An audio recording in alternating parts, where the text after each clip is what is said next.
following is a presentation of the Magnitude Sports Network. Dixon finds Johnson for two.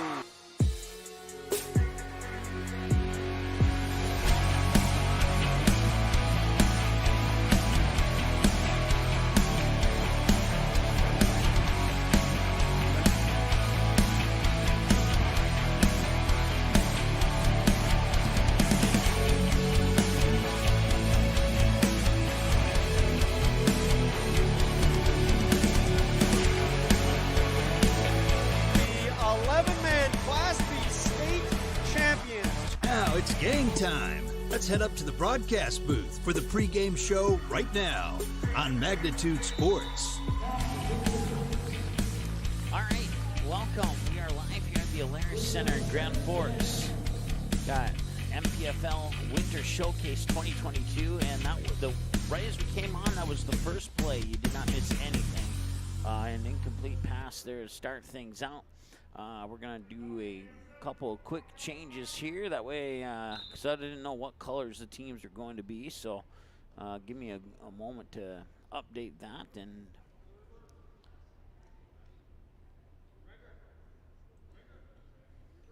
And we need to, matter of fact, we need to update the score too. I see it's 0-0 right now.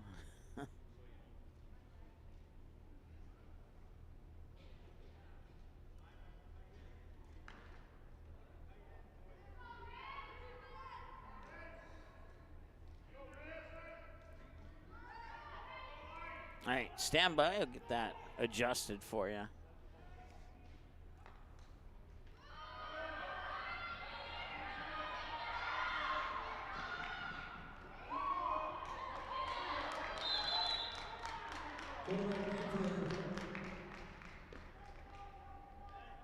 the run of 18, that's good enough for first down.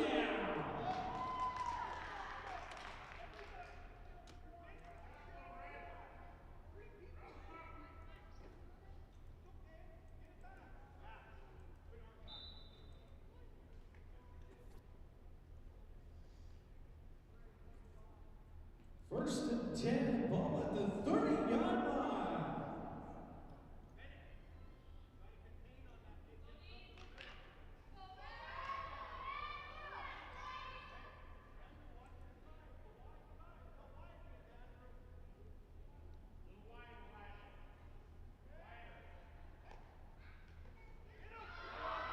Yeah, hand off. He'll go to the outside. Break a couple tackles and be brought down close to the 25. Second down. Our last broadcast was a volleyball broadcast, so I got to switch everything over from volleyball to football here, so I'm almost done with that. 12. Ball is at the 28-yard line.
keeper.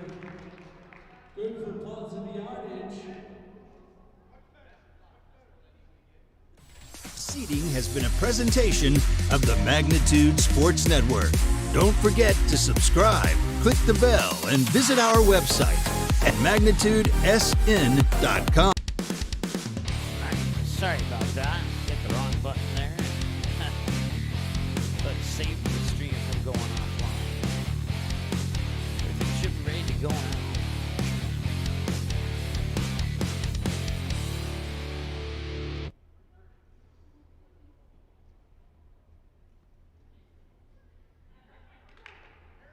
It appears that they're playing 35-minute halves, and I'm assuming it's running clock. They got the clock up on each end of the end zone, on each end of the field behind the end zone.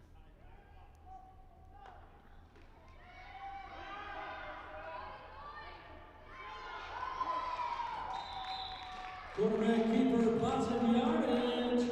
That's another first down.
He's going to look to throw. He's going to the end zone. It's caught the 6-yard line. Inside the red zone. First down. That was a nice catch there by that young man. North Stars. Ball is at the 4-yard line. There you heard it, 4-yard line.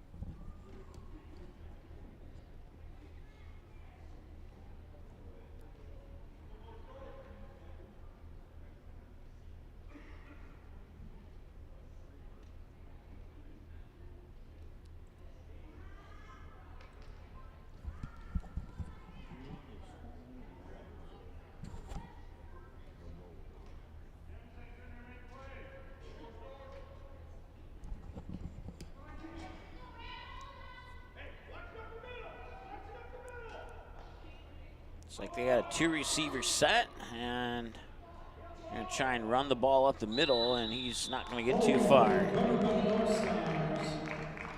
Second down. Second down and goal now.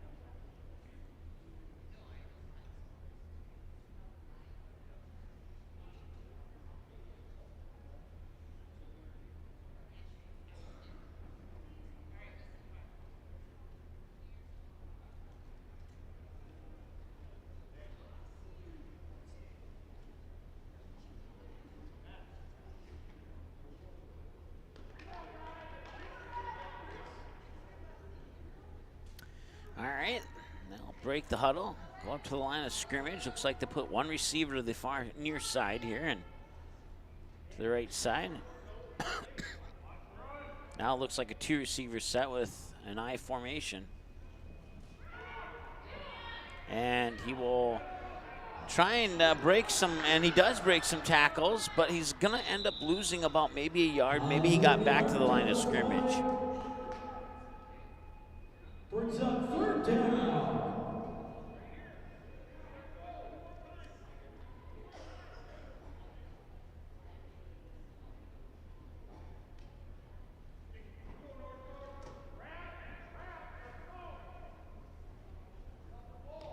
Third and goal. The ball is at the 3-yard line.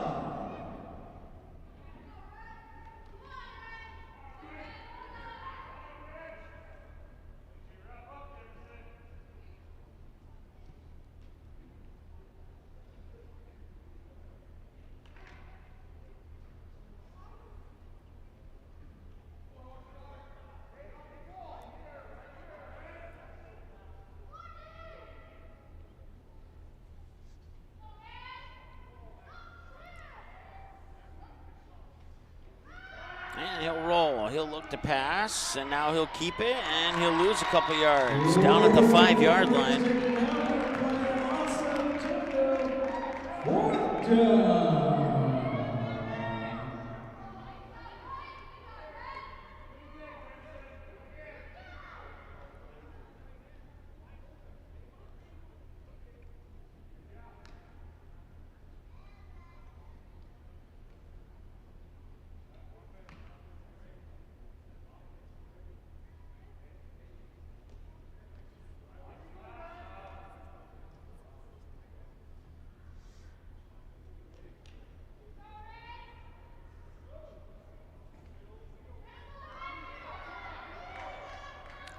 So it's 4th down and goal from the 5-yard line here, and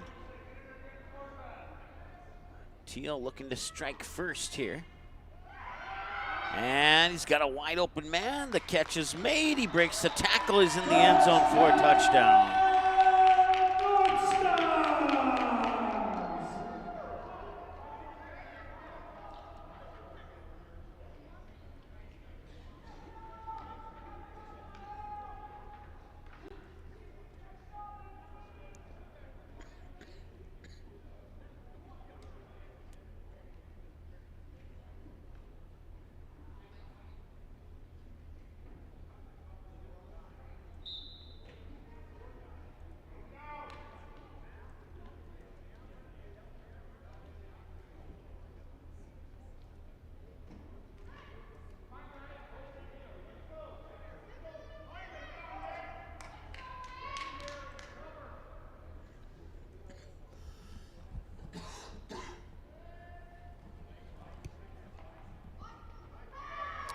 And a 2-point conversion attempt is no good. The conversion is no good.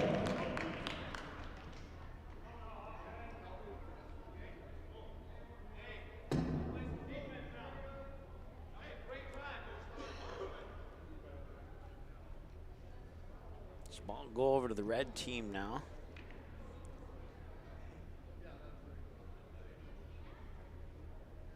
Ball will be placed at the 20-yard line.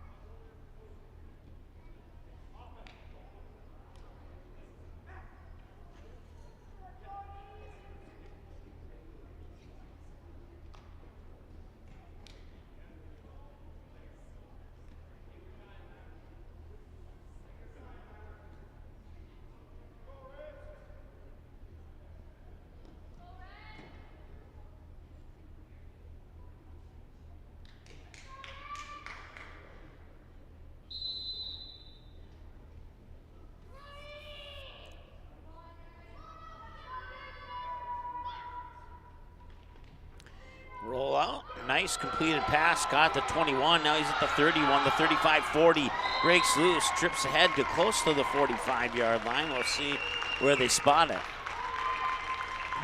It looks like they'll spot it at the 44.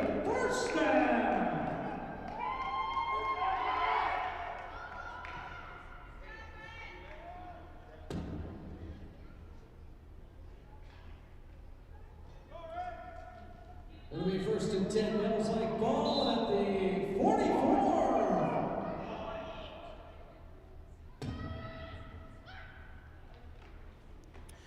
They'll toss it. Cut outside the hash marks and now outside the numbers. And he will be brought down right at midfield. Pickup of 6 on the play. Second down ball is at midfield, the 50-yard line.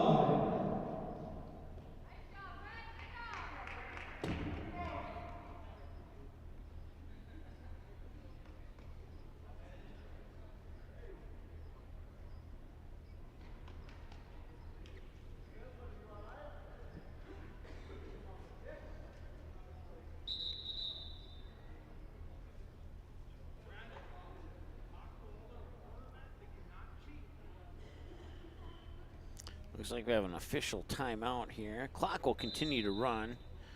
Not exactly sure what the pause was for. I don't recognize that particular hand signal from the referee there, but we'll hand it off. And he picks up about 4 on the play. Brings up 3rd down and 2. Run up the middle brings us to 3rd down.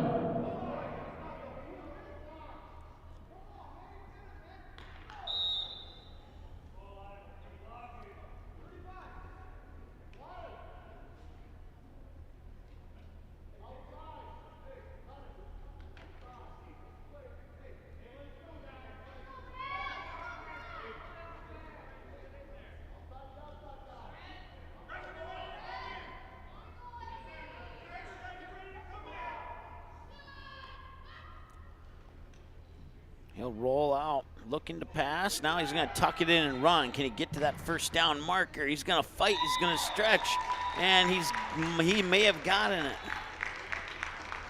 And they will award him the 1st down. Brings up another 1st down.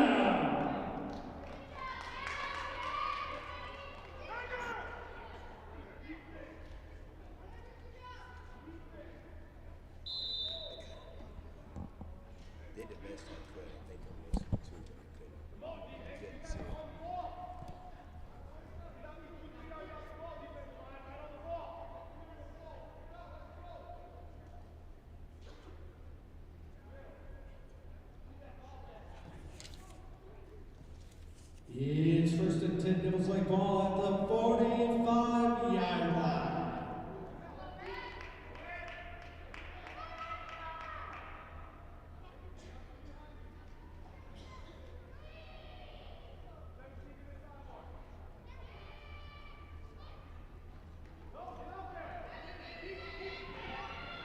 And a flag. Looks like holding. There's a flag on the play.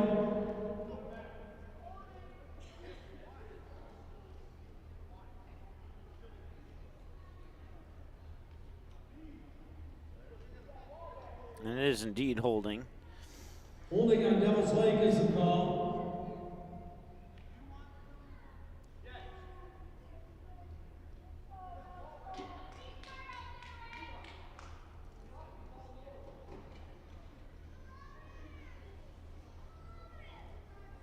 It's a 10-yard penalty. Ball is at the Devils Lake 45-yard line.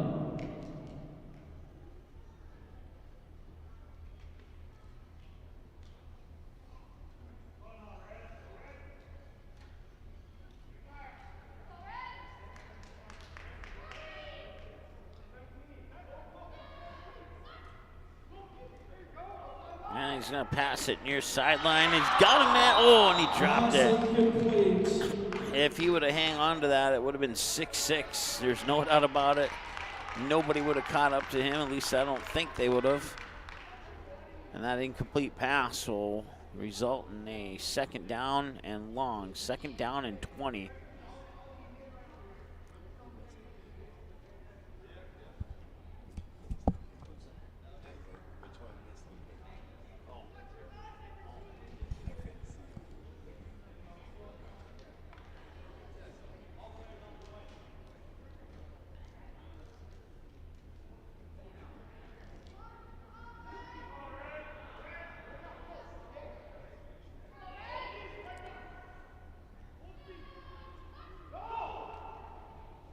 He'll roll out to his right this time.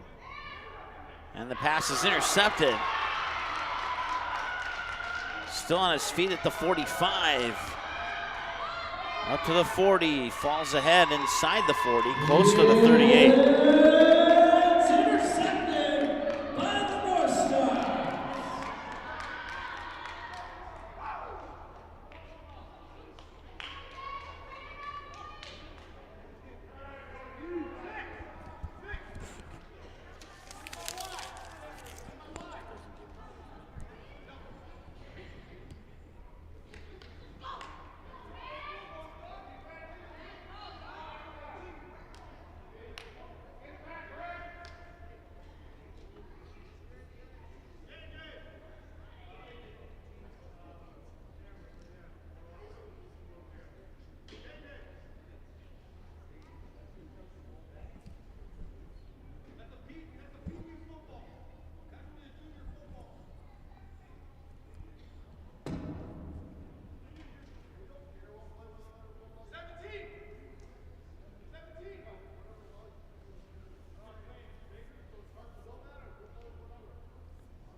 Maybe a screen pass in the backfield. And he's got a little bit of room.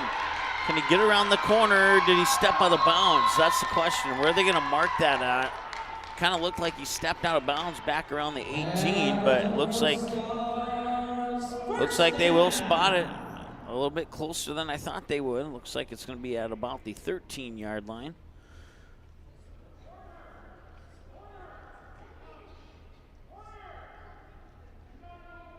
So with a 6-0 lead, they're looking to widen the gap on the scoreboard here with just inside 13 minutes to go in the first half.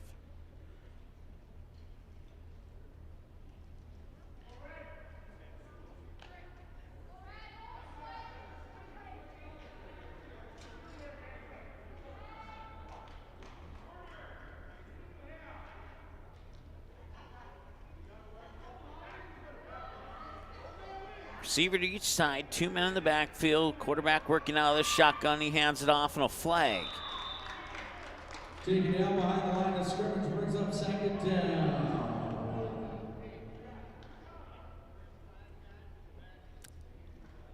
Trying to determine if it's going to be on the offense. The illegal false start, and that penalty is declined.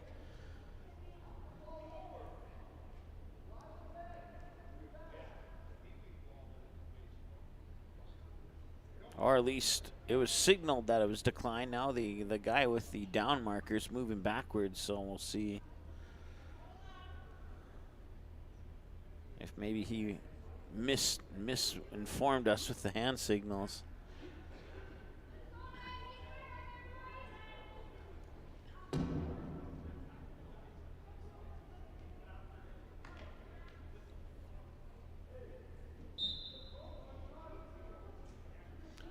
Second down and 13.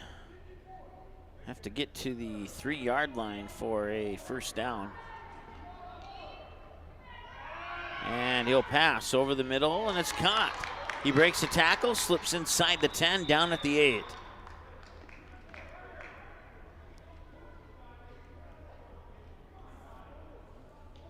Pass complete, brings up third down.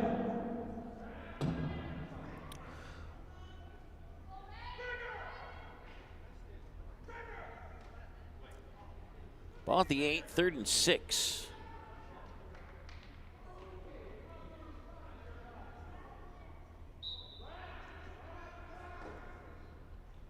Or 3rd and 5, excuse me.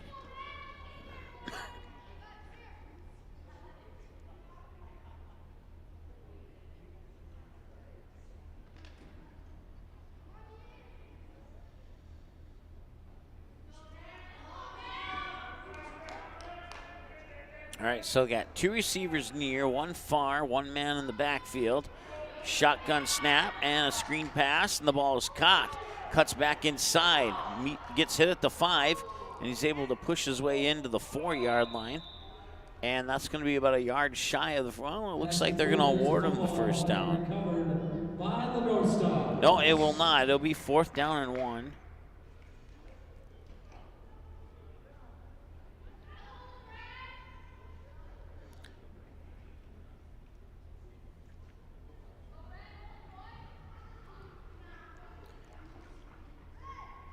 See if the defense can step up here or if the offense will increase their lead.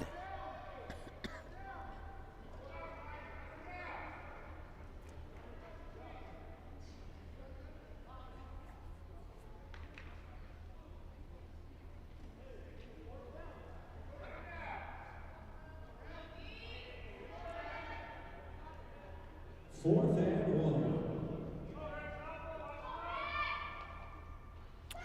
Shotgun snap, looks to pass, end zone, caught, touchdown.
Two-point conversion was unsuccessful last time. We'll see if they get it this time.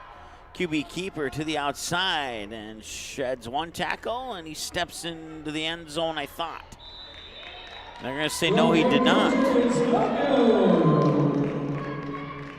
So the ball will go back to the red team, and they'll find themselves down 12-0.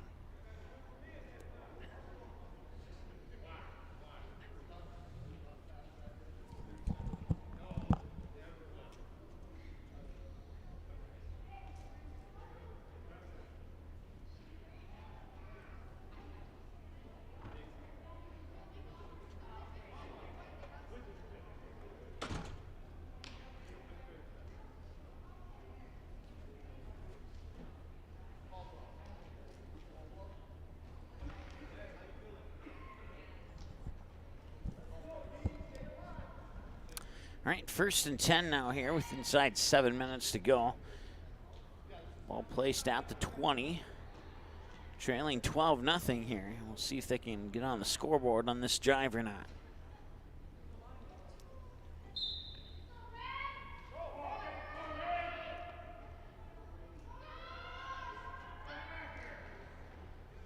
Handoff up the middle, and he's got a little bit of room, and he gets up close to the 29-yard line.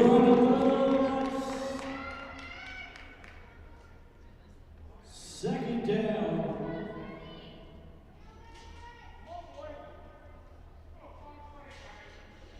Second down and 1, ball at the 29-yard line.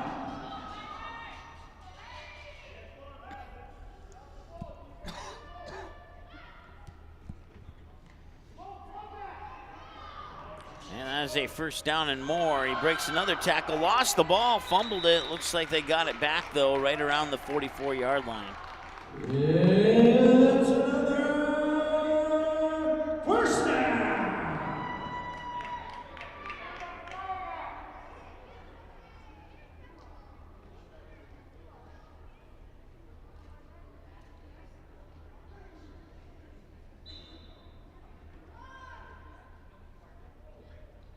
First and 10, Devils Lake ball at the 44-yard line.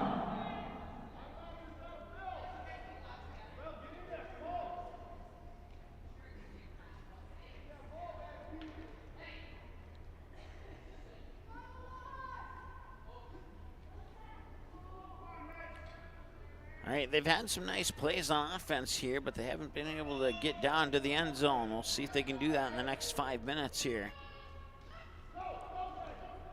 Pitch into the backfield, evades one tackle, evades a second tackle, and now he picks up positive yardage. And he's up to about the 47. Pickup of 3 on the play. Positive yardage on the play brings up second down. Second down and 7 with 4:27 and counting to go here in the first half. I was not informed of the clock instructions. I'm not sure if they'll do a start and stop in the final 2 minutes or not. I guess we'll find out when we reach that point here.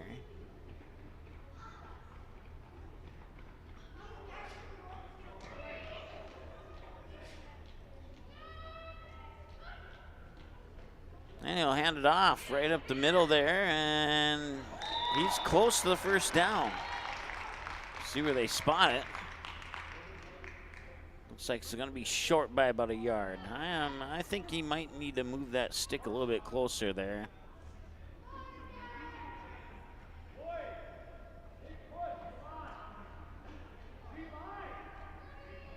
Not by much, just a little bit less than a yard. And he's brought down the backfield, and that'll be 4th down, and be about 4th and... Did he get back to the line of scrimmage? He may have.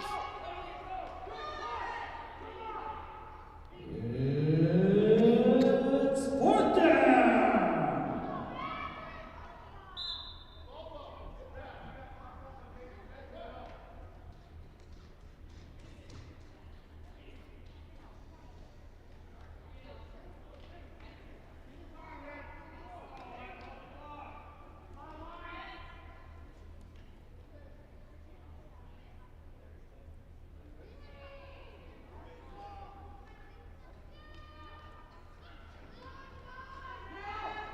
Maybe a QB keeper, and he's got the first down.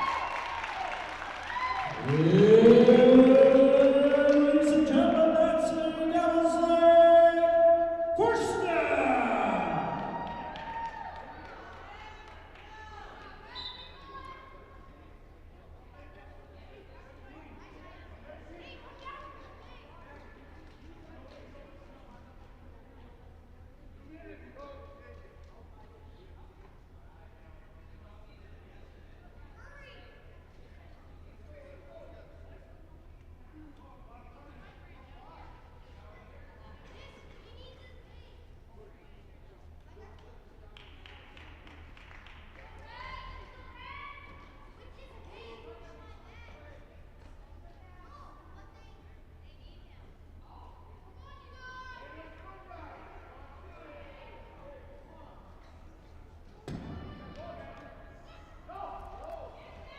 He'll roll out to his right, dish off a pass, tries to stiff arm his way up to the 40, but it'd be cut down a yard shy at the 39. Second down and about 6. Time out on the field.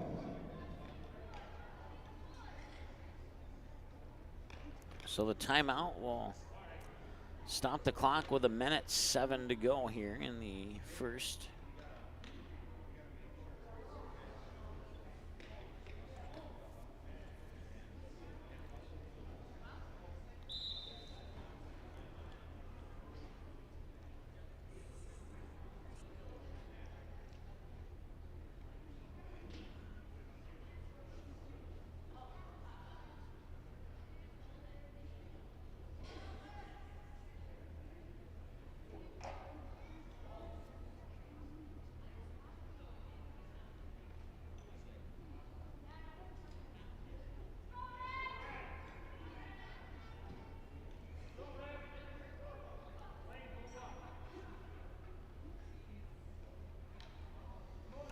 clock will start when the ball is snapped.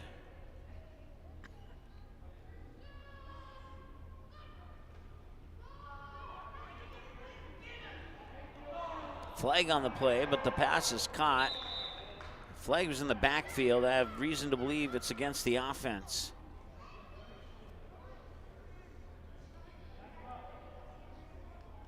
And it is against the offense. The call on the flag. Clock keeper, please stop the clock. Thank you.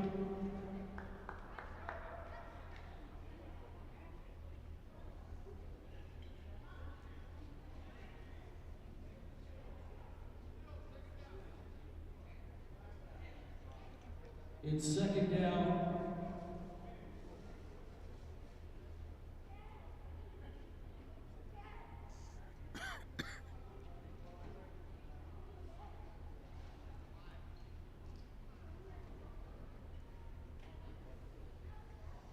Second down and 20. Red has to get to the 36-yard line for a first down.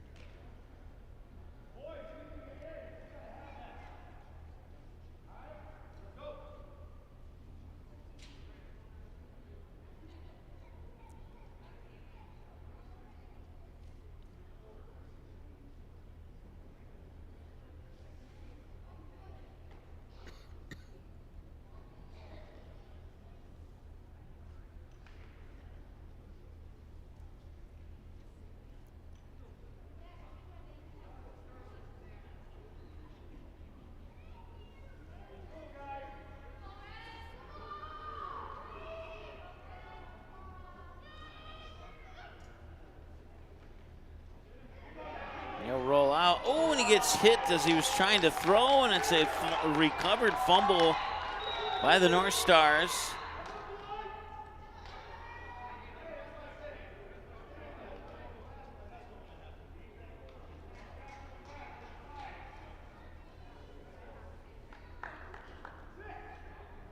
They are not stopping the clock, so we're at 15 seconds here.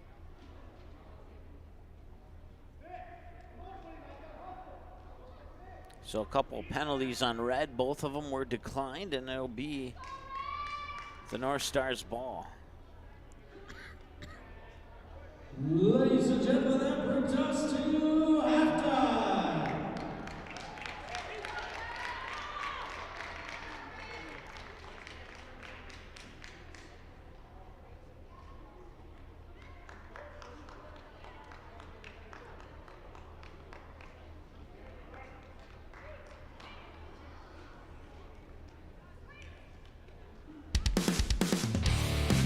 All right, 12-0 here at halftime. In favor of the North Stars Elite. Game 1 of 8 today.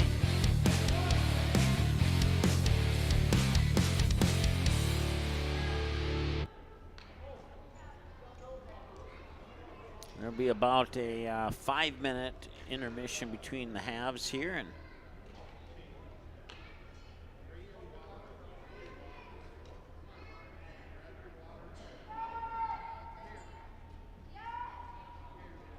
North Stars will gather in the end zone here to talk things over.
So just under 2 minutes before we start the second half here.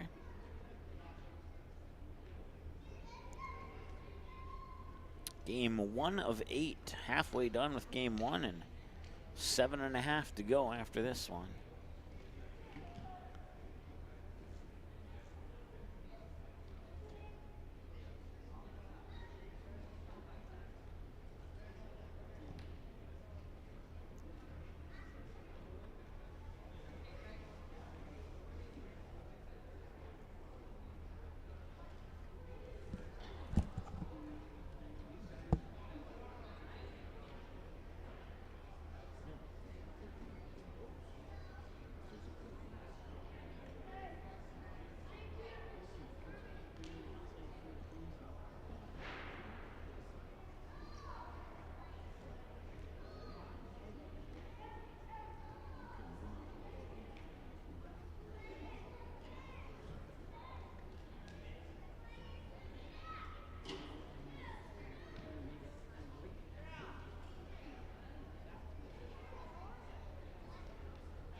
All right, 35 minutes are on the clock, and the whistle's blown. The teams will come back out onto the field and get ready for half number 2.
And it looks like Red will have the ball here to start the second half.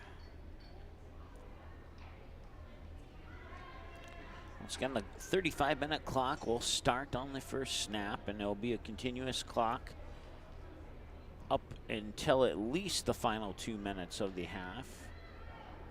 At least I'm presuming.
Be a pitch, and he'll evade that backfield tackle, and he'll make contact at the 20.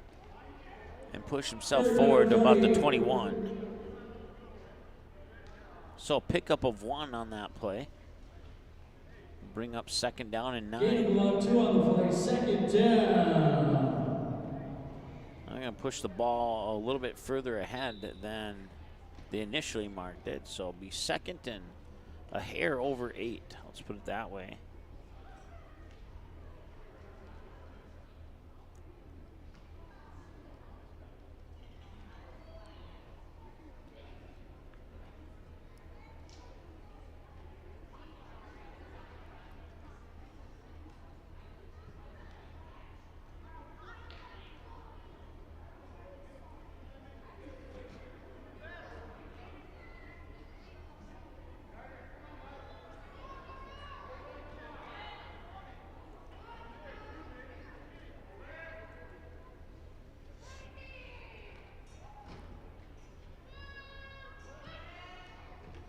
They'll look to pass. Pump fakes. Now he tucks it in. He's brought down in the backfield for a loss.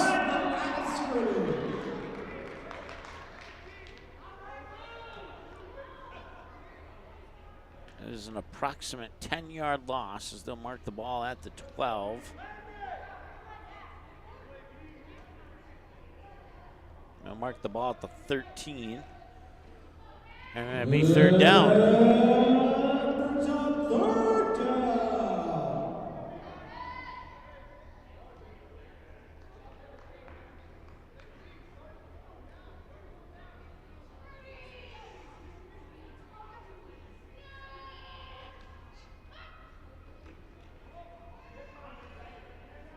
Drop, snap, picked it up, handed it off, and he'll run it up over the 15. Positive yardage on the play, brings up 4th down.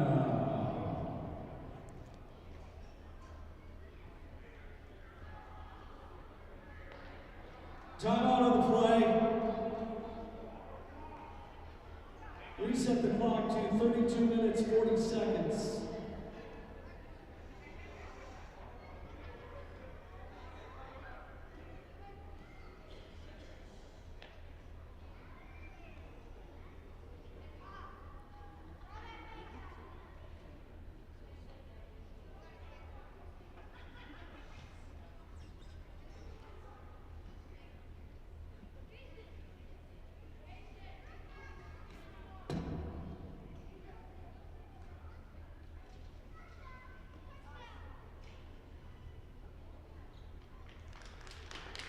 And they are going to elect to punt, so he'll walk it off here.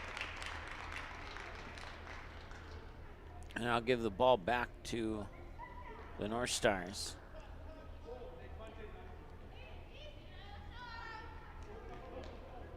Place the ball at the 46. It'll be 1st and 10 from there for North Stars.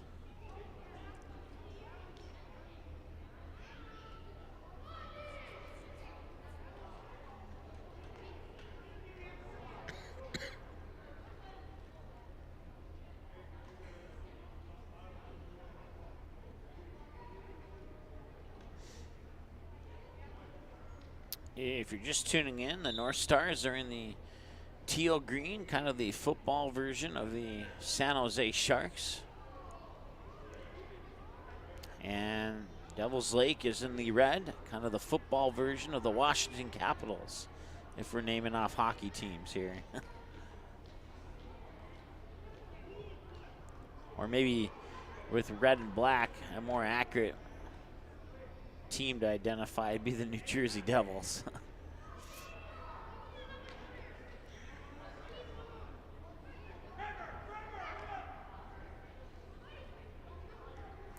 Two touchdowns, 2 unsuccessful point after attempts for the North Stars in the first half. That brings us to our 12-0 score.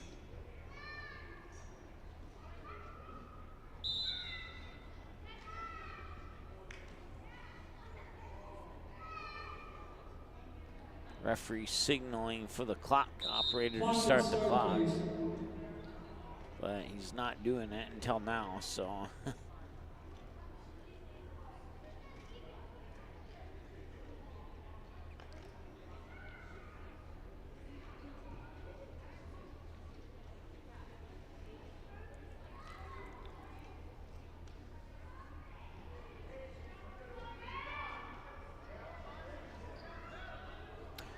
It's like a 4-receiver set now with one in the backfield. Bobbled snap, and who got on top of it? It'll be North Star's ball midfield. Loss of 4 on the play. Brings up I think it's 3rd down actually. Nope, 2nd down and 16.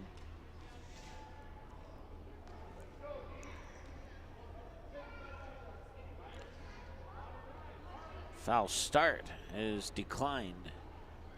So they'll take the sack and the lost yardage.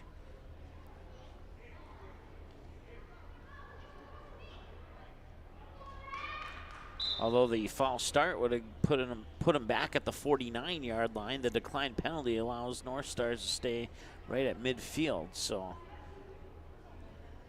not sure if they didn't realize that.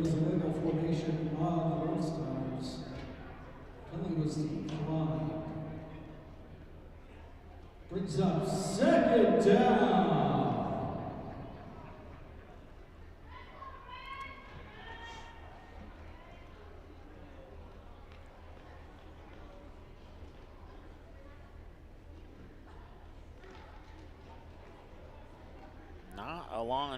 Not a long ways to walk out of that broken huddle there.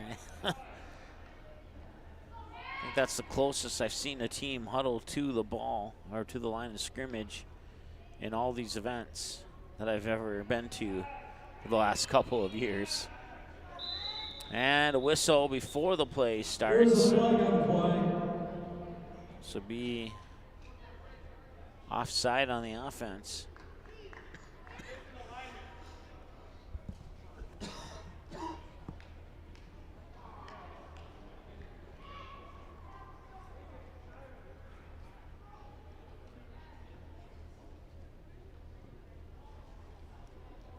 Ball will be back up to the 45-yard line.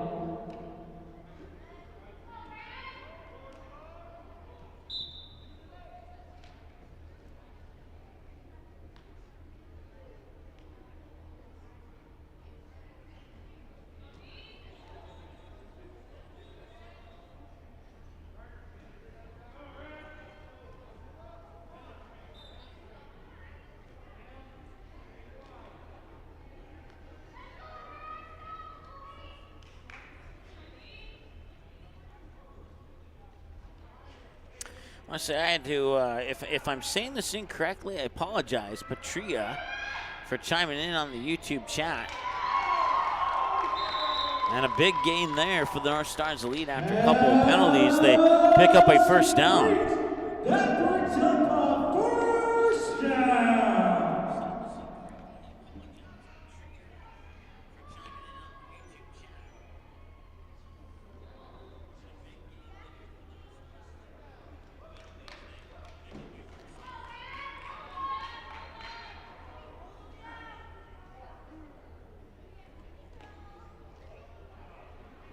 Now they line up a little bit further away for their huddle.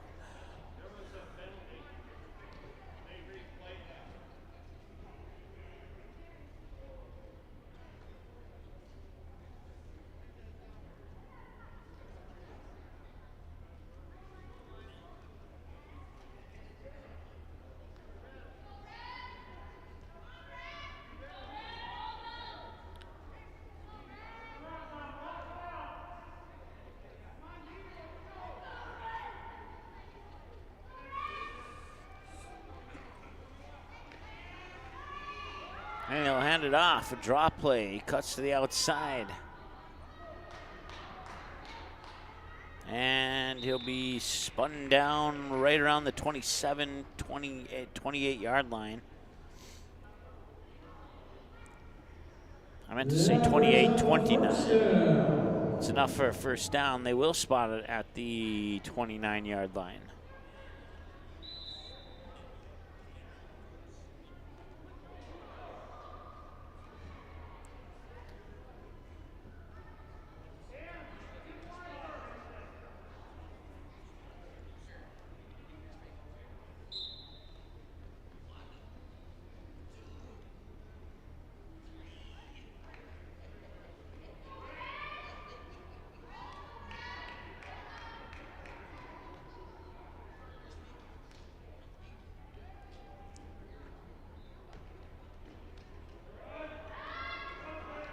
A flag comes in. It's going to be holding on the North Stars, I do believe.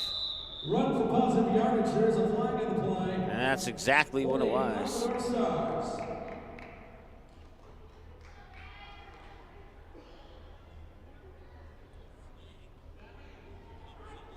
It looks like I did say it right. So thanks for confirming that, Patria. Cheering on number 9 for the North Stars. As well as I'm sure his teammates. And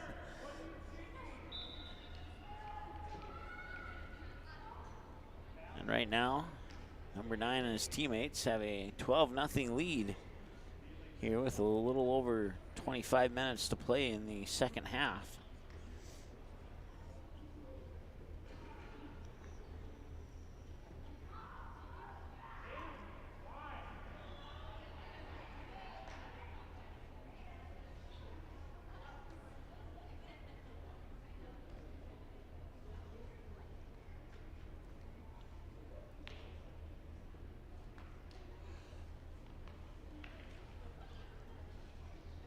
Hey, if you want to chime in on the YouTube chat, all you have to do is subscribe to the YouTube channel. It's 100% free to subscribe. And then once you're subscribed, you'll instantly have access to the chat. And if you say hi, and I can pronounce your name, I'll give you a shout out. And a flag will come in. It'll likely be pass interference or illegal use of the hands, or some combination of both, as he got shoved down there, and that absolutely made the pass uncatchable. Now the question was it catchable prior, even if he wouldn't have been pushed? Let's see what the call is here. I'm pretty sure it's going to be pass interference. And they're just going to walk the ball up with either no hand signal or a hand signal that I missed, one of the two.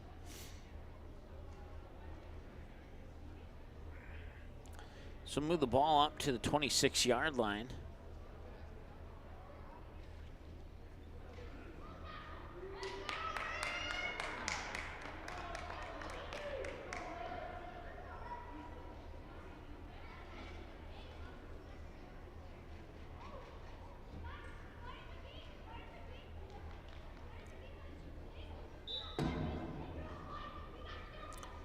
I just got confirmation that the official did give the pass interference hand signal, and I didn't see it.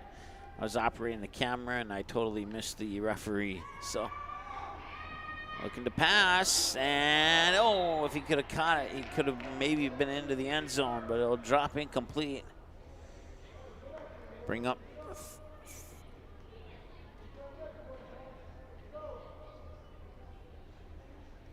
second down after the incomplete pass.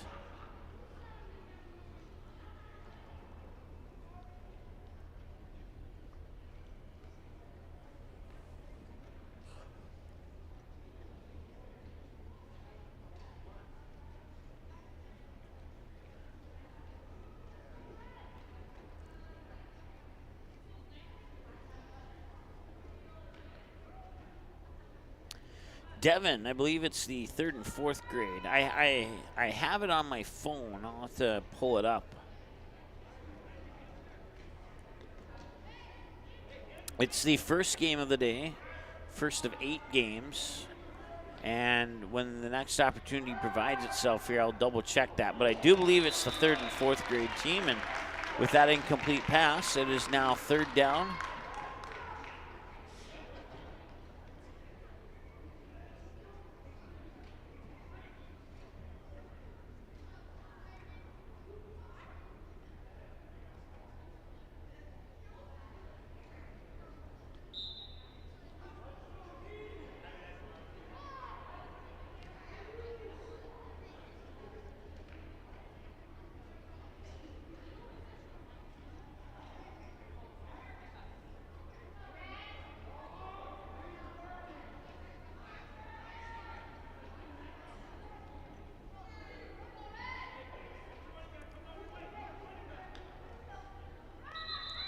And a flag, and that pass will not count. The interception will not count.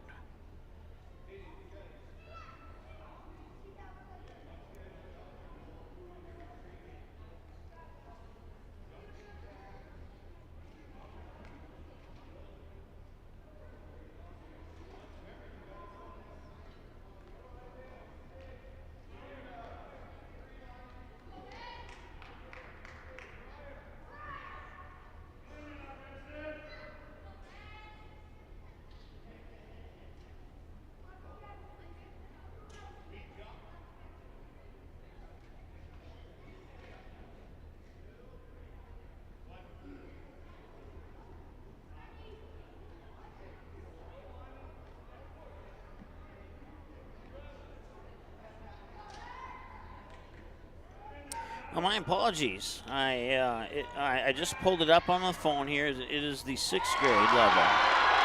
And that one's taken away.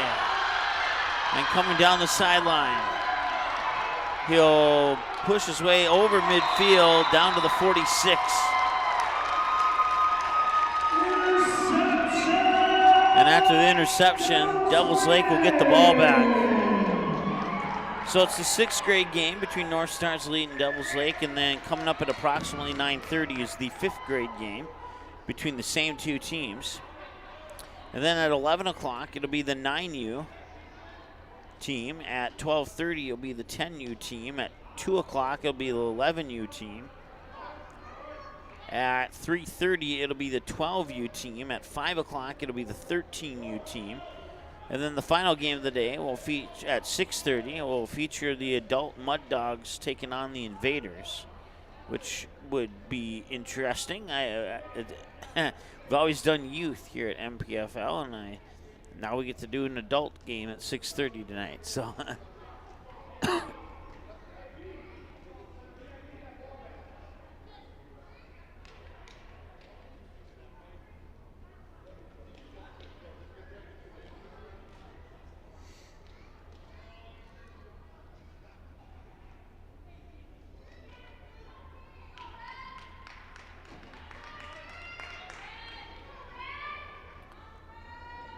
So a big play here gives Devils Lake a little bit of momentum. We'll see if they can capitalize on that momentum and get themselves on the scoreboard here.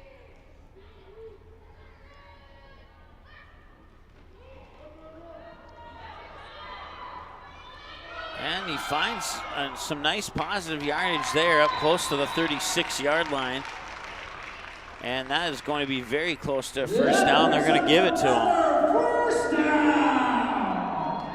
They're going to give it to him. First down for Devils Lake.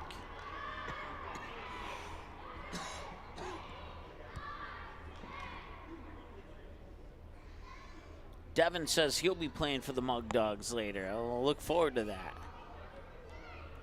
Devin, if you can bring me an entire roster for the Mud Dogs, that'd be awesome. Hopefully I can get an entire roster for your opponent too.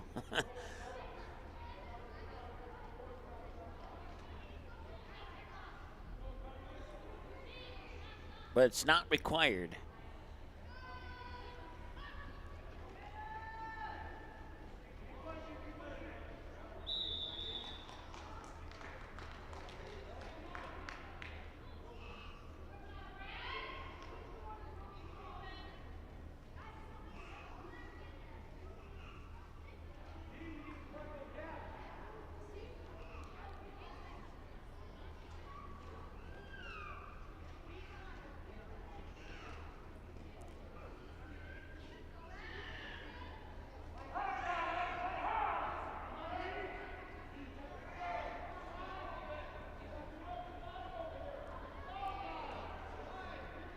If you enjoy the broadcast so far, just imagine what the broadcast would be like if I had rosters for both teams.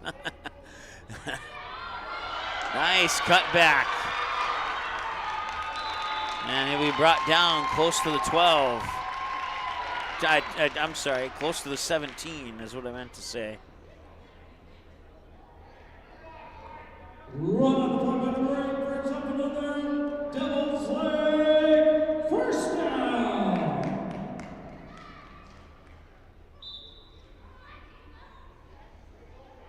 So just inside 17 minutes to play here in the second half.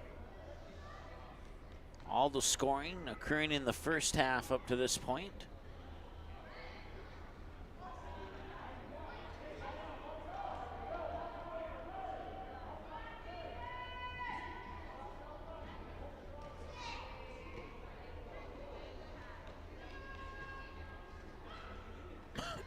Takes a snap, rolls out. He's got a little bit of room. He's going to tuck it in and run at the 10, at the 5.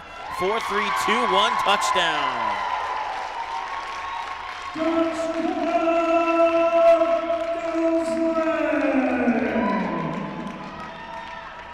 And Devils Lake is on the board.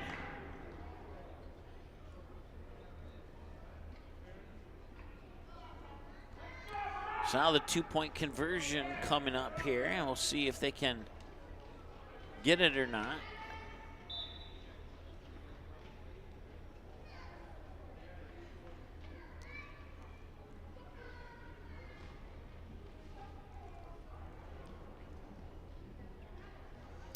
As we get, I believe the way it works is as we get into the older age groups, that there'll be less time on the clock per half.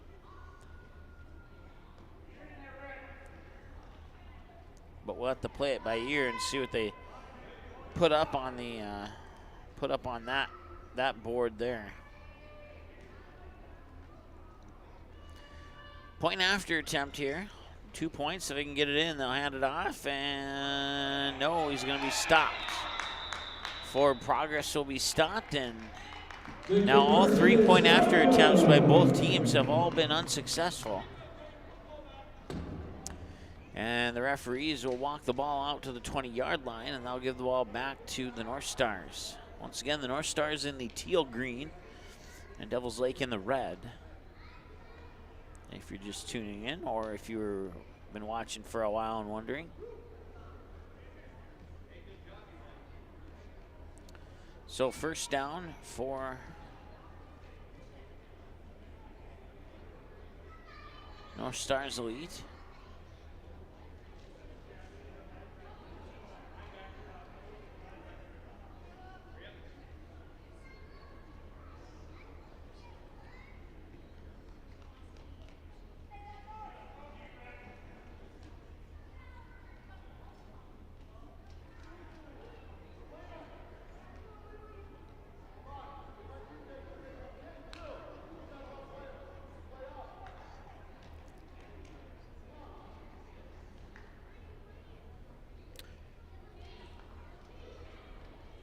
And if you are able to get me a roster for both teams, Devin, that'd be awesome.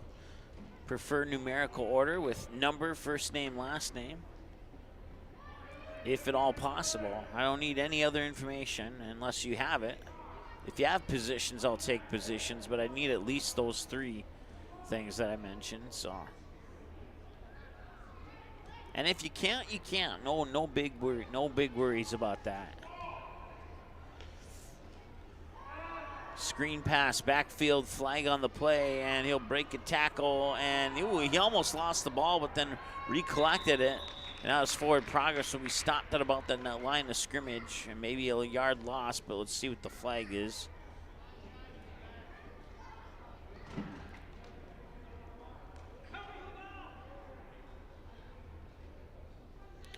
So the flag's on North Stars Elite, and I think they're asking Devils Lake if they want to accept or decline. Illegal formation on the North Stars. Repeat, first down.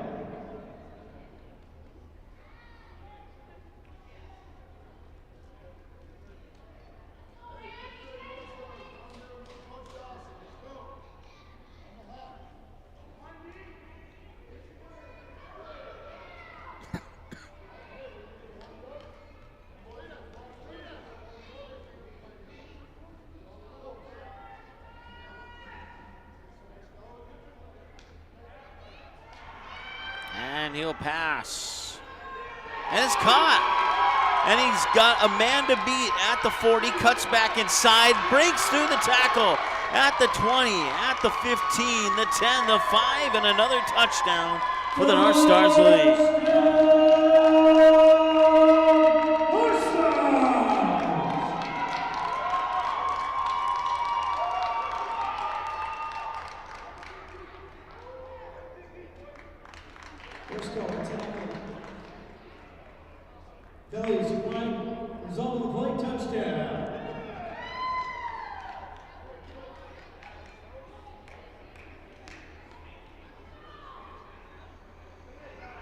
It looked almost as if Devils Lake was going to bring him down, and somehow he slipped through and evaded that tackle. And after that, there was nothing but green in front of him, and he had a free path to the end zone. 18-6 now in favor of the North Stars.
Two-point conversion coming up here.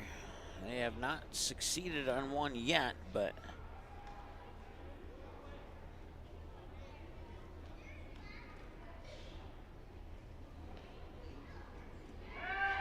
he'll throw, and it's intercepted. And that will result in an unsuccessful conversion. He will not be allowed to bring that back, and if he would have, they would have had 6 points on the board. There was nobody to take him down.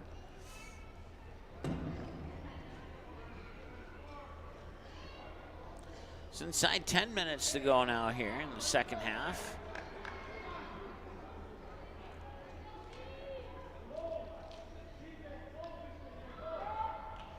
Ball be placed at the 20, Devils late, trailing by 12. We'll have a chance to go down the field and cut into the deficit.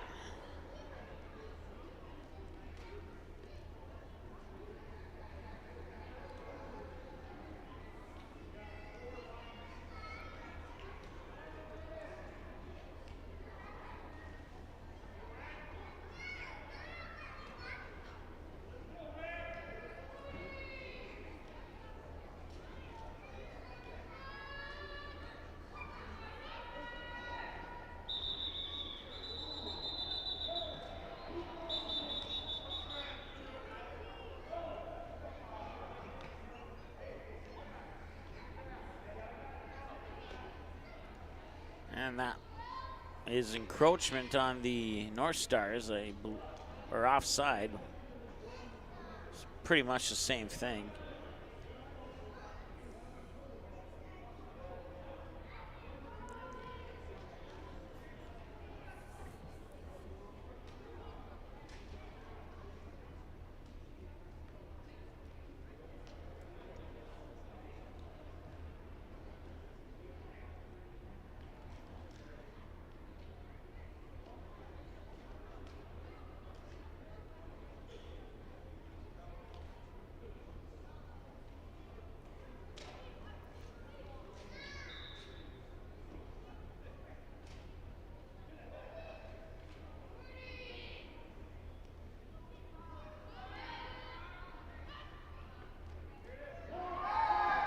Oh, that pass was tipped as it came out of his hand. It looked like he had a strong connection, a strong throw heading out towards his intended receiver, but one of the North Star Elite defenders got his right hand on it, and that caused the pass to bobble and fall to the ground. Nice defensive play there for the North Stars.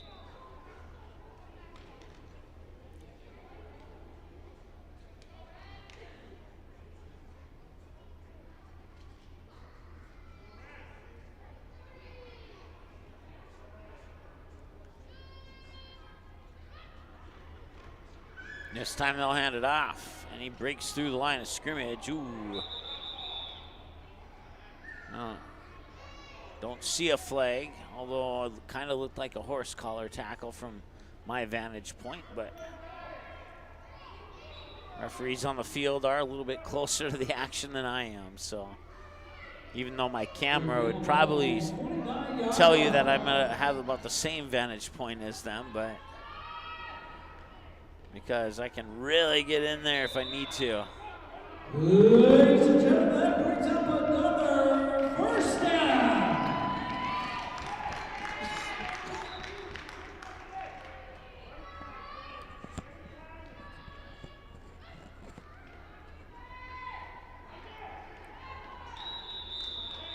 Not much on that play there. Picks up about 3, second down and 7. Second down.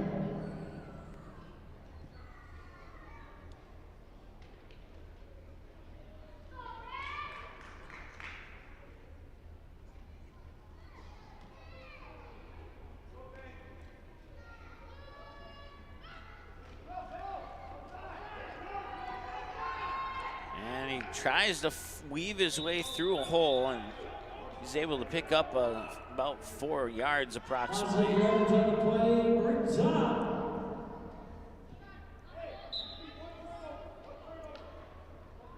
Third down. Devils Lake needs 2 touchdowns in 5 minutes. And a few more yards on that play, and the clock will continue to tick here. Injury timeout on the field. They'll stop the clock for that, so.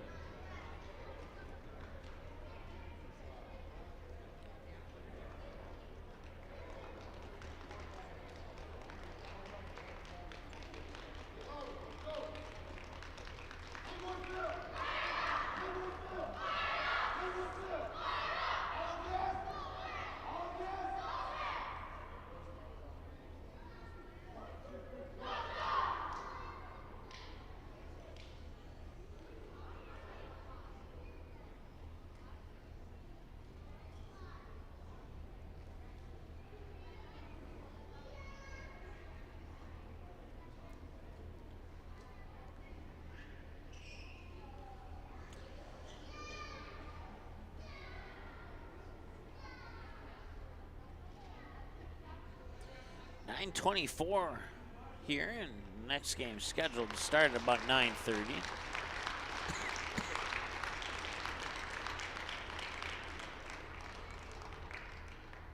And if we have no more stoppages in the clock, we'll be right at 9:30 when this game comes to a conclusion. So.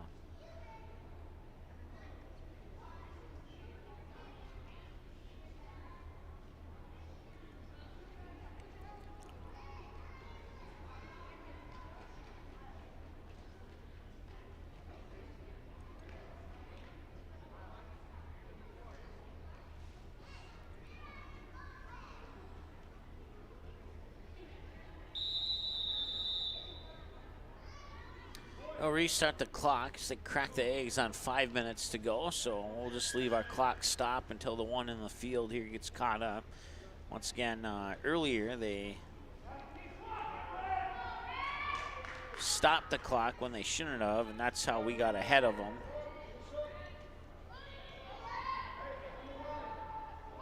Now we're right on. And a flag.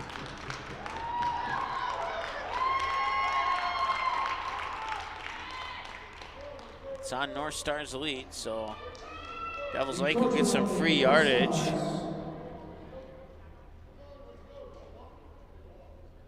But time is becoming less of a friend here for Devils Lake.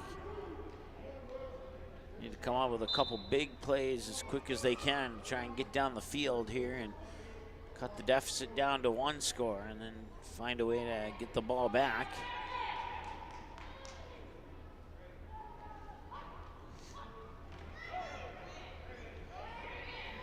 Oh, and it was stripped, and Devils Lake falls on it. So they'll keep the ball. They'll actually gain about a yard on the play with the recovered fumble. And there was a nice defensive play there by North Stars Elite to strip that ball out of the quarterback's hands, as he had no idea that strip was coming.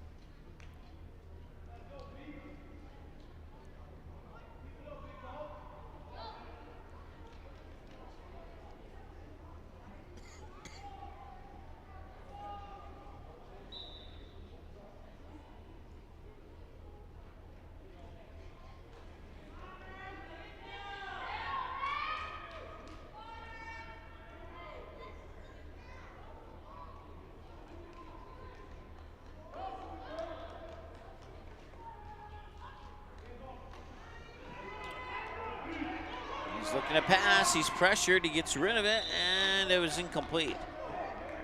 His intended receiver there got some fingers on it, but wasn't able to pull it in before it hit the ground.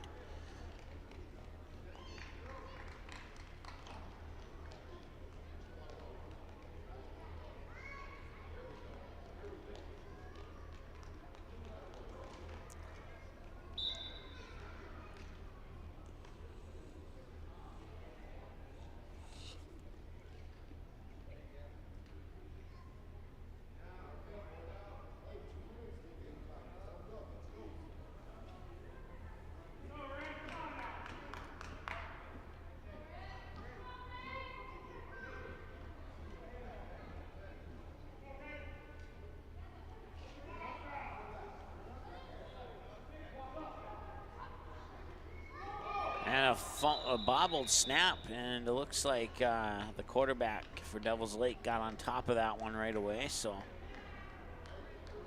minute 47 and counting to go here in the second half.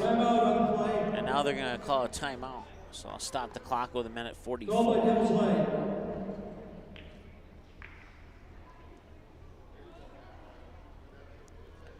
See, the next team here is getting warmed up. Where are they at? There they are. I don't see their opponent yet, but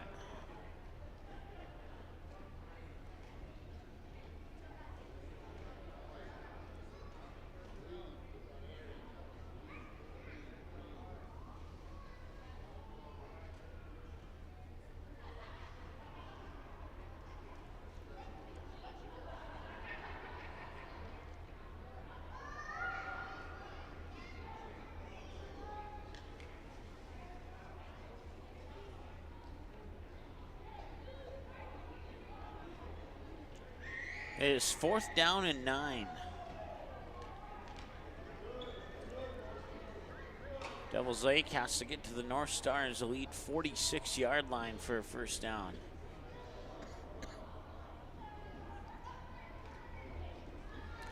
And he will avoid the pitch and keep it himself.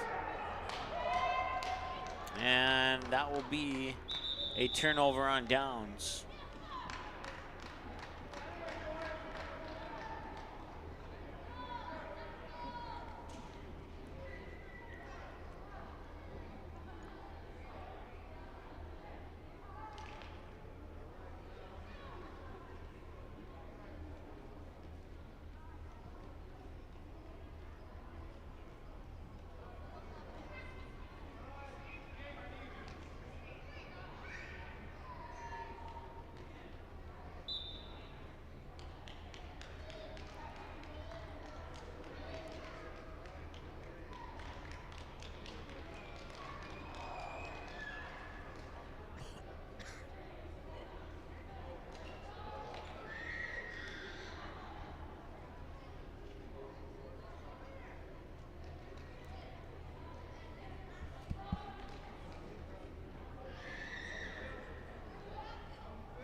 So this will likely be the final play of the game. Unless they don't even, nope, the referee's gonna say let's end it. So your final score in game number 1 of 8. Ladies and gentlemen, let's give these teams a round of applause. North Stars lead 18 and Devils Lake 6.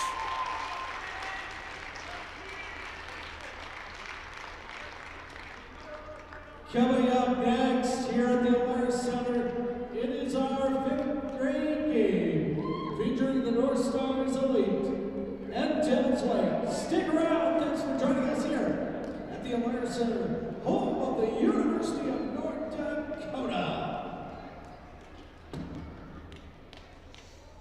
All right, so that was the 6th grade game, and now the 5th grade game is coming up next here. So 18-6, your final score in this one. Get the scoreboard reset here.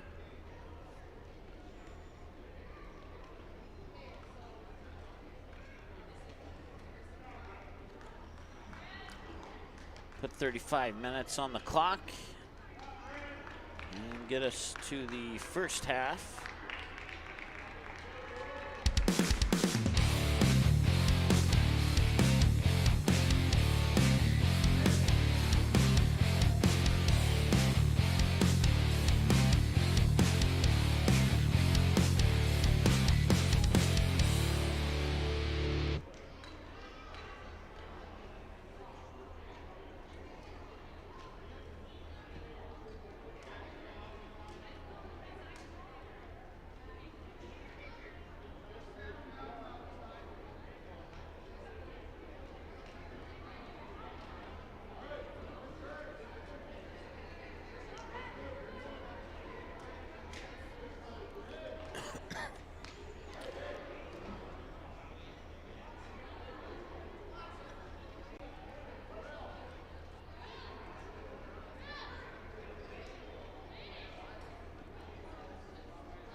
fieldside. Will one of the 6th grade North Stars representatives please come to the sideline for the trophy presentation?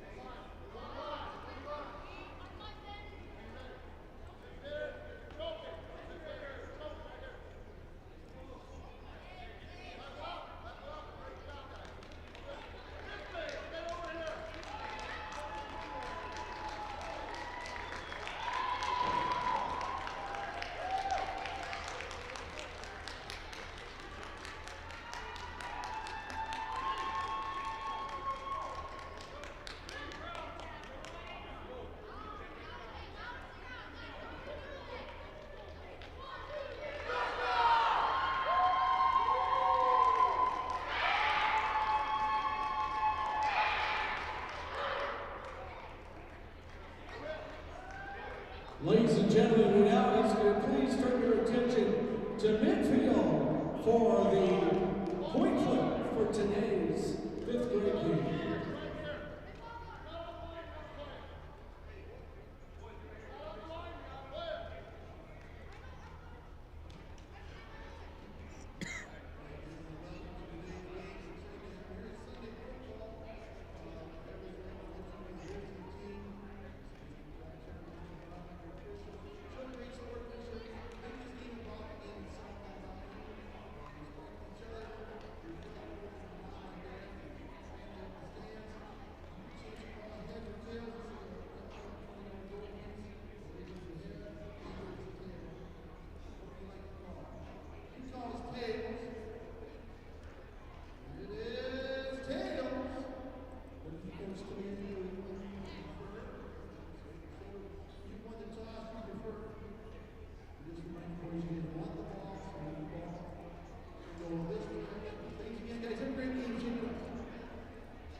Once again, ladies and gentlemen, welcome to the Atlanta Center, the home of the University of North Dakota Fighting Hawks.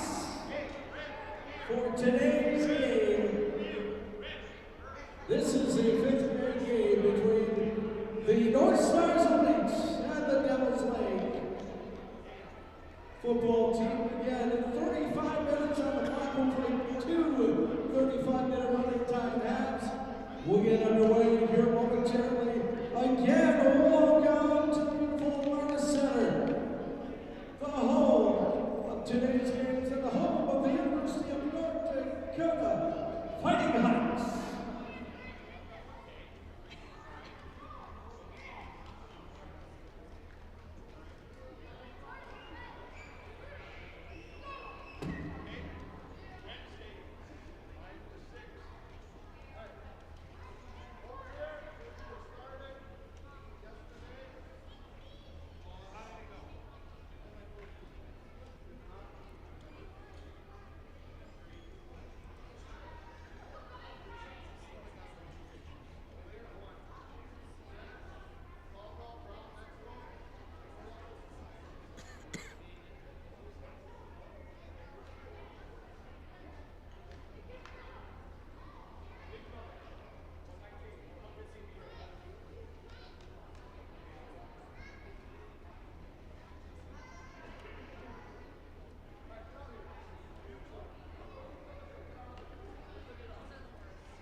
All right, ready to go here. Once again, game one final. North Stars lead 18, Devils Lake 6. That was the 5th grade game, and now that was the 6th grade game, excuse me. Now this is the 5th grade game.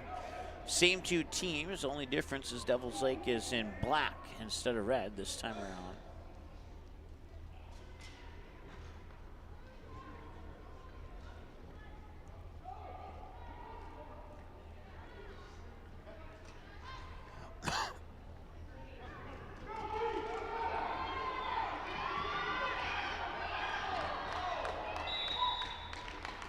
Picks up a nice gain up to the 30-yard line. That brings up play. North Stars Elite, first down.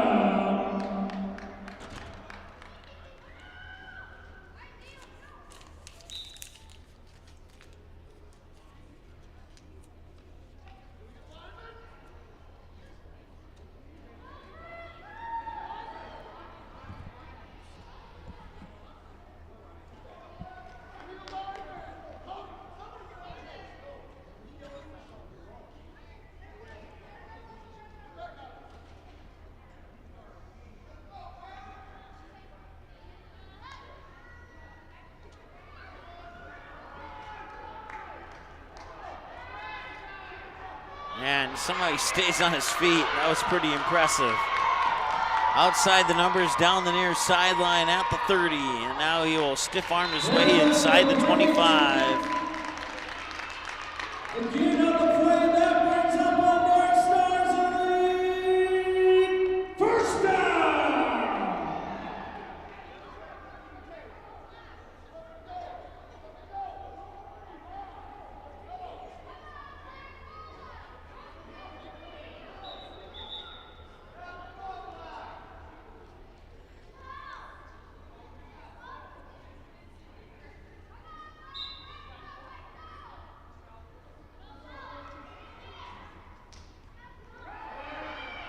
Looking to pass, and he does. And it's intercepted. It's intercepted by Devils Lake, first down, Devils Lake.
There's a flag on the play.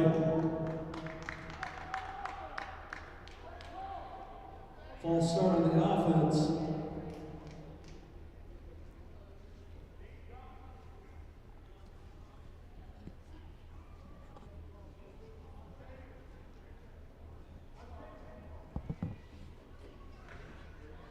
Offsetting penalties.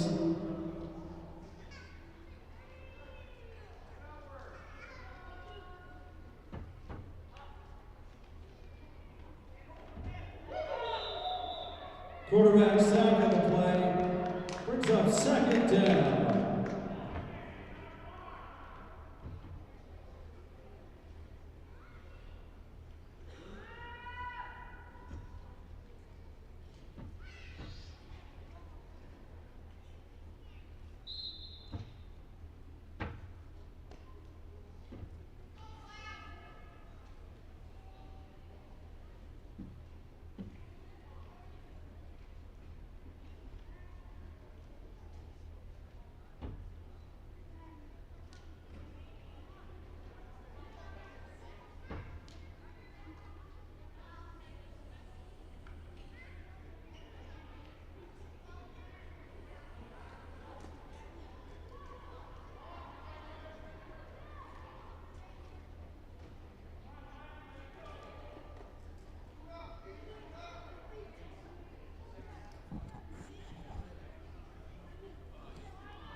All right, it is second down now.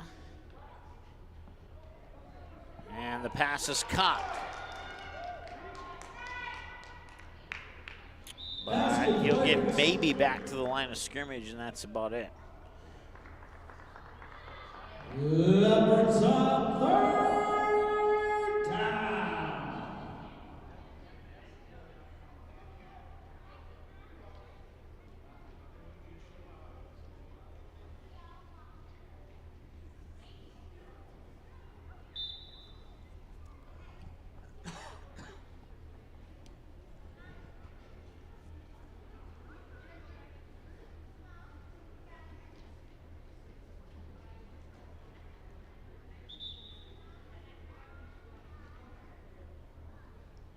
Timeout, Dennis Lake.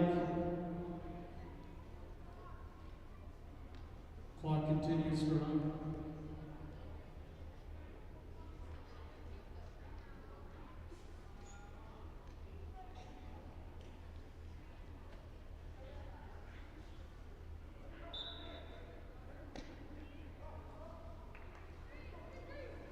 Clock and run.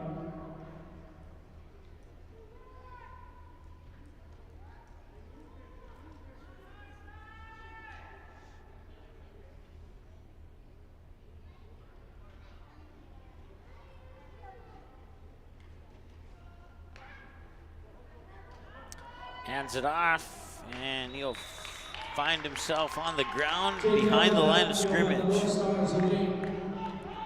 And another play like that, we could see our first safety in MPFL magnitude history. That brings up fourth down.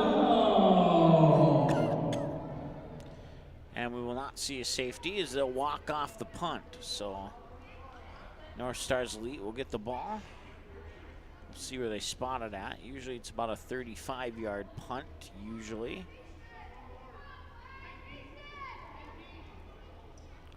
And this punt is going to be a little bit shy of 35 yards.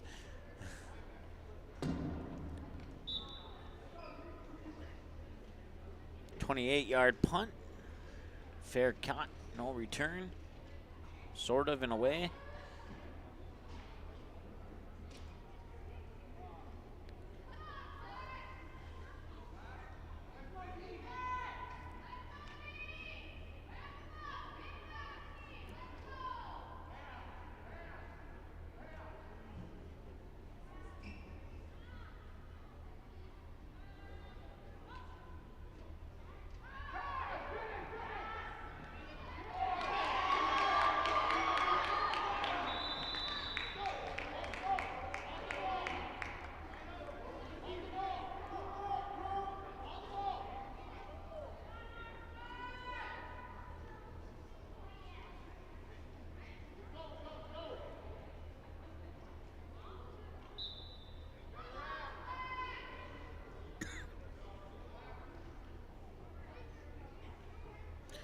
"9:48 coming up at 12 noon. We'll give you updates between the 7-1 Minnesota Vikings on the road taking on the 6-2 Buffalo Bills. That'll be probably during our fourth game of the afternoon. This is our second game of the afternoon right now. He'll keep it, gets by one tackler. He's going to get some yardage, and he tiptoes inside and into the end zone. Touchdown. Touchdown, North Stars Elite.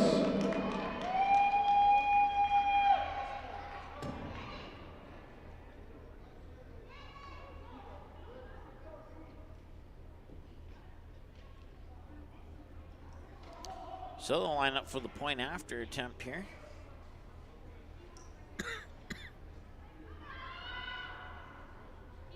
Minnesota Wild also in action tonight. That's coming up at 7 o'clock this evening, and that will be during probably our final broadcast our final football game of the day between the Mug Dogs and Invaders. That one will be in progress when the Minnesota Wild drop the puck with the San Jose Sharks.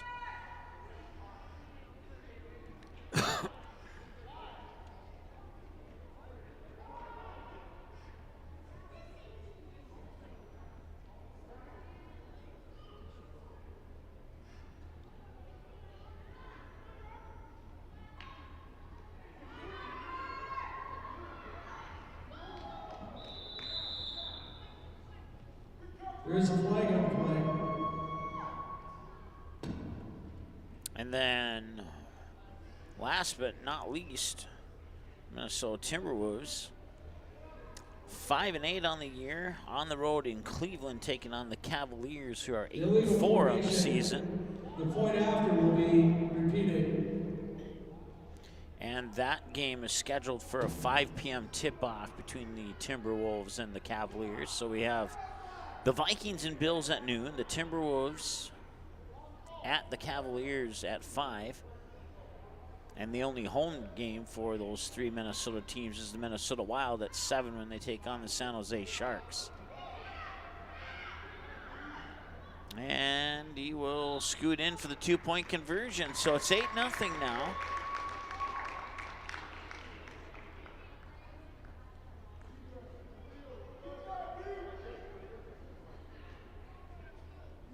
Or is there another penalty?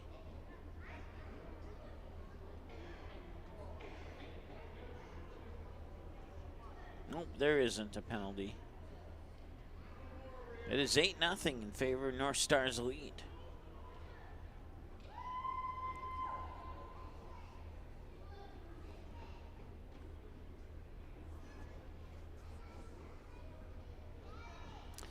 Coming up on Magnitude Sports here later this week on Friday morning at 9 a.m. we'll have the Section 8, or not the, no, let's try that again. We'll have the 2A, the Section 2A semifinals from U.S. Bank Stadium. That'll feature the Barnesville Trojans and the Jackson County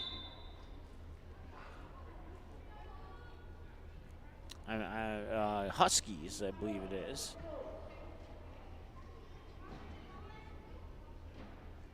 And then the very next day, on Saturday at 2 p.m., we'll have the Dilworth Glendon Felton Rebels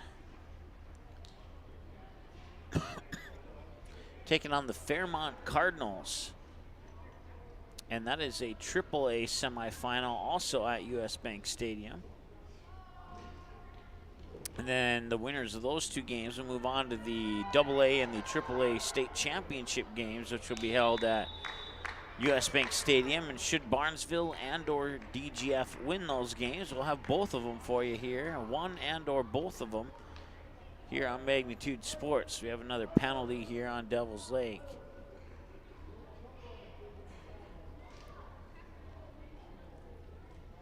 Go to our website, magnitudesn.com, click on the schedule button.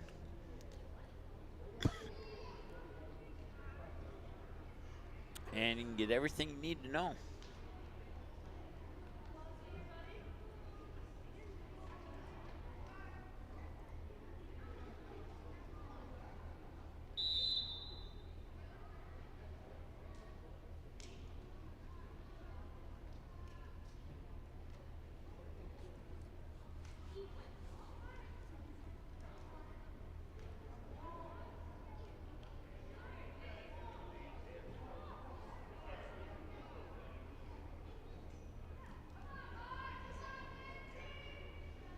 DGF Rebels got that semifinal game with a win over the Esco Eskimos. It was a battle of undefeateds in the state quarterfinal round. A little trick play here, and it will be a successful trick play as it gains them a whole bunch of yardage. And a nice reception there.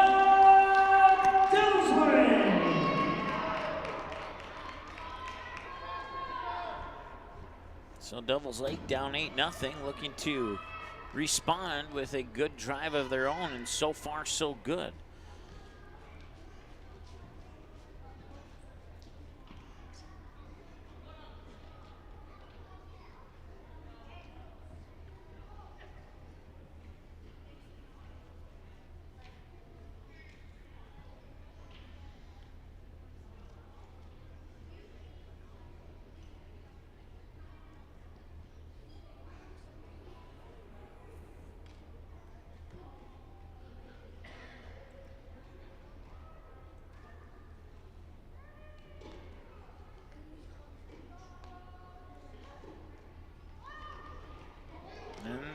delayed handoff there, and I don't think he didn't take the handoff when it was given to him right away, and that's going to result in some lost yardage.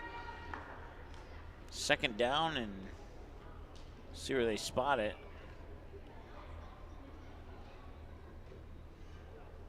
Second down and 16. Second down. Devils Lake will have to get to the North Star Elite 44-yard line for a first down.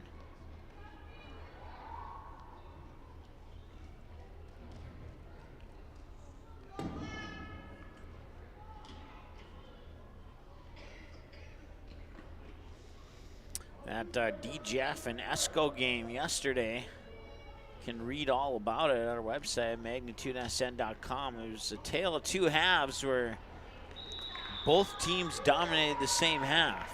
And you're like, how is that a tale of two halves? Well, go to our website, click on stories, and find out. We explain it all there for you, giving you a nice game recap. And it was turned into, well, unless you're the fan of the losing team, it turned into a rather exciting game. It was a really good game between two undefeated teams yesterday, and of course somebody has to lose, so we knew that one of those two undefeated seasons was going to come to an end, and it did. ESCO, I think in the article, it was like something like 573 points to 49 or 53 or something like that in the 12 games that ESCO played, and in 2 of those 12 games they put up 140 points. So that's 70 in each, not 140 in each, but 70 in one, and I think it was 75 or 76 in another, and they were absolutely undefeated until they met up with DGF yesterday.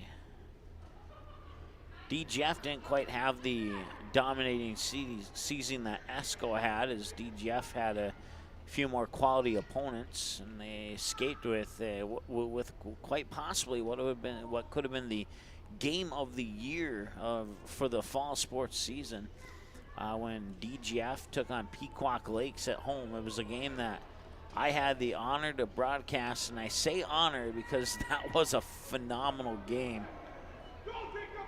And it's dropped in the backfield. Incomplete pass.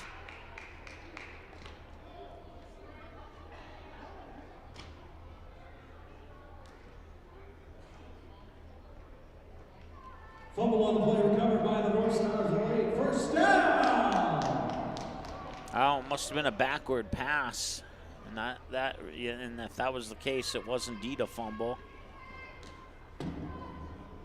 So no Stars will get the ball now.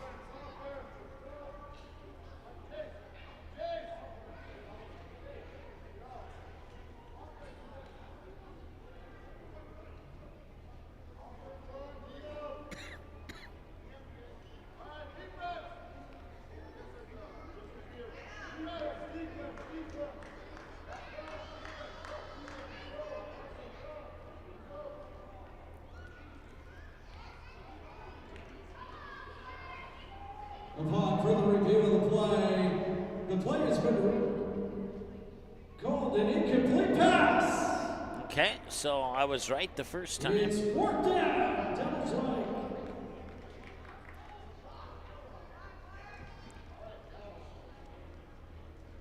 So it is fourth down, and they're just going to punt the ball. So North Stars Elite will get the ball anyway. They're just going to get it a little bit further down the field than they did initially when they initially ruled that as a fumble.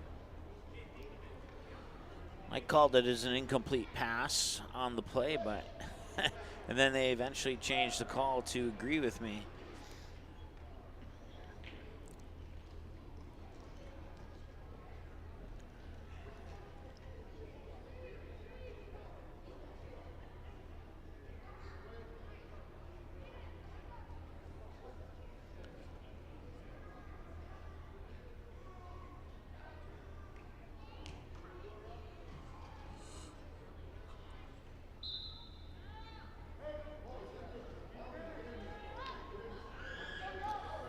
The pass, And tried to snag it with one hand, That's dropped it. Incomplete. Second down.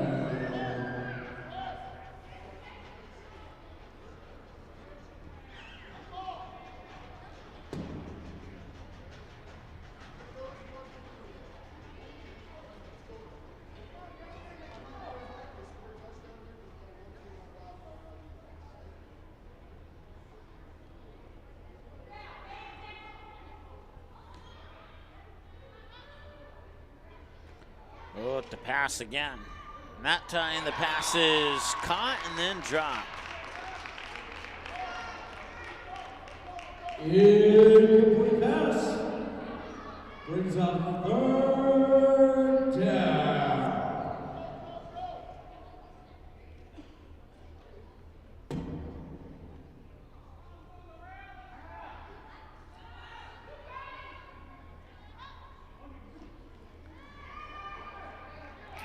That pass is caught outside the numbers, and he just burst through the two defenders.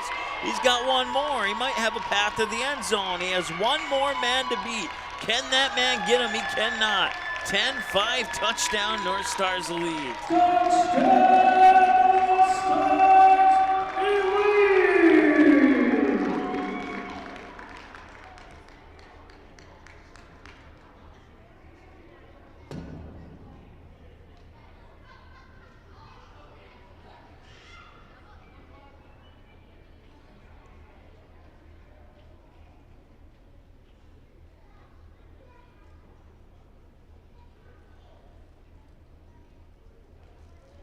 2-point conversion coming up here. They were successful on the first one.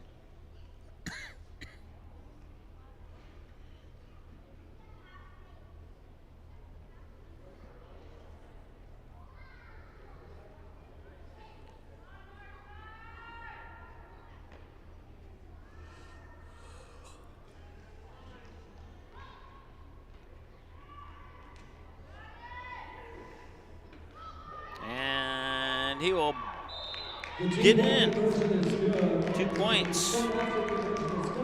There is a flag. Devils Lake, oh, there is a flag, so hold on. It is, we'll take the 2 points away. False start on North Stars elite is the flag. We'll retry the conversion. So have to try again, this time from a little further back.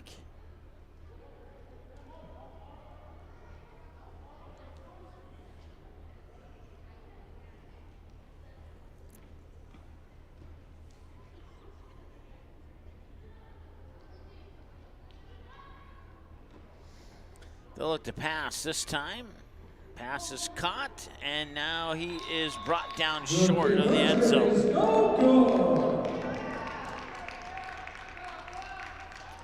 So the 2-point conversion is no good, and it remains a 14-0 ball game here in favor of North Stars Elite in the first half with 11 minutes and change to go now.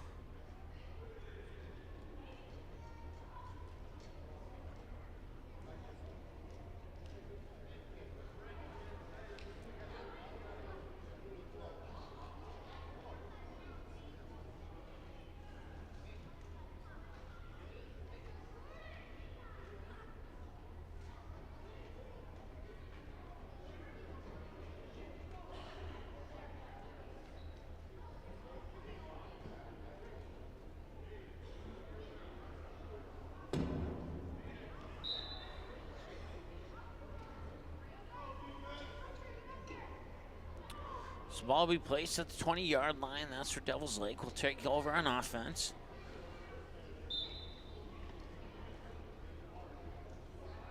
Trailing by 14. Their first drive resulted in a few good plays and also a couple of mistakes.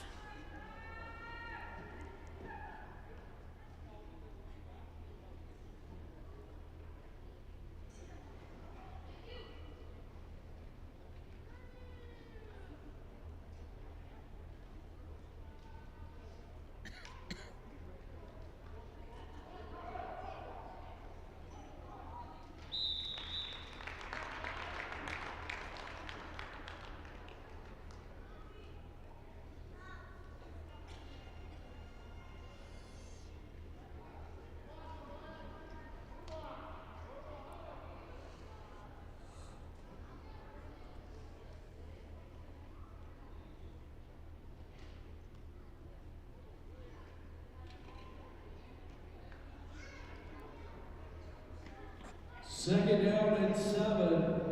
Ball is at the 23-yard line.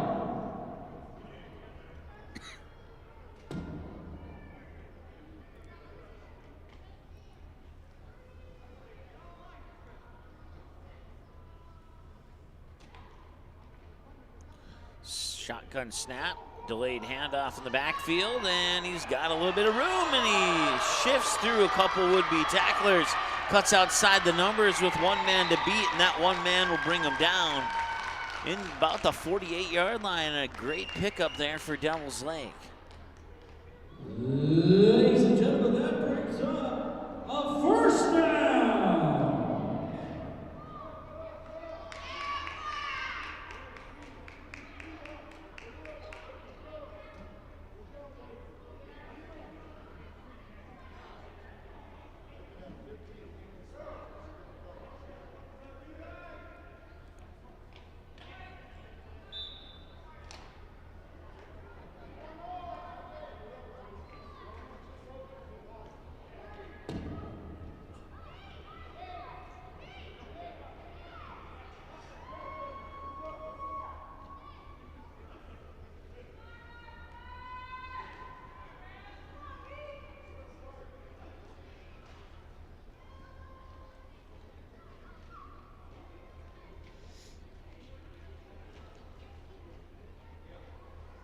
This is our second game of the day. We have a total of 8 of them.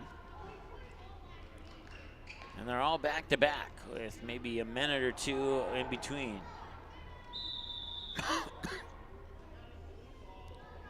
North Stars Elite says they have it, and the referees agree with them. North Stars Elite will recover the fumble and get the turnover. And they'll take over possession of the ball with a 14-0 lead.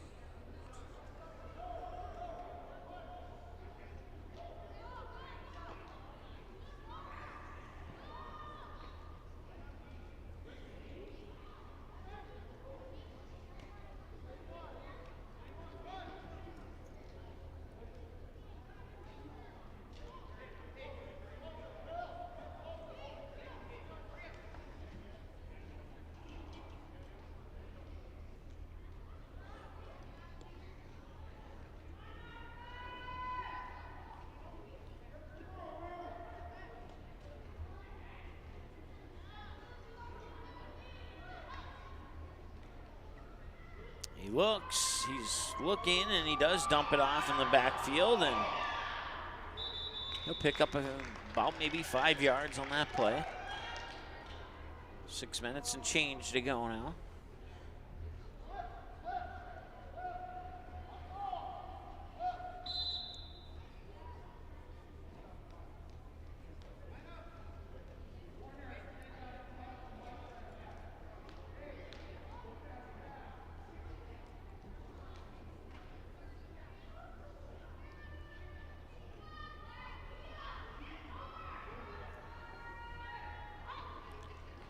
Takes the snap, gets a pass off, cuts inside the 35. Now he works his way back inside even more, right on the numbers at the 30 and possibly down at the 29.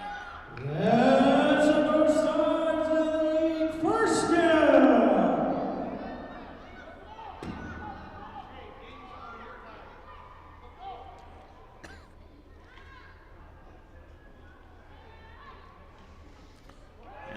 Keep the offense in pass mode, and that is just over the fingertips of his intended receiver.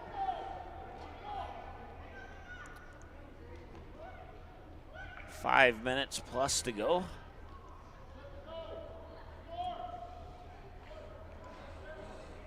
Hey, if you're just tuning in, once again, it's a running clock with the exception of the final couple minutes, or as we have learned this go around, they also stop the clock with injuries,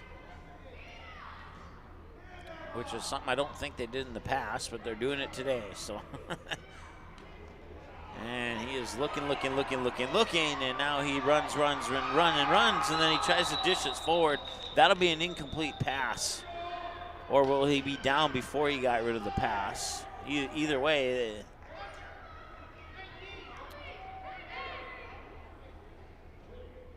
He'll be down prior to the forward lateral attempt. And of course, in most football leagues, a forward lateral would be considered an incomplete pass, because only sideway or backward laterals are allowed.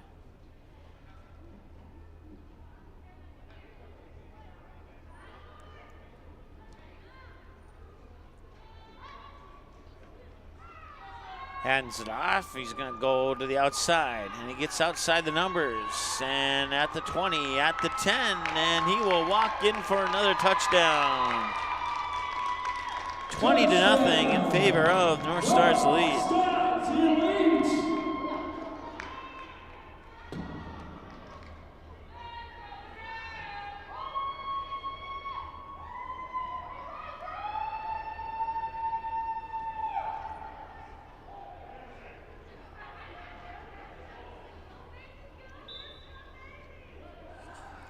So the point after coming up here, they made the first one, unsuccessful on the second one, and now they have their third one. They were successful on the second one, but it was called back with a penalty, and then on the penalty they couldn't get it in on the second attempt. And that is about the same play they tried on the second attempt where they missed it last time. This time it converts, and it's 22-0. In favor of North Stars Elite.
Pass it, and that pass is caught at the 27-yard line. He picks up maybe another yard or two, and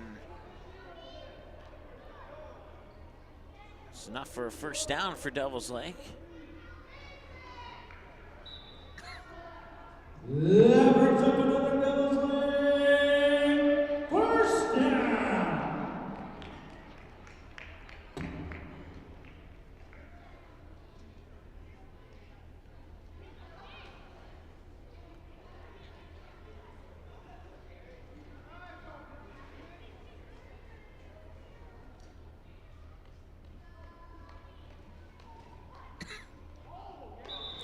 And there'll be a flag and some penalties called here.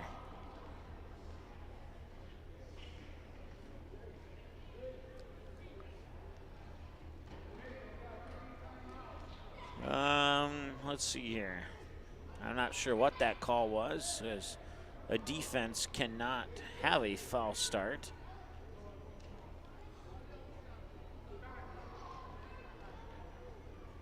Timeout on the field.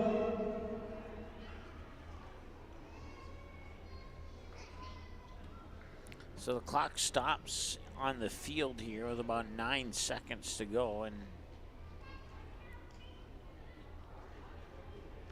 let our clock tick down to as close to 9 seconds as possible.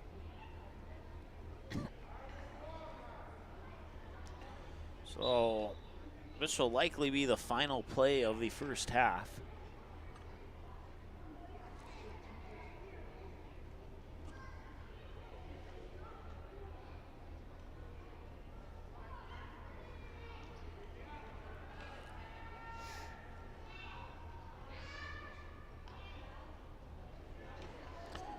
Pitch it. He was looking to throw, and now he's going to keep it himself. And he fumbled the ball. And North Stars Elite got it. But it won't matter because that's the end of the first half.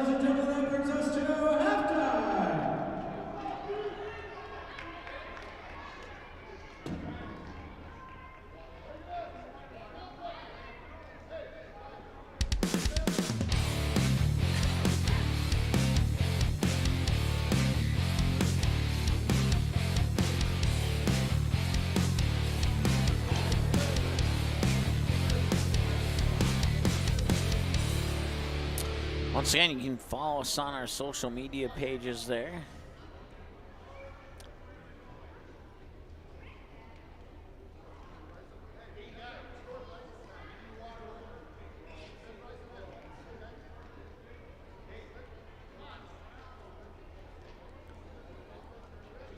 Facebook, Twitter, Instagram, and YouTube, of course, along with our website at magnitude-sn.com.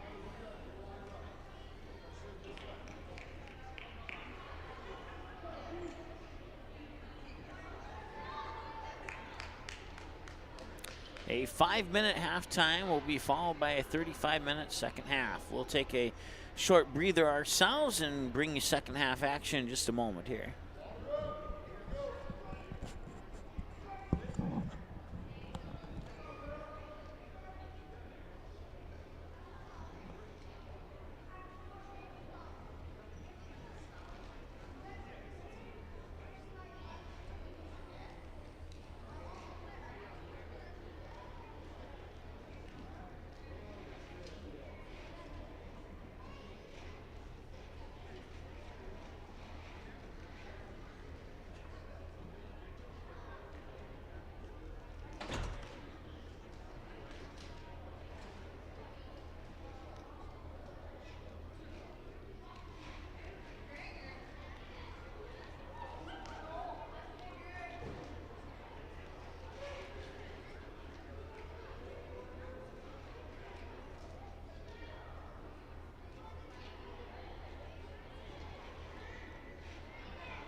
They'll hand it off for the first play, and he'll drop it, and he'll fall on it, and they'll lose a ton of yards on that first play of the second half.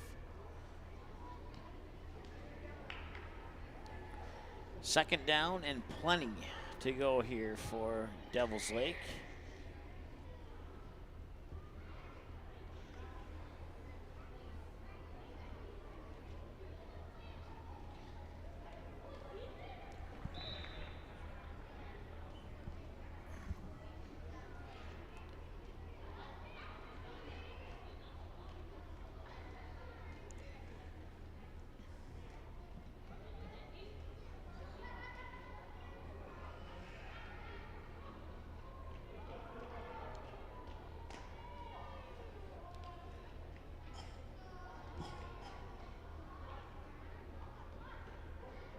And that was nearly fumbled, as the exchange was not quite as solid as they wished that would have been. And now a flag comes in late, possibly unsportsmanlike conduct.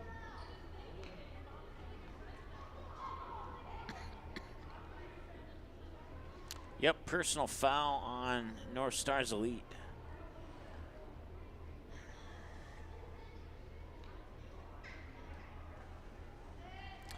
So after losing a ton of yardage on a bad snap, they'll get some of that yardage back here on a personal foul penalty.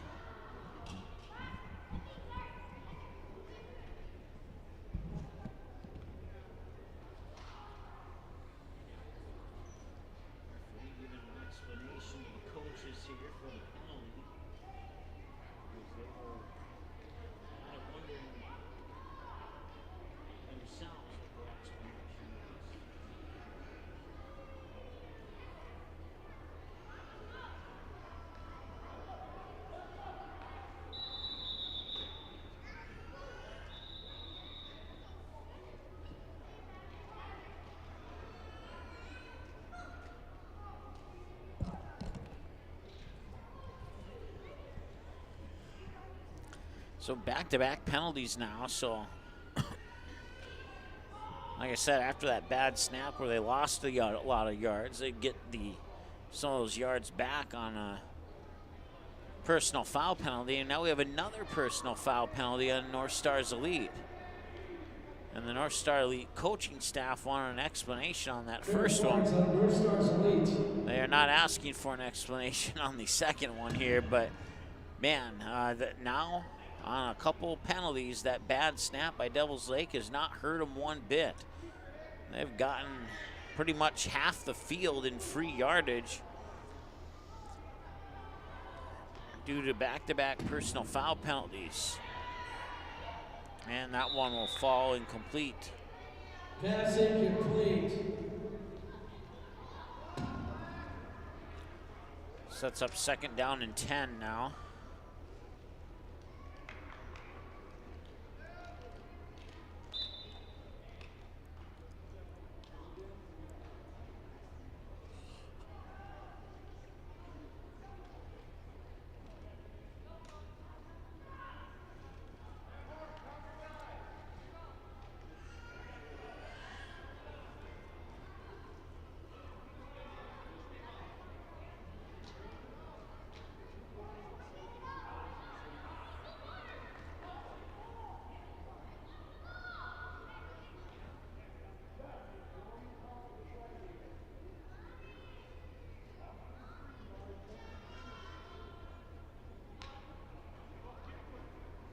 Screen pass, and he'll catch it. And he's up to the 45, breaks another tackle down the sideline to the North Stars Elite 35-yard line.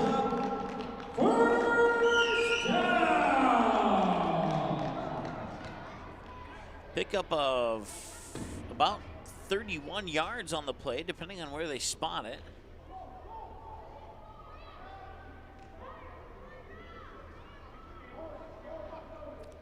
And it will indeed be a pickup of 31 yards.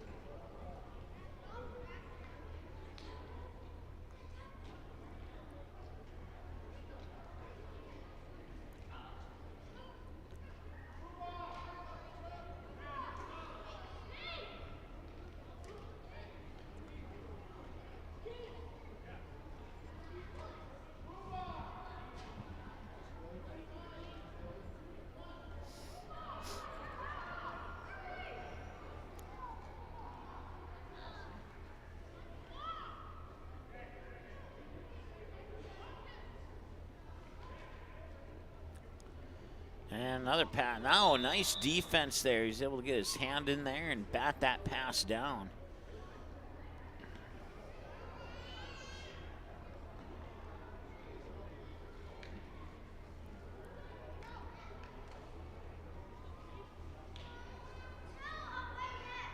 It's second down.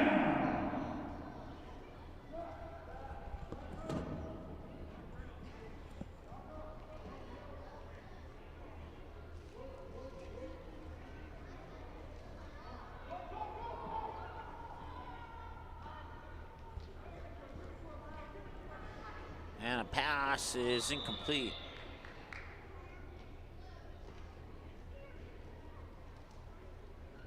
Incomplete pass brings up third down.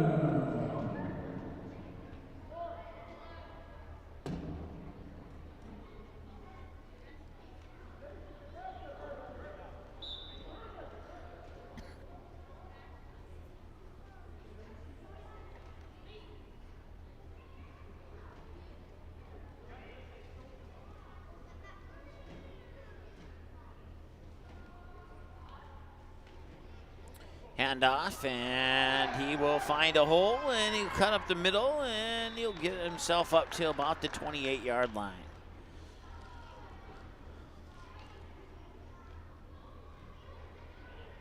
Positive yardage on the play brings up fourth down.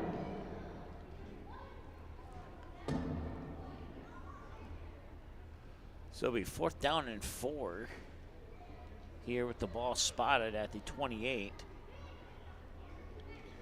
With 27-22 in counting to go here in the second half of this one, and 22-0 score in favor of North Stars Elite and Devils Lake. Looking to move the ball down after a couple of personal foul penalties that gave them about half of the yardage that they've earned on this drive for free. And they'll look to get on the scoreboard here, and we'll have another flag, and we'll see who this one's on, and it's on the offense. It is on Devils Lake for a foul start. They're saying they moved first, which caused North Stars Elite to jump.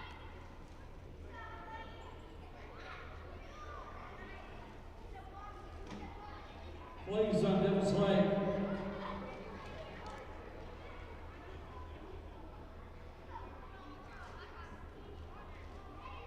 Repeat the fourth down. So it turns into fourth and 4 turns into 4th and 9. 4th and 9, excuse me. And ooh, he caught the ball, but he got tackled right away, and Turnover on down. you heard it, turnover on downs. So North Stars Elite will get the ball back, leading 22-0 with 26 minutes and change. So you cracked the eggs on 25 minutes to go now. 26, I meant to say.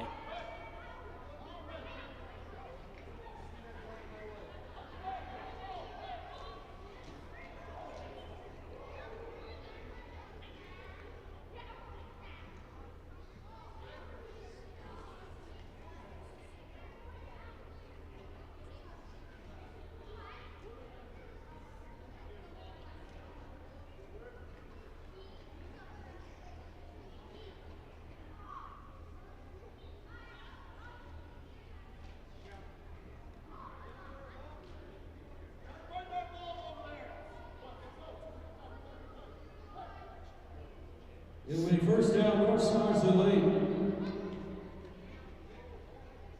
He'll look to pass, and he'll keep it. He'll get through a couple tacklers, and he's up to the 45. Maybe the 44. He tried to stretch out to the 45, but I think they're going to mark it shy of that. Second down. Bring up second and short. 2nd and 1 to be more exact.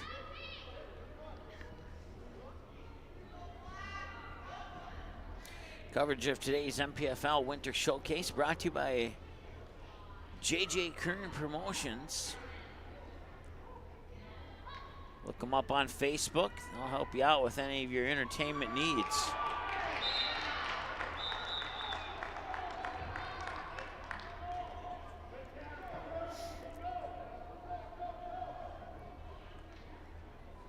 That brings up a North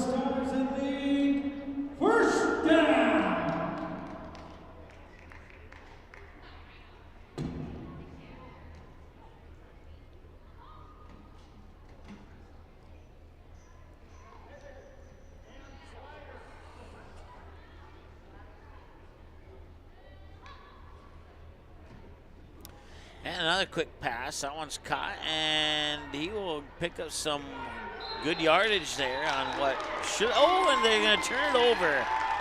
Devils Lake stripped it out of the hands of the ball carrier for North Stars Elite, and they get the ball back, and they get some pretty decent field position on their own 49 to start the possession.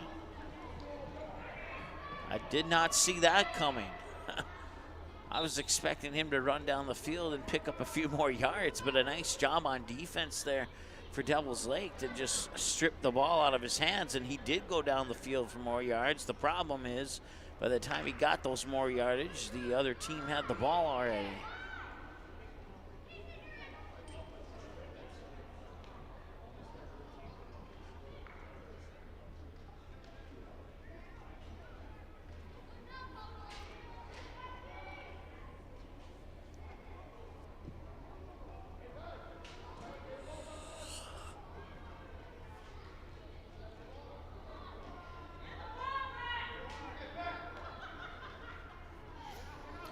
Pitch and a pass and an incomplete pass. And they've tried that play a couple times and they have not got it to successfully work yet.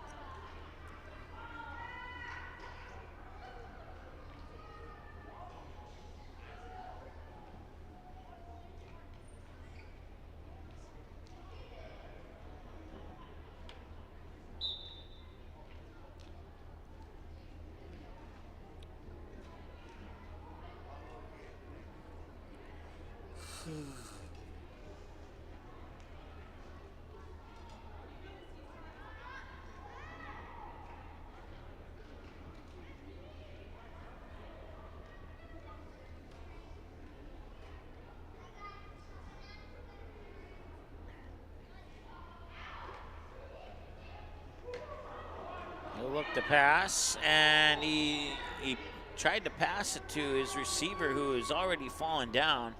And then the fallen down receiver looked at the referee, being like, hey, you gonna call something on that? And referee did not call anything on it.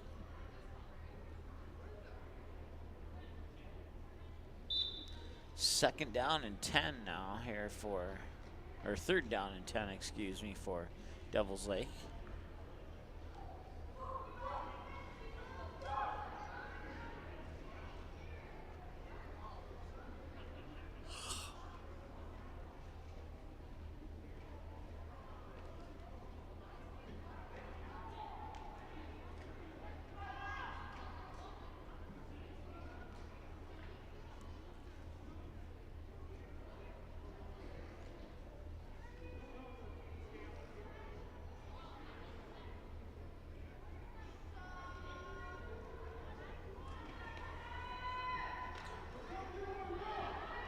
And a flag is in on the play.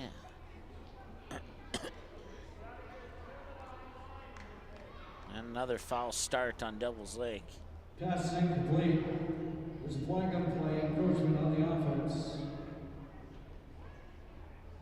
Penalty is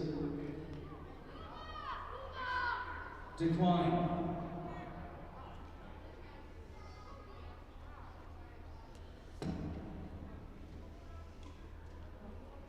I don't know, the PA announcer said encroachment on the offense. It was on the offense, but it wasn't encroachment. That's a defensive only penalty, so. Not sure what the referee shared with our PA announcer, but somebody down there missed it. Either the referee or the PA announcer, or maybe both, or I don't know.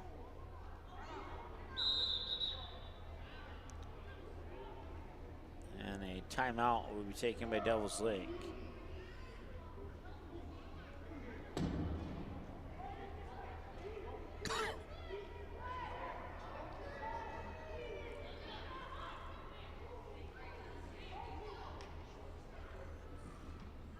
And a nice run up the middle there, picks up a few yards.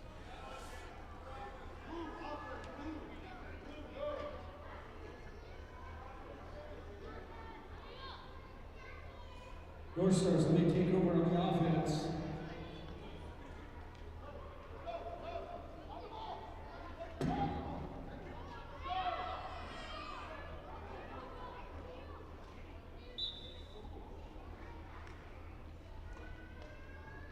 All right, so it's a turnover on downs. So North Stars Elite will get the ball back with 22 nothing lead and about 18 and a half minutes to go.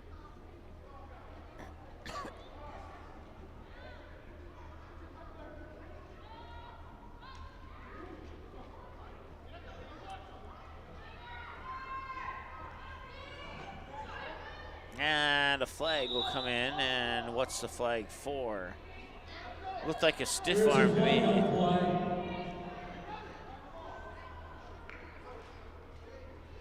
Face mask is the call. So, and the penalty is going to be declined. That's interesting. I don't know why you would decline a face mask penalty on the opponent, but Face masking on the North Stars Elite. Horse collar tackle on Devil's Lake. Those penalties offset.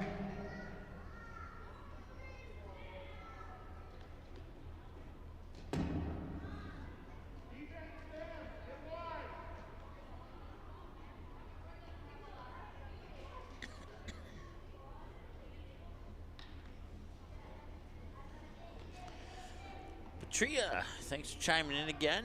Watching game number 2. Cheering on Braden Kern in this particular game. And I'm sure the rest of his teammates too. Kern playing quarterback here for North Stars Elite. He'll hand it off, and it'll be a reverse handoff. And now pass back to Kern. What is this? That was fun to watch. I enjoyed that one. Back to the 45-yard now. So the quarterback takes the snap, hands it off, and then it's a reverse handoff and a pass back to the quarterback for the receiver or for the reception. And they'll actually mark it at the 46. So second down and a long 3.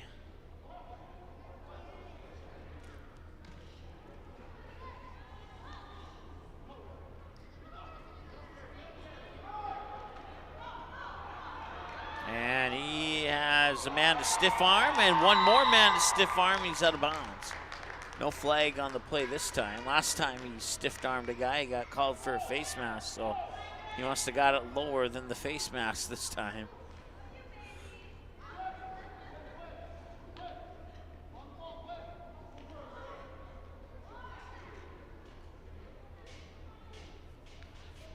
First down, North Stars Elite.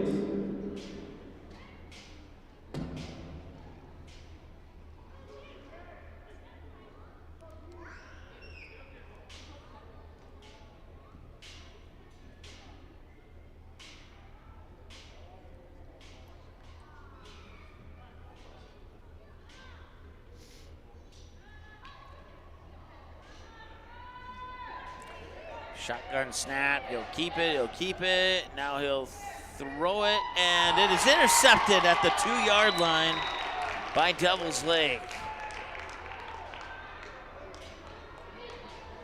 May have gotten a couple yards on the return. Looks like they'll spot it at, let's see, where will they spot it at, right at the 5? Devil's Lake. Yep, so a return of 3 yards on that interception, and still a long field to go for Devil's Lake, but they get the ball back, trailing 22-0. We'll see if they can get on the scoreboard here in the next 14 minutes and some.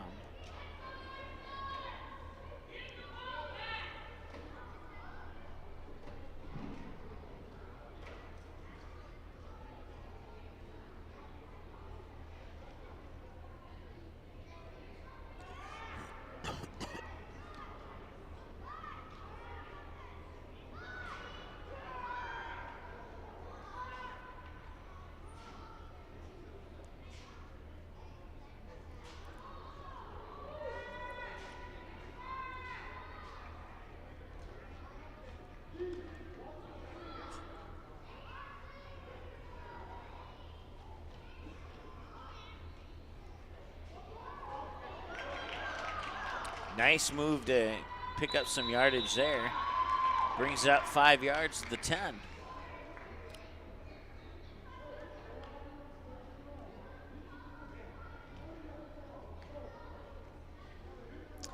10 down and 90 to go to get on the scoreboard. We'll see here what the next play will bring us.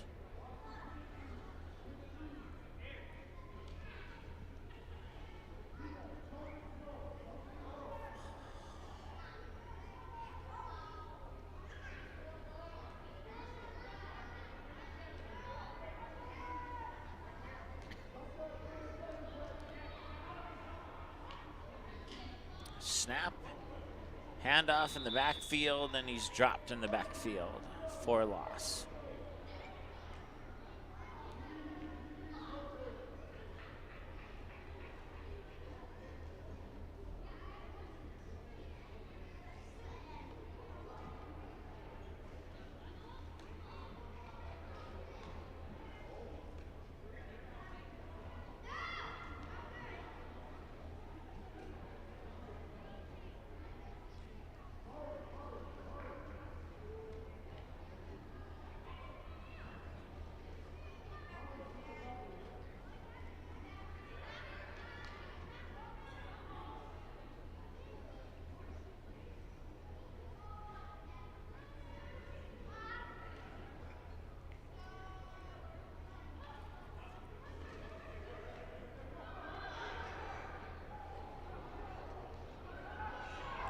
Outside the numbers and out of bounds, close to the 12.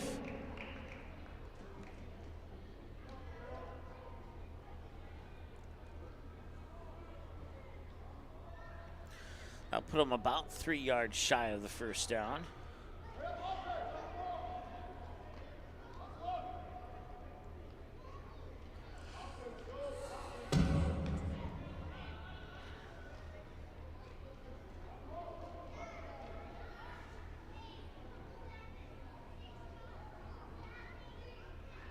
They're gonna, it's a punt is what it is. So Devil's Lake will get the, I think, no, North Stars Elite will get the ball.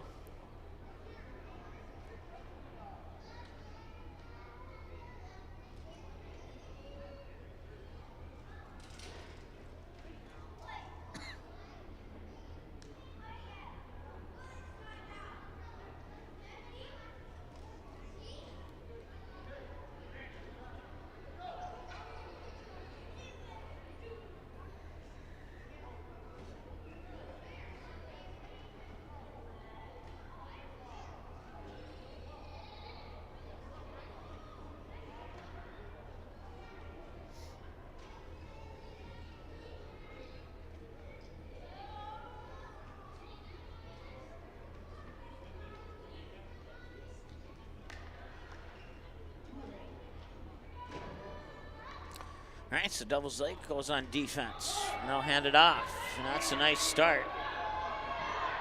30, stiff arms his way into the 20, and he's loose. 5 touchdown. Touchdown, North Stars Elite.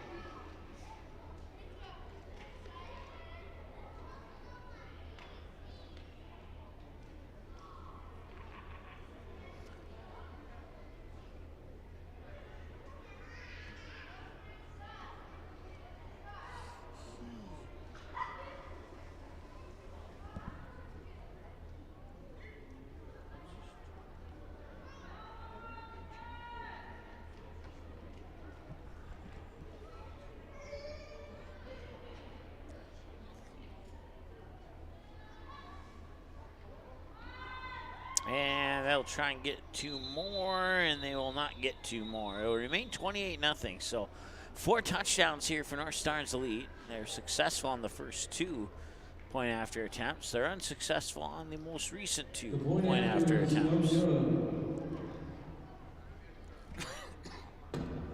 That'll move us inside the 9-minute mark to go here in the second half and of game number 2 of 8 of the day.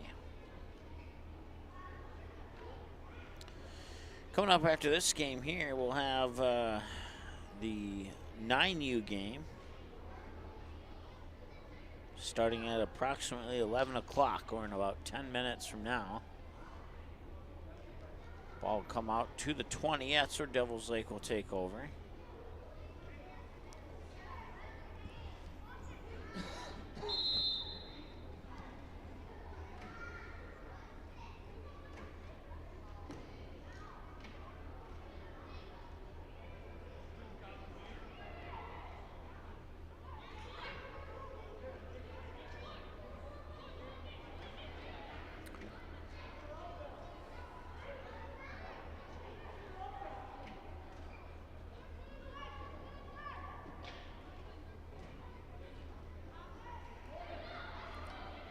Receiver near side. Now he goes in motion, lines up in the tight end position. Screen pass, caught. And he's not going to get too far. He's going to lose yardage. Loses about 4 on the play.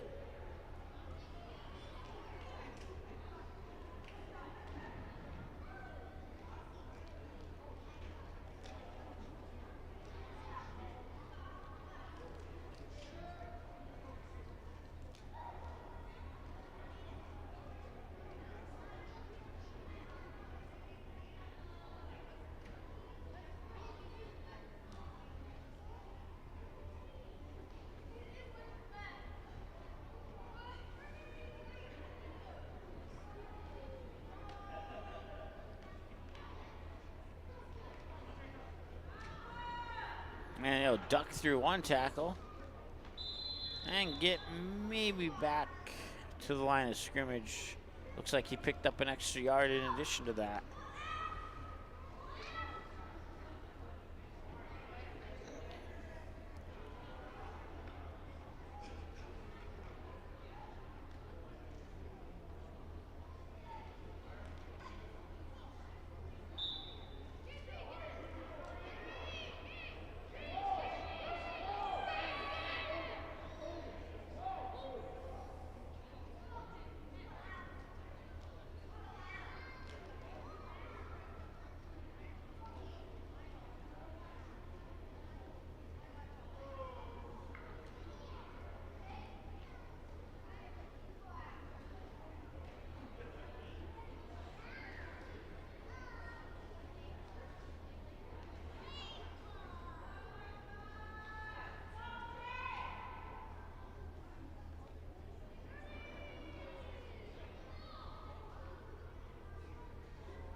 So they'll walk off the punt, and North Stars Elite will get the ball back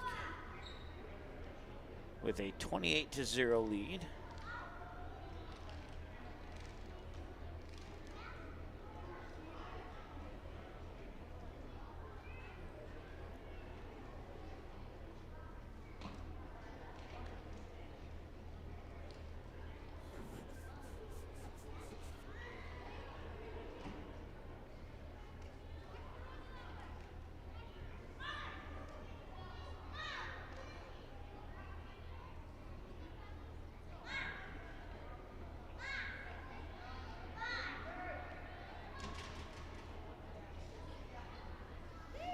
He's looking to pass. He's still looking, and now he will fire, and it is caught Devil's Lake saying it's incomplete. Oh, it was incomplete. It looked like he caught it from my point of view, but that official was right there, so he saw it better than I did.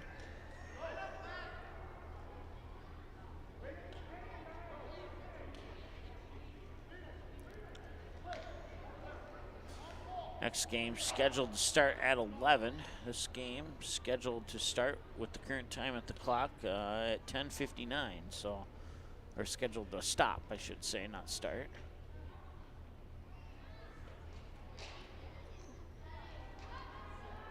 At 28-0, and the North Stars looking for more, but another incomplete pass. Inside 3 minutes to go now.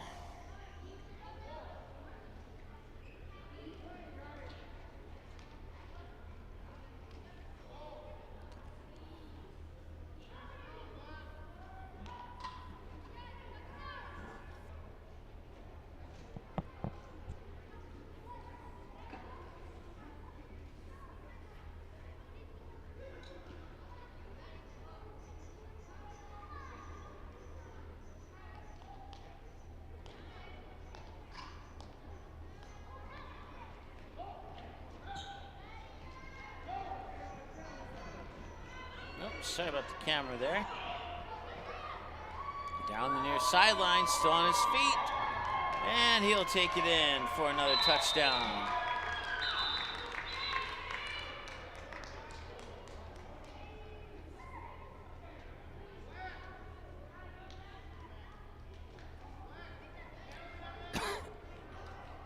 (34-0). Point after attempt coming up here.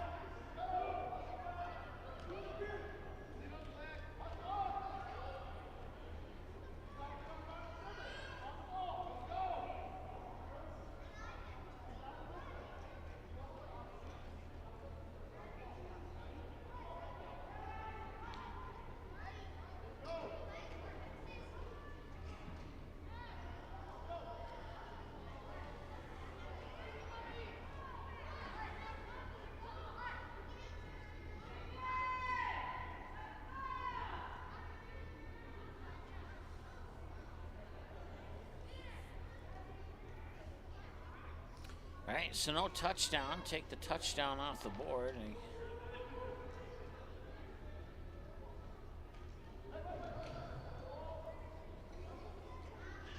Penalty will make it 3rd down and 15.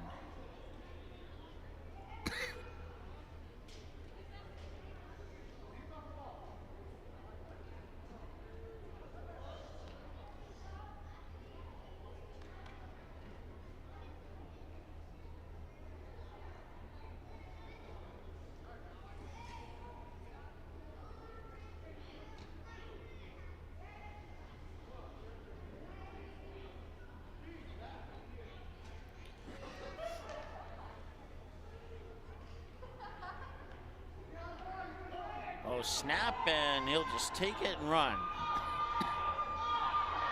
And he has one blocker, and he's going to go into the end zone. It's going to be the exact same result. A 51-yard touchdown run as time expires.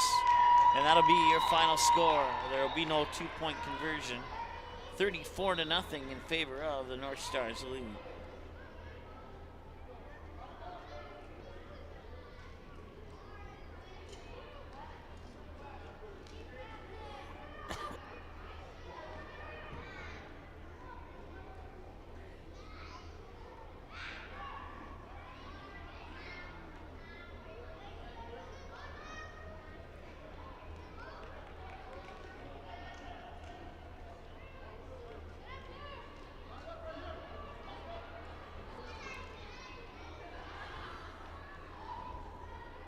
Two new teams take the field here.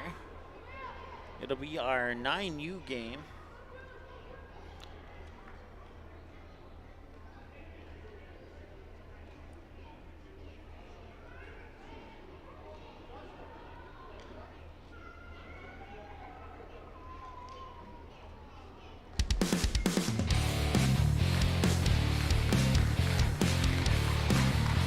Once again, you can follow us on social media there. YouTube, Instagram, Twitter, and Facebook.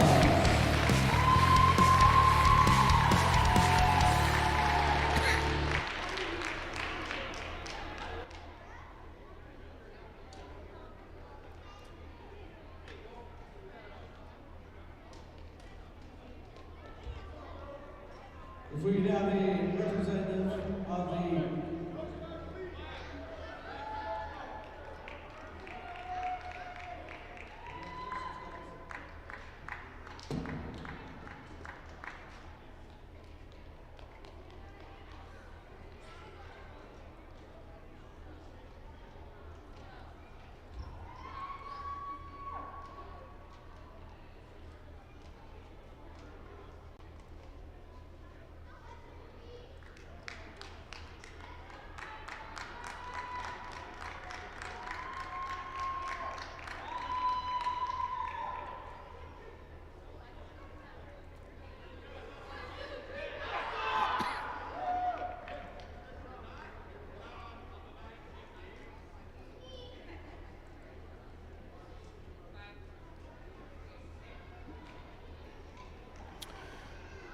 So those are the colors of the two teams that'll take the field. We'll get the names of them here momentarily.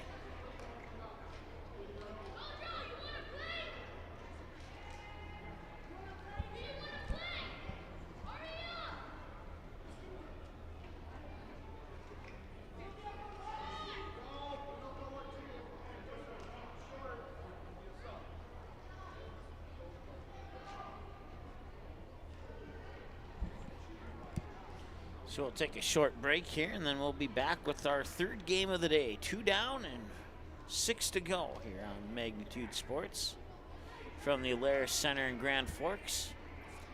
Always a beautiful facility. It was here last year for the 2021 Winter Showcase.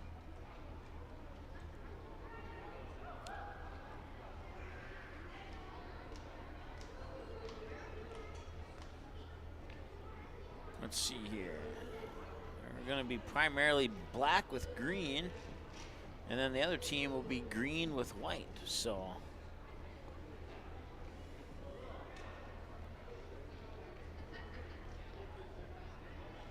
see if I can get a team name off their jersey or not.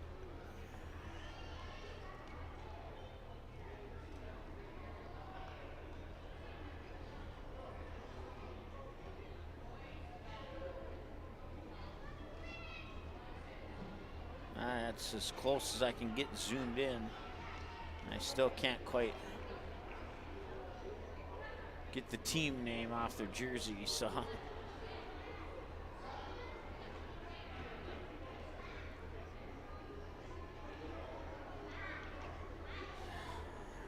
So black with green will be facing off against green with white.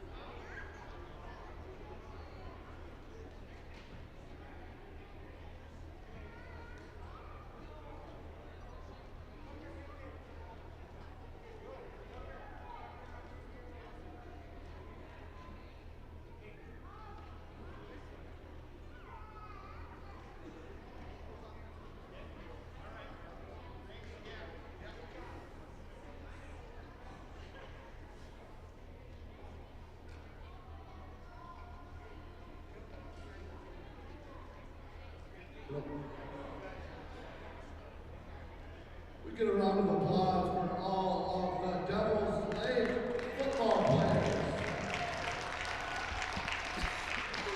the coaches.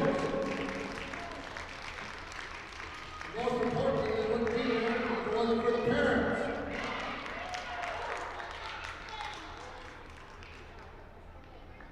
Devils Lake players, please remember to thank your parents for bringing you here. It's a pretty good experience here today. Thank you guys very much. North Stars are late. Thank you very much for playing hard. Thanks to the parents for bringing the players. You're playing very hard, North Star Lakes. Give everybody a round of applause and took part in the showcase. As our good pal JJ Kern on the microphone, taking over for the previous PA guy who I don't see out there anymore.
right, so the black team with green numerals outlined in white will be represented by the black side of the scoreboard, and the lighter green will be represented by the left-hand side of the scoreboard. And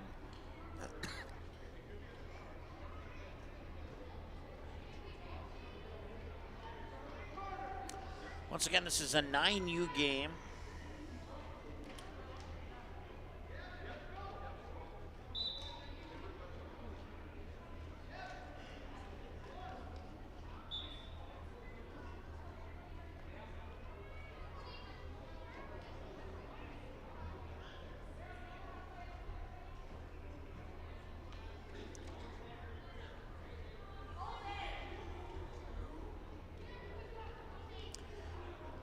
Quickly get something to drink here before they get started. I'll be right back.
They have started the clock without a play being run yet, so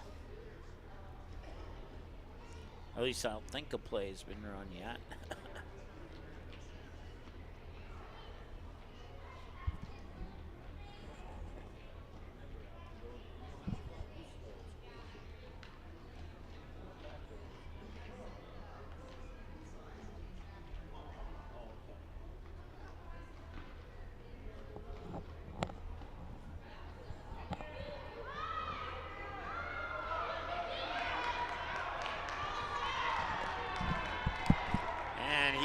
Take it all the way to the house, and it is 6-0 in favor of the black team.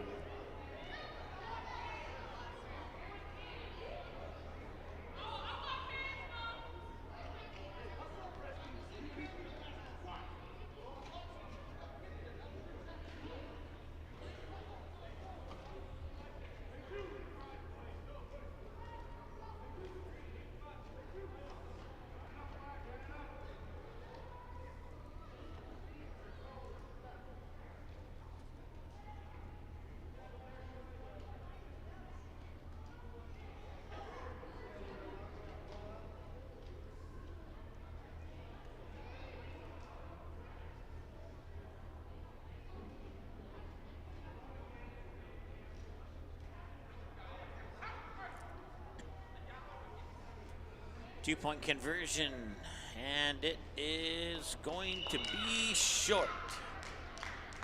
Missed it by about a yard.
want to say hi to Noah watching on YouTube and cheering on the green team.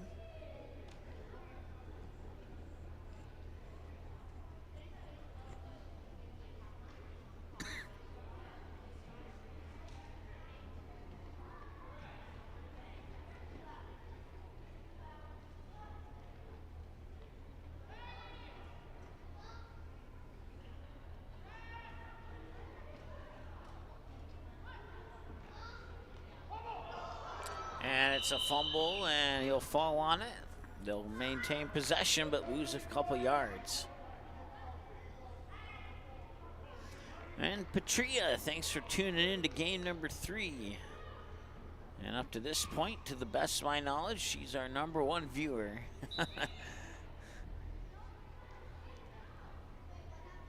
Chiming in on all 3 of the games on our YouTube chat. You can chime in on the chat too. All you have to do is subscribe to the channel, and subscribing is 100% free. If you do wish to donate some money of your choice of any amount, you can use the super chat feature in the chat. You can use the thanks feature, which you'll find right next to the thumbs up, thumbs down button on the video. Or you can go to our website, Magnitude.SN, scan the Venmo or the PayPal QR code and follow the bouncing ball. And if you're familiar with Venmo or PayPal, you know what to do after that. So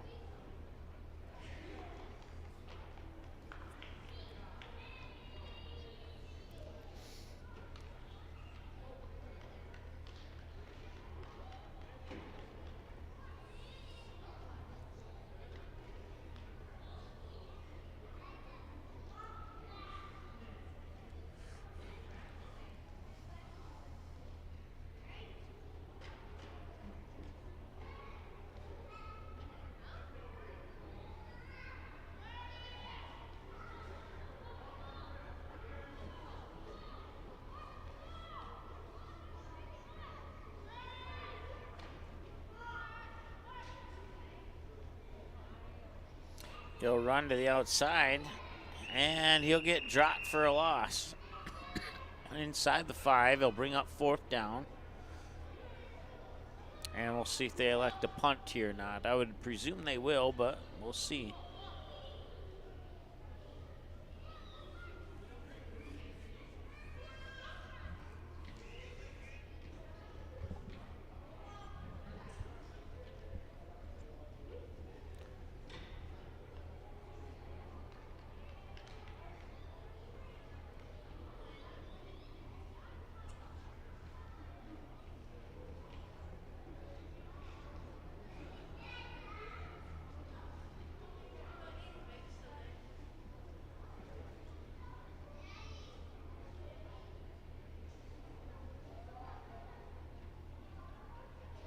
Oh, my apologies. It's actually 3rd down. I thought the down and distance guy had it on 3 prior to that last play starting, but apparently not. He had flipped it quicker than I could notice him flipping it. So 3rd down and plenty. They have 3rd down and 28. They have to get to the 30-yard line. Actually, it looks like the ball is spotted at the 3, so it'd be 3rd down and 27. They have to get to the 30-yard line for a 1st down.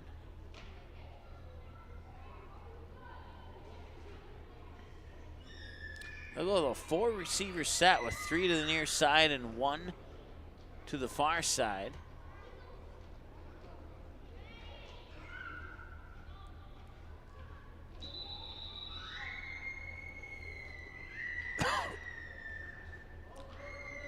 And a whistle before the play could get started. Once again, if you're just tuning in, this is the 9U game.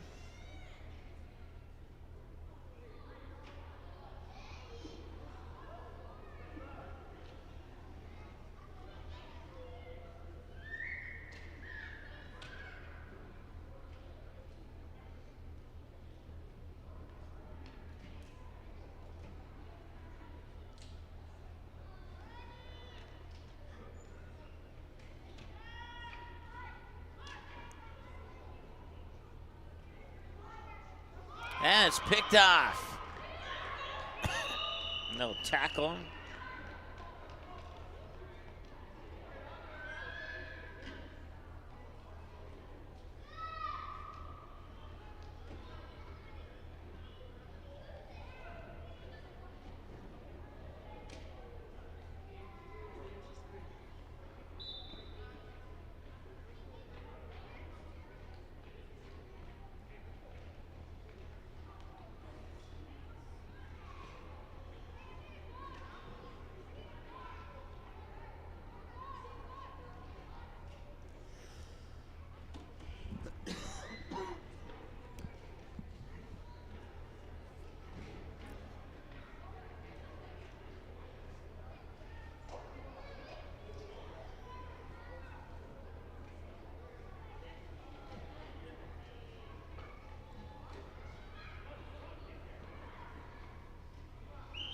And he will go into the end zone for another touchdown. And it is 12-0 now in favor of Black.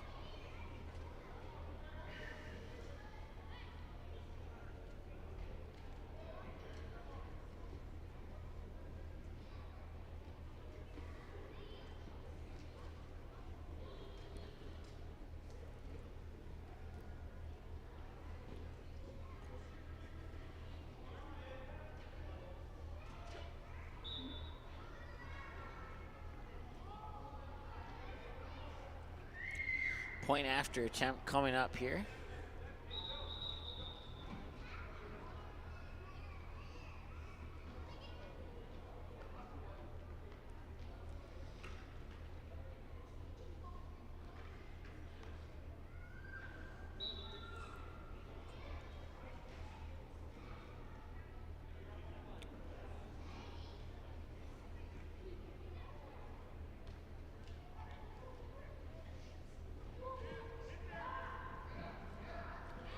And he will fall down, and that will eliminate the 2-point try. 12-0 your score after 2 possessions. Green will get the ball back.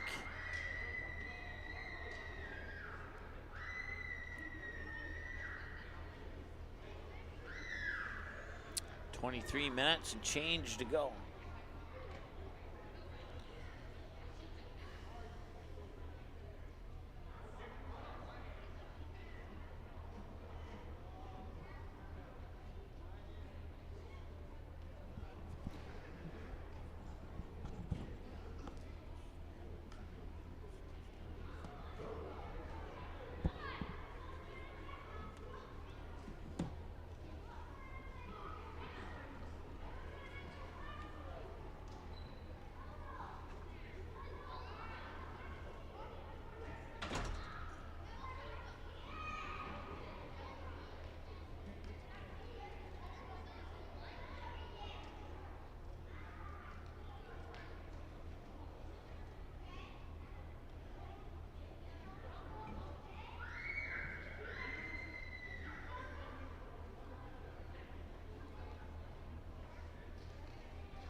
All right, I want to thank Janice for taking over on camera momentarily there so I could take care of a few errands. Let's put it that way.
Once again, this is the 9U game. It's our third game of the day. Our fourth game will be the 10U.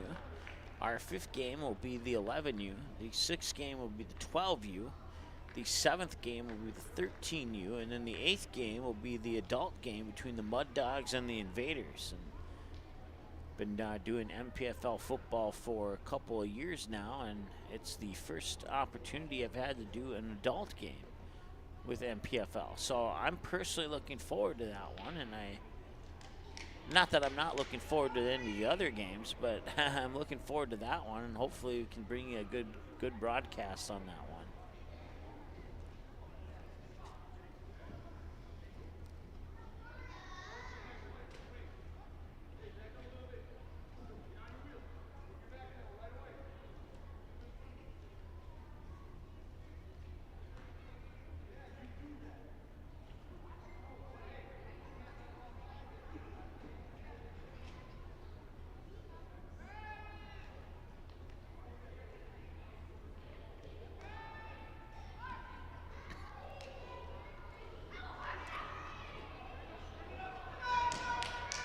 And he's looking for a block, but his forward progress will be whistled down.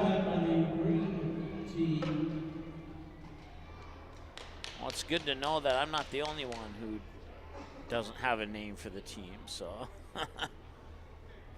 As I see our PA announcer, who I originally said was gone, is returned now, so.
the run. And nice gain up to about the 47 before he's taken out of bounds. Positive yardage on the play brings up a first down.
Is taken by other direction, and he's going to go into the end zone for another Black touchdown. Touchdown! Team Black.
And that will be a failed attempt.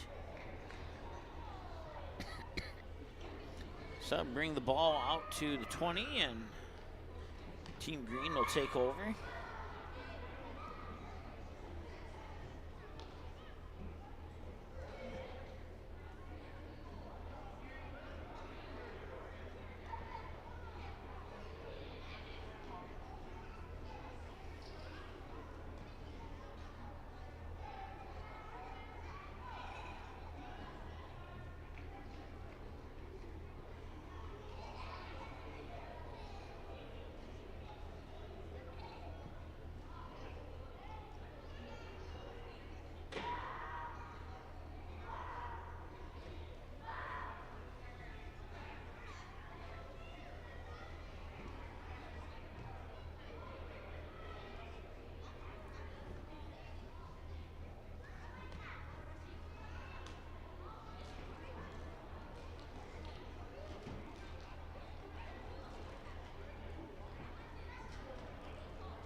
There's a run to the outside, and he will get inside the pylon for another touchdown.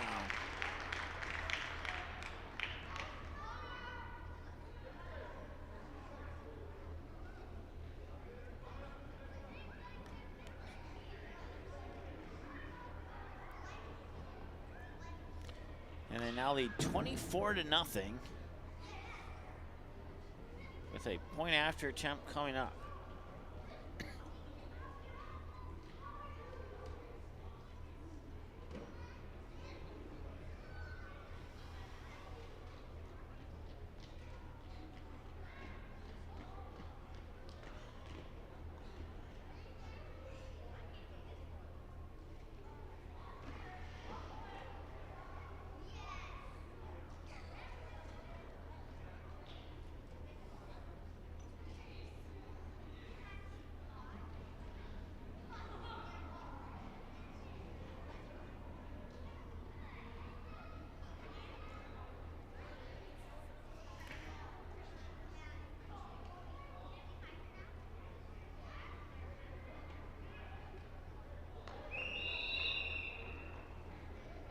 And he will miss that one. The 2-point conversion is no good.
Go to the outside, and he will be out of bounds at about the 27-ish.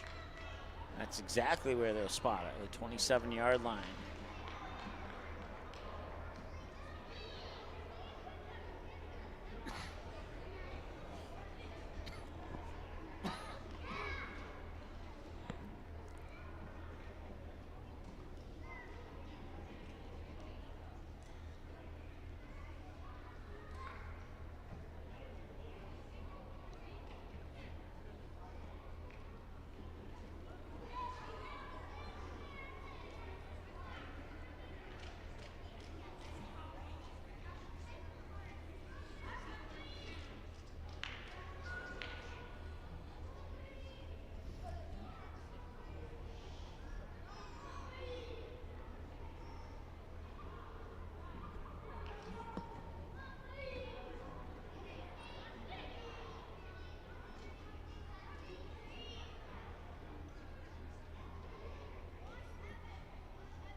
And he's sacked in the end zone for a safety. So that is a 2 points for the black team. So we'll get Correction, that is a safety. yeah, apparently our PA announcer was not paying attention to who had the ball, but Ladies and gentlemen, that brings us to our halftime break. all right, so we got Folks, we want to remind you that all of today's games are being streamed live online thanks to the folks at Magnitude Sports. Thanks to Magnitude Sports for supporting and broadcasting today's football games. And speaking of Magnitude Sports, check us out on our social media accounts there. Facebook, Twitter, Instagram, YouTube, our website, magnitudesn.com. As we're here at the Alaris Center in Grand Forks. Used to live here back in 2014-15.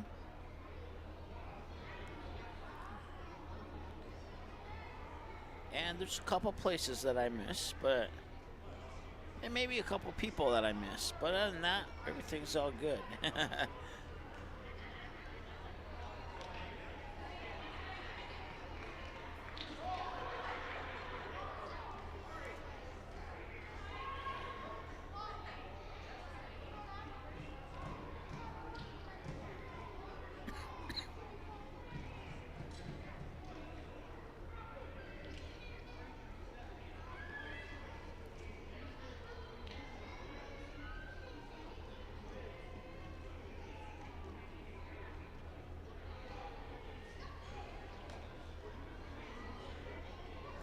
All right, well, we'll take a short break as we're at halftime. The second half is about 3.5 minutes away. We'll be back in a moment.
just like this.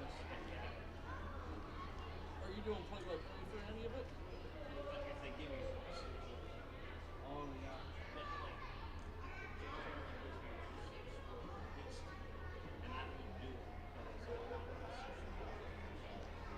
Yeah, no, this should be both his teams.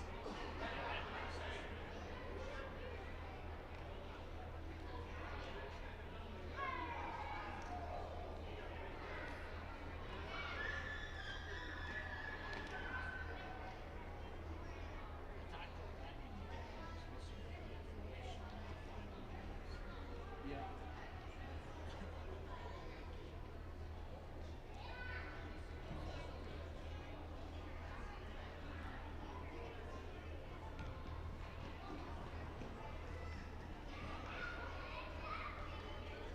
No, I did this last year. I was like, oh my god, like, I need to just settle down the first 4 games. So it's a lot of week.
It's time to start our second half.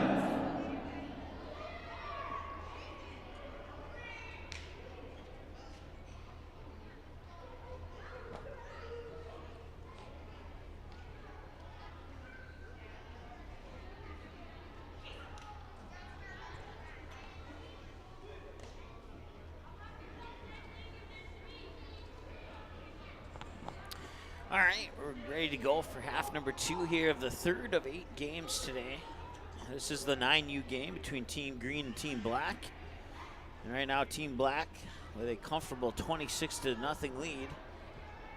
And it'll be Team Green to start the ball, and before the snap, we have a whistle.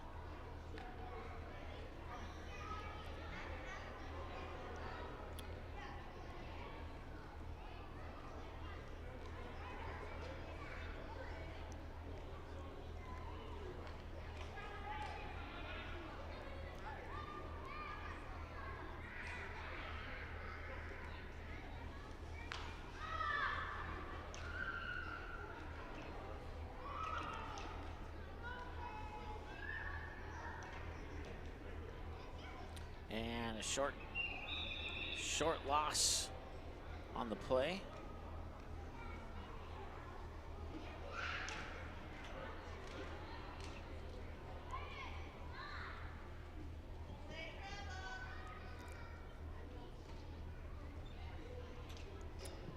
And we have an injured player down. Hopefully nothing too serious. Once again, running clock, with the exception of the final couple minutes of each half. Or at least that's what I was told.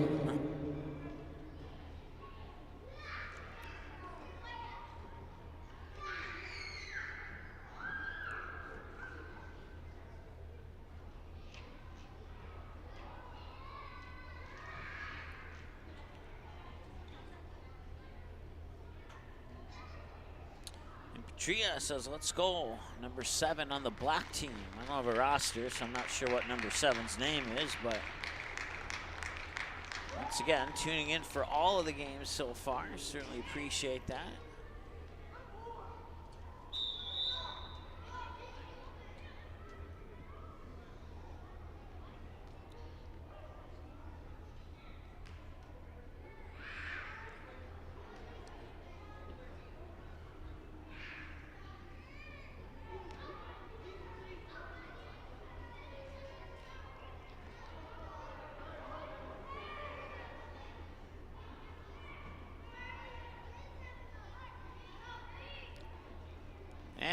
Quarterback will keep it himself and come to the outside the numbers of the 10. Stiff arm to the 15. He gets twisted down about the 12.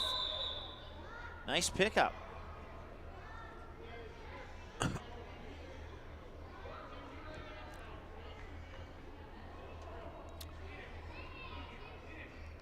(18-6) the final score in our first game of the day, and the North Stars lead 6th grade game over Devils Lake. And then 34-0 in favor of North Stars lead in the 5th grade game over Devils Lake. And right now, Team Black is pitching another shutout. We'll see if Team Green can avoid that here. They have plenty of time to try and get down the field and score. Get that goose egg off the scoreboard.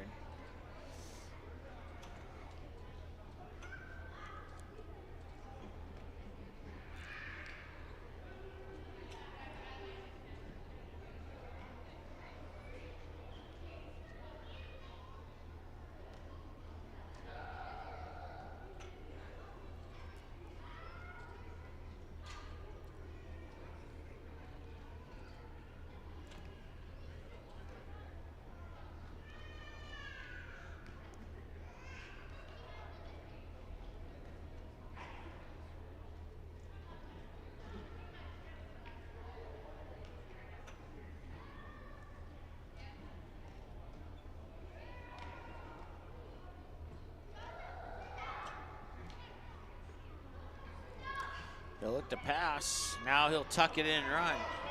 He's got some room to run too, past the 20. Evades one tackler over the 25. Stiff arms his way up to the 28-yard line.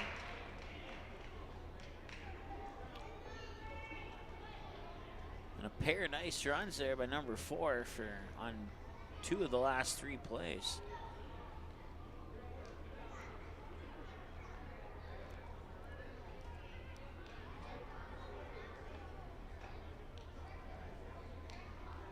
Run complete to the 28-yard line.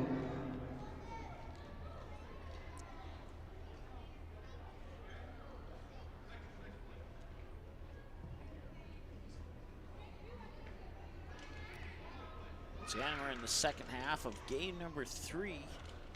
Game number 4 will be the 10U game. That comes up about 1 to 2 minutes after the conclusion of this game here. It's pretty much all back-to-back.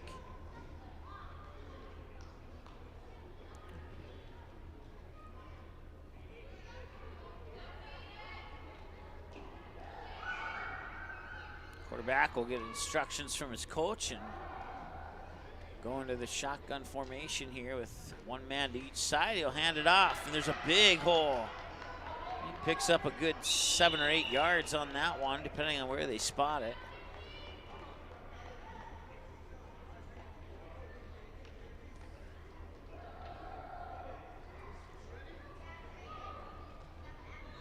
They'll spot it down at the 34-yard line.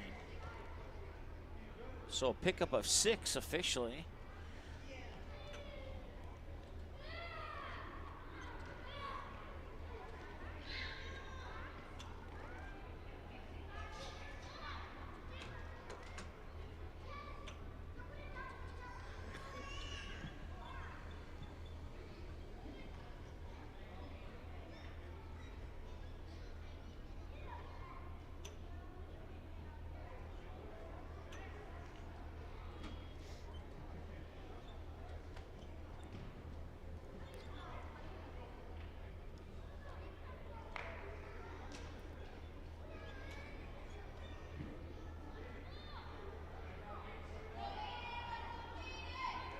Team Green has a football for 33. And we'll have a flag on this, and I'm guessing it was a false start on Green, but we'll see what the official says.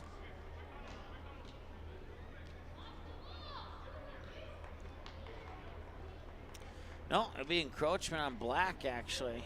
Team Black went first. So there was no movement for the offensive line, and 5 free yards here for Team Green. With the penalty, the ball will be just inside the 40-yard line.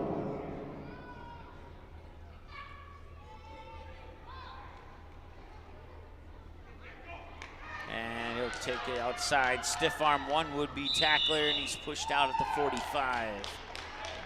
It's enough for a first down. Keep the drive alive here. Keep out to the 45-yard line.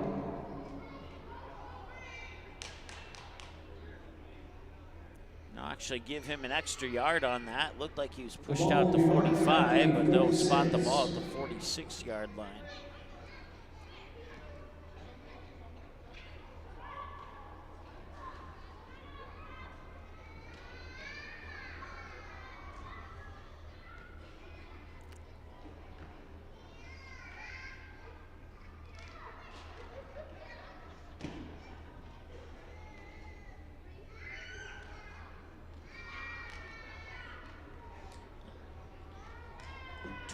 Noon now, kicking off any second here. Will be the Buffalo Bills hosting the Minnesota Vikings. We'll keep you updated on that. That's a road game for Minnesota. Minnesota Timberwolves also on the road.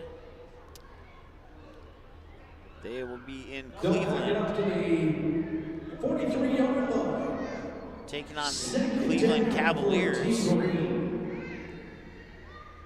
And that is a 5 o'clock tip-off between the Timberwolves and the Cavaliers. And then a home game for the Minnesota Wild at 7 o'clock tonight as they host the San Jose Sharks.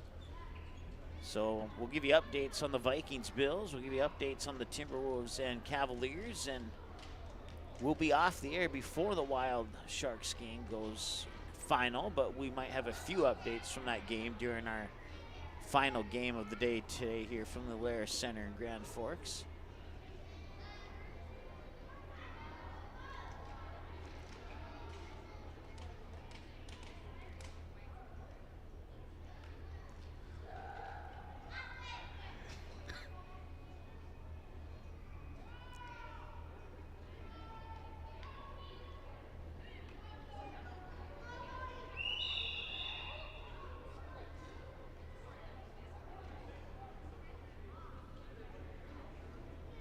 Run up the middle for Team Green.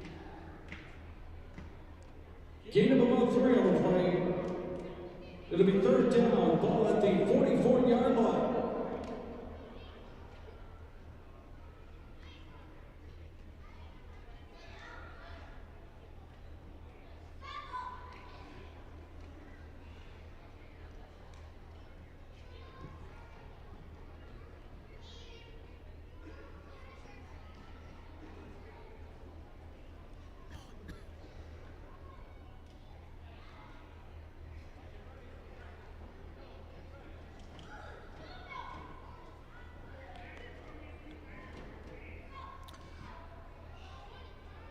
Goal number 1 here is for Team Green to get into Team Black territory, and they're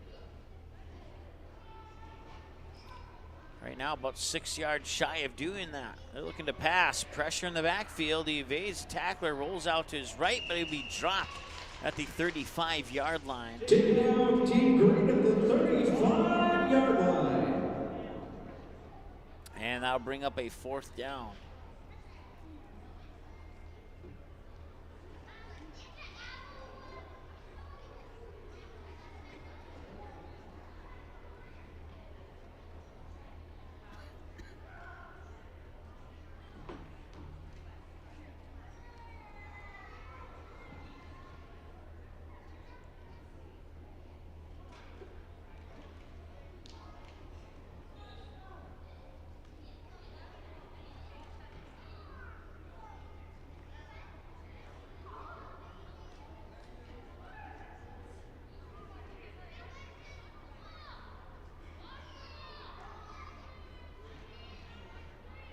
Team Green's going to go for it on 4th down here. They have to get to the Team Black 44-yard line for a first down. And a bobbled snap rolls on the ground, and it is still loose. And Team Black falls on it.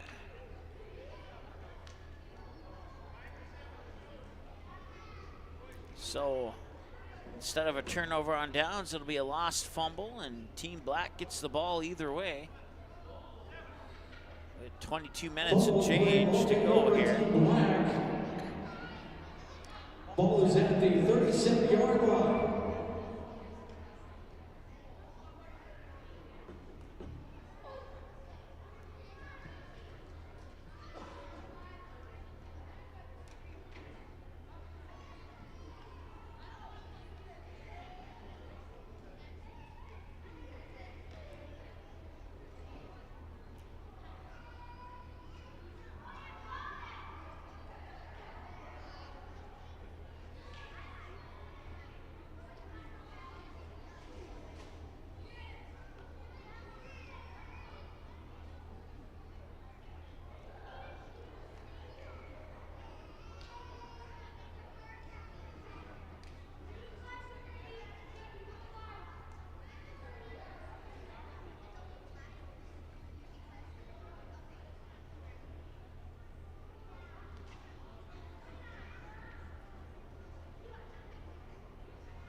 First and 10 from the 37 for Team Black with a 26-0 lead. It's a high snap.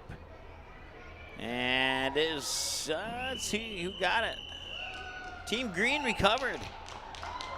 So they get the ball right back at the 47-yard line.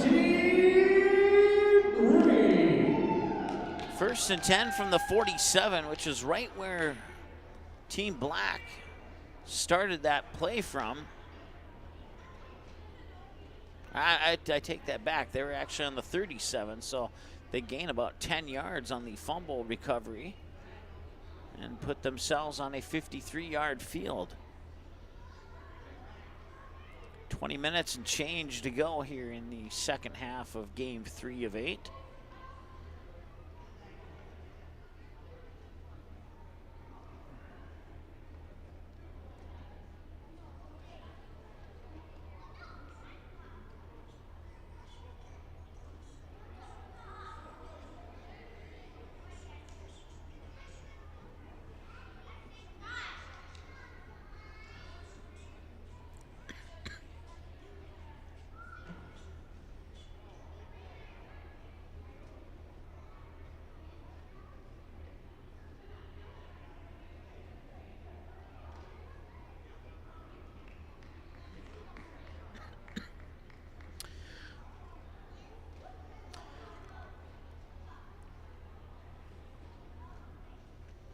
Other NFL games on tap, you got Carolina, or no, I'm sorry, Detroit taking on Chicago. It's a NFC Central clash there, and Kansas City taking on Jacksonville. Here's a snap. Looking to pass, looking. Now he tucks it in and runs. Over midfield for the first time in the game. Team Green is on the Team Black side of the field. And he'll be brought down at the 48-yard line. Ball is at the 48-yard line. And now they'll push it up a little bit closer to the 47. So Cleveland, Miami also in action right now. Chicago has the football and they are in the red zone. If they score, we'll let you know about it.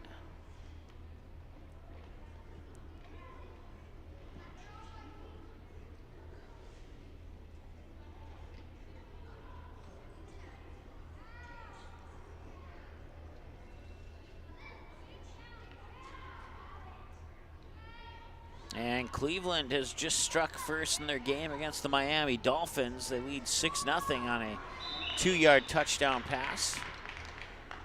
Number 4 taken down to the backfield by Team Black.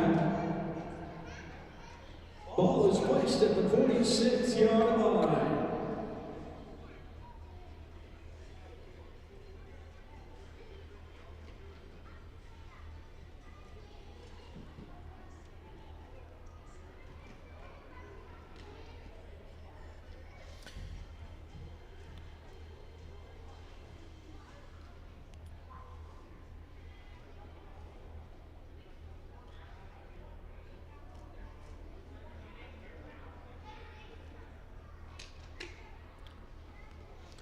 Vikings and Bills are still scoreless after a batted down pass by the Vikings defense.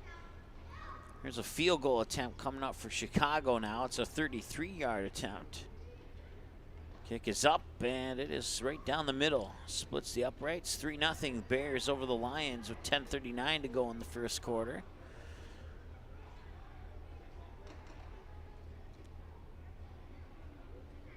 Packers play Dallas a little bit later this evening. I can't recall if that's a 3 o'clock or a Sunday night football game, but I know it's not now. Let's put it that way.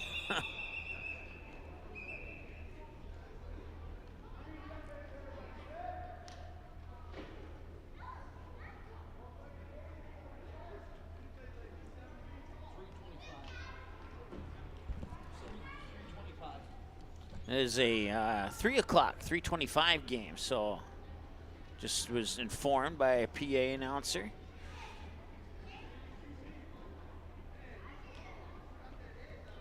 The Vikings picked up a big play on 3rd and 11 for a first down. And now they are on the Bills' side of the field.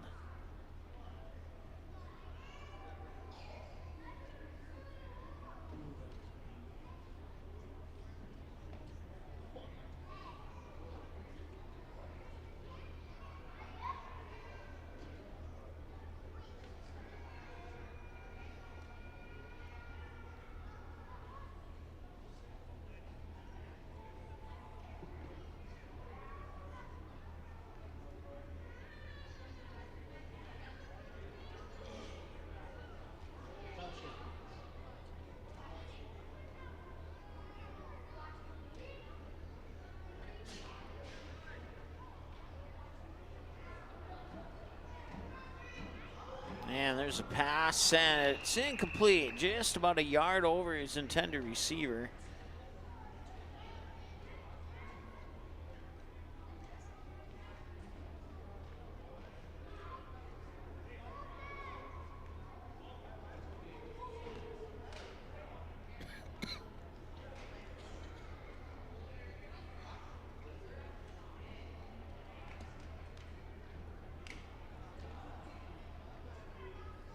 Fans in NFL game with 10:13 to go in the opening quarter. The Minnesota Vikings 7, the Buffalo Bills 0. You may have just heard it in the background there. The Vikings have scored a touchdown.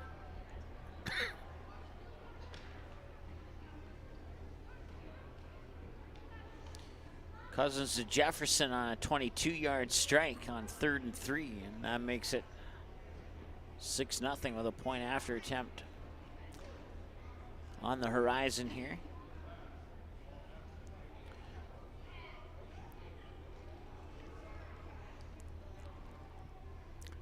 Houston Texans playing at New York as well, the New York Giants, that is. And the Giants have the ball threatening.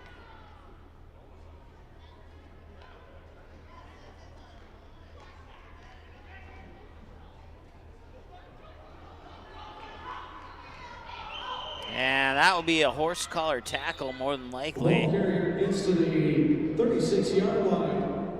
There is a flag on the play.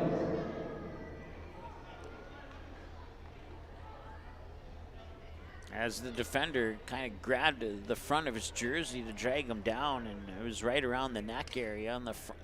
Usually you see horse collars from the back, but that was kind of the front of the neck area on that particular tackle. And pretty sure that this one's coming back, or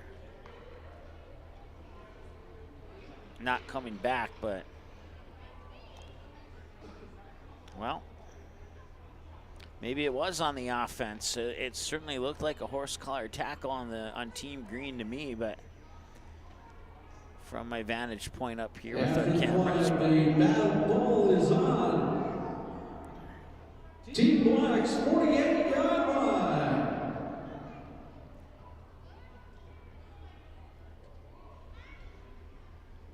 Other games include the New Orleans Saints and the Pittsburgh Steelers.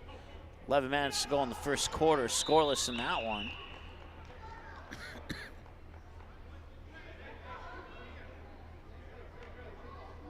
If you are a Minnesota Vikings fan, believe it or not, you're going to want to cheer for the Green Bay Packers today to win over the Dallas Cowboys, because that will help out the Vikings more than the Packers losing would help out the Vikings. So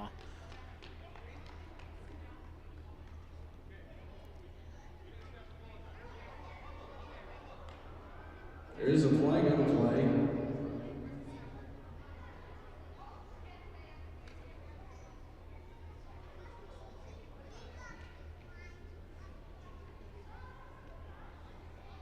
Full start of the offense, a 5-yard penalty. Backs Team Black up to the 41-yard line.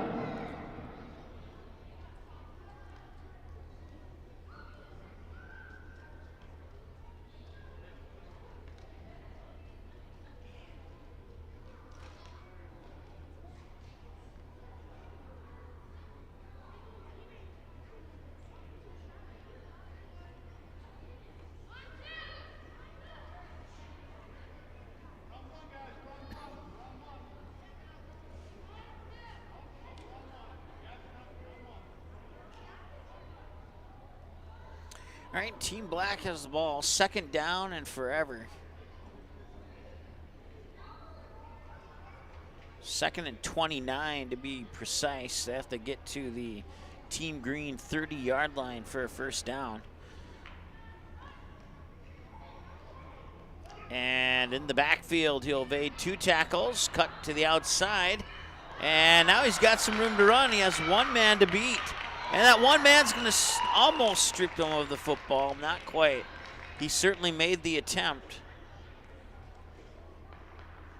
And it's a nice pickup, and they don't quite get to that 1st down marker, but they get a good chunk of what they needed. With a gain to inside the 35-yard line. So they pick up 27 yards, and it makes it a 3rd down and 2. Here for Team Black. That brings up a 3rd down and 2.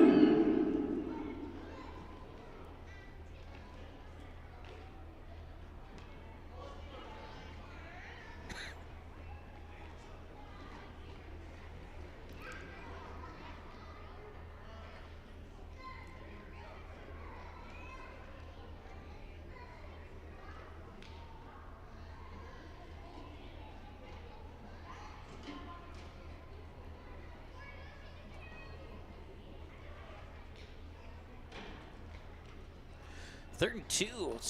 They have 2 downs to work with the style of play that they've put on today. It would not surprise me if they would go for it on 4th down if they don't make the 2 yards here on 3rd down.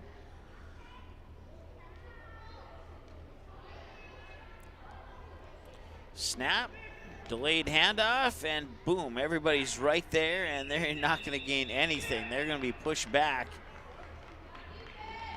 Team Black taken down in the backfield.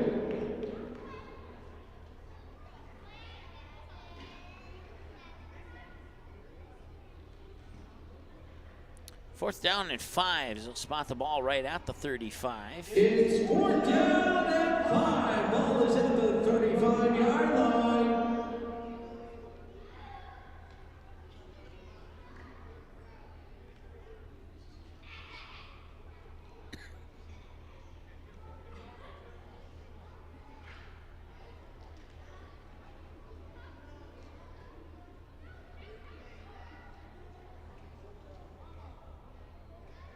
And the Dolphins have responded, and they've just scored a touchdown with 6:13 left in the 1st quarter, and the extra point could tie it at 7-7 with the Cleveland Browns. So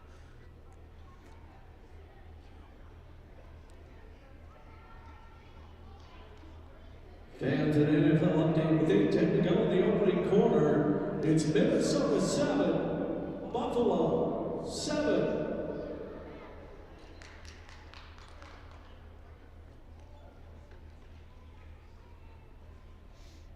not quite as many applause for that Buffalo touchdown as there was for the Minnesota one earlier. 6-yard scamper for Devin Singletary for the Buffalo Also, Bills. National Football League with 10:39 to go. The first quarter is Chicago 3, Detroit nothing. Cleveland 7, Miami nothing.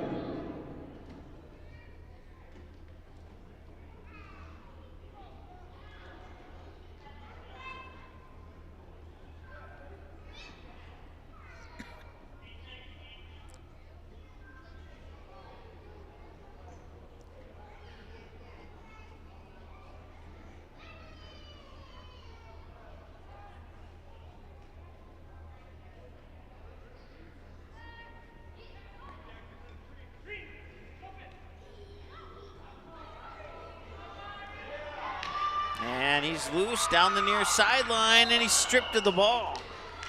The ball will go out of bounds roughly at the 13-yard line. We'll see where they spot it. Looks like he may have stepped out early.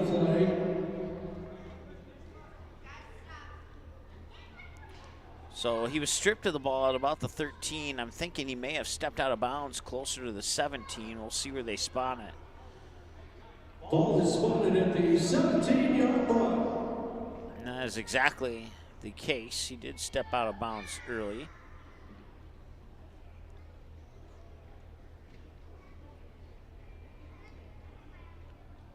An NFL final from today in Munich, Germany. It's Tampa Bay 21, Seattle 16.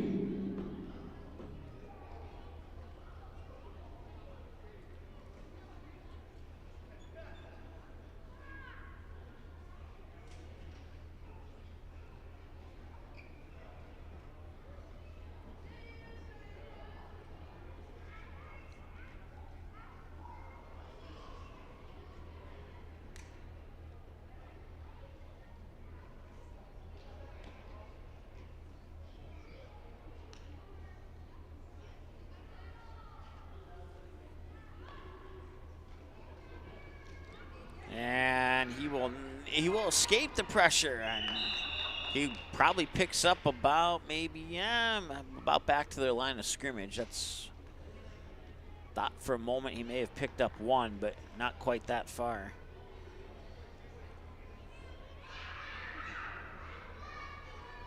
He's actually going to lose a couple. Ball is placed at the 19-yard line, second down.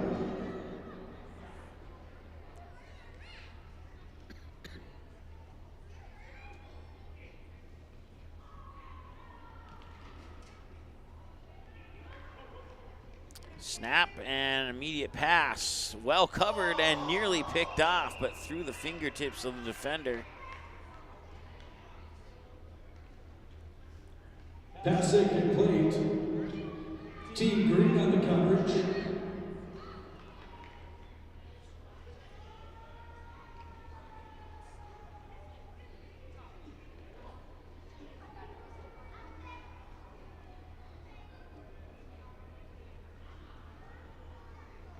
Chip shot field goal for the Lions has tied the game up at 3-3 between Detroit and Chicago. We'll keep you updated on all those NFC Central games. Right now, those are the only two going on. Like I said earlier, the Packers play at 3:25 today against Dallas. And Minnesota's playing the Bills. And the only in-conference matchup is that Bears-Lions matchup. And like I said, it's tied at 3 now. It was a 23-yard field goal for the Lions.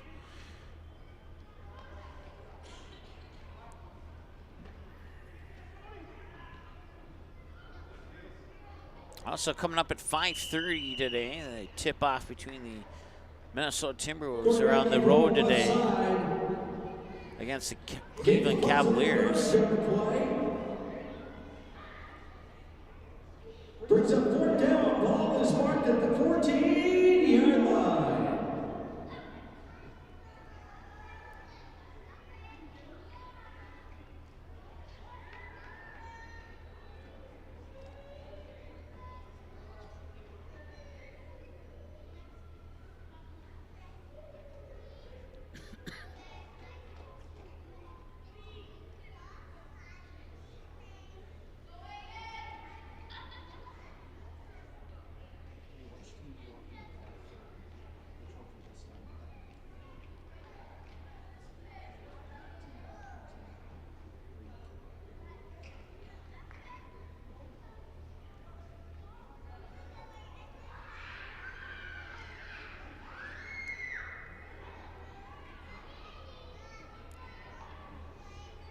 Snap, and he'll pass. It's a wobbly pass that falls to the ground.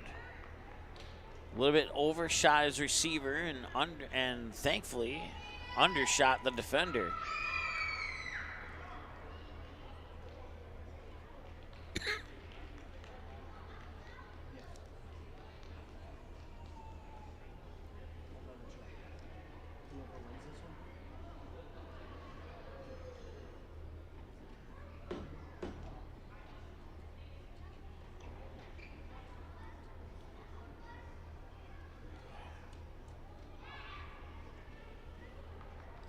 So it'll be first and, or check that. Yeah, 1st and 10. A little bit of a glare there for Team Greens. They'll take over. Team Green has a 1st and 10 ball at the 15-yard line.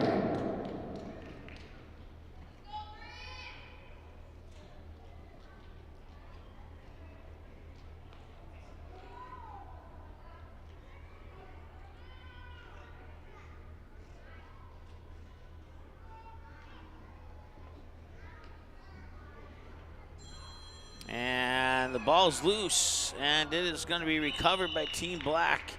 And they'll take over at the 9-yard line with a 1st and goal.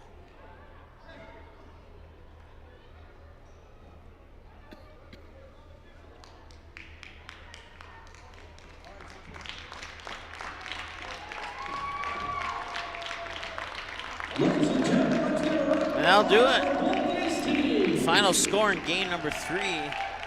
Team Black 26 and Team Green 0.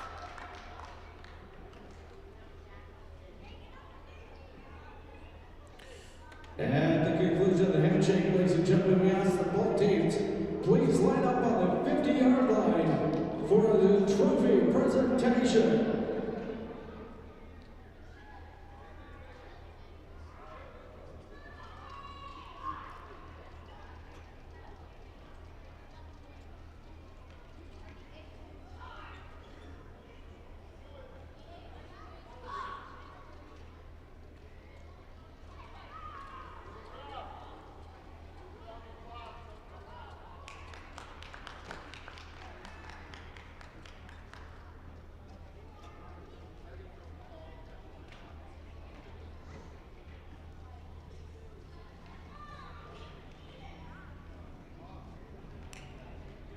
Three down, 5 to go. One more round of applause, and let's congratulate Team Black. And congratulations to both teams for a wonderful game this afternoon. All right, Kansas City now in the Jacksonville game, and Kansas City has just scored.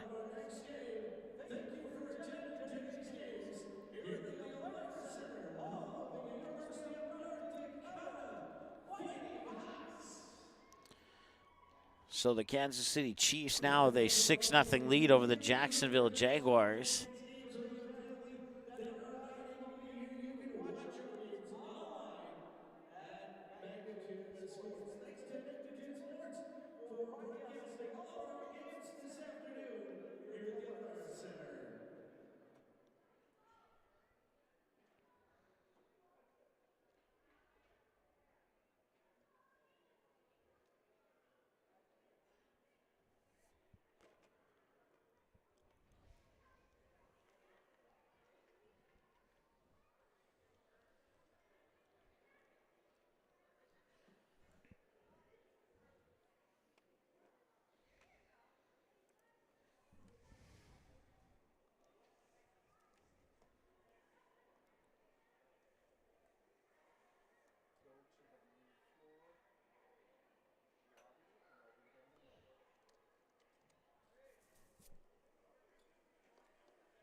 All right, so as soon as we find out what colors are being worn in this game, we'll change our scoreboard if needed.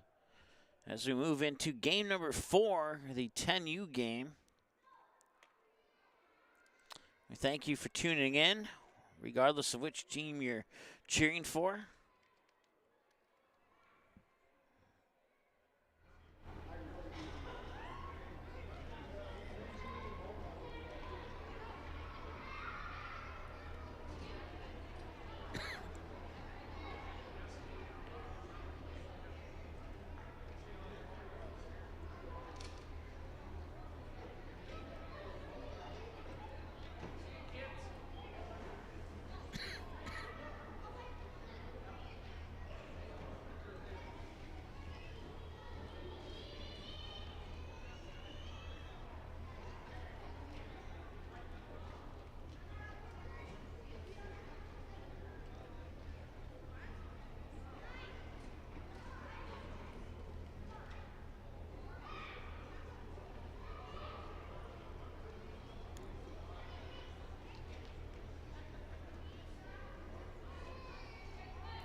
We'll take a little break here. We'll be back in a moment here with the 4th game of the day, almost halfway home here today on Magnitude Sports.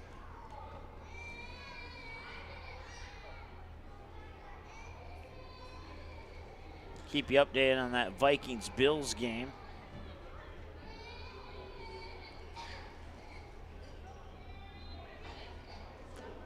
Tied at 7-7 right now, and the Bills are threatening. They have the ball in just inside the 10-yard line. Run play, and I think he just scored.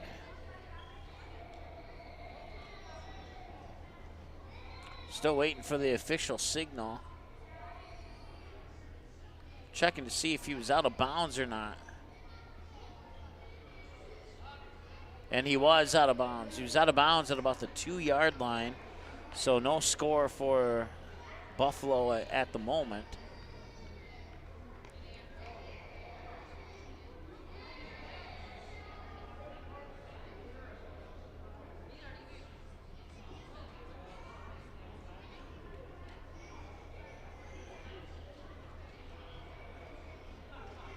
And now Buffalo will score on a 2-yard touchdown run by Devin Singletary. And they've taken a 13-7 lead with the extra point pending. It's worth noting that it is either raining or snowing in that game. It looks more like rain to me.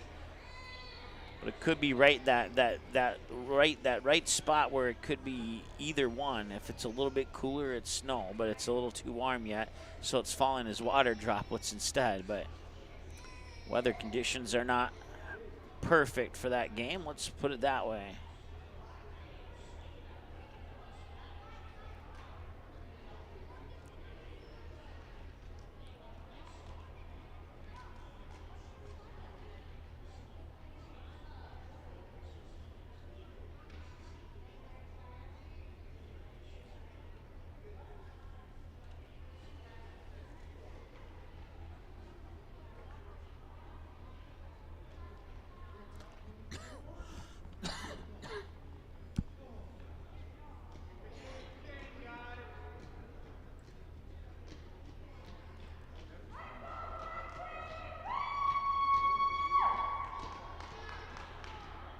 Looks like we got green versus black again here in the 10U game, so we'll just keep it as is.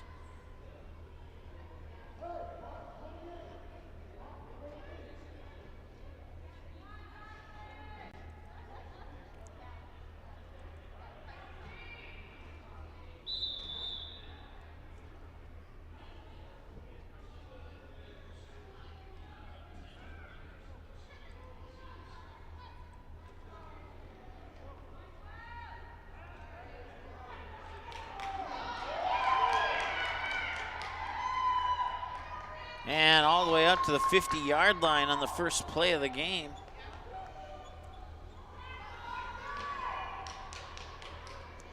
Team Green showing what they got early.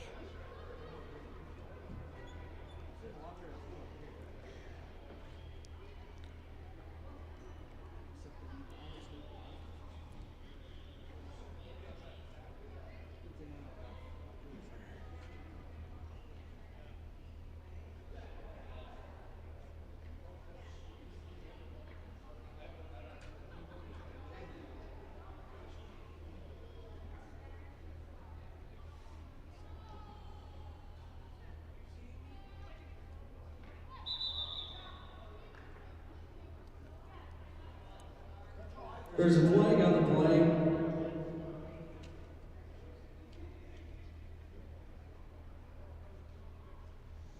So penalty will set Green back 5 yards. That moves Team Green back 5 yards.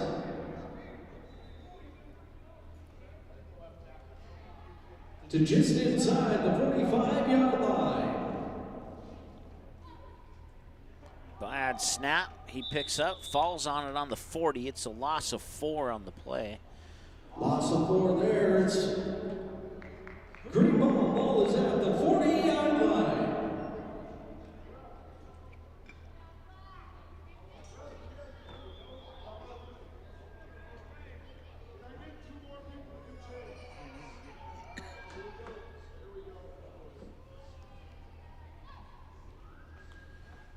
Screen pass caught and a flag, and he continues out of bounds close to the 50. And let's see what the flag has. Team Green forced out of bounds there at the 50-yard line. There's a flag on the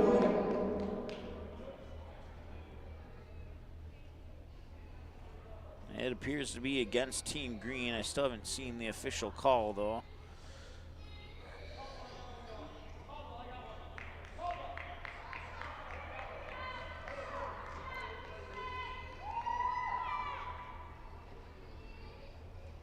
Take a guess that it was probably holding, but I never saw an official call on that, so. But it is against Team Green. They'll push him back some. They don't have the down markers set up. I'm not sure where the first down is at right now. A little lob pass, tip, bobbled, and caught at the 35-yard line, and now he has a little bit of room. Down the near sideline at the 30, the 20, the 10, the 5, and he will beat the defender to the end zone just by a couple of steps. Team Green. And Team Green is on the board once again.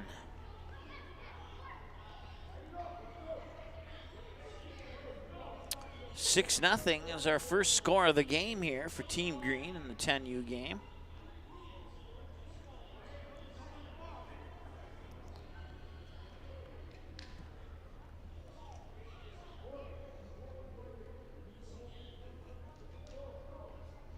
That initially did not look like a play that was going to result in a big gain like that one. It sure looked like Team Black had their defenders in place, and somehow he just slipped through them all and took it all the way into the end zone. Nice job there by Team Green. Point after attempt is on the rise in a low snap. He'll tuck it away, and he'll try and spin away, but he will not.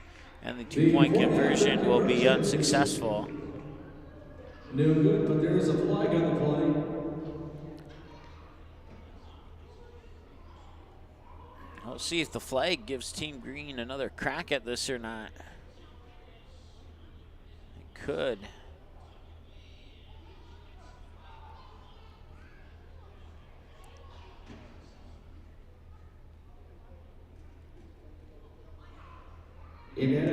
action after 1 quarter of play. It is Buffalo 14, Minnesota 7.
Team Black with the ball, hands it off. He'll cut to the outside. Now he's outside the numbers, and he will get a first down. Out at approximately the 21-yard line.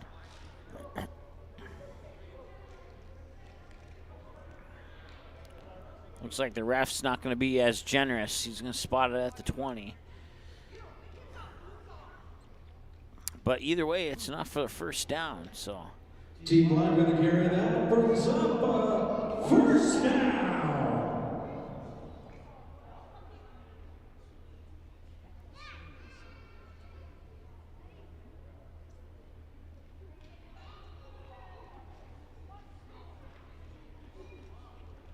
And a bobbled handoff, and Team Green recovers. They recovered just outside the 15. Fumble and play recovered by Team Green.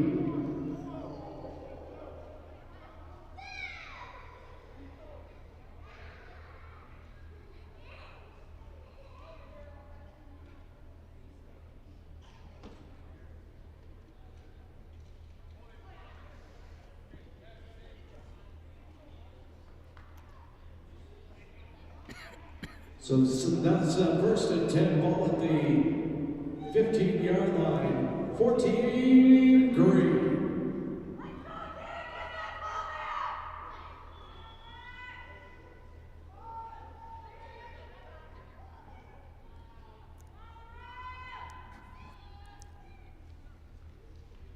Man in motion, coming from far to near, or near to far, I meant to say, and they'll put it into his hands, and he will find an edge around the 20-yard line and be forced out of bounds right around the 6.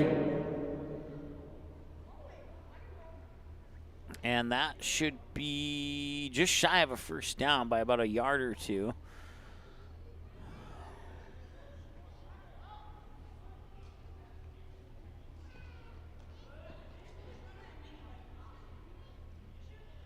Ball will be placed at the 8-yard line.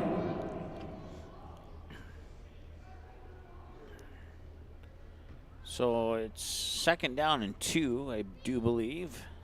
Guy with the down marker wasn't paying attention there.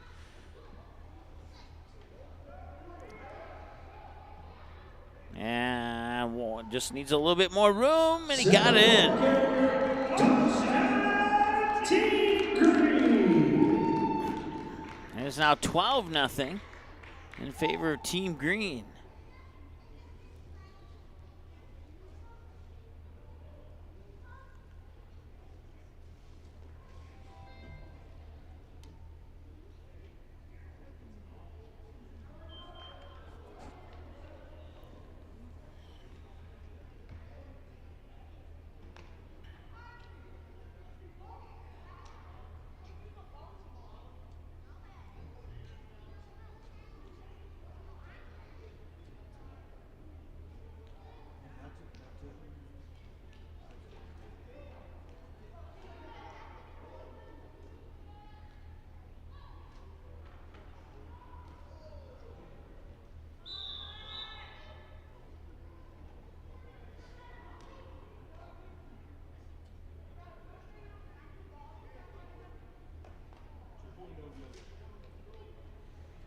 The 2-point conversion is no good. All right, so remain 12-0 now after another failed point after attempt, and game 4 of the day here.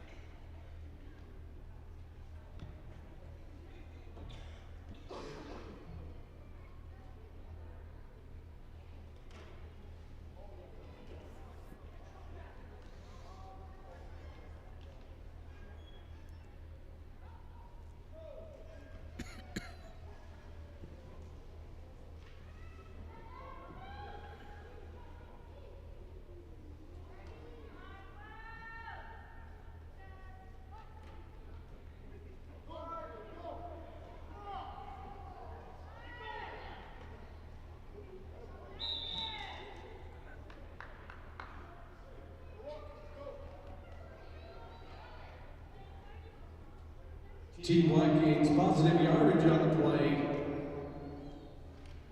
It'll be 2nd down and 5. Ball placed at the 25-yard line. Brock Wright has just pulled in a 3-yard touchdown reception to give the Detroit Lions a 9-3 lead over Chicago. And right now the Vikings are not faring too well against Buffalo. They just scored a field goal. I believe it's 17-7 now in favor of the Bills. I'll double check that in a moment. Looking to pass, and he falls down. Fans at NFL scoreboard update with 12:53 to go in the first half. Buffalo 17, Minnesota 7. With 7:18 to go in the first half. Detroit 10, Chicago 3. With 13:49 to go in the first half, Kansas City 7. Jacksonville 0. With 9:11 to go in the first half, Miami 10, Cleveland 7. With 11:27 to go in the first half, the New York Giants 7, the Texans 3. And with 12:54 to go in the first half, Pittsburgh 10. New Orleans, nothing.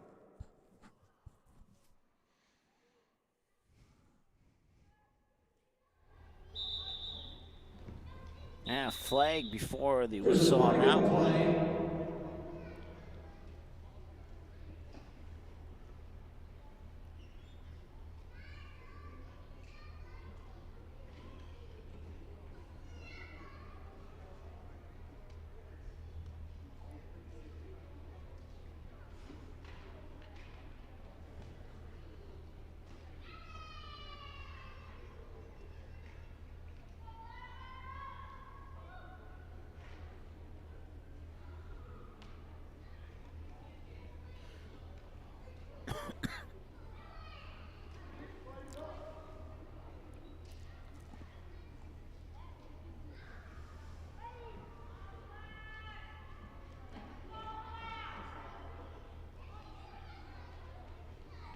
And he got through the line there a little early. I don't see a flag. And as a result, he's going to get a sack all the way back at about the 2-yard line.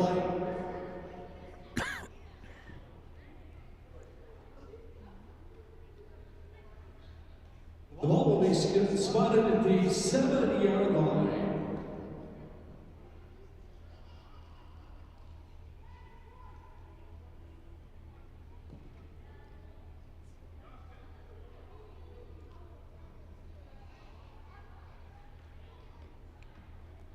And it's an actual punt. I was not expecting that one. I've never seen a punt in MPFL football before until today. And on the punt return, he cuts inside the 5 and he brings the punt back for a touchdown. And it is 18-0 now. Team Green.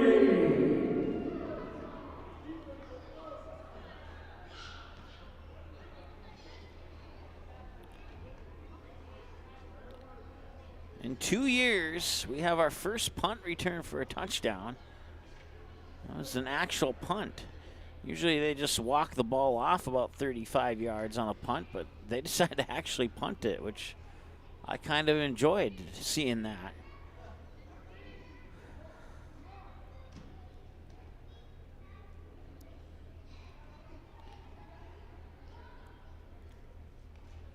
So the 2-point conversion attempt coming up here.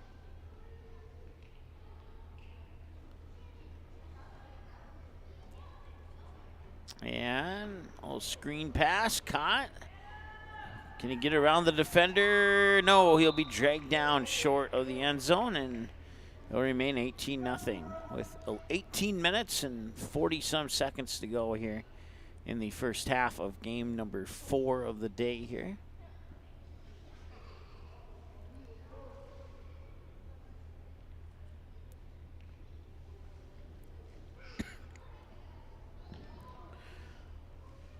Scores from earlier today: North Stars the lead, 18-6 winners over Devils Lake in the 6th grade game, and a 34-0 win for the North Stars, the lead over Devils Lake in the 5th grade game.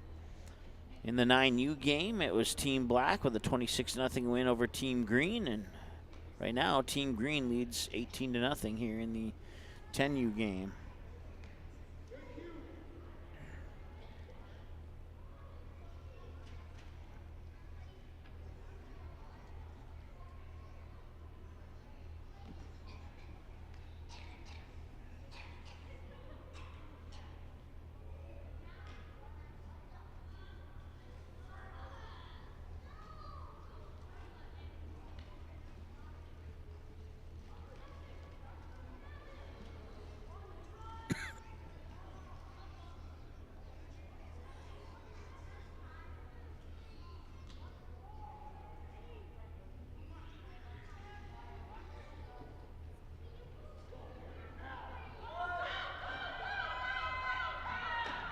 And he'll get hit hard right at the 27-yard line. We'll see where they spot it.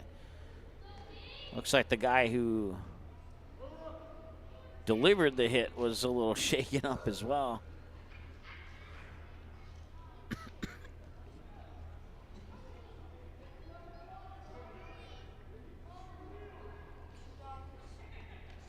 Ball carrier taken out of the 26-yard line.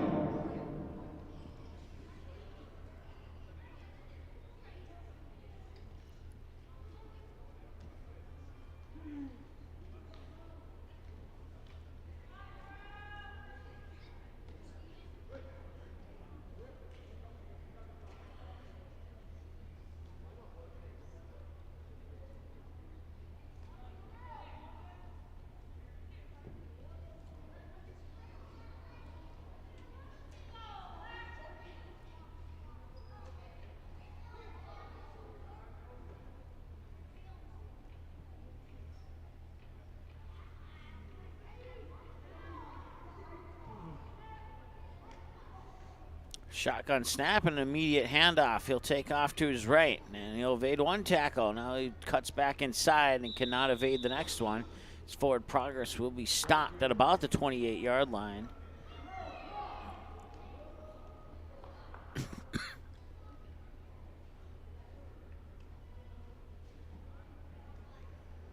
Ball carrier taken down at about 28-yard line. It's 3rd down.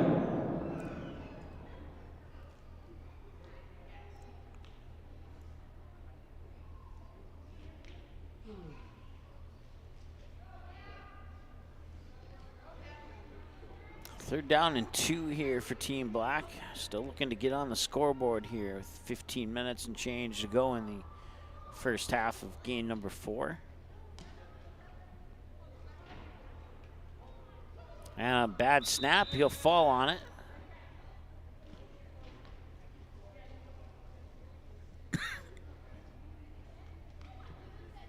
And the Vikings are in good position now. They've just caught a pass to move down to the 1-yard line.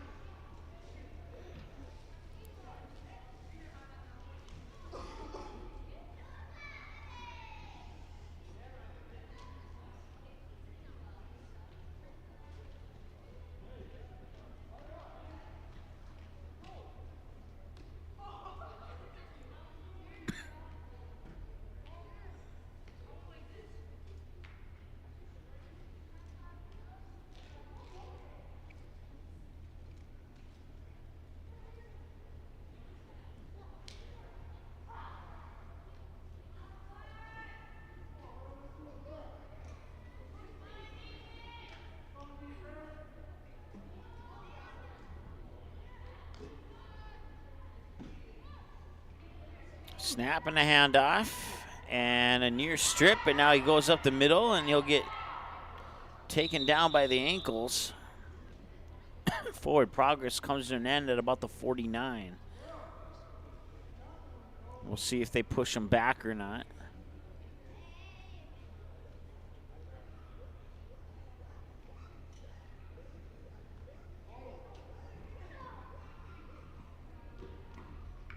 Ball is marked down at the 49-yard line.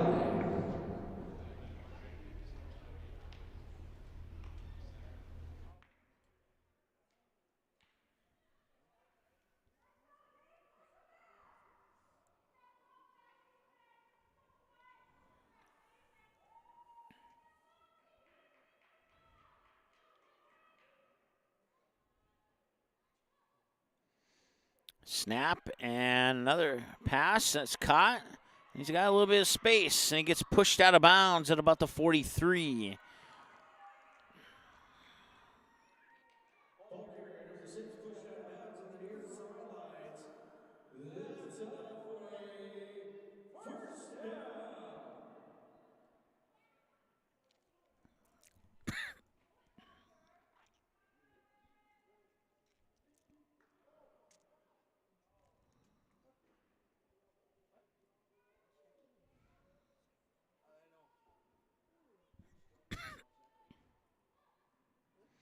Snap. He looks downfield. He throws as he gets hit, and it's bobbled and dropped.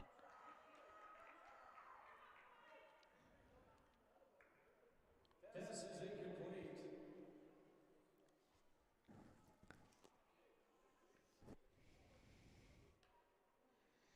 Team Black on the defensive coverage.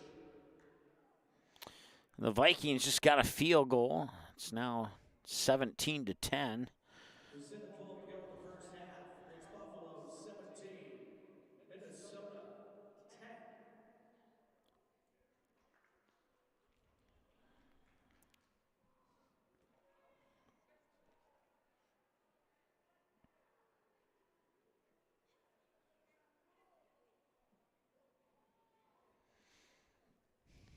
Team Green will work out of the shotgun. Here's a snap and the handoff, and he is immediately made contact with and eventually brought down. Maybe picked up, or maybe picked up enough to only lose a half a yard there.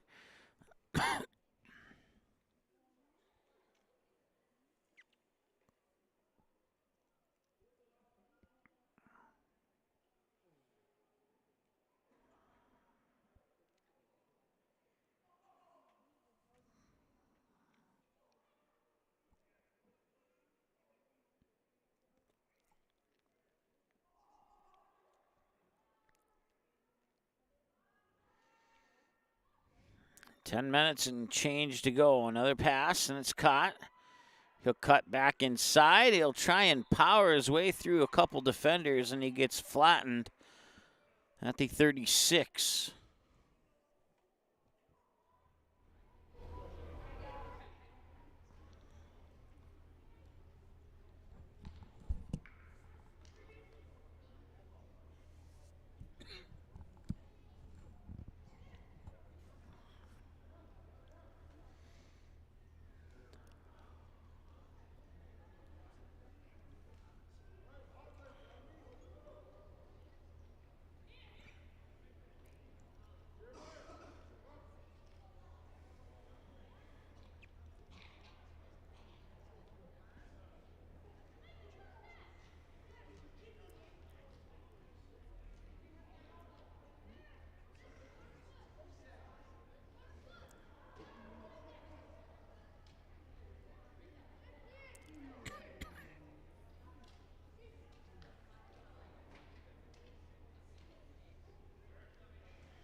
After a penalty, it looks like they'll mark the ball at the 7-yard line.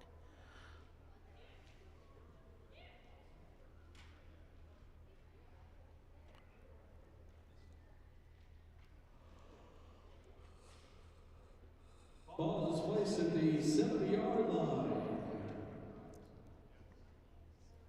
Inside 10 minutes to go now. We make that inside 9 minutes to go.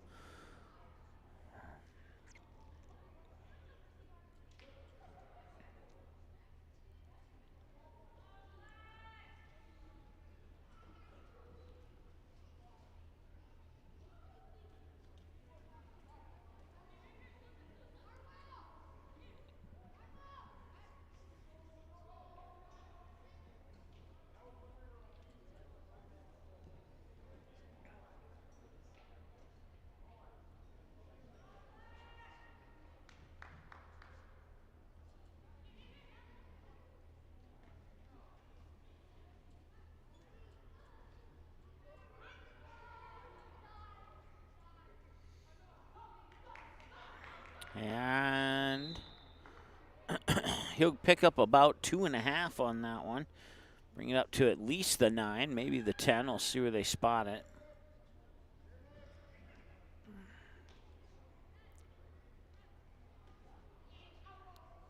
And they will spot it at the 9, so he picks up 2 on the play. 2nd down and 8. Ball carrier with a gain on play. Ball is placed at the 9-yard line.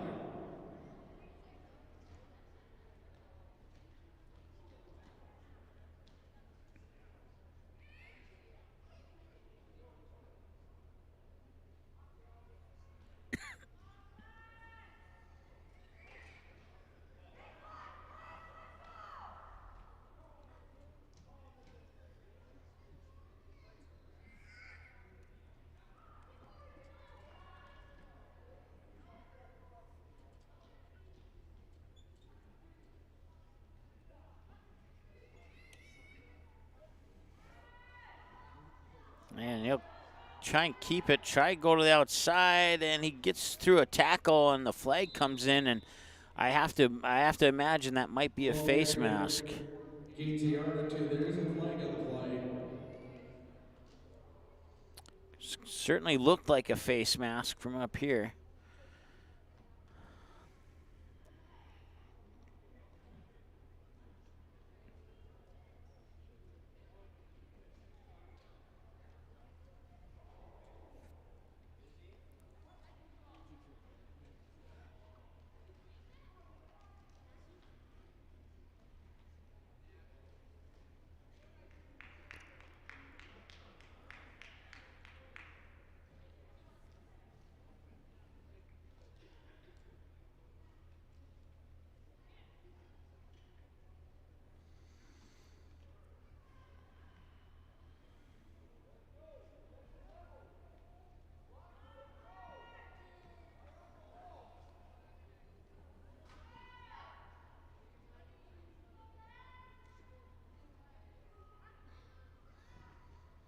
He'll look to pass, avoids pressure, rolls to his left, and now he tries to escape tackles. He's still brought down for a loss, but not as much of a loss as it would have been had he gotten tackled the first time.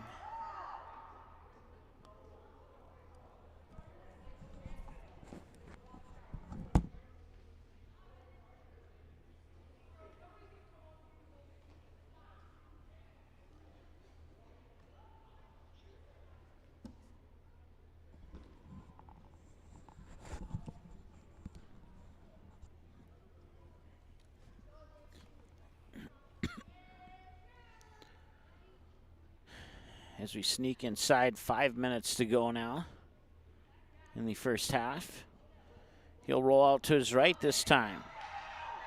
He's still looking downfield, but now he's going to take it and run. And that was a good decision. And he's going to get, and a flag comes in after possibly a late hit out of bounds.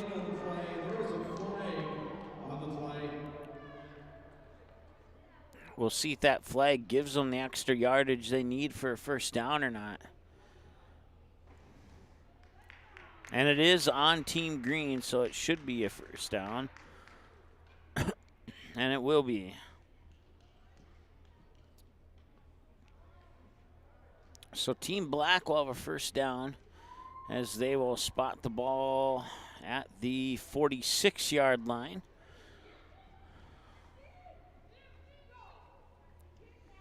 After the flag, the ball will be placed at the 46-yard line. Justin Fields on a quarterback keeper has just scored a touchdown. Team black. Detroit Lions leading 10-9 with the point after attempt for Chicago about to come up here. At last check, it was still 17-10 in favor of the Bills over the Vikings. And now it appears that Chicago is going to tie it up. So we'll keep you updated on those 2 games. It's only 2 games we'll keep you updated on. Unless you say in the comments that you want the score on another game, but he's tiptoeing the sideline. Man, if we had instant replay, I wonder if he wasn't out of bounds at like the 41-yard line. It certainly looked like he stepped out of bounds. But they will give him the yardage up to the 15. We have an injured Team Black player back at the Team Black 42-yard line. So that will be enough to stop the clock with 2:45 to go.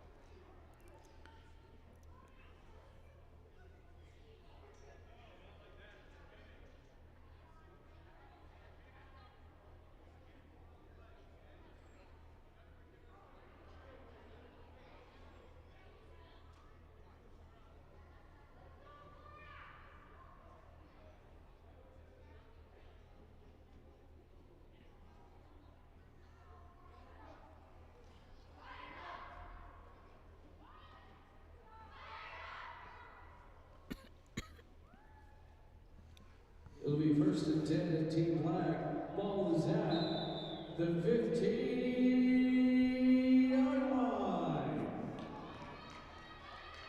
So the ball is at the 15.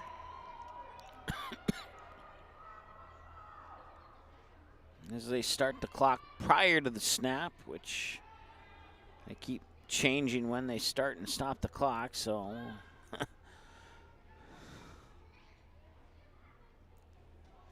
he'll look to pass. He fires to the end zone, and it is picked off. Interception for Team Green, and Interception, Team Green.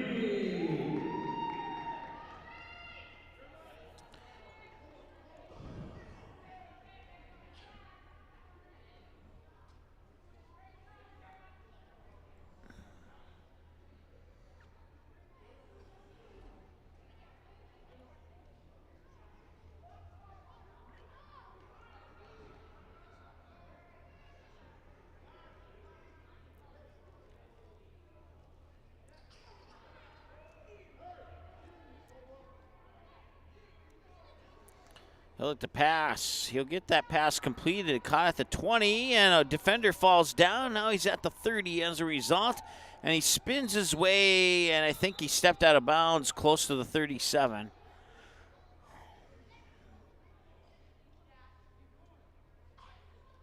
Game of the play for Team Green.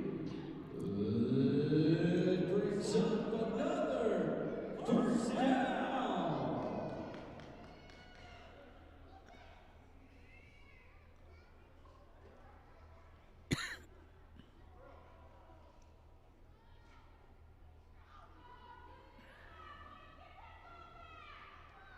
And that one was bobbled as it was thrown, and it'll drop incomplete.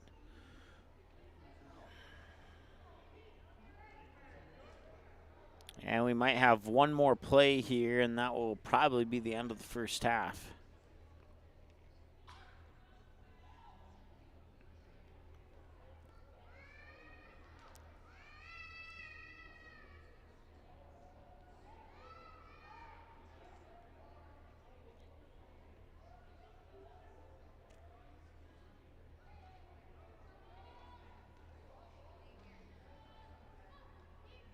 And they will get it off. It's a bobbled snap, and he'll fall on it, and that will do it. It is now halftime. And ladies and gentlemen, that brings you to halftime.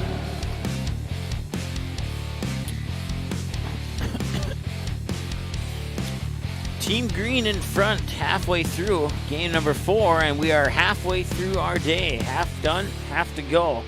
4.5 done, 4.5 to go. And it's 18-0 here in favor of Team Green. Will we take a short break? We'll talk to you here in about 5 minutes.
All right, welcome back. Second half, getting ready to get underway here.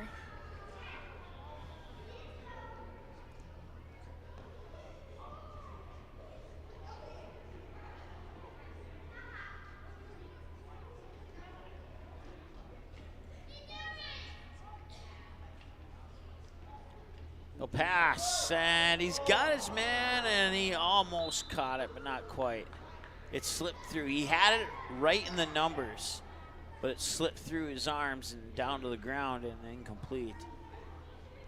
And had he caught that, he may have been gone for 6.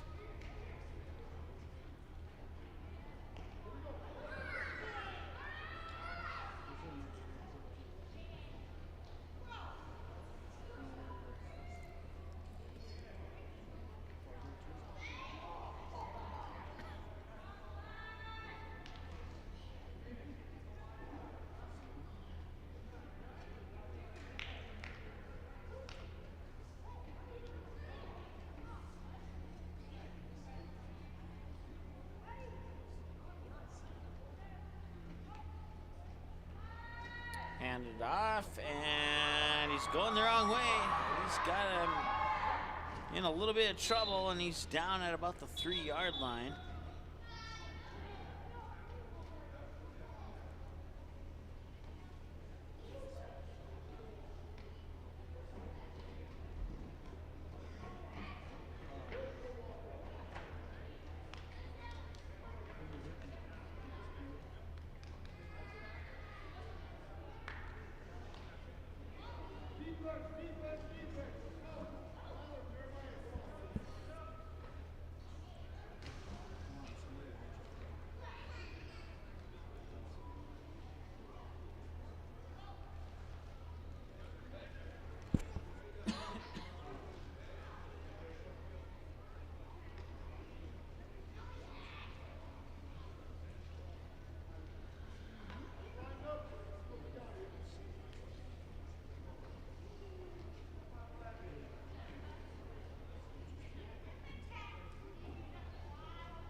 Completes the pass. Pass is incomplete.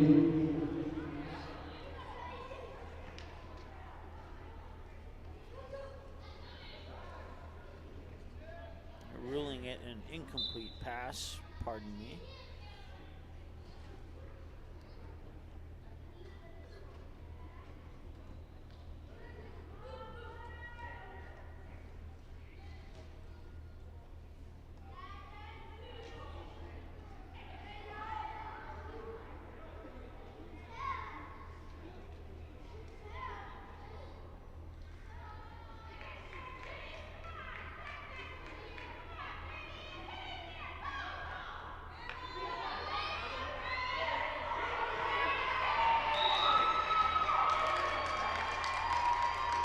The ball carrier carries it to the 31-yard line. With 28 seconds to go, first half, Buffalo 24, Minnesota 10.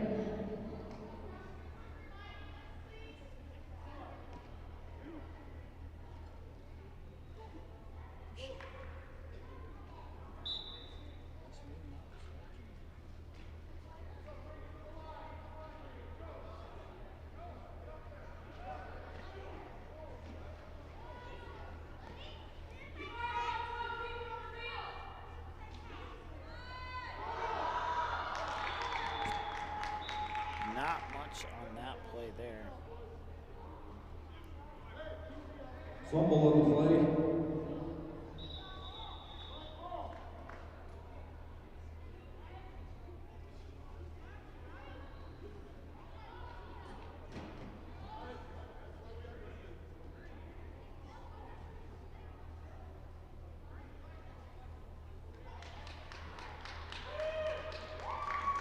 Recovered by Team Black.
He spins out of that tackle, reverses direction.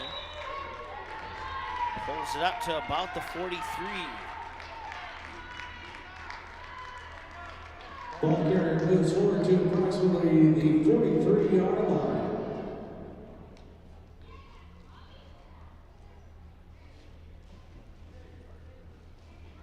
First and 10, Team Black. Ball is at the 43.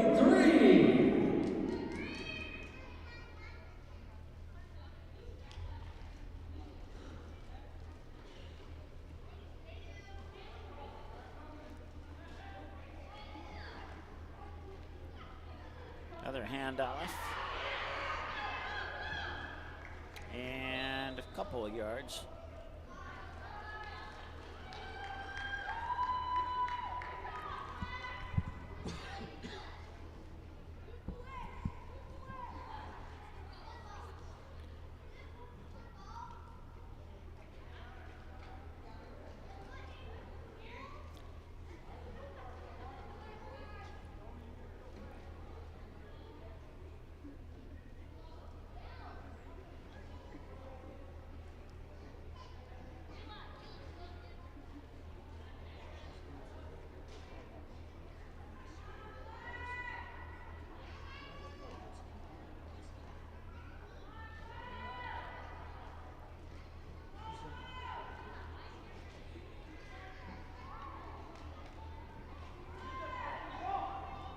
And he tried to dive for the catch. That's a backwards pass and a live ball, and it's picked up by Team Green, and a smart move there.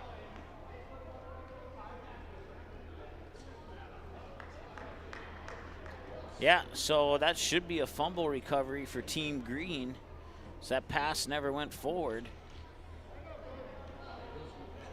And it will indeed be Team Green's ball, so it's a turnover. And with an 18-0 lead, they get the ball back.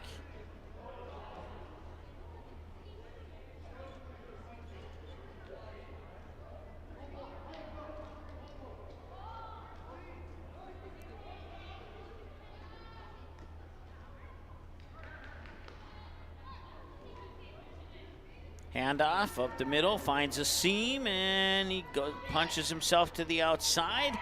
And he falls ahead, close to the 35. They'll probably mark it at the 36. Carries it to near the 35-yard line.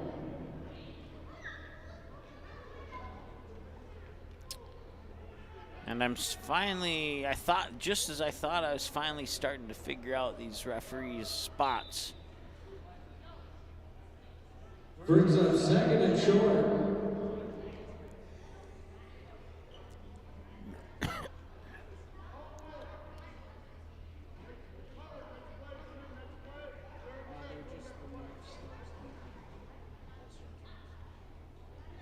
Well, if you're a Minnesota Wild fan, you have reason to be concerned right now. The Dallas Stars up 3-1 on the Philadelphia Flyers late in the second period.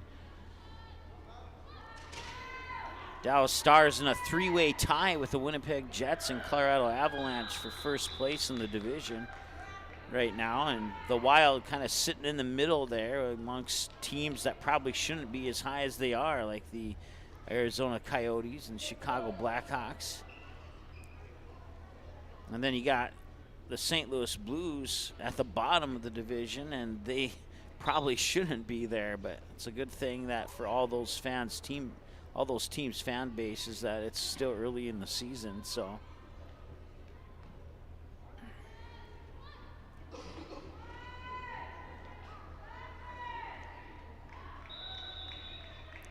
if Dallas can hang on and win this game, they would move back into first place in the Central Division. Colorado winning last night. Winnipeg fell short to the Calgary Flames 3-2 last night.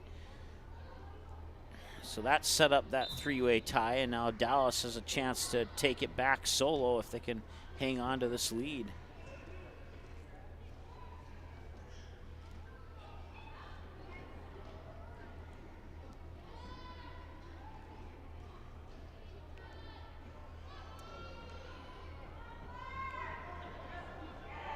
And he'll come to the near side. And man, what a burst of speed there. And he will drag his defender inside the 5. Ball carrier takes it inside the 5-yard line. First and goal.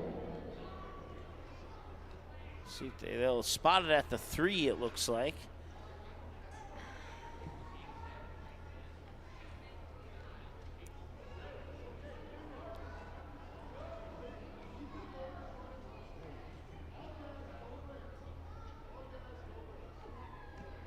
Ball is at the 3-yard line.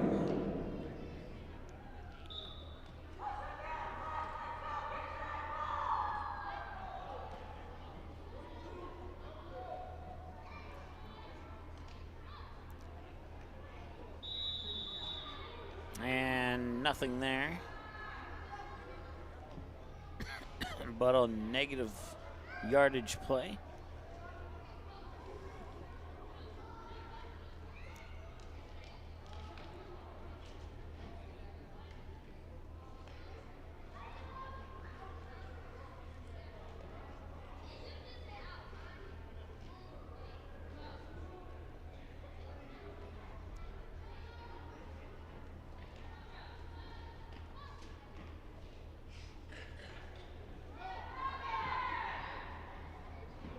And he'll stiff arm his way to about the 4.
And it'll be black ball.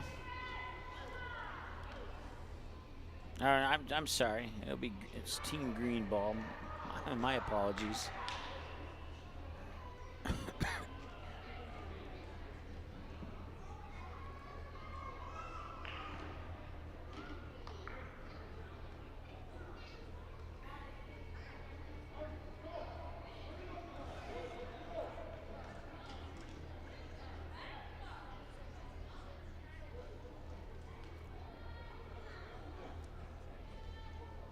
Team Green with an 18-0 lead, and a bad snap will push them back to about the 17.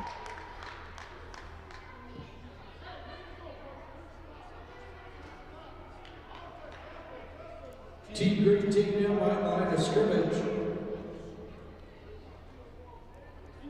Ball will be backed up to around the 17-yard line.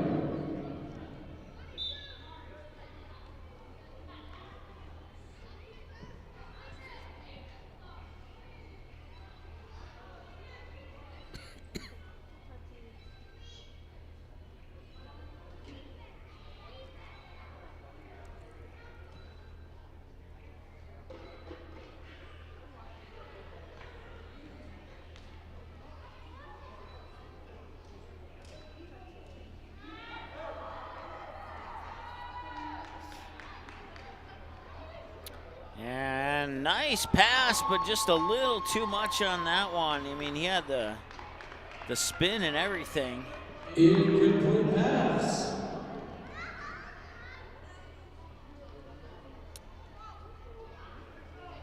And had he lifted one less weight in the weight room, that might have been a completed pass for a touchdown.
Look, the pass, caught at the 20, and he's dropped at the 20. Pushed back to maybe the 19, and it looks like he's slow to get up. And we will have an injury time on the field.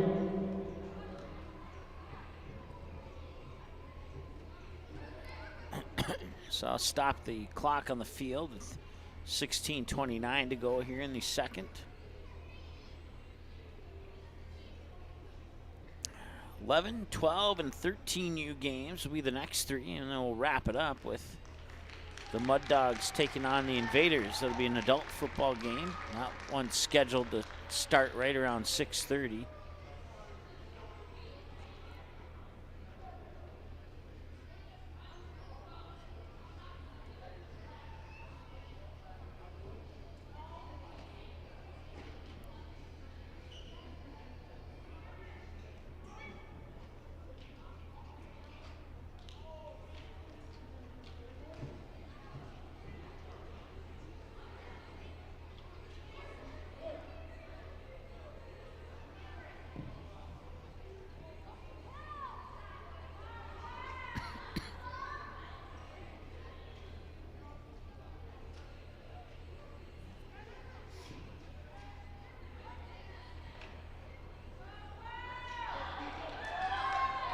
Got a little bit of space. Picks up 3 for sure, maybe 4 on the play, depending on where they spot it. Looks like they will give him that 4th yard.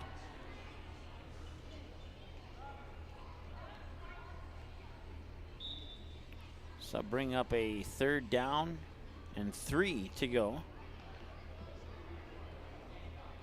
3rd down and 3 for Team Black. Ball is placed at the 24-yard line.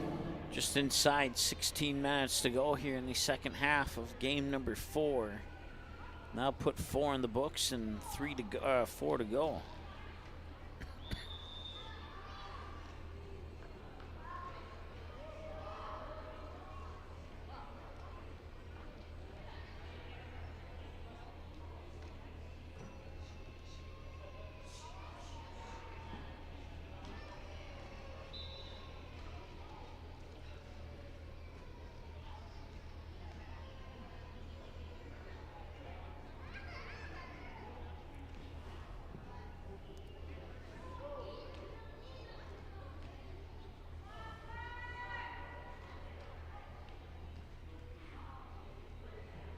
He'll roll out to his left. Now he'll cut back in the side. He's still on his feet, but he doesn't get too far. Maybe a yard. And it's going to be a turnover on downs.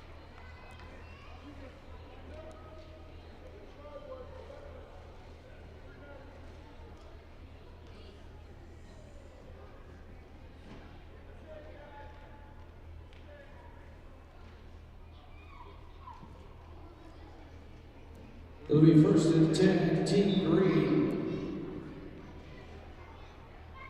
Ball at the 26-yard line.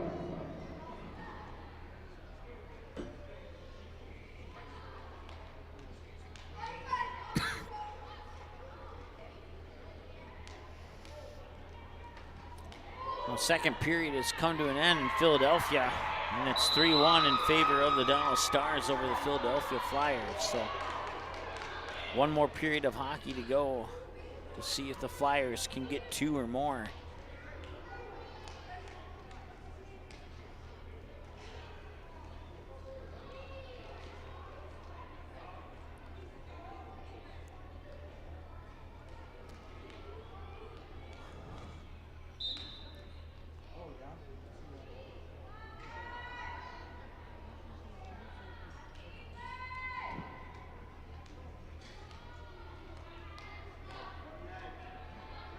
With about 7:20 to go in the third quarter, it's the Chicago Bears 17 and the Detroit Lions 10. And there's a nice run. And he stiff arms his way up to about the 3-yard line. We'll see if they give him anything more than that. Touchdown. There is an injury timeout on the floor or on the field.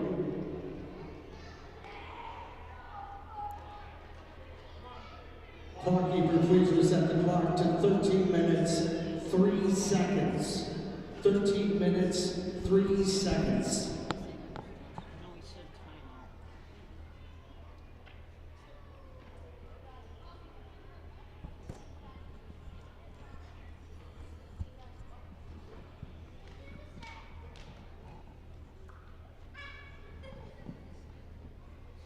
So it looks like they will spot the ball on the 4-yard line after the injury is attended to.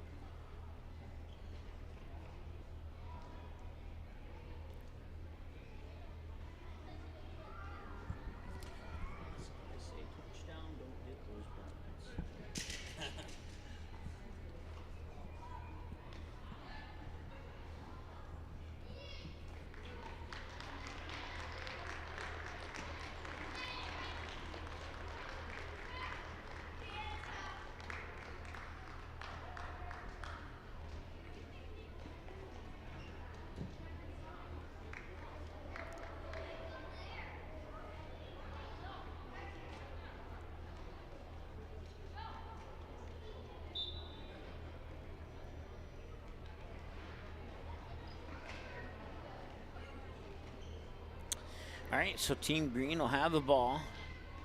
First down, looks like they will spot it at the 3 now. The person with the first down marker was starting at the 4 just a moment ago, and now they're standing at the 3. So it's first and goal from the 3-yard line for Team Green.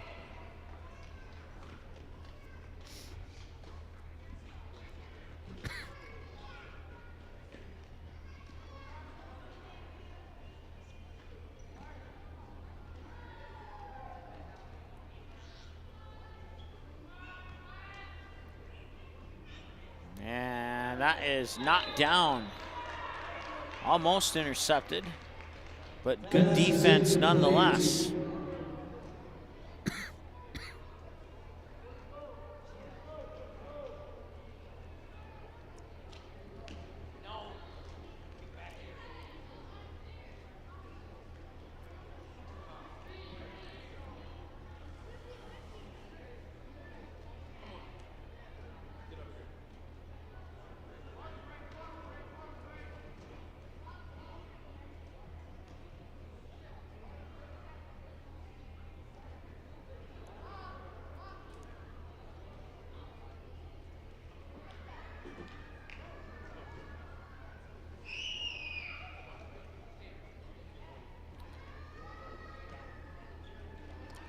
teams will walk off for a water break, apparently.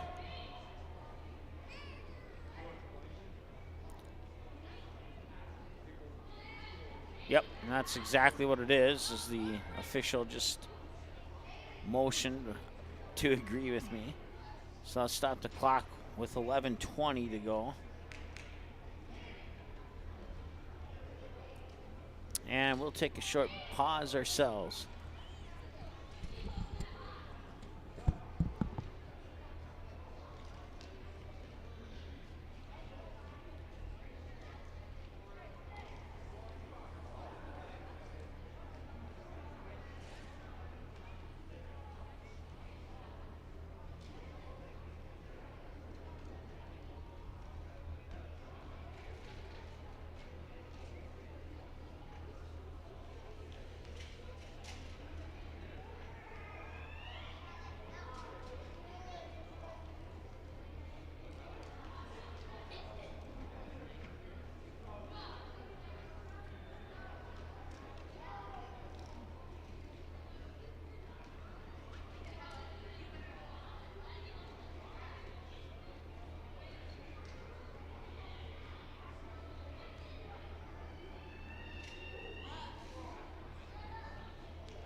All right, back to action now after the water break.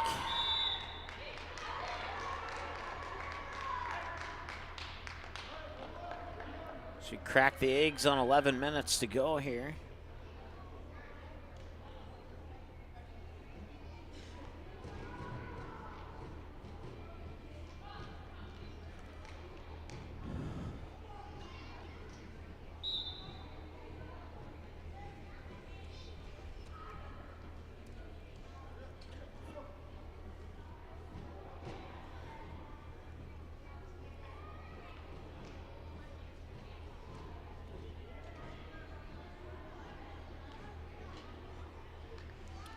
And he'll fake the handoff and keep it himself. And he'll be wrapped up at the 26 and brought down at about the same spot.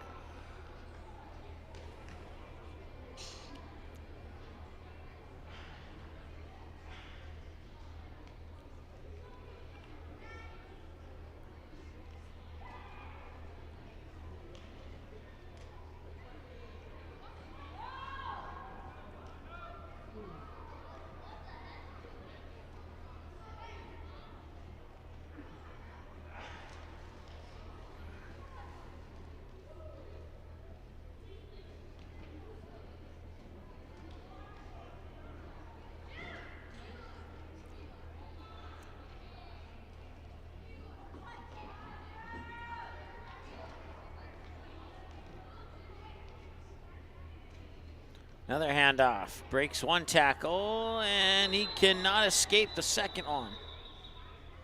Gets back to the line of scrimmage at 26 and nothing more.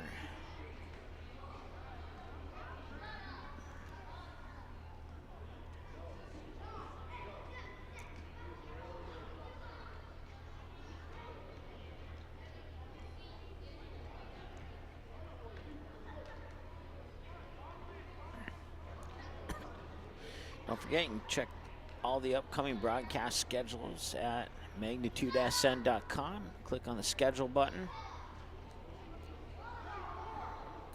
After today's games, we'll have a few days off, and then we'll head over to Minneapolis and get you a AA semifinal and a AAA semifinal featuring the Barnesville Trojans taking on the Jackson County Huskies, and the DGF Rebels taking on the Fairmont Cardinals. And if DGF and or Barnesville wins, then we'll bring you the championship game as well on Magnitude Sports the following Friday/Saturday. It'd be Friday for Barnesville, it'd be Saturday for DGF if they were to both win their games. And that would take us into December football for you here on Magnitude Sports, which is not something you hear too often.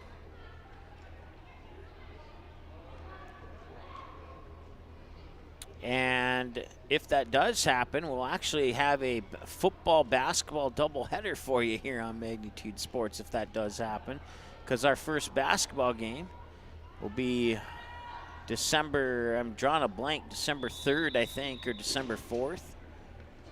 12 noon tip-off between the Fargo South Bruins and the Kindred Vikings.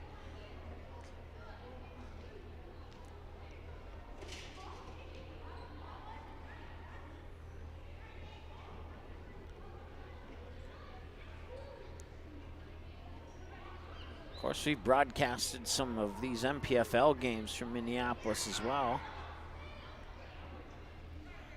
But it's always fun to stay close to home.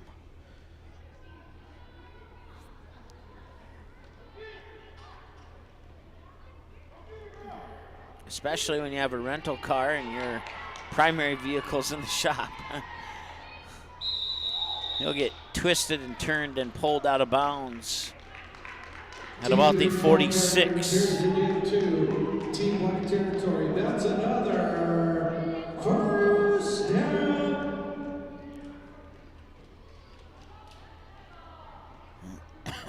So we approach 6.5 to play here in the second half of this fourth game of the day. 11U coming up next, followed by the 12U and the 13U, and then the Mud Dogs and Invaders to follow that.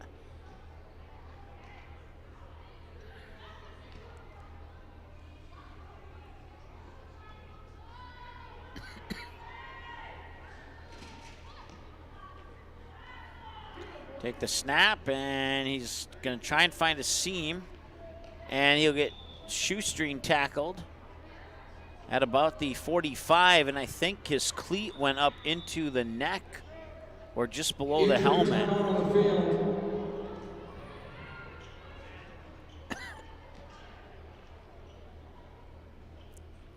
Completely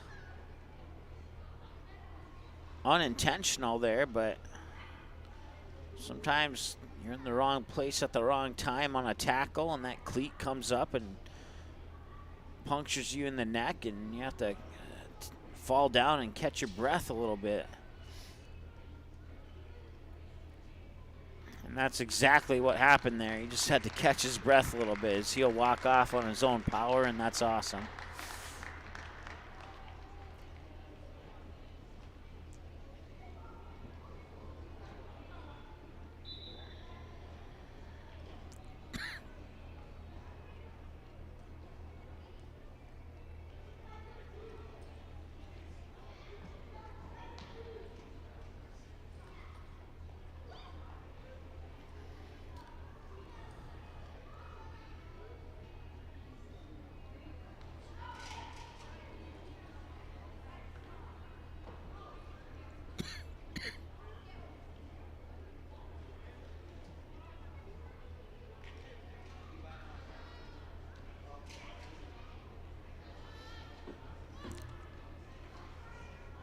And that one's dropped. And that'll be a loss of about 3 approximately, depending on where they spot it. Loss of a couple on the play.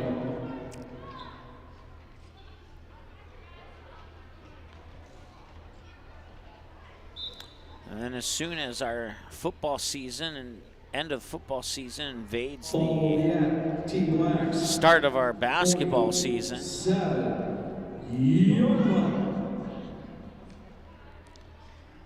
then we'll make our way through winter sports, and then the end of our basketball season will invade the start of our spring season with trips to Arizona and Florida coming up on our broadcast schedule.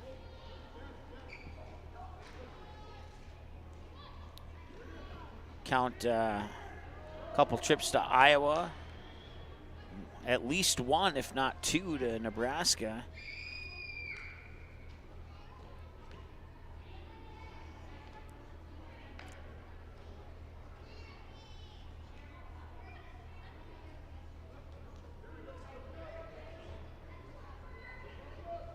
And we know for a fact that we'll have several to South Dakota this coming spring and summer.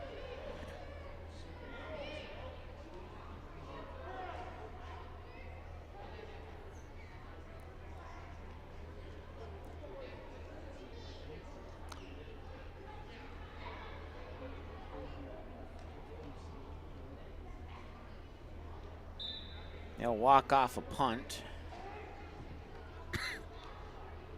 And it'll be black ball. So after the walk-off punt, they will place the ball at the 18-yard line. And black will have 1st and 10 from that spot.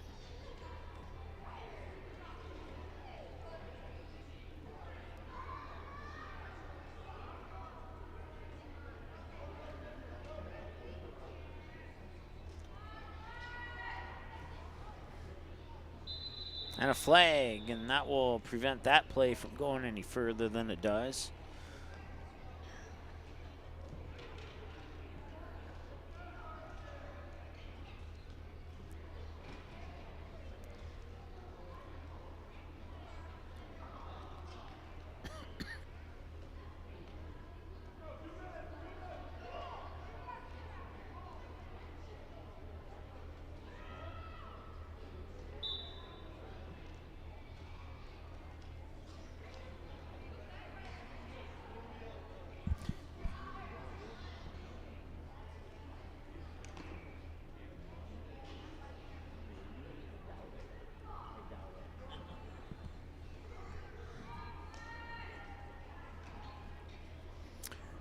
All right, looking to pass. He will fire, and they'll be intercepted.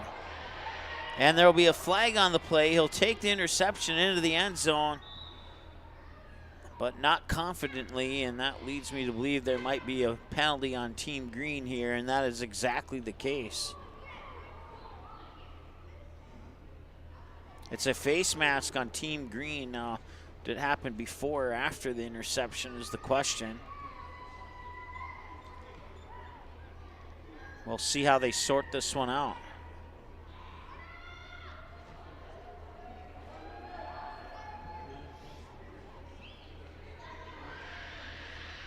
Personal foul on Green, so the ball will remain with Team Black, and they'll have a 1st down and pick up a nice chunk of yardage off the penalty. As we go into our final minute of the ball game.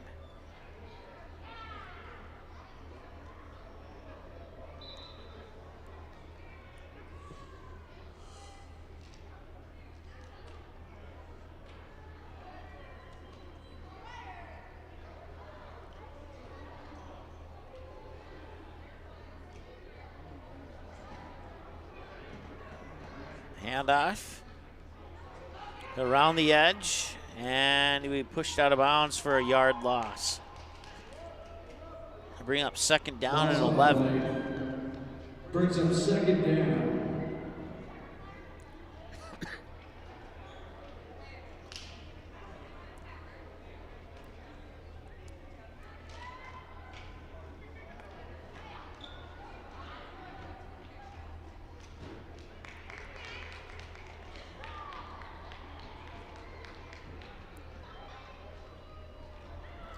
He'll get the pass away. And he's brought down at the 35. And that'll be another loss. Ladies and gentlemen, that And they'll do it.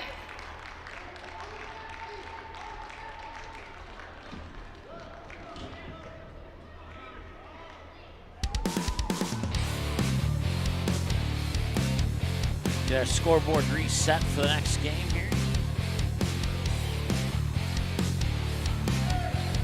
And as soon as we determine what colors are being worn, we'll adjust if needed.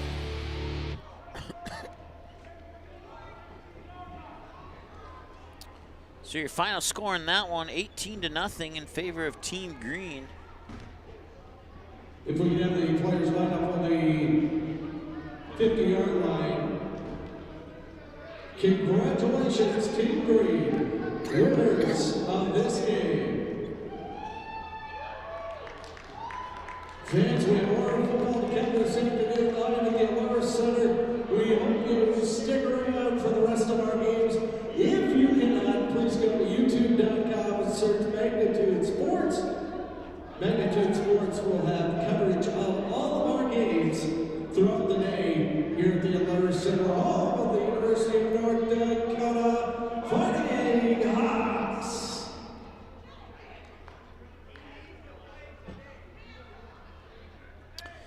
Well, if you're a Minnesota Wild fan, your day just became a little bit worse. The Dallas Stars scored on a shorthanded goal, and they increased their lead to 4-1 now here early on in the third period. So keep you up to date on that game. The Minnesota Wild do play tonight.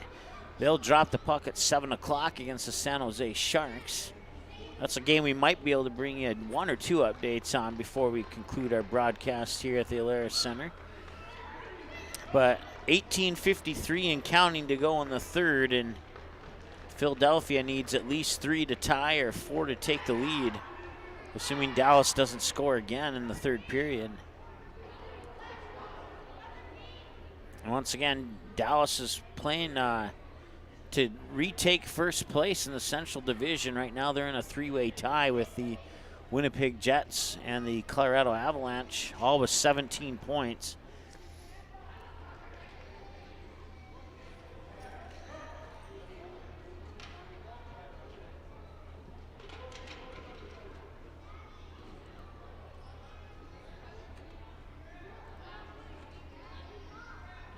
There is 53 seconds remaining on the Philadelphia Flyers power play.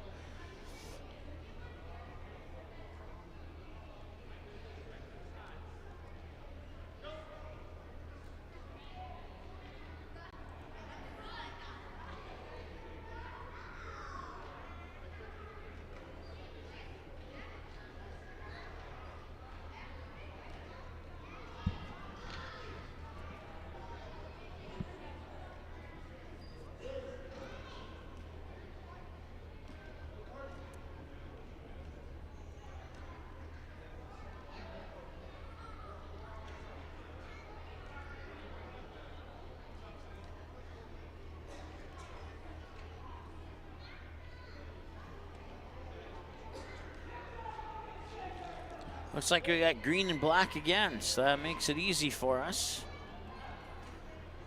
The 11U game will be starting here in a matter of moments.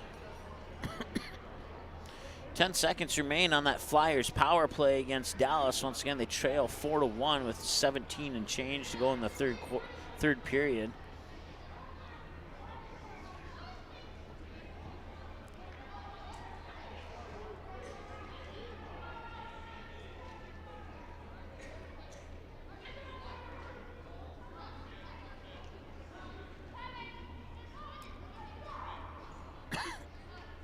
Fans, take a look at the National Football League scoreboard. With 6:12 to go in the third quarter, it is Buffalo 24, Minnesota 10. With 13:49 to go in the fourth quarter, Chicago 24, Detroit 10.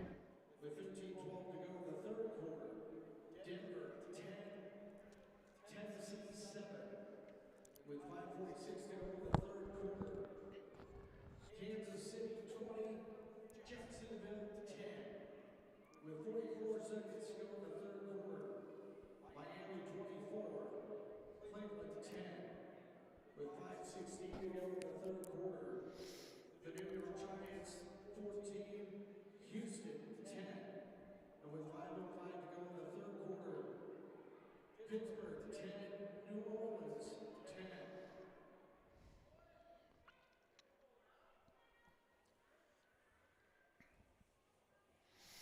You may have heard it in the background. The Bills leading the Vikings and the Bears leading the Lions. Indians Pacific 49, North Dakota State 36.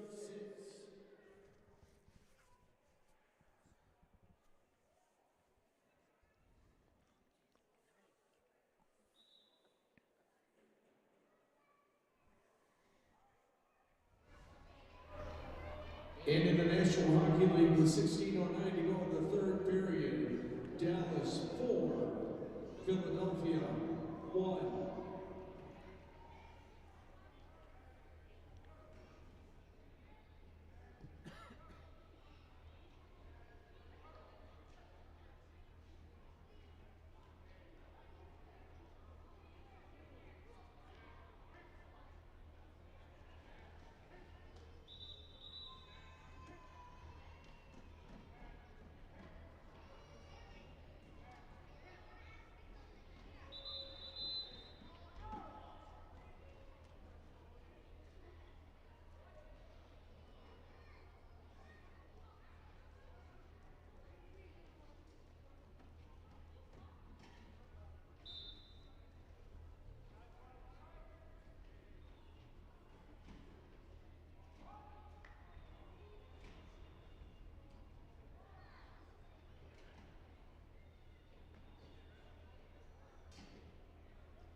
All right, getting ready for the 11U game.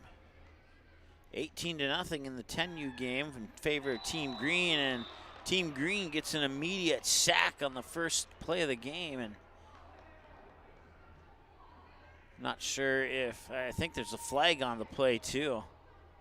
So that might eliminate the sack. We'll see.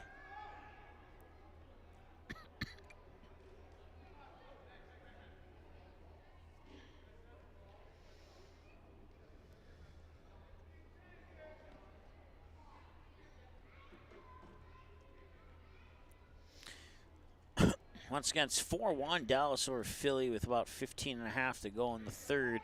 It's kind of interesting if Dallas were to lose, somehow if Philadelphia were to find a way to win, and then if Minnesota and Chicago both won tonight, there would be a 5-way tie for first place in the division. And Arizona and Nashville only 2 wins behind the three teams in the first place tie right now. And then St. Louis is only, they have 10 points, so they need about 4.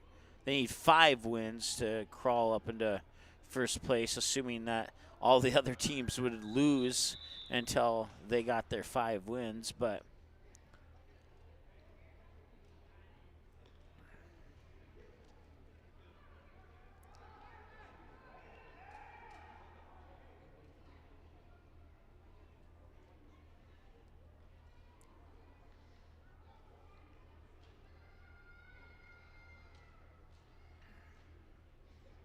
so you have Colorado, Winnipeg, Dallas with 17. Dallas could win, move to 19, and take over the number 1 spot. You got Minnesota, Chicago at 15, with Minnesota playing tonight against San Jose. You have Arizona and Nashville at 13. St. Louis at 10, and St. Louis has won 2 in a row after dropping 8 straight. And that's the sole reason they're at the bottom of the division right now.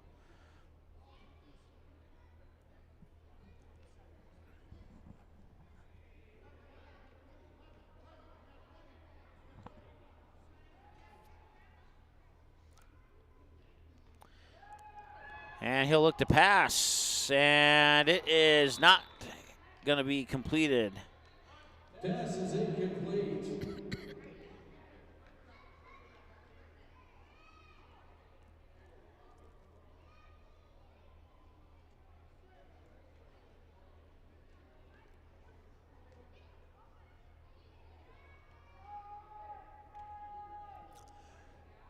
And Black will choose the punt option. I'll give Green the ball.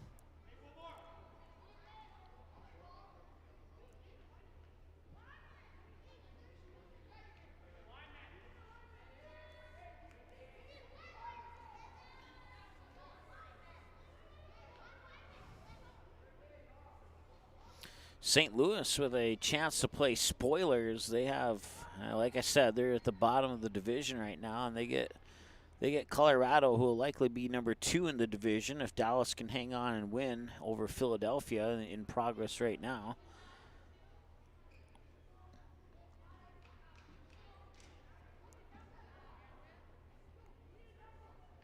But after dropping 8 straight, they've picked up back-to-back wins out of the division, but they're wins nonetheless.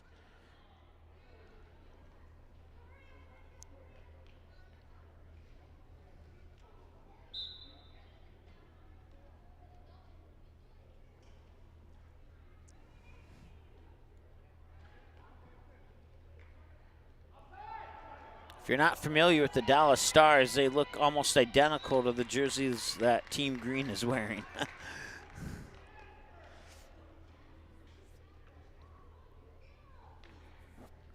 And Matt, speaking of that, the alternate jerseys for the Stars look like the jerseys that Team Black is wearing. So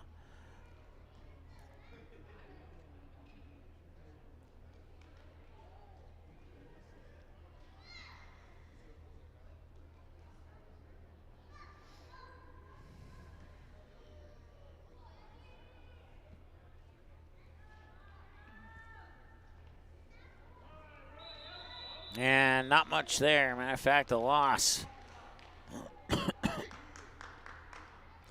It's 24-10 in favor of the Bills right now in the, I believe it's the 4th quarter. I can't quite tell. It's the 3rd, I'm being told. The scoreboard's very small from this point of view, but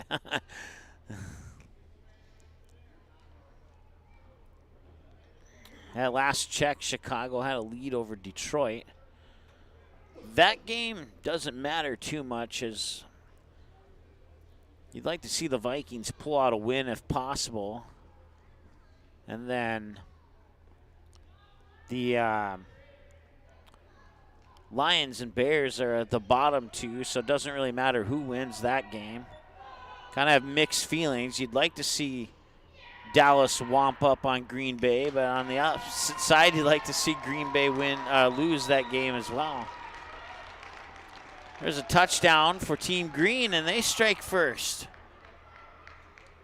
6-0. Touchdown, Team Green.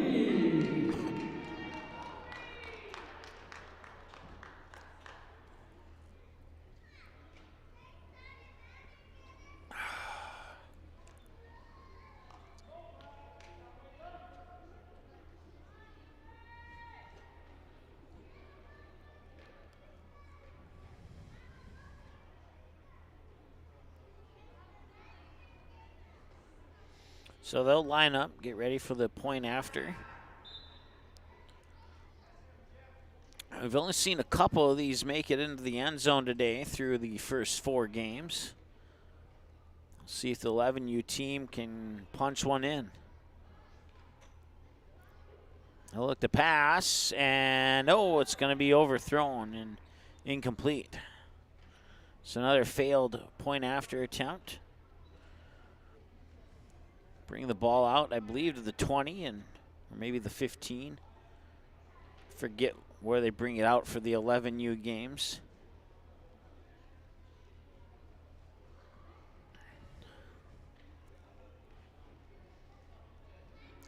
.26 minutes to go here in the first half of this one.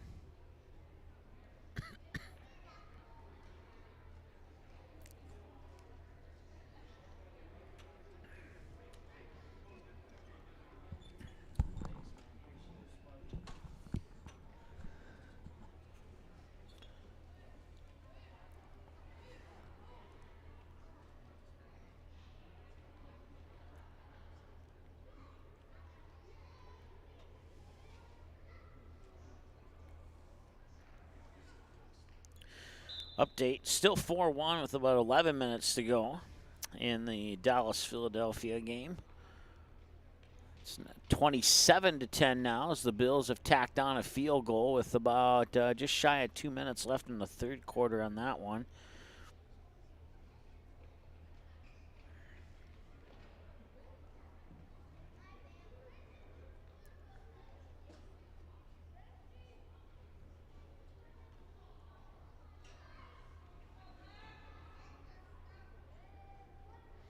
And Philadelphia just took a hooking penalty, so now they'll put the Stars with a 4-1 lead onto the power play.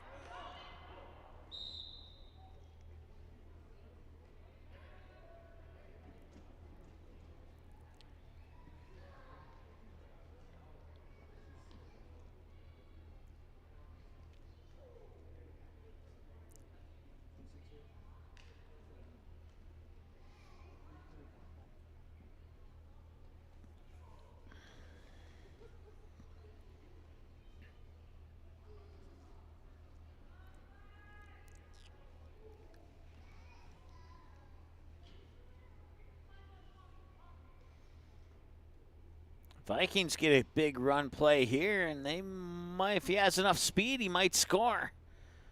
And he does. And the Vikings go into the end zone. Delvin Cook on a long touchdown run. It's at 27-16 with the PAT coming up. Back to action here. Team Black, low snap.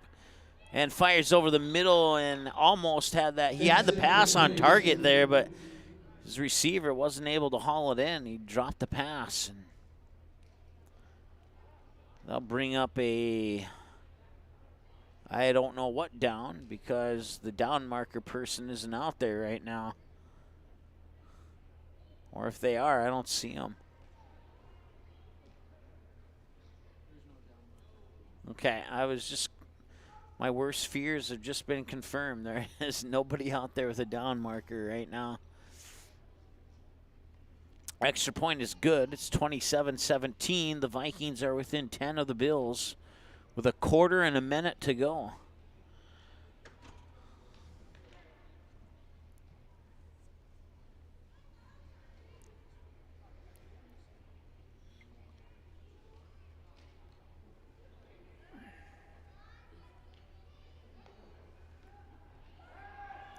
It appeared that pass will fall incomplete. That Dalvin Cook touchdown run appeared to be in the 80-yard range. With 1:34 to go in the third quarter, Buffalo 27, Minnesota 17 on an 81-yard touchdown run. 81 is what is the information being relayed here.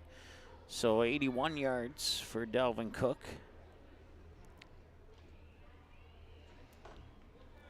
And we'll see if that 81-yard touchdown run is enough of a spark to get the Vikings back into this.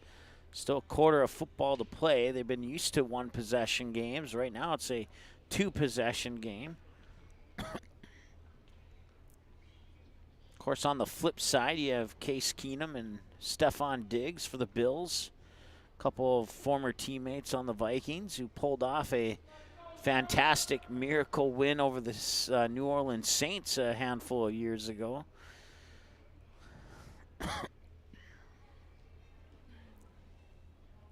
I did not see that play happen live. I was sitting out at the bar and I had my head down thinking that the Vikings were going to lose, and then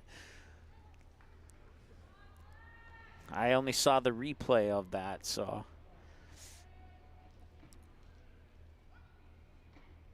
And some movement prior to the snap. We'll see if that's offensive or defensive movement. Kind of. Flag on the play. I saw green move. I did not see black move. We'll see if the official saw the same thing.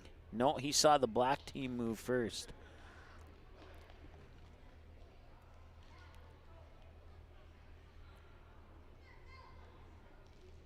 Full start on Team Black.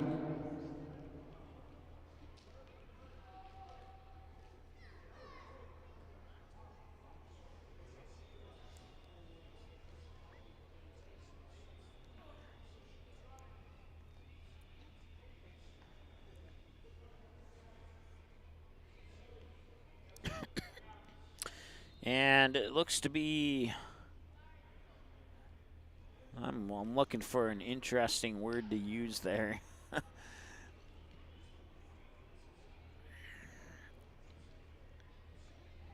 If you're a Wild fan, I think you should move on to focusing on your matchup with the San Jose Sharks tonight. You're not going to get any help from the Philadelphia Flyers. Let's put it that way. Stars have scored again. They now lead 5-1 in that contest.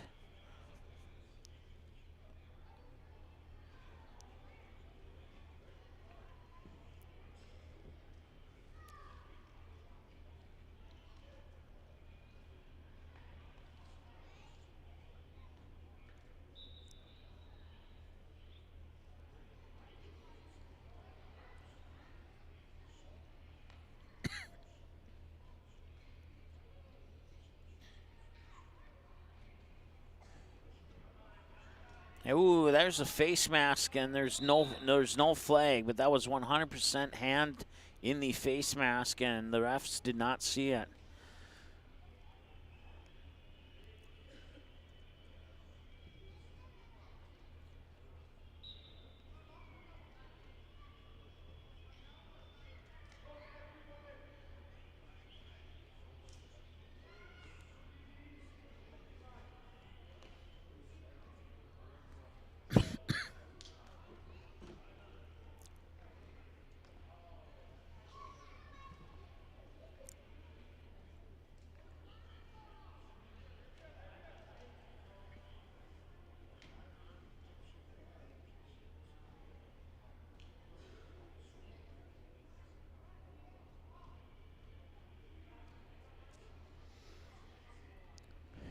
$18 and change to go here in the first half of this 11U ball game.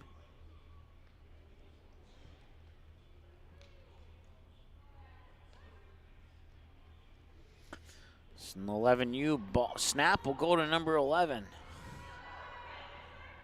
Once again, I do not have rosters for either of these teams. I was given rosters for North Stars Elite in the first two games, but I did not use them because I did not have a roster for the opposing team and try to remain as neutral as possible. So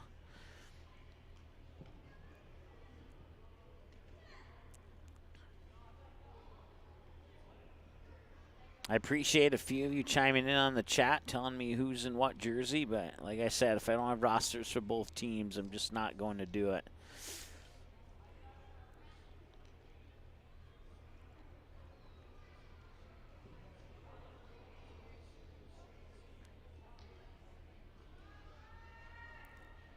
U Green up 6-0 here. 17 minutes and change to go. 7 minutes to go in that hockey game. Dallas up 5-1 over Philadelphia. Once again, San Jose travels to Minnesota to take on the Wild. 7 o'clock puck drop on that one. And about 3 hours from now, the Cleveland Cavaliers will host the Minnesota Timberwolves. That's a 5:30 tip-off. So the Wild, the only Minnesota team with a home game. I want to say hi to Nick, who sent me a message just now. And Nick, I'll agree with you. I'll just leave it at that.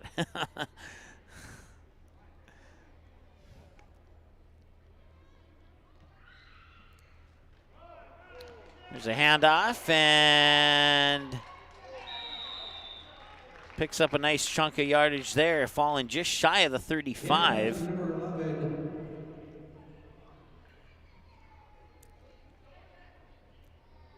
Gains first down yardage on the play. First and 10. That's enough for a first down for Team Green. Looks like they'll spot the ball at the 43-yard line. Check that. I'm sorry. Yeah, no, I was right. The 43.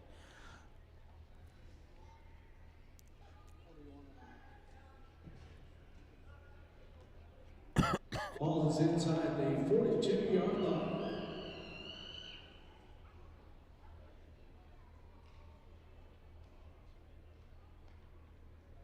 My apologies. The 37-yard line is where the ball's at. I was going backwards on the football field there. And speaking of going backwards, hopefully I didn't jinx that play by saying that, but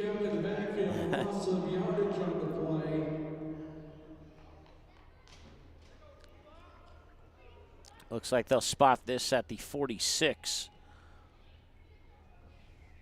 It'll be second down and long. Ball at the 46-yard line.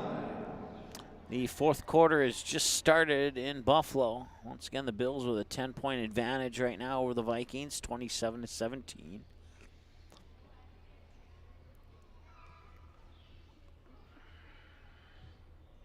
So Dallas is going to win. They're going to get 19 points. So move into first place in the Central Division standings, and I'll believe Winnipeg and Colorado. Colorado has the night off today. I can't recall what Winnipeg's schedule is. So if Minnesota could win tonight, they would go into a three-way tie for second place in that division.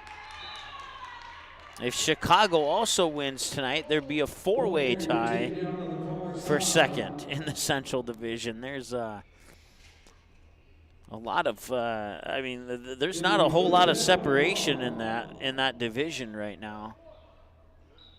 Ball is at the 46-yard line. St. Louis at the bottom of the division is just 4 games out of first place right now.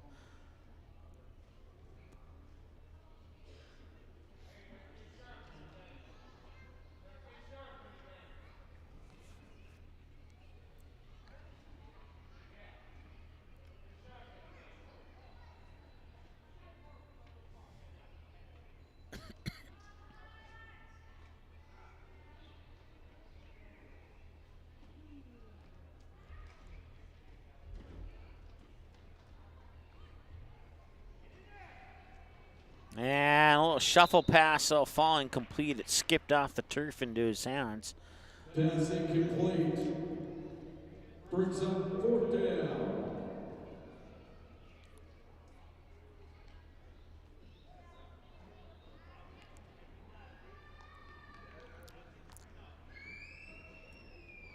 Well, I haven't been watching the game from start to finish, but I've been catching glimpses of it here and there, and I'll just say this: the Vikings are going to have to play some flawless football because the Bills have been playing pretty good up to this point in the game, and maybe even hope for a couple Buffalo mistakes if they want to get back into this one here. But Bills are driving into Vikings territory now, and it is going to be third down and about 2.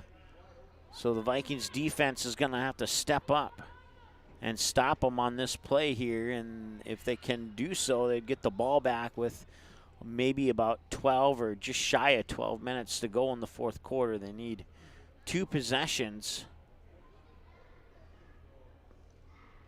without the Bills scoring to try and catch up.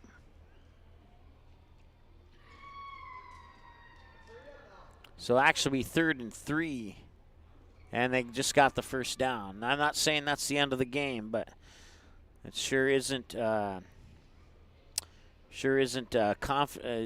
builder of confidence either.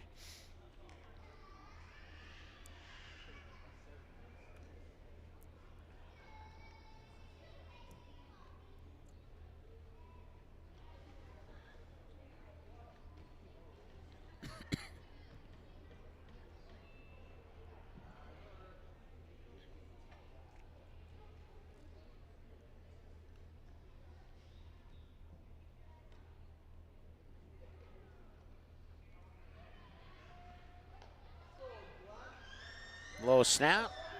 He'll take it himself. And he will be dropped right around the 16-yard line, maybe the 17, depending on where they spot it.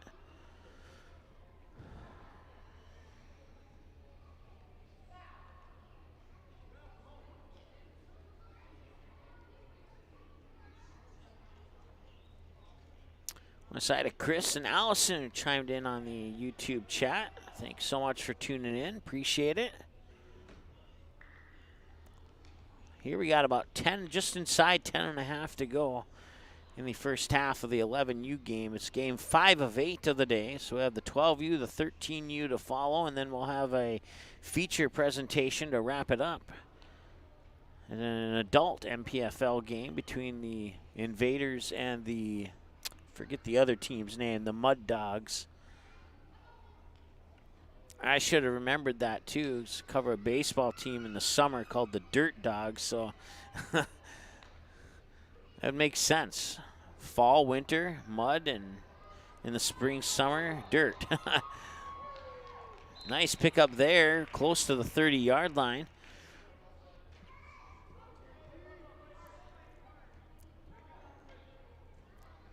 Team Black Gates, first down yard for the play. It's first and 10. Well, the Bills have the ball. It's 4th down and 2, leading by 10. I'll peek over to my left as we control the camera here, waiting for this play to start. And looks like the Bills are going to go for it on 4th down and 2. Have to get to the 5-yard line for a 1st and goal. Snap. He's looking to pass. He's pressured. Escapes the pressure, and now he throws an interception of the Vikings in the end zone. And out to the 20, the 25, 30, 35, and the Vikings bring it back to about the 36. And there's an injured Bill. Not sure who it is. The medical staff covered up his jersey number. Well, there's a little bit of life now here for the Vikings in this contest.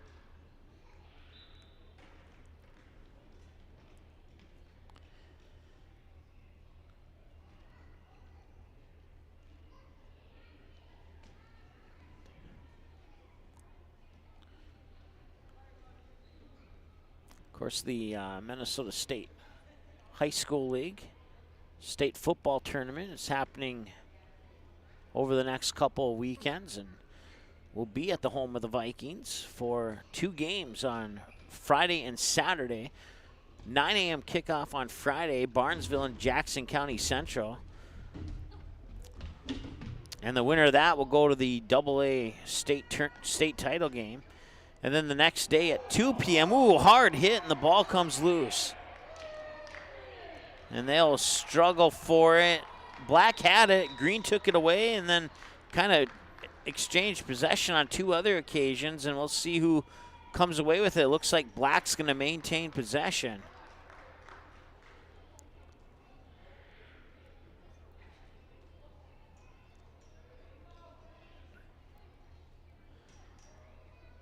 So right before that play, I was mentioning it's a 9 a.m. kickoff between Barnesville and Jackson County Central. Semifinal, winner goes to the AA state championship game. And then Friday at 2 p.m., we'll have the Dilworth Glendon Felton Rebels taking on the Fairmont Cardinals. And the winner of that one will go to the AAA state title game. DGF getting a 21-17 win over the Eskimos yesterday in a battle of undefeateds in the quarterfinals. The Eskimos were 11-0. The Rebels were 10-0 going into that game. And it was a tale of 2 halves. You had turnovers and just ugly football in the first half. And then you had spark plug plays in the second half by both teams. And all but 7 of the points were scored in the second half of that game. Go to magnitudesn.com and read the game recap. It's the latest story that we released to our website. Owen Leach, excuse me, the senior quarterback for the DGF Rebels, it was kind of an interesting sequence of plays. Like, there was just barely enough time on the clock to sync with the game clock, and on a 3rd down and long, I don't remember what the exact yardage was, DGF would take a delay of game, and by the time the game clock went out, there was only 0.1 seconds remaining by the time the play clock went out, there was only 0.1 left on the game clock, and the officials would reset the clock to 1.8. So with the delay of game, they lose yards and a loss of down, and so it was 4th down, and Owen Leach would take the snap and run it for 1.8 seconds and then take a baseball slide into the 2-yard line to win the game for the Rebels. It would result in a turnover on downs, but with no time left, Esco would not have an opportunity to make one play with a 2-yard field. So you could say that they just barely survived that game, and that would not be an inaccurate statement. You could probably say 3 or 4 other statements as well to describe how that game concluded.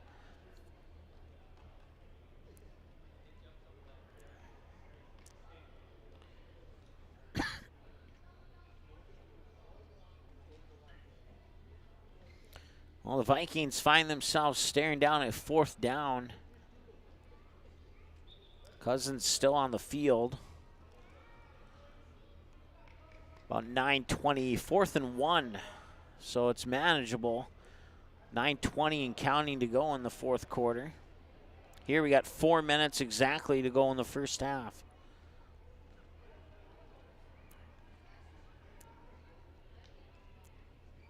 I don't know where they're at on the field, if they would consider a field goal or not. They're 0 for 1 on 4th down conversion attempts so far today.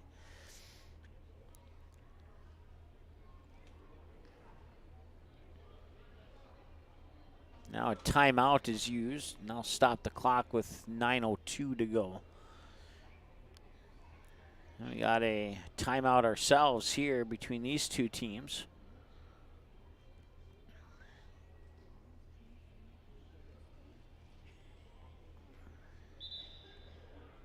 I want to say hi to Austin. He says, let's go. Not sure which team he's saying let's go to, but thanks for watching, Austin.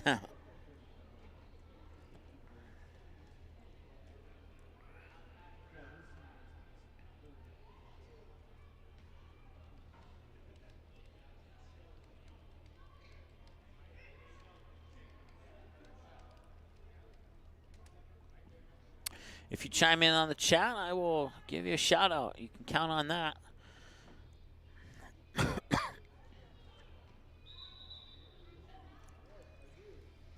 Vikings on 4th and 1.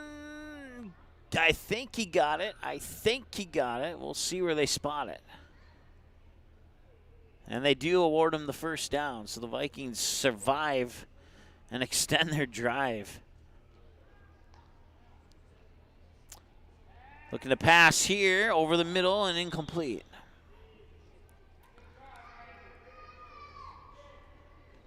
Pass incomplete.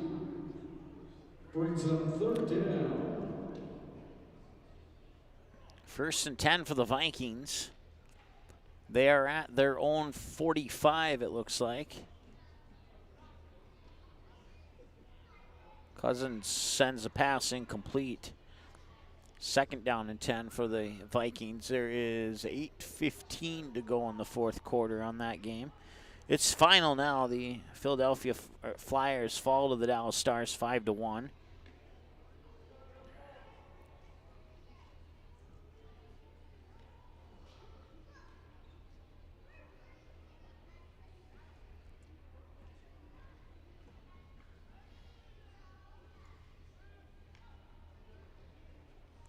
And a bobbled snap picked up and out of bounds.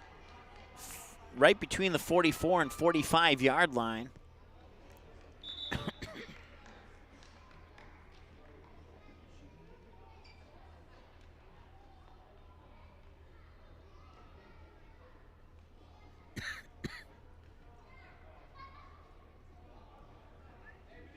Vikings have 3rd down and 4. There's an injured Bill that will stop the clock with 7:56. Please reset the clock for 1 minute, 12 seconds. 1 minute, 12 seconds. Thank you. Vikings have 1 timeout remaining. Looks like the Bills have all of their timeouts remaining. Clock is stopped here. Well, it was stopped and now it's started again. So the clock is now ticking down to 1:01 and counting.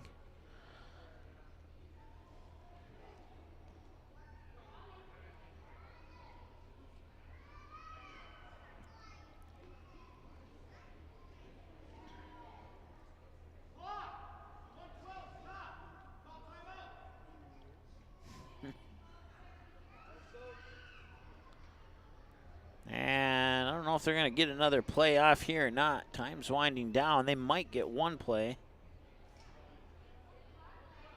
And now they've stopped the clock with 35 seconds. So Vikings 3rd and 4. Dalvin Cook gets tripped up in the backfield and it's 4th down.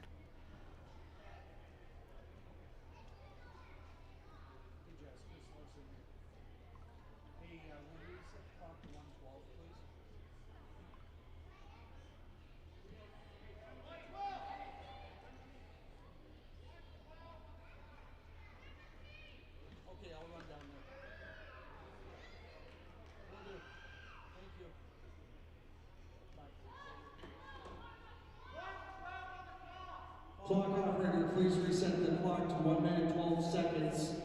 1 minute, 12 seconds.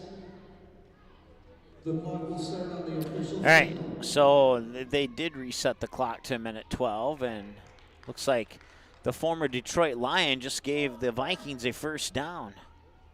So they've converted on back-to-back 4th down opportunities now, and Cousins to TJ Hawkinson on a completed pass, and the Vikings are definitely in field goal range.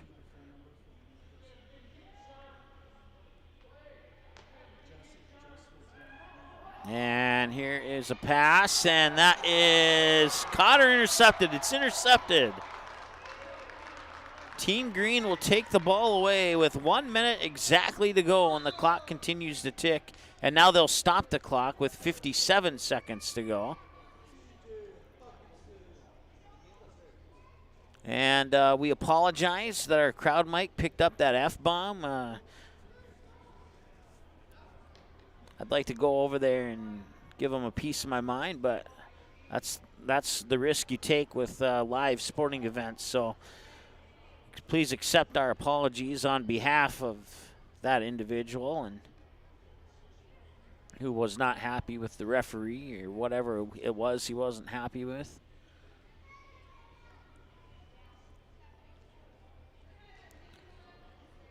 .555 and counting to go in the Vikings game. They still trail by 10. Other games in the NHL tonight, the Vancouver Canucks are at Boston taking on the Bruins. The Sharks at Wild. Arizona Coyotes at the New York Rangers. Washington Capitals at Tampa Bay.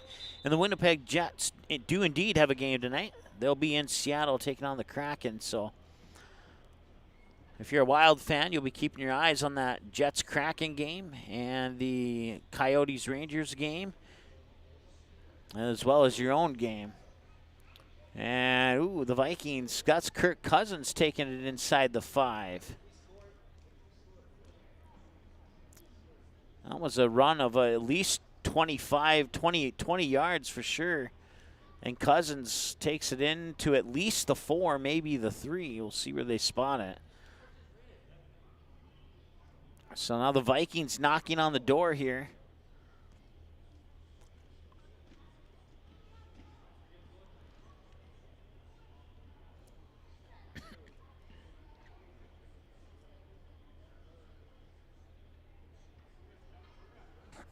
And an incomplete pass into the end zone, and Justin Jefferson looking at the official wanting a flag. Here's the run, and he's brought down about the 44-yard line, and 45 seconds. The clock will continue to tick.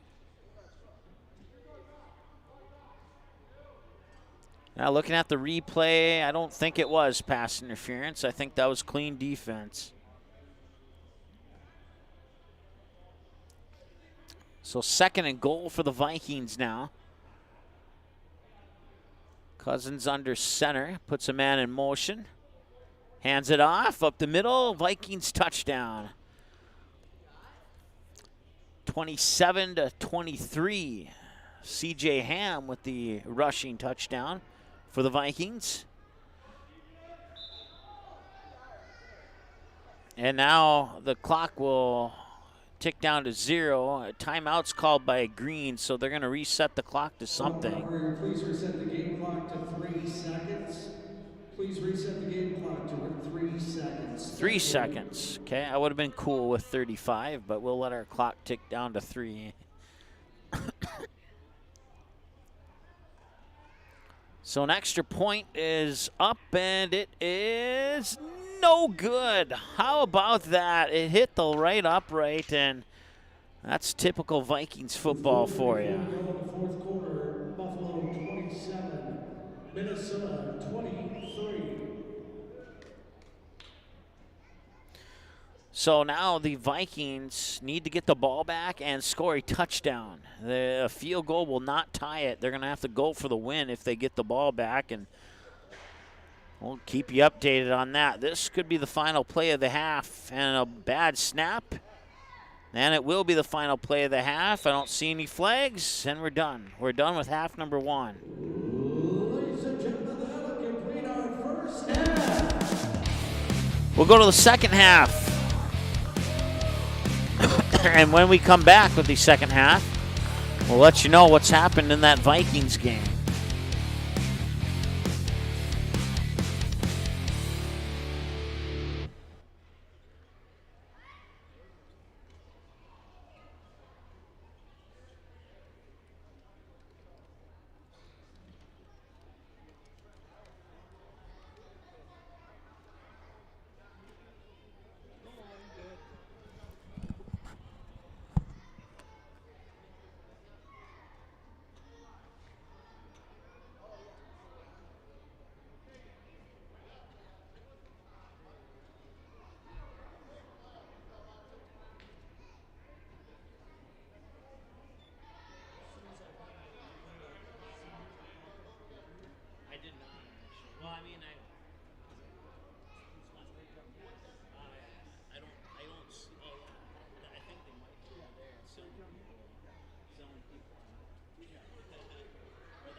thanks for not watching that.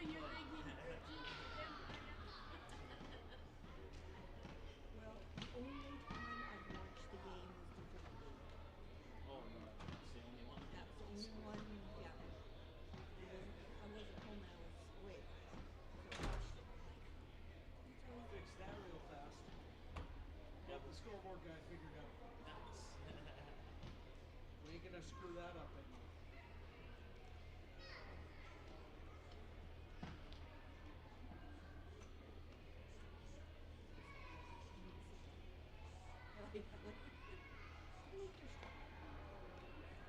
Surprised he didn't drop that fair catch. Well, do you like their stuff? Just ask Mike how much that costs. More than I've got, I'll tell you that. What, this setup or what? Yeah. Yeah, this setup here is about $4,900. I got 6 of them. How much is that screw neck? Yeah. How much is that? That version is $240, I think. This is what, They have the smaller ones, but if you're trying to do baseball, it's now, smaller. Mike, this is why I went audio only. Yeah. Because I can't afford that stuff. Scoreboard guy has never done scoreboard before in his life. Oh, really? Jeez, I should just move the scoreboard up here. I mean, I've done what I had previous games. I've done this scoreboard and PA. Well, it's wireless. I mean, I could be doing it while I'm working. And all it is keeping the clock.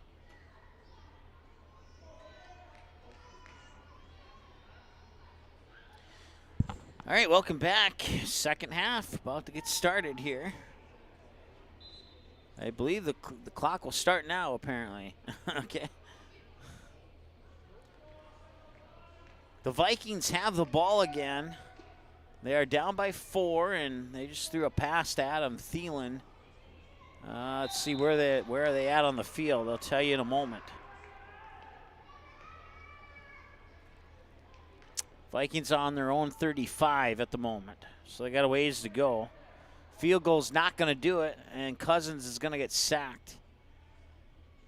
I'll bring up second down and probably 12 or so. Second and long, that's for sure. The down marker for these games went away at some point in the 10U game. So I have no idea. Oh, there, it's back now. It's second down and about 17.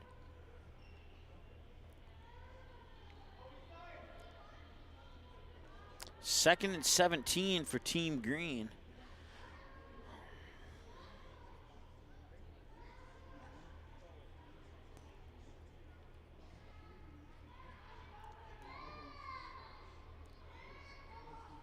Vikings have 1 timeout, and they have 2:21 to work with. Third down and 13, and you're going to need a big play here. It's definitely 4-down territory, so they don't have to get all 13 in one, but you'd like to see them get 13 in one, if not a whole lot more than 13 in one play.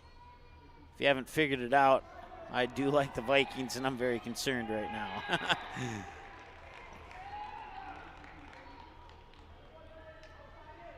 It's 4th down now. I looked up. I didn't see what happened. I was just told that Kirk Cousins got sacked. So 3rd and 13 to 4th and very long. It's going to be, this will be the defining play of the game. Can the Vikings actually convert on a 4th down and long?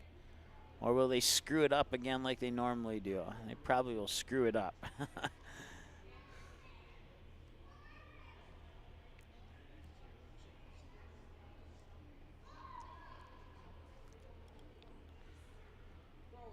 Commercial break on that Vikings game, in case you were curious.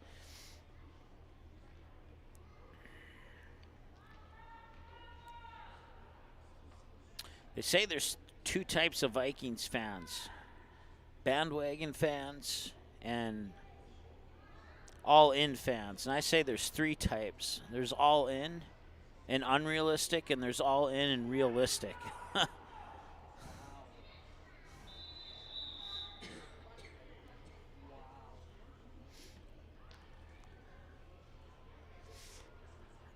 Short gain there, or short loss, I should say.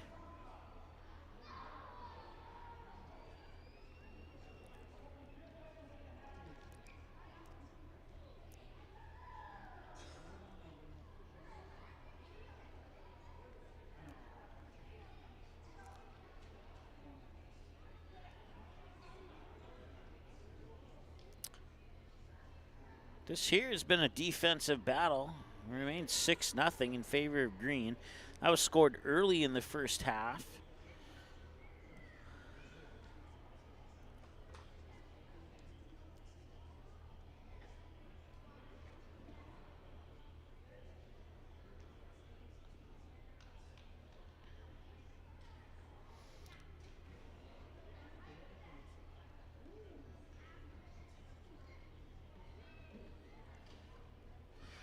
.30 and, well, almost 31, just shy of 31 minutes to go here in the second half. This is game 5 of 8. Been here since, showed up at about 7:35 this morning. Got on the air by, I think, 8:03. And we've been on the air for 3 minutes shy of, I can't even count, 5 hours. 3 minutes shy of 5 hours now we've been on the air.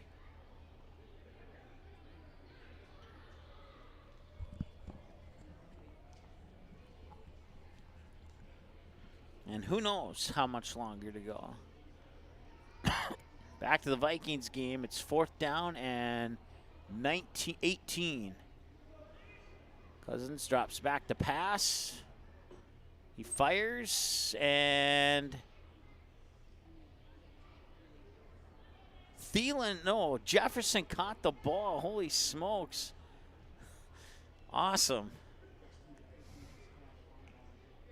How he caught that with one hand, ripped it out of a Bills player who had 2 hands on it, and from that replay, the ball never touched the ground. Here's a running play for Team Black, and he steps out of bounds. Run play for the Black team. Gains positive yardage. There's a flag on the play here. I think it's on the Buffalo Bills, possibly for unsportsmanlike conduct.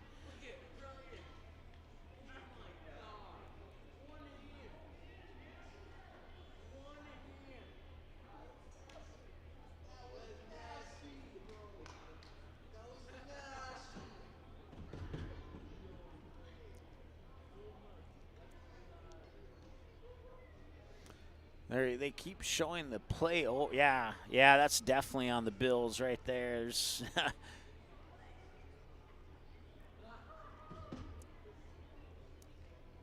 So tack on the penalty, and that puts the Vikings inside the red zone.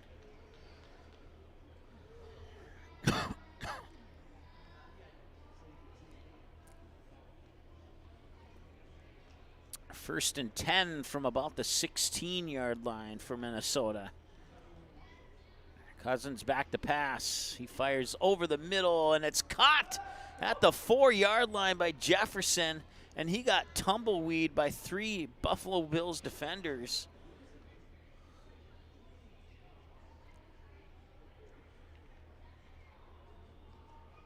Well, I guess it was only 1, but it looked like 3 on the initial play.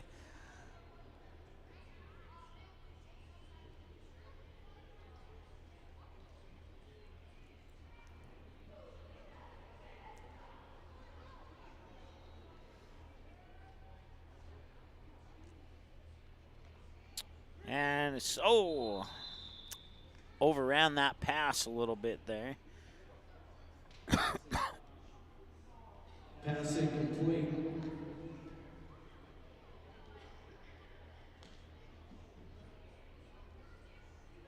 They're checking on where the ball is at on that last catch by the Vikings. It may have been enough for a first down, and it was. First and goal from the 3-yard line. Ooh, Cousins trips. He tripped over, I think he tripped over his center. I'll bring up 2nd and goal.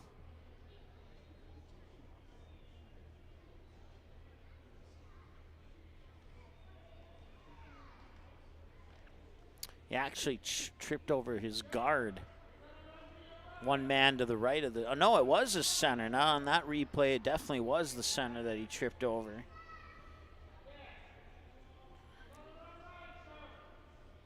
I swear they've shown 90 replays of the last 3 plays. And it's kept me occupied during the break in this action, that's for sure. That pass is completed, but not much. Pass complete.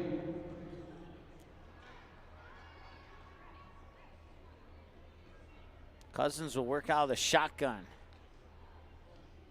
Has some time, throws, back of the end zone, incomplete.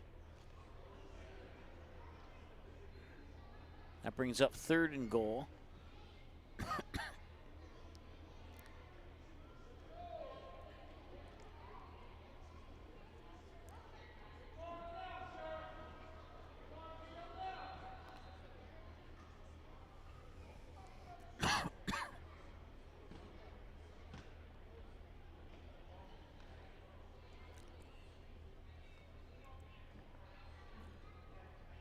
Vikings are 4 for 4 on 4th downs on this drive. They got a 3rd and goal now. Let's hope they don't get a 4th and goal. It's a good stat to think of. Here's a pass, and it's caught at the 13-yard line, and momentum takes him out of bounds at the 10, maybe the 9. And now Team Black is in business.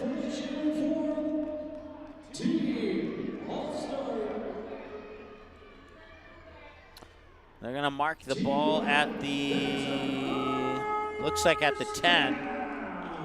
Cousins caught by, is it Thielen or Jefferson?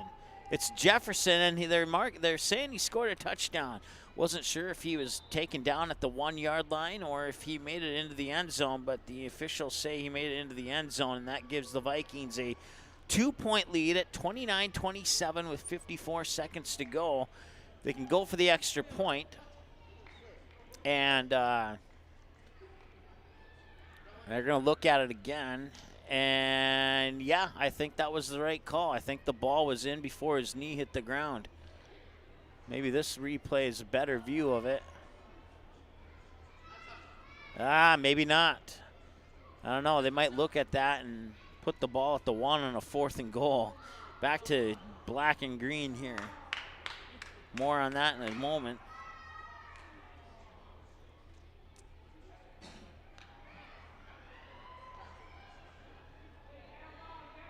And that pass is a little short. Still plenty of time here for Black to tie this game up.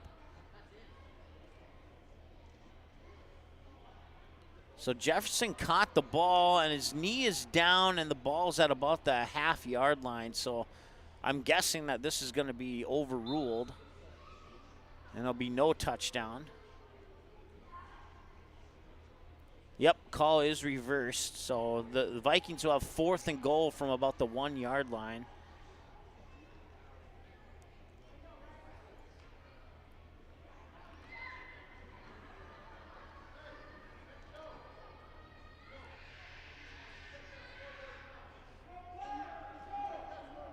Right now, Black's trying to tie it up.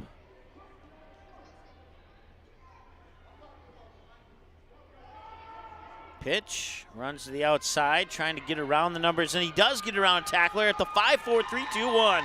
Touchdown, we have a tie ball game.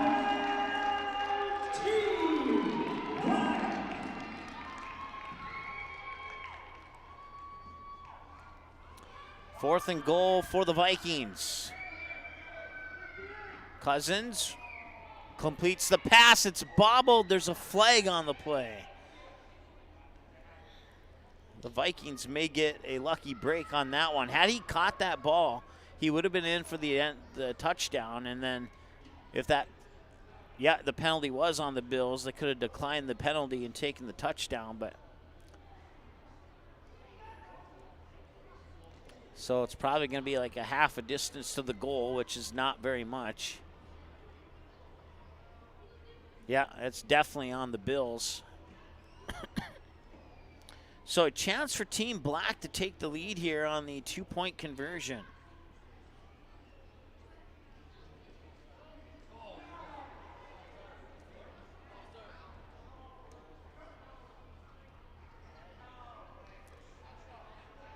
And then the Vikings get in.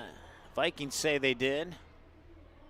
And no, the Vikings just turned the ball over on downs. The officials did not award them the touchdown. And with 44 seconds left, the Bills have a 4-point lead.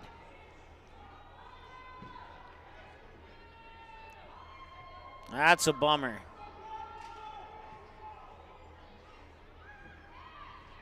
And that is, he was going in and he was just taken down by number 17 there of Green. So no go on the 2-point conversion here for Team Green, and we remain, or Team Black, excuse me, and we remain tied at 6.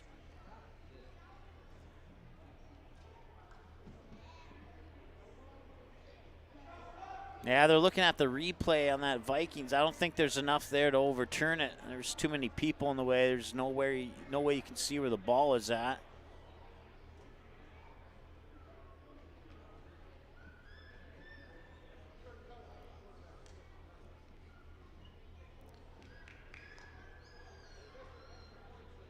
Ah, oh man. Yeah, I think the officials made the right call.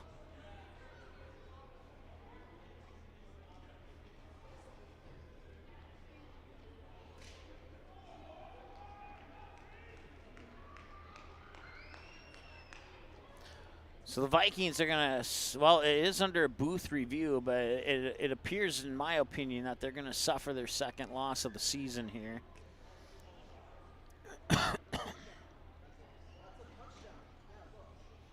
But let's hope that I'm wrong. That'd be awesome.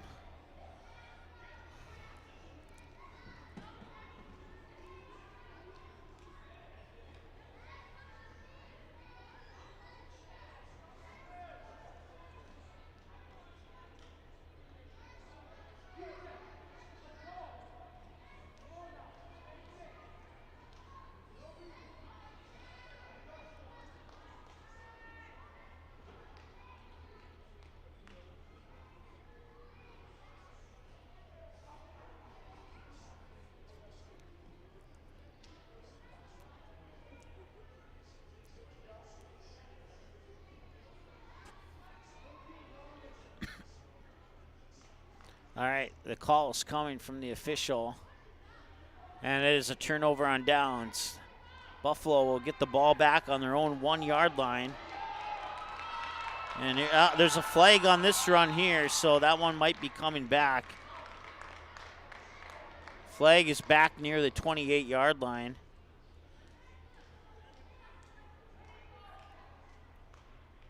Positive yardage for Team Green. There's a flag on play.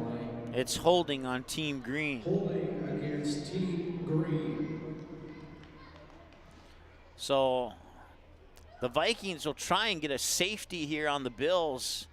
And did they just recover a fumble? Oh my goodness, no way.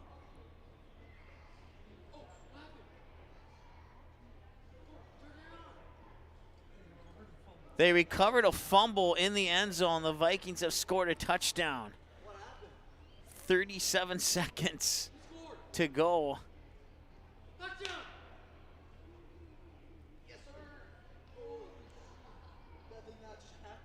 Wow.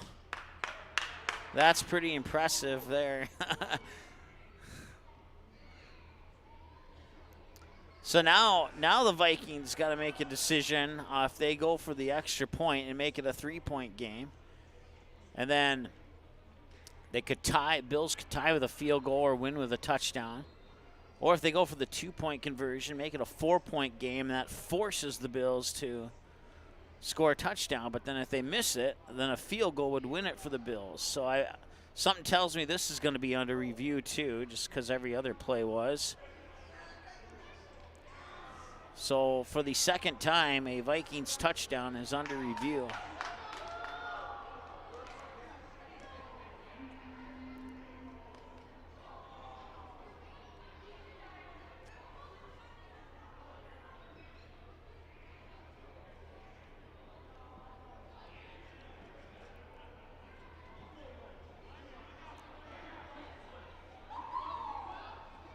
Team Green takes a snap, low snap, picks it up, rolls out to his left. He's looking downfield, tucks it in. He'll get it close to the 20. I'm going to guess that's going to be spotted at about the 19. Team Green with the run up the left side. 16 minutes to go. The play. They ruled it a touchdown, so if they look at it and they can't get any proof, it would remain a Vikings touchdown. So that's a positive if you're a Vikings fan.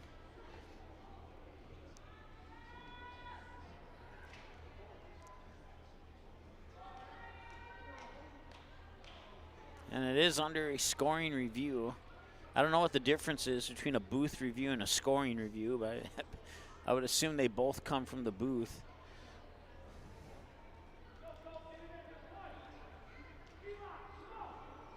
.15.5 to go here.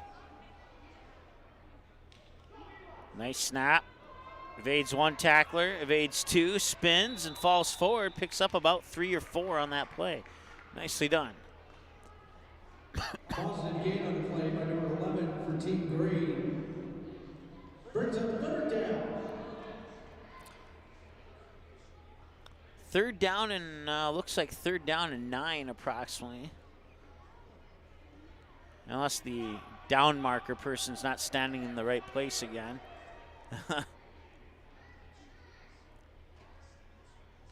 Just all of a sudden, this 11U game is moving a lot faster than the NFL game.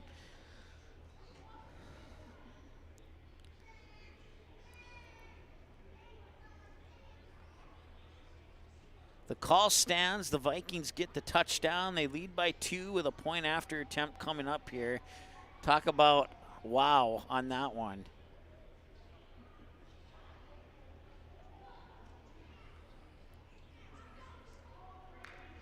All right.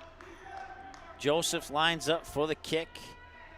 And it's up, down the middle, and in, and it's a 3-point advantage for the Minnesota Vikings with 41 seconds to go. The Vikings defense is going to have to stand tall here in the next 41 seconds. Here's a nice run. Sheds one tackle. Pushed out of bounds, close to the 24. Positive yardage on the play. All down to the 24-yard line.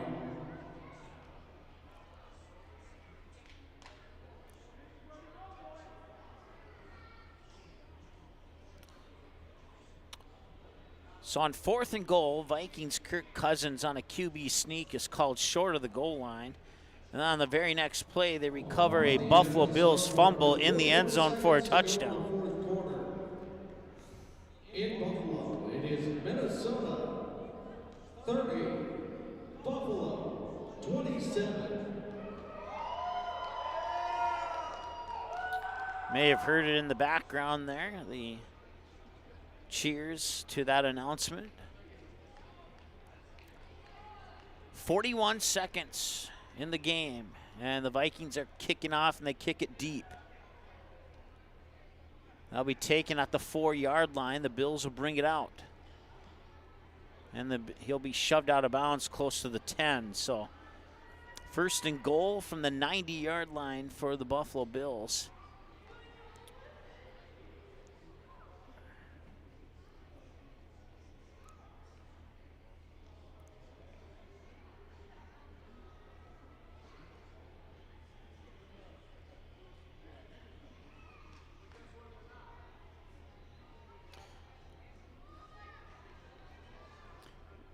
Vikings have 6 defenders back for a deep pass, a short pass across the 30 and out of bounds, stops the clock with 29 seconds to go.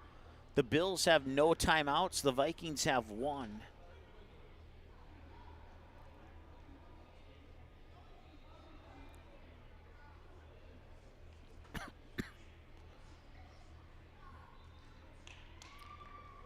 Bills field goal kicker is warming up. His career long is 58 yards. So they'd have to get to the Vikings 43 to get him within that 58 range. And right now they are on their own 39-40 on that completed pass. Out of bounds, stops the clock with 24 seconds. And it's second down.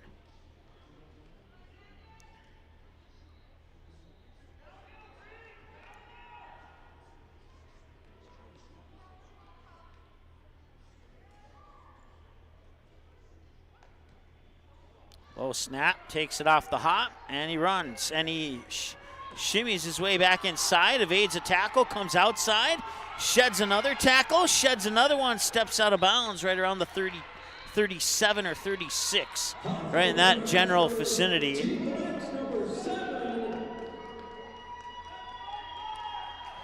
$11U, after trailing 6-0 since early in the first half, scores a touchdown about 10 minutes or so into the second half. And now they are on the move again, looking to potentially take the lead. However, it looks like this is coming back. And, yep, it's going to be, I didn't catch the call, but it's on offensive pass interference is the call. Block in the back. Block in the back on the offense. There we go. We'll let that one slide. 30-27, 24 seconds left in the Vikings game. Bills drop back to pass. Fires, and diving catch. Was it inbounds? That's the question. Vikings say he bobbled it. Looks like the officials are going to give him the reception. Yep, and I agree. That's the right call. He did make the catch. And now one more play could potentially get Buffalo into field goal range. With out of bounds at about the 25, I think. 11 seconds to go.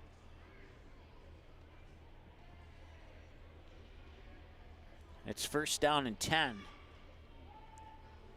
So the Bills looking to potentially tie it, or there's a drop ball, and now he'll pick it up, scoop to the outside. He has a little bit of room, and he's out of bounds over midfield, close to the 47 of Team Green. First and 10 from the Vikings 25 for the Buffalo Bills. 11 seconds to go. Drops back to pass, and it is thrown incomplete. And there's a flag on the play, too. I didn't see exactly what happened there, as I'm paying attention to two different games at the moment.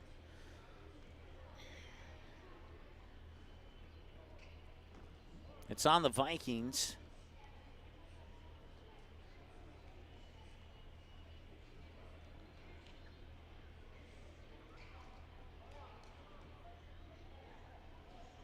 I think it might have been illegal use of hands.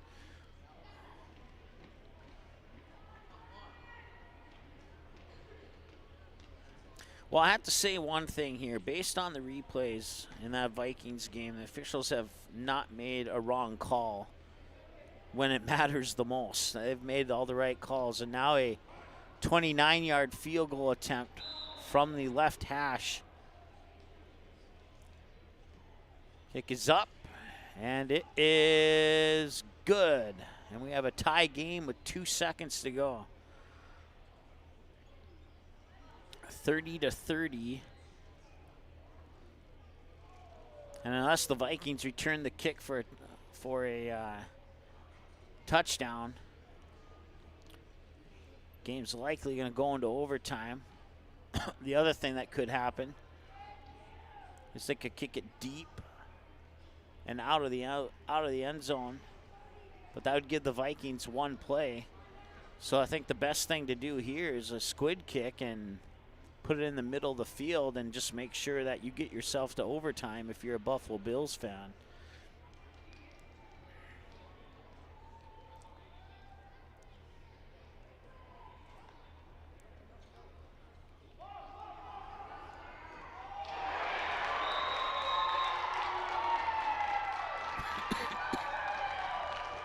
And that was intercepted. I think it was intercepted. Did he catch it? Yes, he did. The official signal, it's Team Green's ball.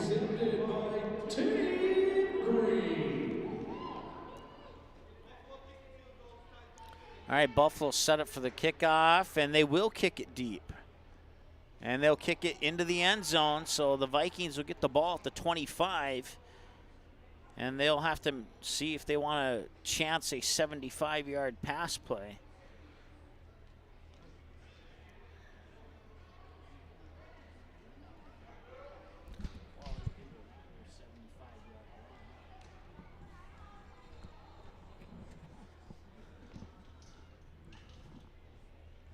So if I'm being realistic,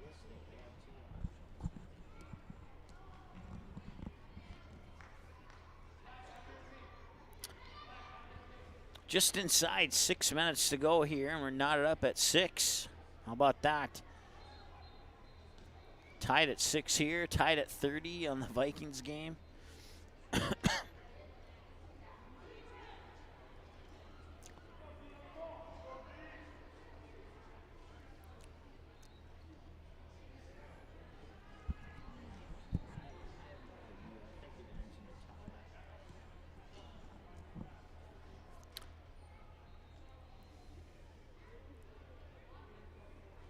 All right, Team Green with the ball. Their defense comes up with a big play.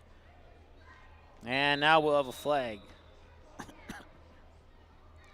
And the Vikings decide not to do anything, and they will go to overtime. First one to score a touchdown would win. Otherwise, both teams will get a chance with at least one possession.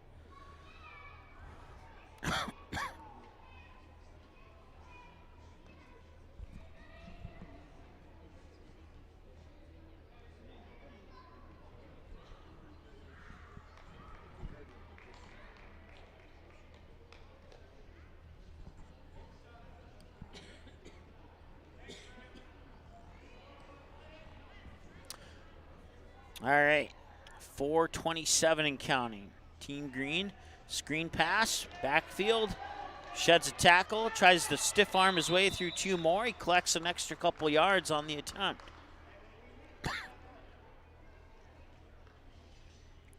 An update from Buffalo. At the end of regulation, it is Buffalo 30, Minnesota 30.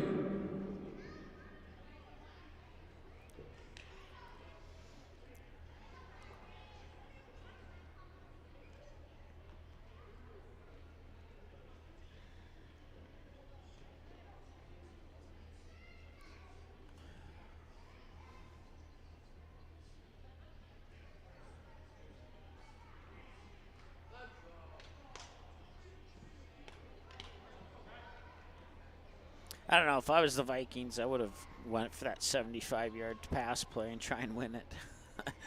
But it is what it is. They're going to overtime now, tied at 30. More on that in a bit. Looking to pass, and he does fire downfield, and I believe it was intercepted. Oh, he had it, and then he dropped it. He had it, and then when he came down to the ground, he dropped it, and now he's slow to get up. Pass incomplete.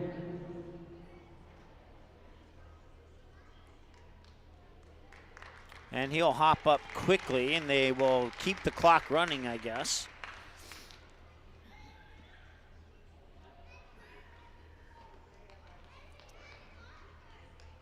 We've only had one MPFL game in magnitude over the last couple years that ended in a tie. There was no extra play to decide a winner. They just ended it in a tie. So I would presume they might do the same thing here if that ends up being the case. Well, I'm getting told that they will have overtime. Well, I guess we'll see which one of us is right.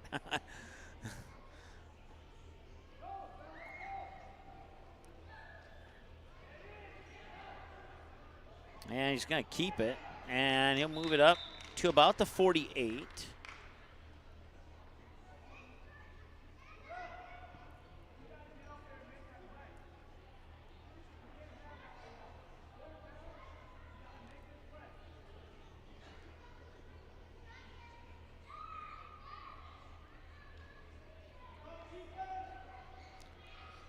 Ten minutes on the clock.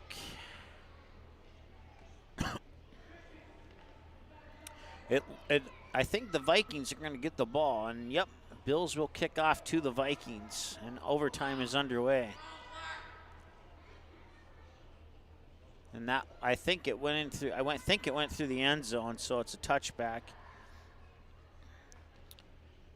Handoff, number 21 has it. He cuts the outside across midfield. He has a little bit of space at the 40, at the 35, 30, and he barges through a man up to about the 31, maybe the 30. Check that, the 26, maybe the 27-yard line. And a timeout is called.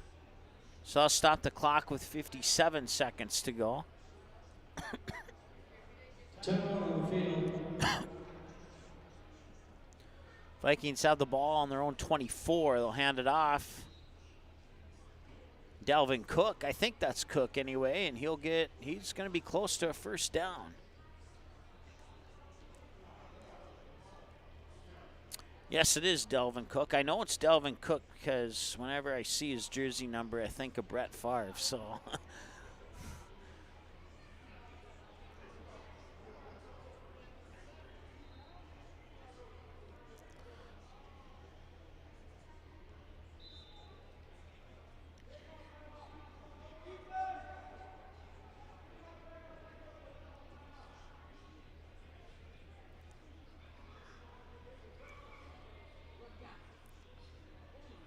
Another handoff, and another run by Dalvin Cook. Back-to-back runs for 10 yards each, and here's a run. Bringing it up to the 10-yard line. He'll spin ahead to maybe the 9. We'll see where they give his progress at. 38 seconds to go. Can Green score and end this in 30 seconds? So that's the question. They called a timeout with 33 seconds to go. And that pass, I believe, was completed. And that puts the Vikings into very long field goal range. They're looking at about 55 from that point, but they have a 1st and 10 and plenty of time to work with.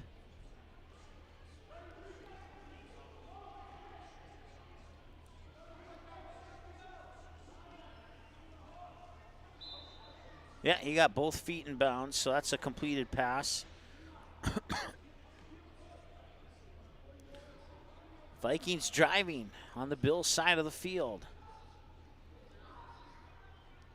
And a flag comes in, so that play will come to a stop. Foul start on the Vikings.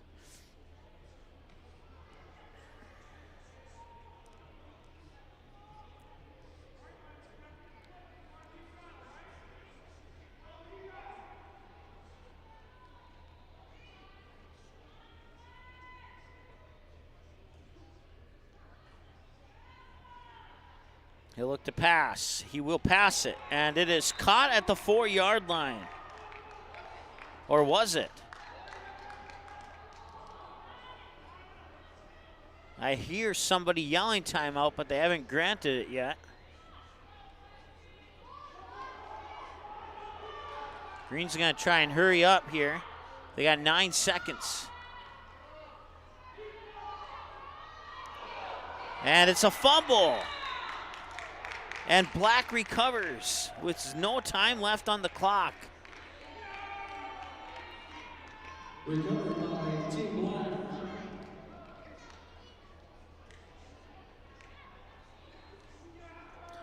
Vikings recover a fumble on a backwards pass.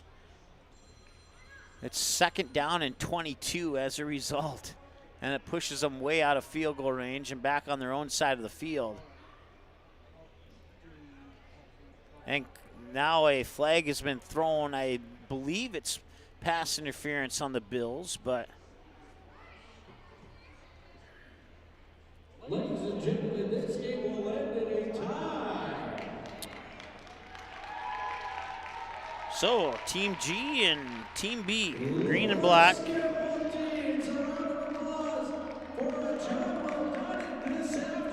In a 6-6 tie.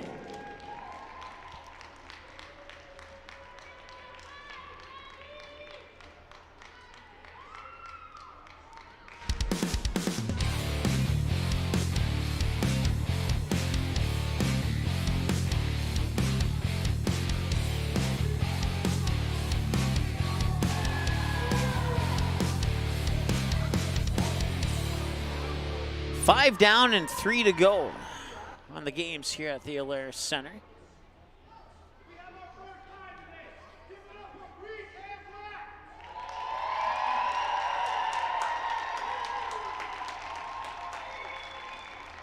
Congratulations to both teams on a job well done today.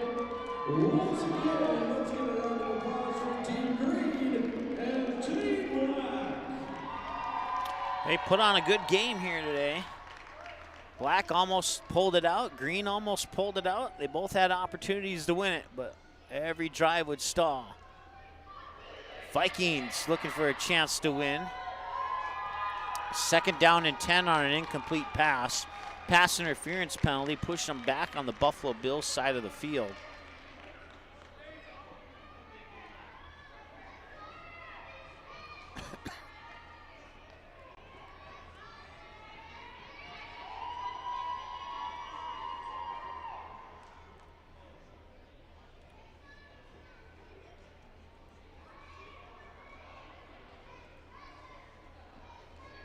Well, time of the broadcast so far, 7 hours, 32 minutes, 27 seconds and counting.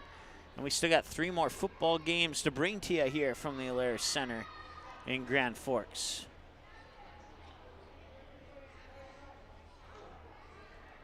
Final game scheduled to start at about 6:30. Vikings have 3rd down now, 6:20 and counting to go in overtime. It's 3rd and 10. And they are on the Bills. Not sure, but hang on. I know they're within strike. They're on the Bills. Looks like they're on the Bills' 27-yard line.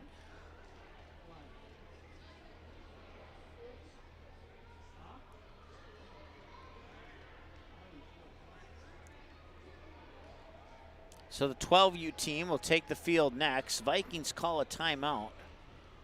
It's still 3rd and 10, tied at 30.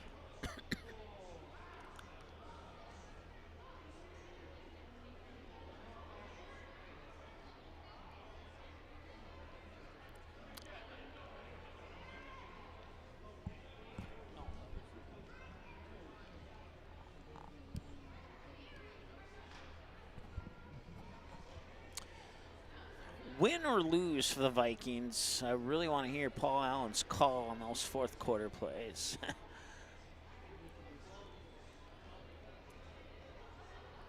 All right, so the Vikings retake the field after the timeout.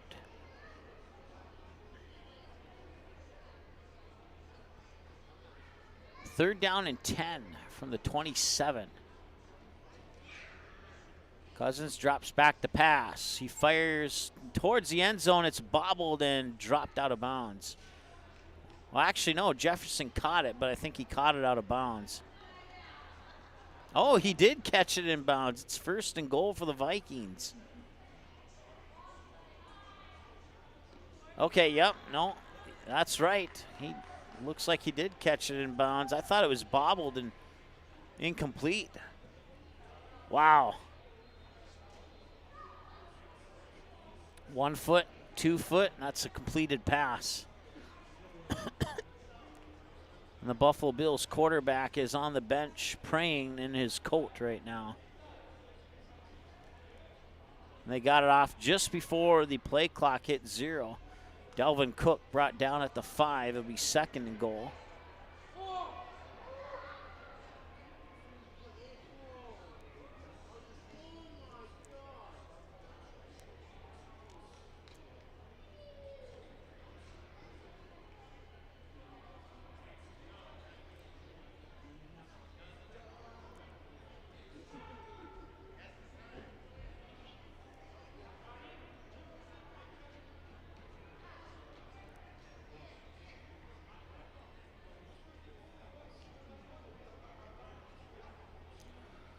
All right, Cousins working out of the shotgun.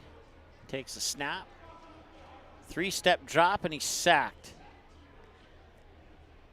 So it'll be 3rd down and goal now from somewhere around the 13 or 14-yard line.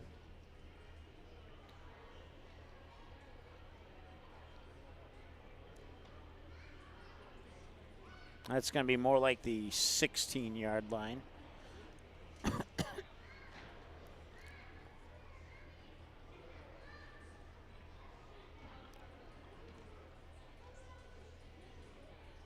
Once again, I want to say hi to Nick. Thanks for sending that message on our Facebook page. Patria, I see you're still watching. Thank you so much for watching. And the end zone incomplete, and it's 4th and goal.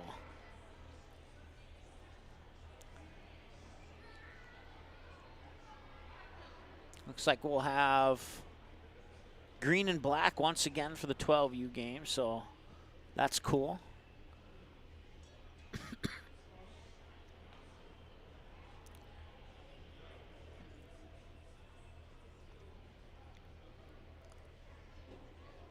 And the Vikings are going to line up for a 33-yard field goal attempt and rely on their defense. And that kick is up and good. So the Vikings have a 3-point lead in overtime with 3:42 to go. They've chewed up a lot of the clock, but 3:42 is still enough time for the Bills to get something done. So we'll see what happens coming up here. This next game should be starting momentarily. I would presume all the other games have started pretty quickly after the previous one. So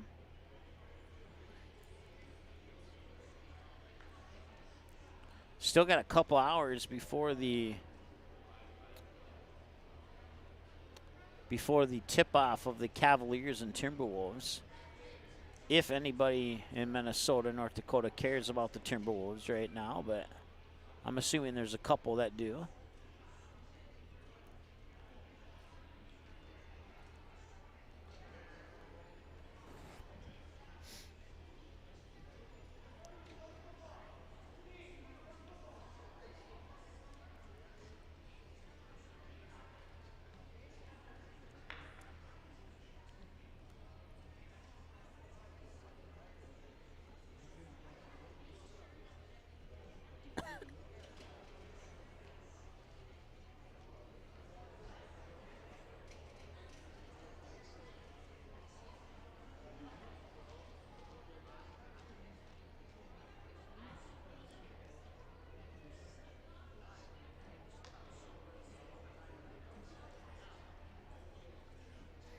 They're putting a little bug on the screen that says Dallas at Green Bay is the game of the week. I'd have to argue with that one.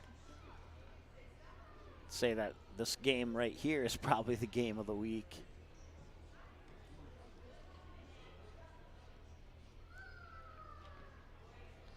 Vikings kick it off.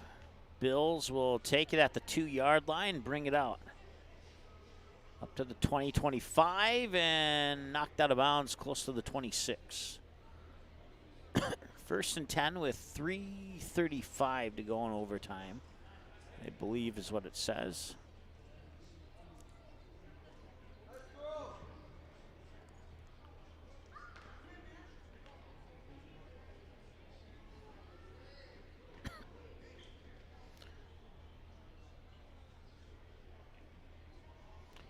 So defensive stop here for the Vikings would win the game. A touchdown for the Bills would win the game. A field goal for the Bills would extend overtime if there's...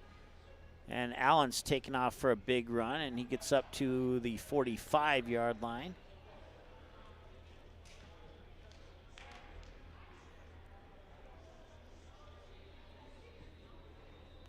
Vikings nearly had him in the backfield, but a good block there by one of the offensive linemen for the Bills allowed Josh Allen to escape and picks up a good 20 yards on that run. Cracked the eggs on 3 minutes to go in overtime, 2:57 and counting. Goes back to pass. Now he's going to tuck it and run, and he's going for the first down. He's got the first down, and he drags a Viking tackler up about 3 or 4 extra yards.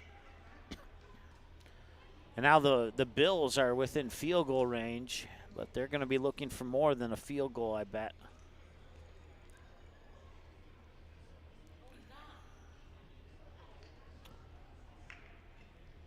from this spot here, it'd be about a 50, 52-yard field goal, depending on where they spot it.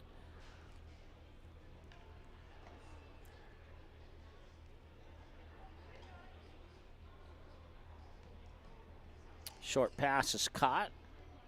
Pickup of 7 or 8.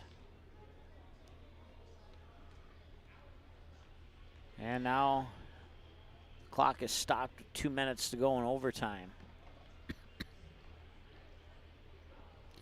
Well, the Vikings are going to need something from their defense, and they're going to need it quick, as the Buffalo Bills are knocking on the door of potentially scoring a touchdown and winning this game. So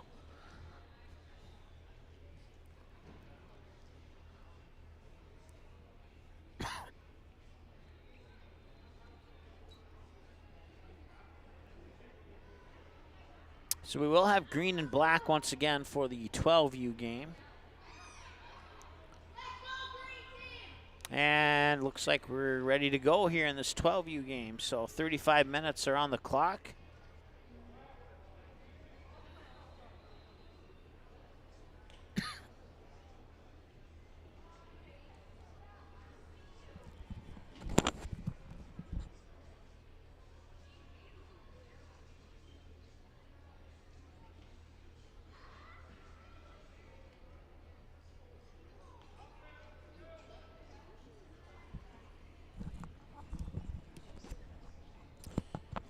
So this is the start of game 6 of 8 here from the Alaris Center in Grand Forks. Appreciate you tuning in, and for those who've been watching since game 1, I admire your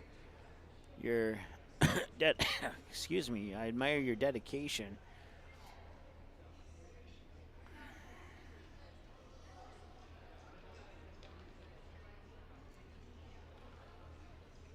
Bills short screen pass. It's enough for a first down, and he's brought down at the 20-yard line. Clock continues to tick with 1:49 and counting. Here's a run from the quarterback for Team Green, and he's brought down at the 29 for sure, maybe the 30 with the dive forward. And they will mark it at the 29-yard line. Bills have 1st and 10 from the 20. Allen drops back to pass, fires towards the end zone, and the pass is dropped.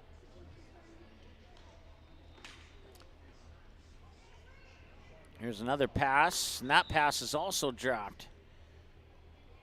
So 2nd down turns into 3rd down here for Team Green.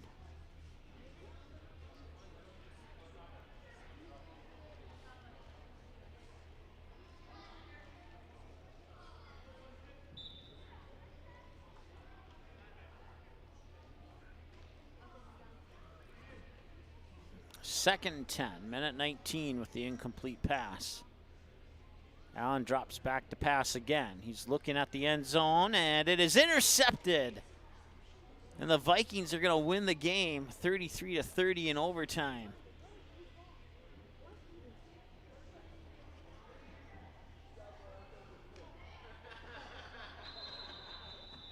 A flag on the play here, which will allow us to.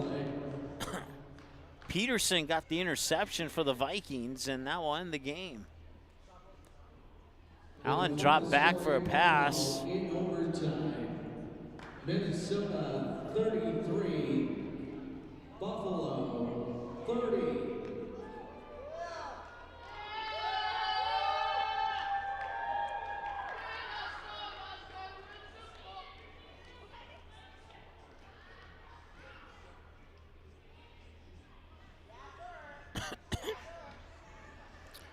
I can promise you that's the last Minnesota team I want to win tonight. So, and now we just lost 200 viewers for me saying that, and I'm cool with that.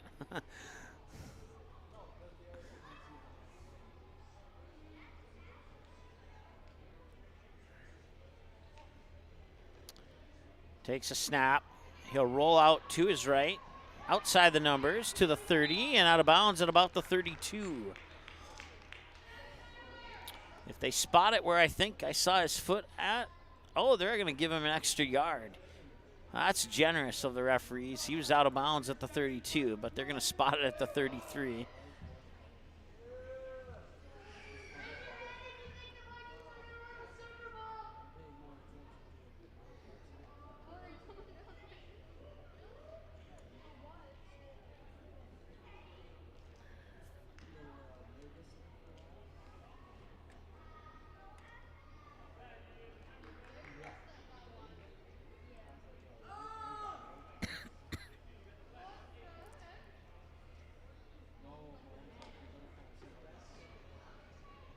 Pass to the outside. If he would have concentrated a little bit more, he would have had that in his hands.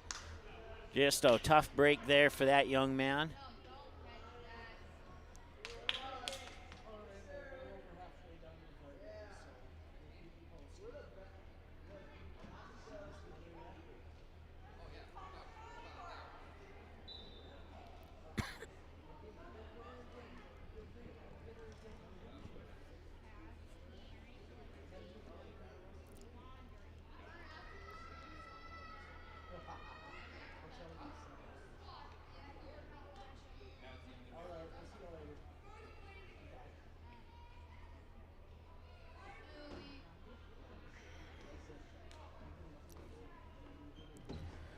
He was looking to pass. Now he'll tuck it and run the opposite direction. 35-40. Steps through a tackler up to the 45. Nicely done.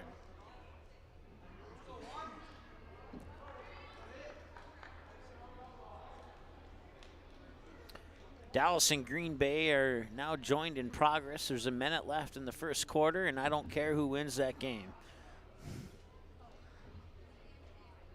I don't care if Green Bay losing hurts the Vikings. I want the Packers to lose.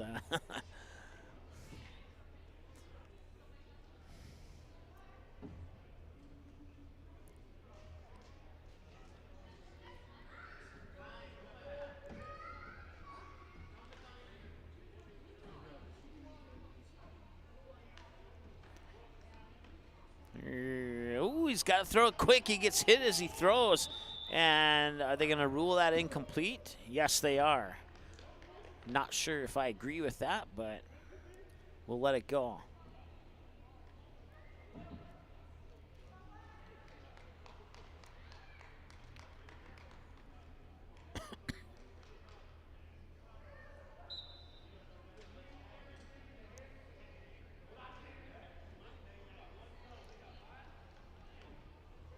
Just inside 29 minutes to go.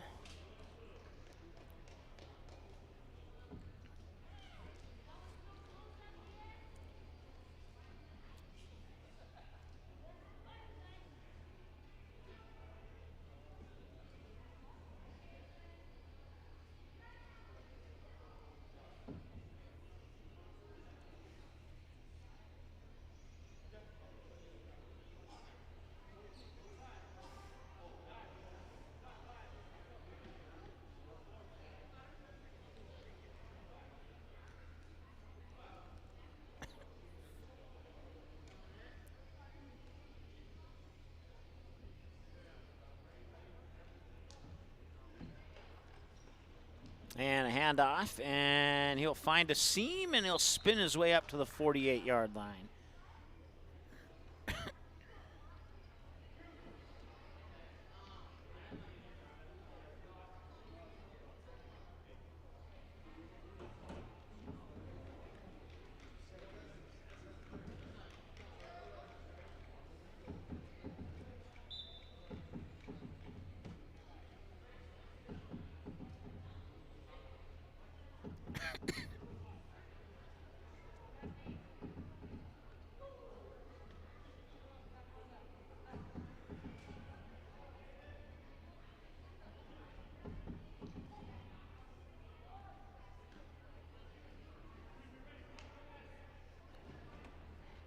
Looking to pass again. Nice run down the near sideline. He tiptoes his way up to the 26, maybe the 27. Run completed about the 26-yard line. That's first and 10, Team Green. Looks like they're going to spot it at the 27 after all that it's been said, and that's typical.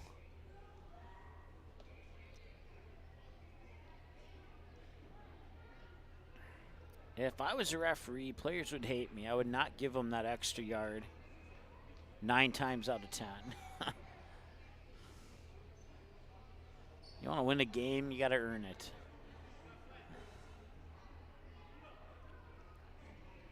And that's why I'm not an official.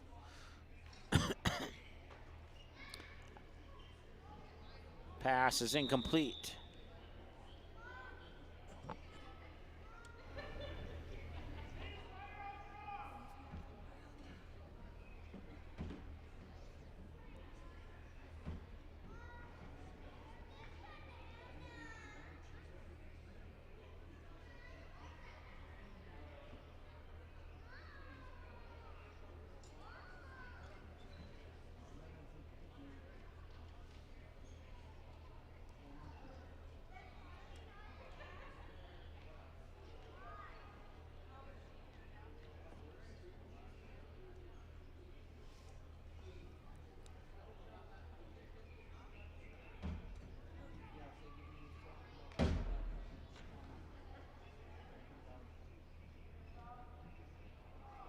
And he'll shed a couple backfield tacklers, and he finds his way to a first down. Out of bounds, 15 for sure, maybe the 14. Team Green's number 2 that brings up a first down.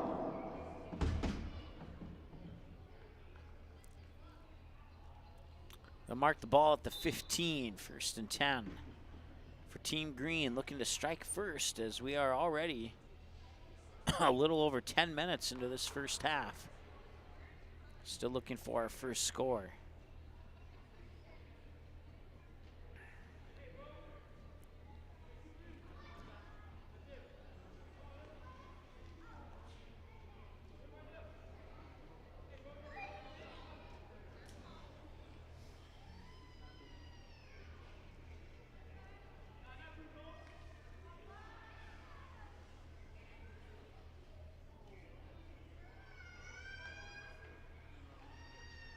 He'll roll to his right. He's still looking to throw. Now he tucks it in.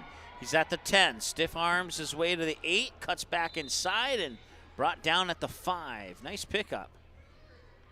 Run up the near side to the 5-yard line.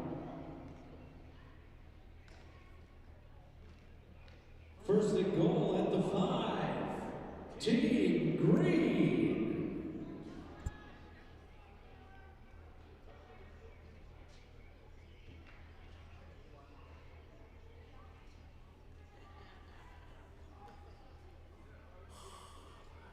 0-0 here between 12U Green and 12U Black.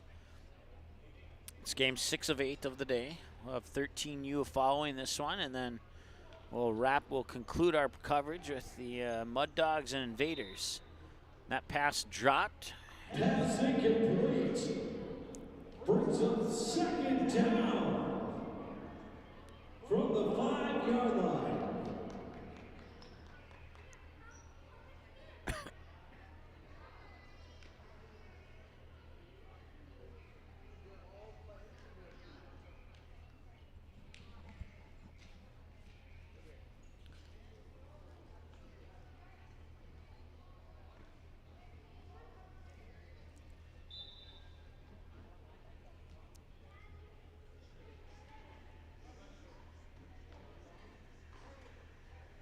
And almost lost the handoff, but he's able to collect it and push himself forward for a gain of a couple. Short gain on play brings up 3rd down.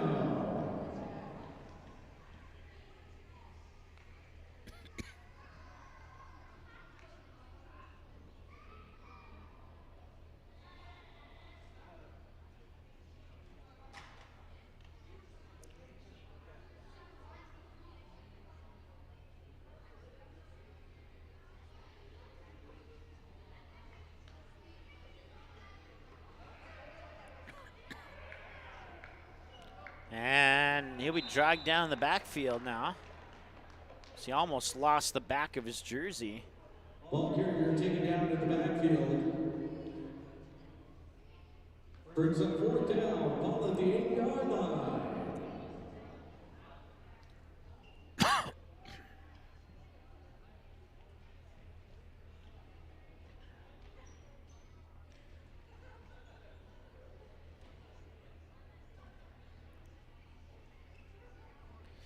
A couple of the first games today saw, or maybe you didn't see, but I saw a couple of Dynasty Elite football helmets.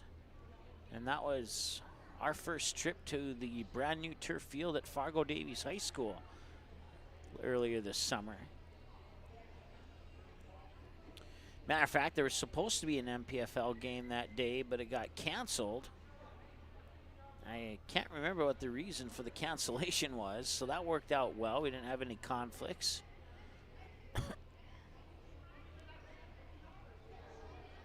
But they run a very organized operation there as well.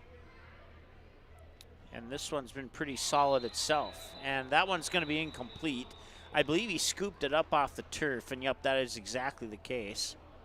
Pass incomplete. So we gave a... Reminding that all games today are being streamed online by Magnitude Sports. Find them by going to YouTube and searching Magnitude Sports. Thanks to the crew at Magnitude Sports for bringing us live coverage of today's games at the Alara Center.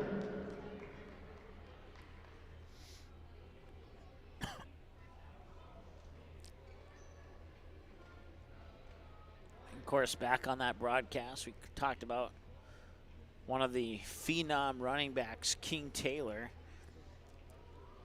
I mean, he's just a kid. He can rumble down the field like no other running back I know.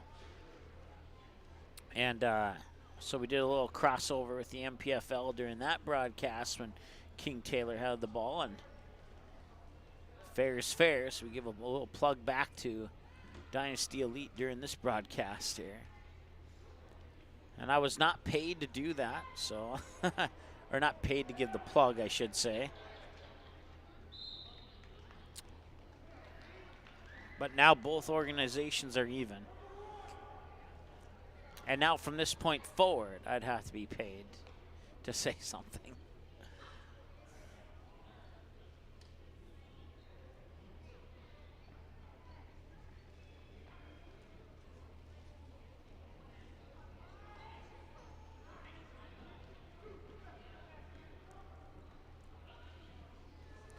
Still looking for our first score of the game. We have 8 just ticked inside. Oh, wait, no, the field goal uprights making that number look like a different number. We're approaching 18.5 to go here in the first. So that is almost half of the half with no score yet.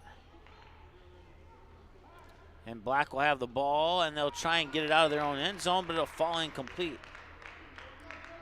Pass incomplete. That brings up 3rd down. Brings up 3rd down.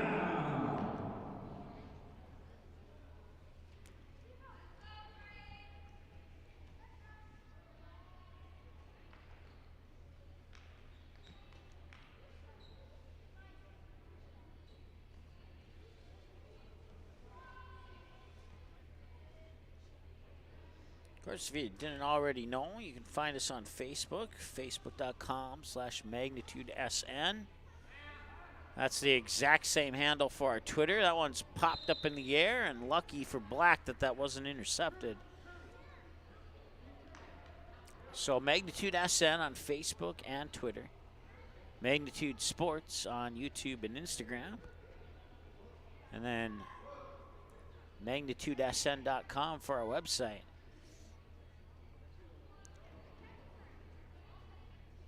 Don't have any MPFL or other youth football events scheduled at this time, but I can tell you this, we will at some point, we will.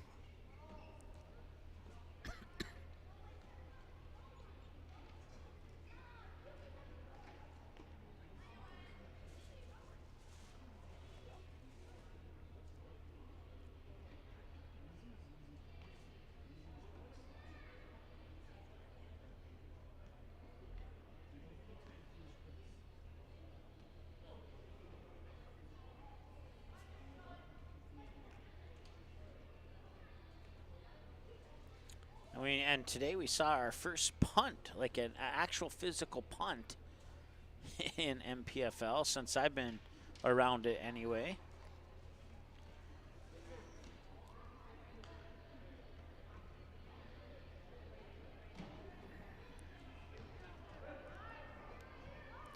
And he's going to take that maybe into the end zone. He'll stiff arm his way in for 6 points. Team Green, touchdown!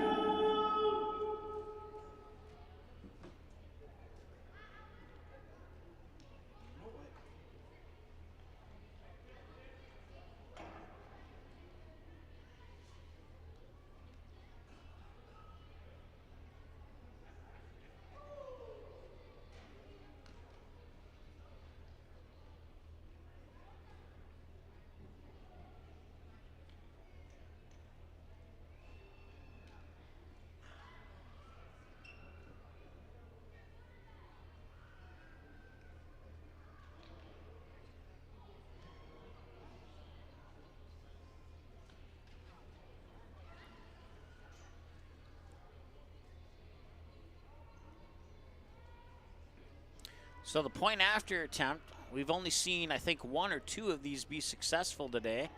And will we see our third? No, we will not. He made his way up to about maybe the 3-yard line, and then remember Team Black's defense grabbed his jersey and tossed him back about 7 yards. Said, no, you're not getting in there today, Sonny.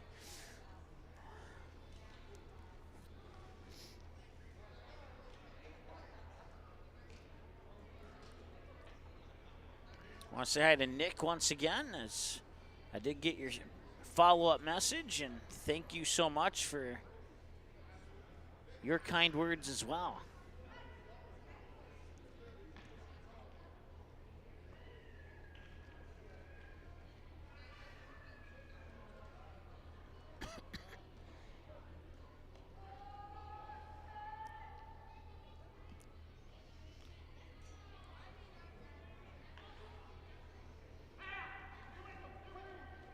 We certainly keep busy here at Magnitude Sports. It seems like ever since COVID happened, we were shut down for maybe 6 months, and then Minnesota or North Dakota was first to the plate to resume sports, and then Minnesota followed about 4 months later, and really screwed up our scheduling for winter and spring, and we didn't get a break for like a year and a half. It was just all back to back to back to back, and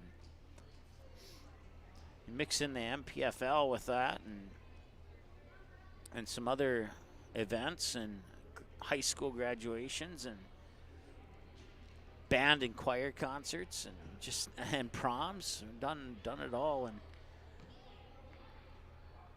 and now that COVID is quote unquote over for the general public, I guess you could say. Nice pass there, up to about the 38-yard line. Teams that we cover are making deep runs into the postseason, and we still don't get a break. And then summer teams start in the spring, and you have to get sponsor money to get airplanes to all parts of the country. Florida, Arizona, Nebraska, North Carolina, Iowa. It's Kansas. It's come to the point now where if it's over 250 miles, you better be getting me into an airplane, because I am just not driving that much. Of course, when you Colorado, been there a couple times. Possibly have Nevada on the schedule this coming summer as well.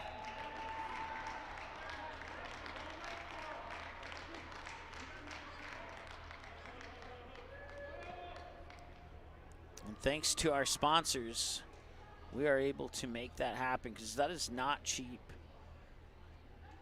Last year's trip to Florida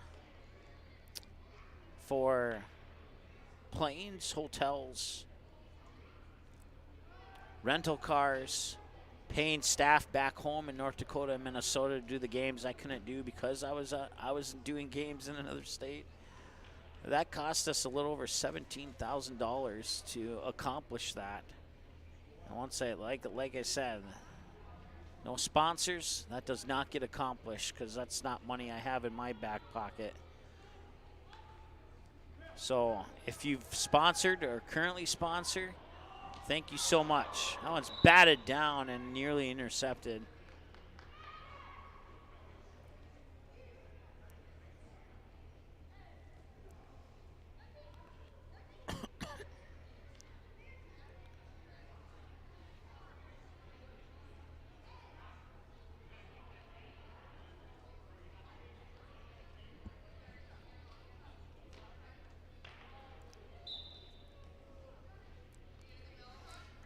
And you know, have to say thanks to the viewers as well. They're unofficial sponsors. Just by watching the YouTube channel and liking the video, you can help us out financially as well. I think it's like $1 per every 1,000 views on average. Sometimes less, sometimes more. Every time you say something in the chat, that pops another dime into that YouTube account. Maybe a nickel. It's not a lot, but it adds up.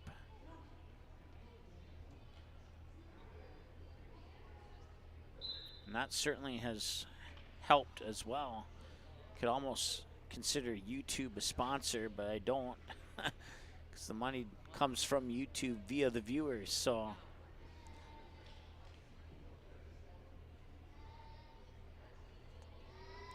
with that said, like the video, subscribe to the channel,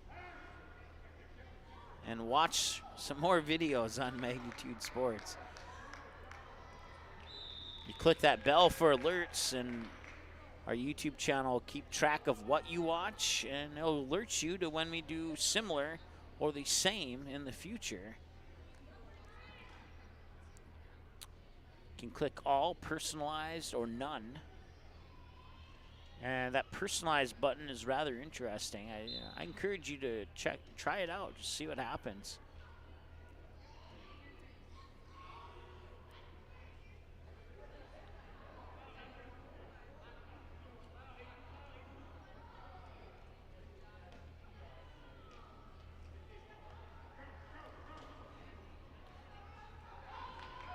And that is inside the 15.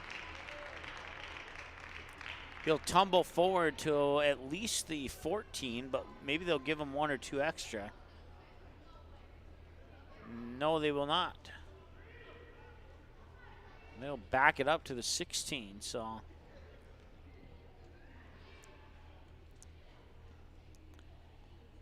Dallas has scored. They're up 7-0 with 8 minutes and change remaining in the second quarter, and they have the ball again on the Green Bay 10-yard line. First and goal. Here's a low snap, picked up, fired, and and that's going to be a flag. I'm wondering if it might be defensive pass interference, possibly. We'll see.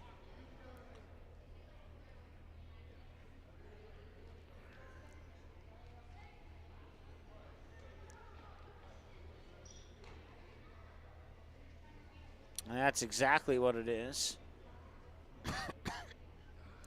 So that'll be an automatic first down. Place the ball at the 16-yard line.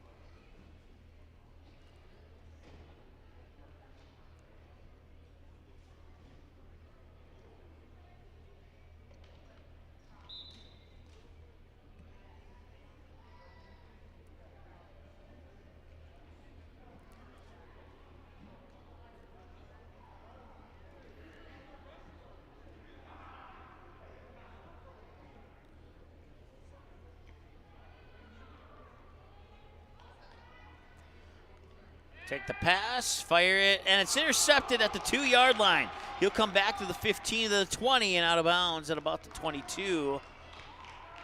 And Green will take over, and their defense holds Black from potentially tying the game.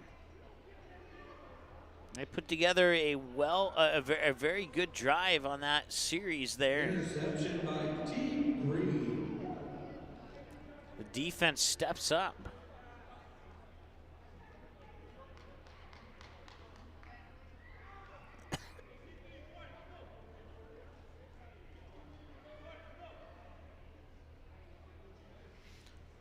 Speaking of interceptions, Green Bay defense has picked off the Dallas Cowboys quarterback in the end zone, and they prevented a touchdown for Dallas as well.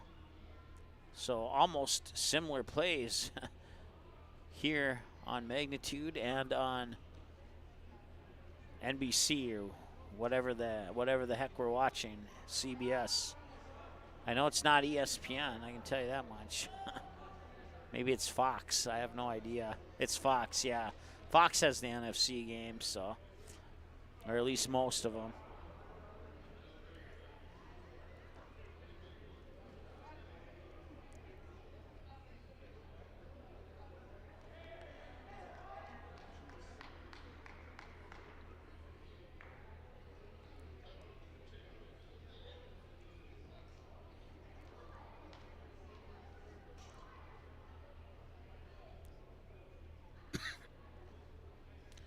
Five minutes and change to go in the first. We didn't get our clock started right away, so that's why we're a little bit off, but clock will stop for injuries and timeouts, or at least that's what it's been stopping for as of recent. That one dropped. A lot of drop passes in this game, and if they could collect some of those, we might have both teams in the scorebook at the moment instead of just one.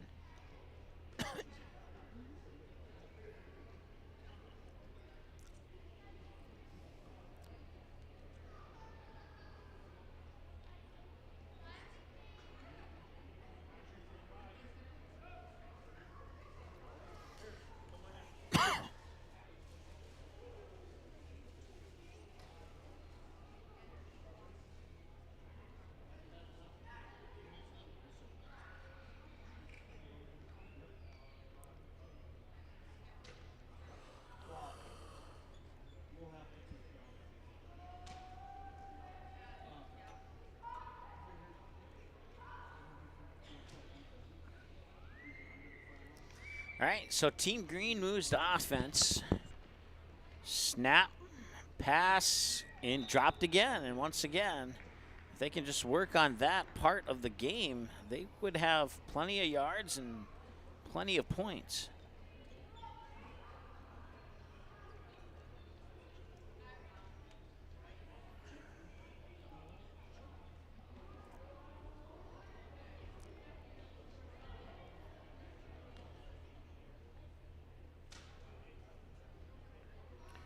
Break the huddle and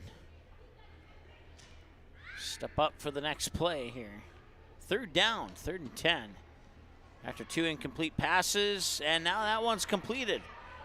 And he's gonna pick up about 7. It'll be about 3 yards shy, maybe 2, depending on where they spot it, but I think it's only a pickup of 7.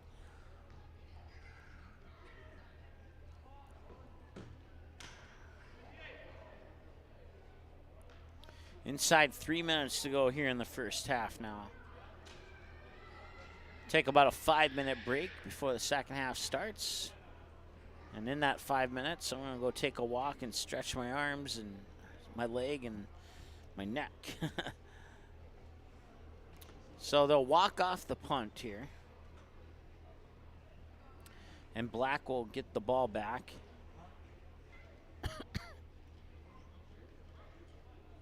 This clock continues to tick. 2:22 and counting.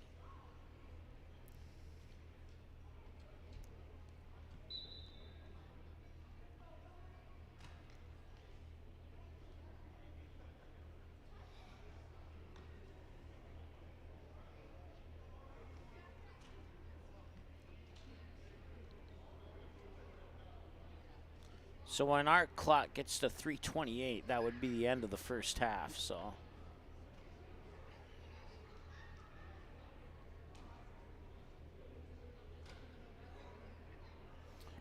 Unless there's a timeout, it'll allow us to catch our clock up a little bit, but I could easily click a couple mouse buttons and reset it, but I don't feel like doing that right now.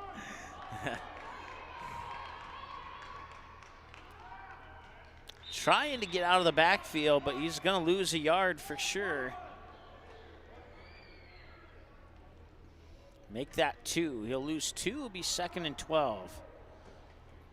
Make that 1, 2nd and 11. Got to remember to go by what the official does and not the person with the down marker does.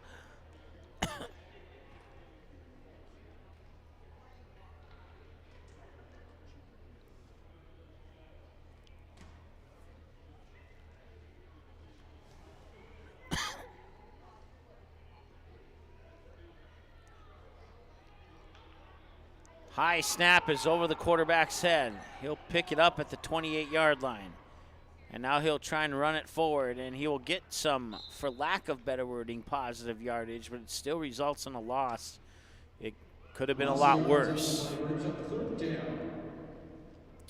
Instead of losing about 14, he'll lose an additional 3, so he gets 11 of the 14 he lost back, and that's the positive right there.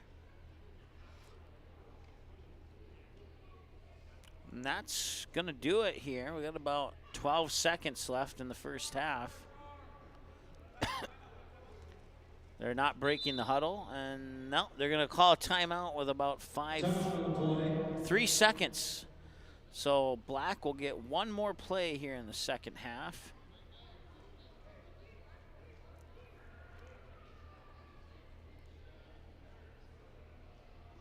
We'll let our clock continue to run here. Green Bay has scored, and the game is now tied 7-7 between the Cowboys and Packers.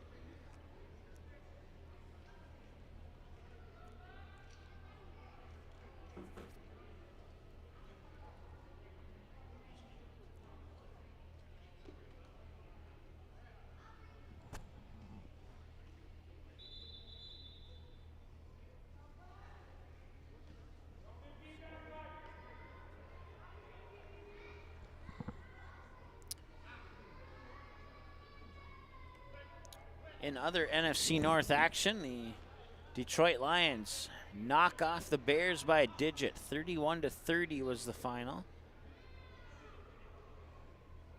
So the Bears fall to 3-7, and the Lions improve to 3-6.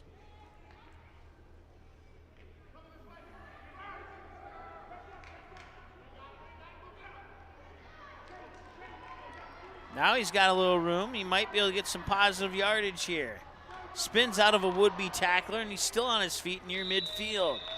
He'll be dropped at about the 48-yard line. Taken down at the 48-yard line. That's the end of the first half. 6-0 our score in favor of Team Green here at the end of the first. Once again, you can find us on social media.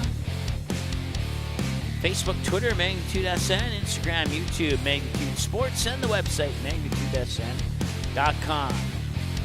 We're going to take a quick walk, and we'll be back in about 4.5 minutes of the second half.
All right, welcome back. Second half about to get underway here. It's 6-0 in favor of Team Green in the 12U game. It's game 6 of 8 of the day. We have the 13U game coming up after this one, and then we have the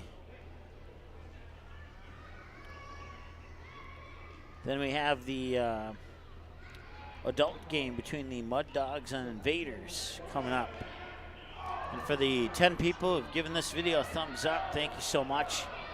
Let's get a few more if we can. That'd be awesome. Let's get this, get the thumbs up button to 20. That'd be sweet.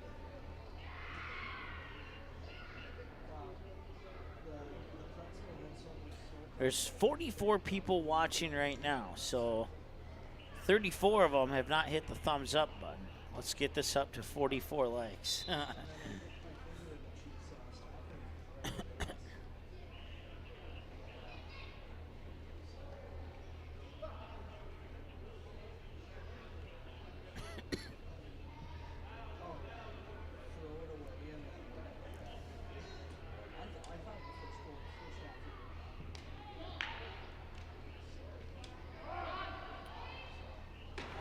Run play, ooh, hard blocking. He'll trip ahead close to the 40, probably out of bounds closer to the 38. Looks like he'll give him the 39 and the first down.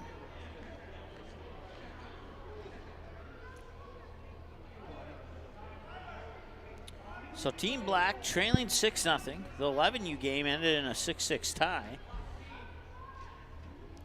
The 10U game went to Team Green by the score of 18-0. The 9U game went to Team Black by the score of 26-0. The 5th grade North Stars Devils Lake game went to the North Stars 34-0.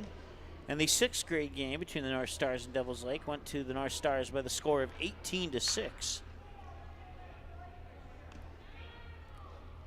That's your finals so far today from around the MPFL scoreboard. There's a nice run. Over the 45, dives ahead to the 47. My guess they'll give it to him at the 46. And that's exactly correct. They will mark it at the 46.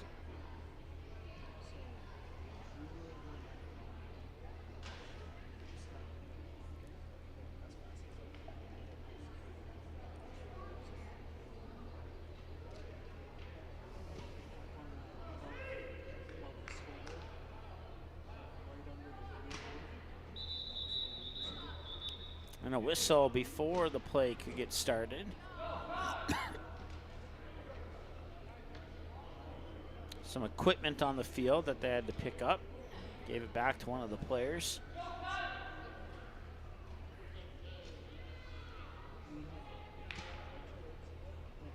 Oh snap, he'll pick it up and run. And outside the numbers to the near sideline, pushed out of bounds at about the 40. And it's a pickup of 14 yards on the play.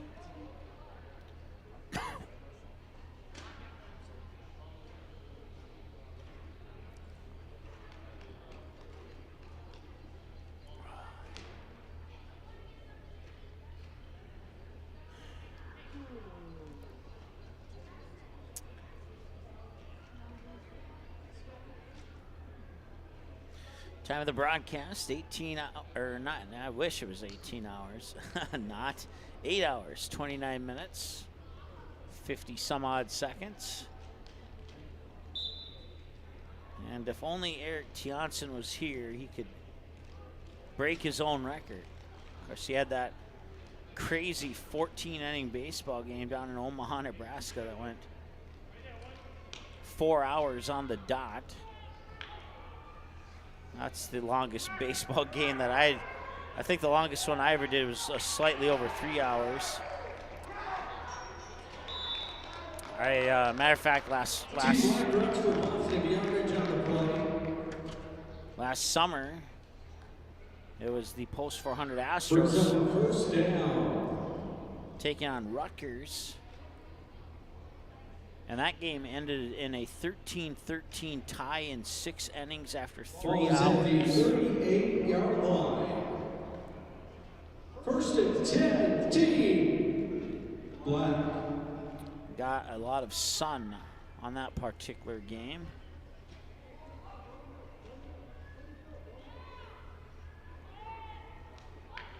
Had a couple basketball games going to overtime and take us close to midnight. But nothing extreme like those couple of baseball games or like this here today. Still 2 full games to come after the conclusion of this one. We're about 29 minutes away from the conclusion of this one. And hopefully we get out of here in time to get something to eat before every place closes.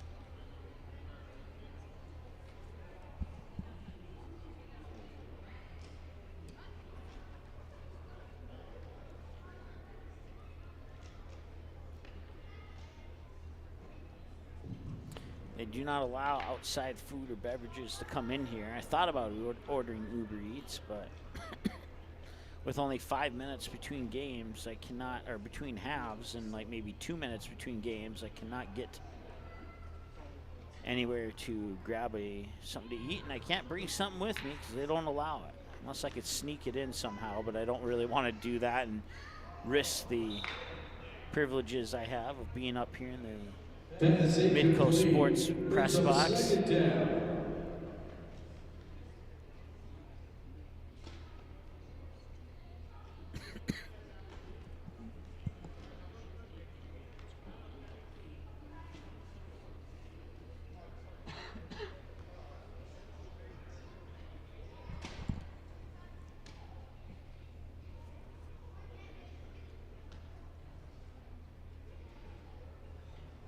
8 hours, 33 minutes. That's how long we've been on the air.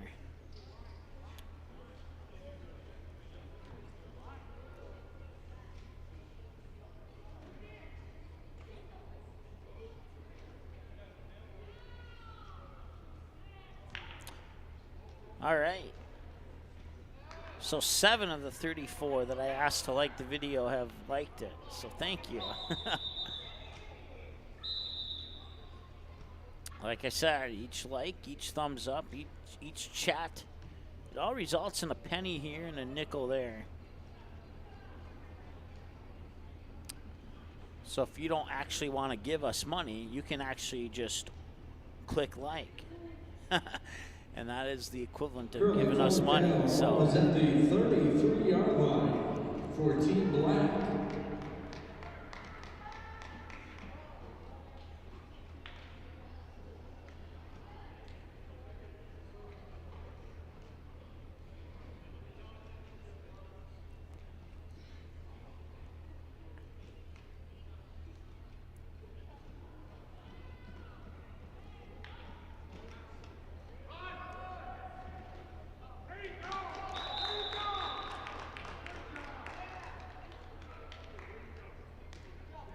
That's a turnover on downs. It'll be 1st and 10, Team Green. just inside 27 minutes to go here in the second half.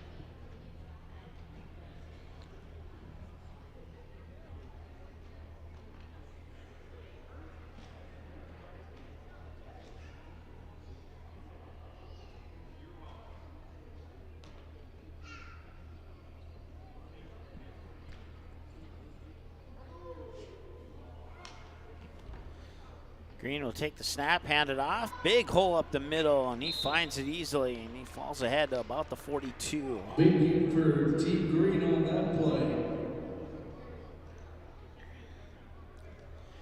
The Colts lead the Indianapolis Colts lead the Las Vegas Raiders 13-7. Cowboys and Packers are tied at 7. Cardinals, Arizona Cardinals with a 10-3 lead over the LA Rams right now. One game tonight, that's the LA Chargers and the San Francisco 49ers. And then Monday Night Football is Washington Commanders and the Philadelphia Eagles. Carson Wentz will not get a chance to play his former team. He's on the injured reserve list right now for the Commanders, and I don't know, like that backup quarterback for Wentz for the Commanders is playing pretty good in the games that I've seen since he's taken over, and I don't know, he might be going after Carson's job, which I suppose that should be the goal of every backup quarterback, to go after the job of your starting quarterback. But Green, first down.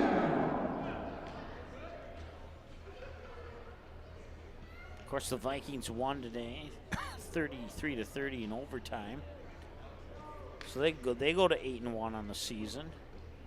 You could call that the scariest win of the season for the Vikings. But they are able to pull it out, which is good. They always say a W is a W, but sometimes you wish the W's would come a little bit easier than they do.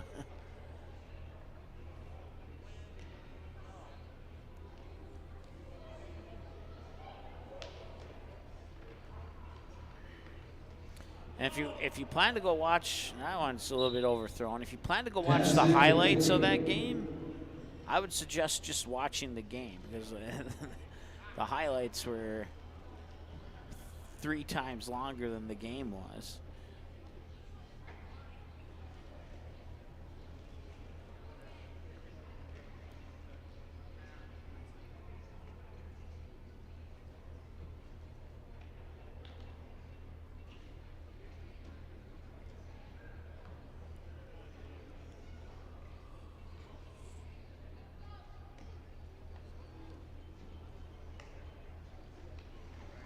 Now hand it off, has a little bit of a seam. A flag comes in, so this play might be wiped out on a holding call. We'll see what the call is, but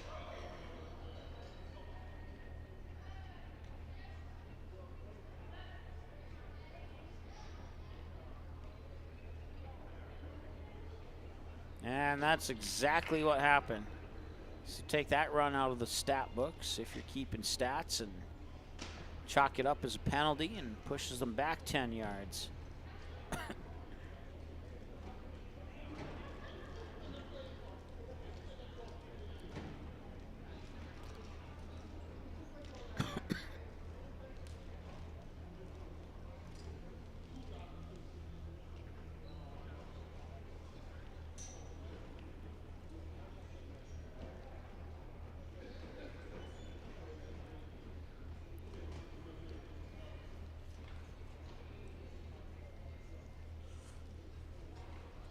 So the ball pushed back from the 38 to the 48-yard line.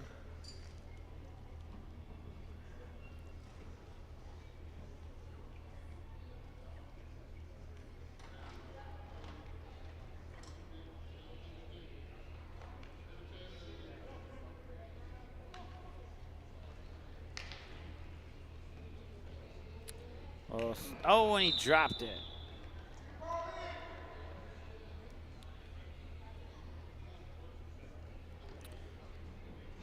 This game would be 48-42 if 90% of the passes dropped were caught. I'm almost confident on that. Which team would have 48 and which team would have 42, I couldn't tell you, but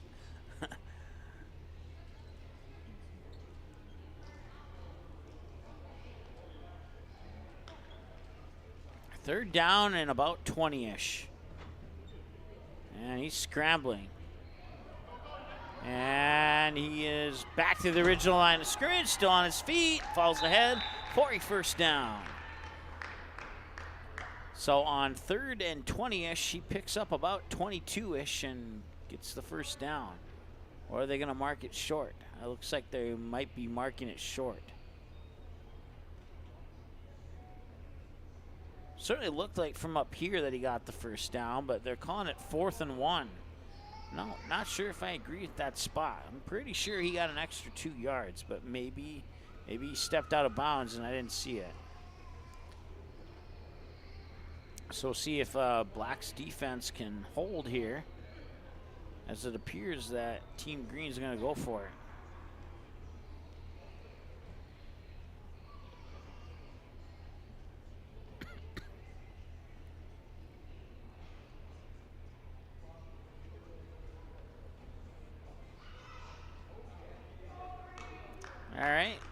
play here for the Black defense. Trying to keep it a one-score game. And it's going to be a first down and more.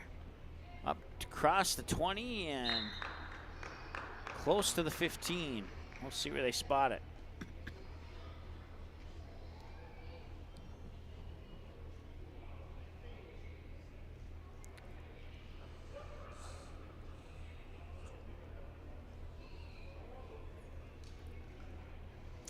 Keeping track of passes between officials, that's the first incomplete pass today.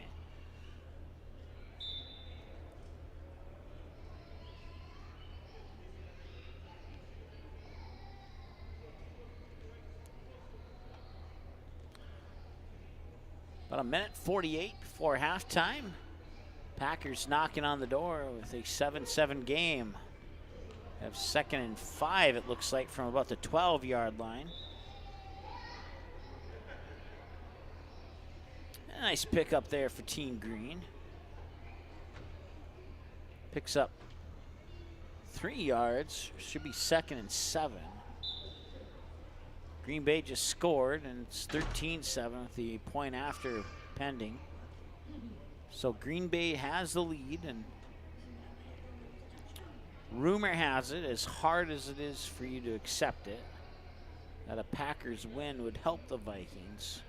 I haven't sat down and looked at the standings to see how that would work out, but it came from a credible source, so I'll go with it until I have time to look at the stats and decide for myself. Incomplete pass there. Inside 18 minutes to go now. Extra point's good, and the Packers have a 7-point lead. A little over a minute to go before halftime.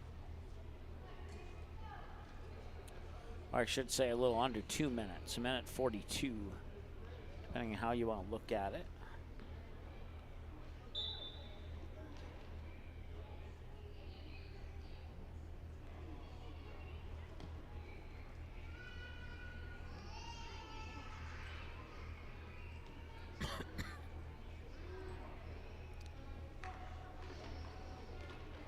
Handoff, trying to go up the middle. Maybe got back to the line of scrimmage, but I wouldn't imagine it's much more than that.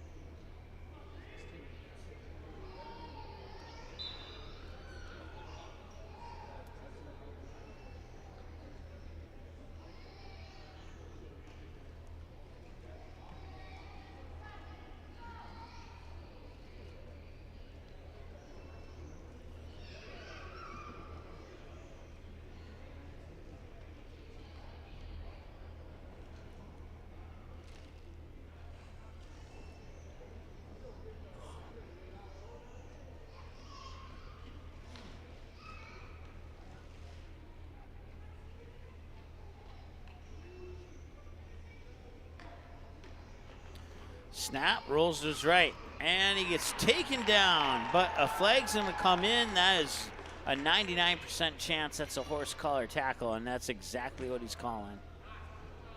So that is going to give Team Green some free yards. Horse collar tackle on Team Black.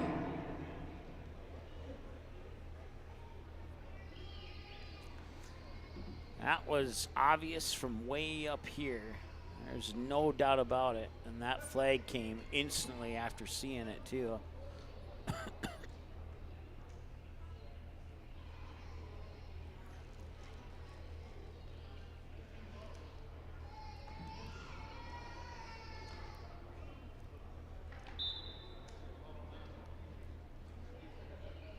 All 21 points in that Cowboys-Packers game scored in the second quarter. It was 0-0 after one. And now a minute 42 for the Cowboys to respond. Here's the snap. Evades one tackler, but he cannot evade the second one. He'll bring the ball up to about the 11-yard line.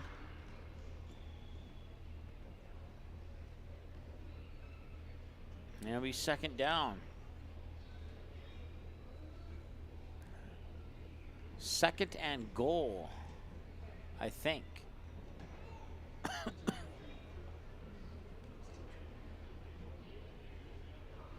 Nobody holding the chain, so I would presume it's second and goal.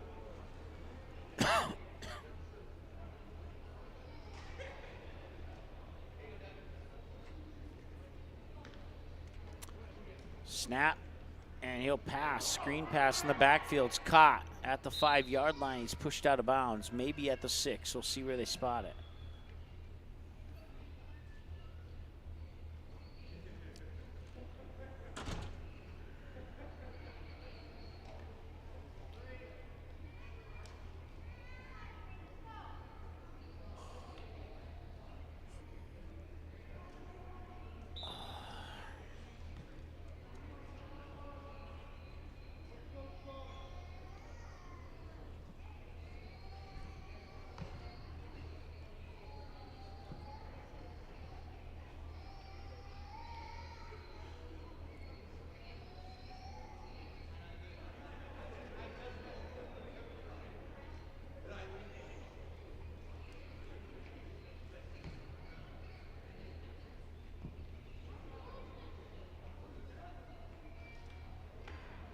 And he'll get dropped in the backfield.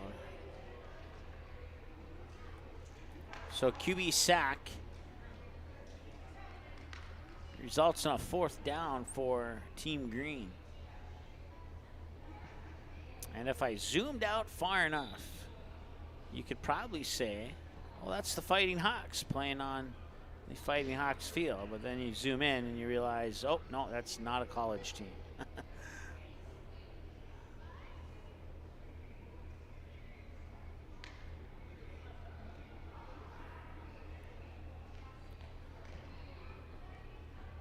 .28 and counting to go.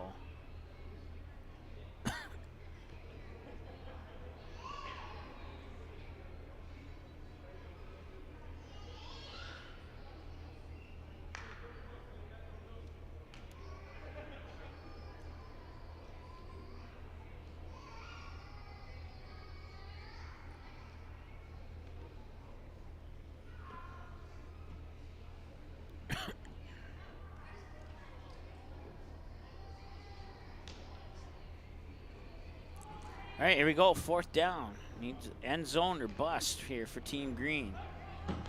Looking to pass, he's in trouble, and he gets tossed down at about the 17. There is a flag, though. Take it down in the backfield. There is a flag on the play.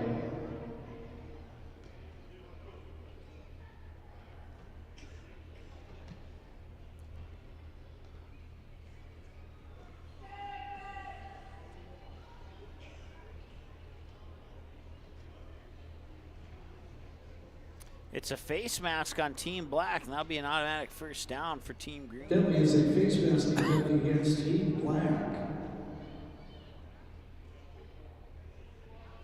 At least it should be a 1st down, I would think. Guy on the sideline still claims it's 4th down. Lost fumble. And I think Green got it back. Fumble on the play. So, looks like it was a turnover on downs. Yeah. Okay, so no 1st down on the face mask penalty. And there will be a turnover on downs as Black will get the ball back.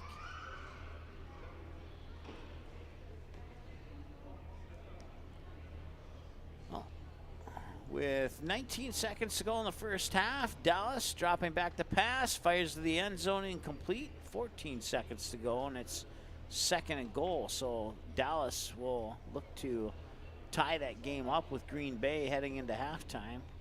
At the moment, the Packers have the 14-7 advantage.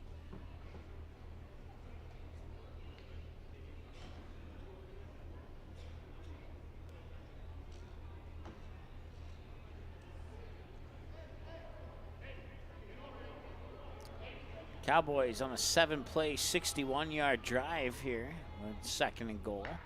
Play 8 of the drive.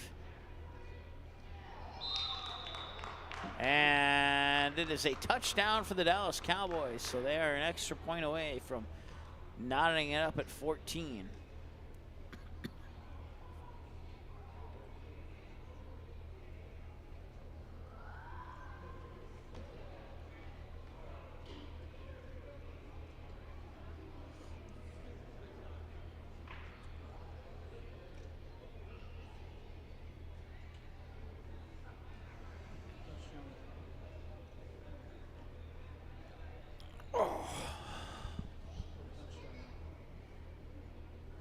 Still had the ball. Oh, they did have the ball? Yeah, he just signaled touchdown. Interesting. So we'll give 6 points. No.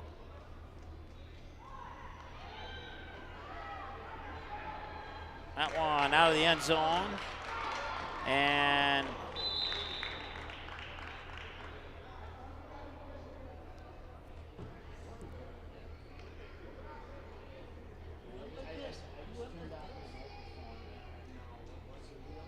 Went like this, and he gave the touchdown sign.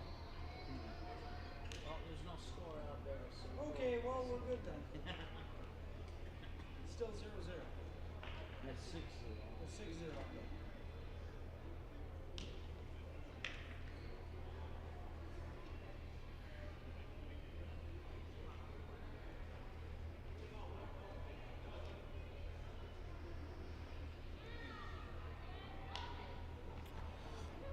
8 minutes and counting to go. Nice pass, but overthrows his receiver. And had he caught that, he would have had 1, maybe 2 men to beat.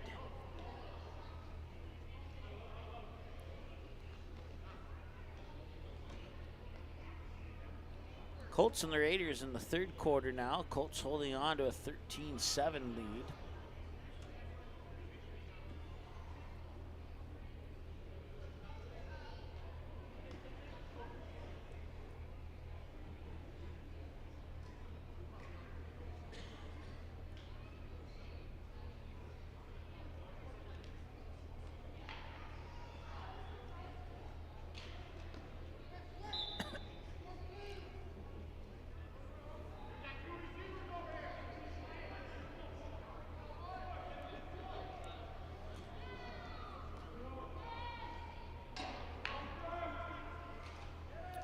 Hands it off in the backfield, and he will take off. He's got a little bit of space, and he'll try and muscle his way forward close to the 30.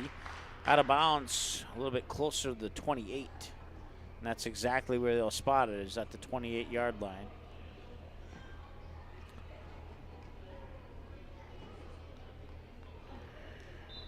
So black defense holds. Team Green still leads 6-0. And now black is on the move.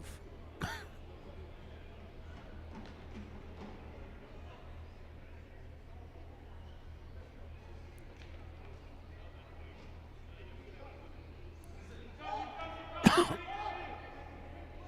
you go to our website, Magnitude SN, and on the homepage, scroll down and click on the banner that says record holders, you can get all sorts of cool tidbits about broadcasts on Magnitude Sports for several different sports.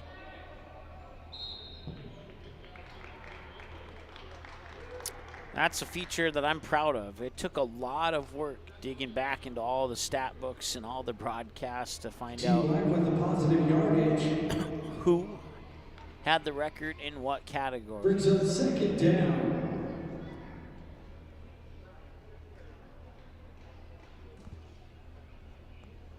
As far as the broadcasting records, I held them all with the exception of one, and I mentioned that one earlier. The longest baseball game was originally held by me at 3 hours and 1 minute. And then about 3 or 4 months later, Eric Tiansen stole that title from me, and he currently holds the record for longest baseball game at 4 hours on the dot. West Fargo Patriots and Omaha West. Final score in that game. Taken down behind the line of scrimmage. Third down. Final score in that game, Omaha West 2, West Fargo 1, 14 innings of baseball.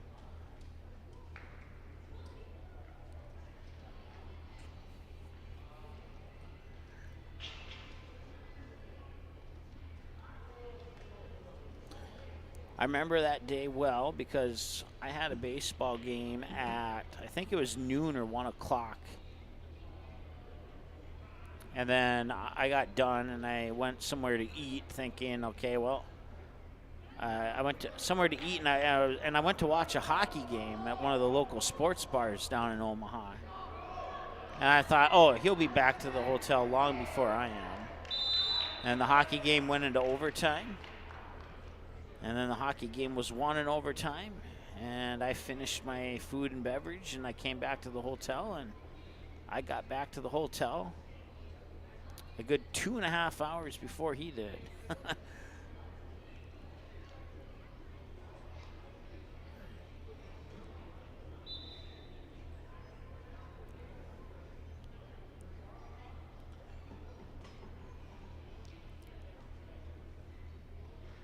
Of course, Eric now, after his time with Magnitude, has moved on to a TV station in Atlanta, Georgia, broadcasting high school sports. And I've watched a couple of his games on that station. Him and his color guy do an awesome job together.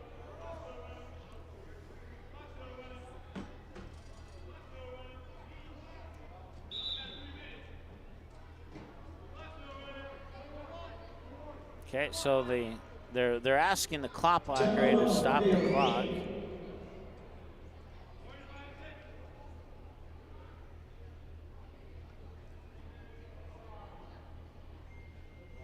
Now our clock matches with the one on the field at 2:45. Well, actually, that goal post, it's actually 2:46, but from my vantage point to the left, it looks like 2:45, and when I look to the right, it looks like 1:46. The goalpost are. Now he's asking to reset the clock to something, but I'm not catching his fingers. Let's see here. Let's see, one more. Okay, 2:55. Okay. So we have 2:55 to go here in the second half of Game 6 of 8.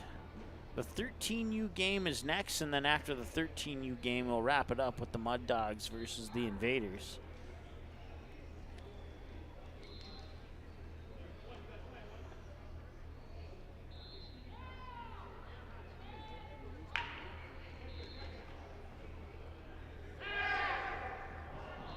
And an incomplete pass.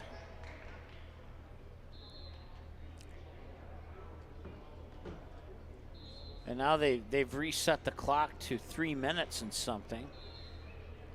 So we'll stop our clock.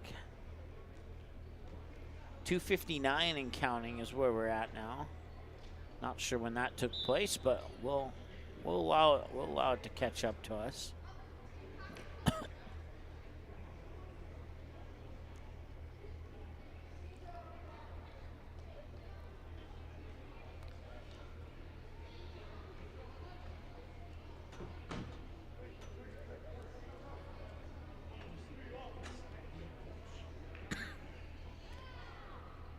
All right, now our clocks are in sync. Team Black, they need a score, and they caught the ball, and he broke loose, and he breaks another tackle at the 40, 35, 30, out of bounds.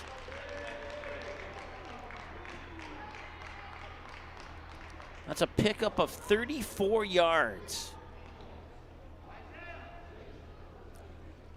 And it's a first down.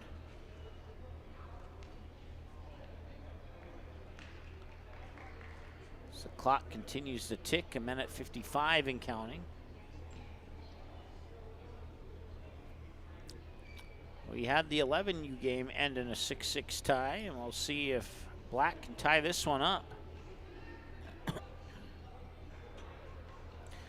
and I've mentioned it on a couple of occasions, if they can catch the passes, they would get yards and points. And, well, that was a great example of my point.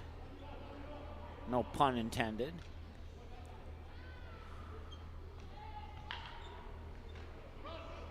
He'll roll out to his left. He'll look to pass, and it is going to be tipped by the defender and knocked down.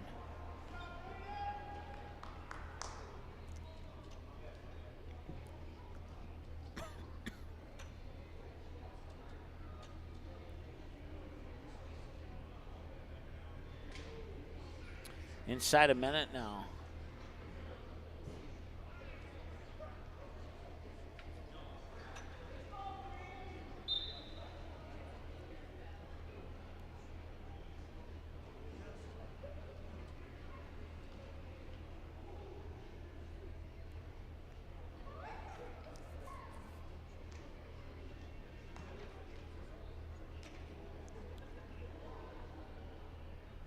.29 seconds to go here in the second half. Black's running out of time. He'll keep it. He'll cut to the inside on the hash mark. Spins out of a tackle and eventually brought down close to the 25.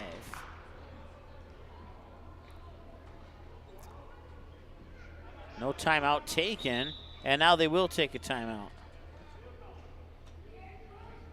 Stops the clock with 8 seconds, or at least it should. So the clock should be set to approximately 8 seconds. Right now it's sitting at 3.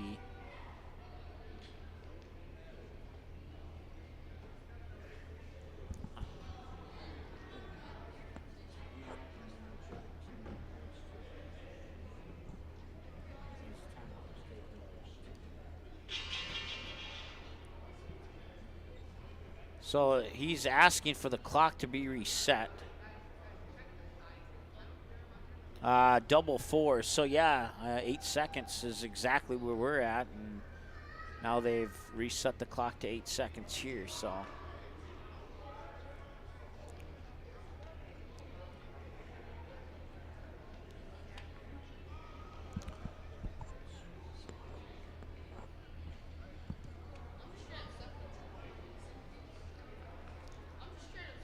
Third down and 5. But in all honesty, it's 3rd and 25, as they need a touchdown and not a first down. He will get the first down, but there's a flag. So that will stop the clock with 1 second to go. I have a question.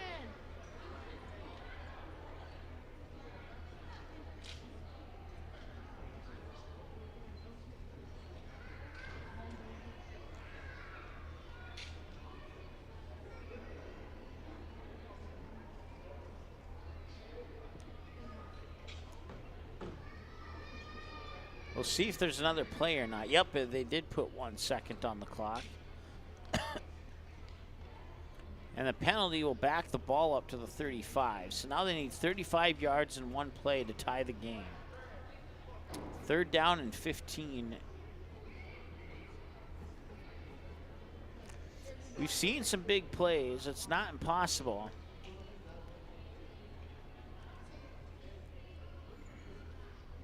But if I were to flip a coin 10 times and say it's going to land on heads 7 of those times, that's kind of what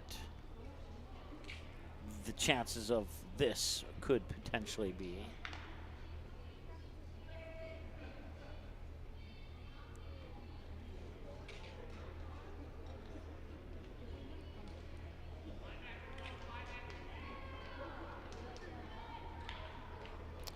Low snap, bobbled. He'll roll out. He'll avoid some pressure. He's looking to throw, but he's going to get dropped, and that'll do it. That's the end of the game. Team Green wins 6-0.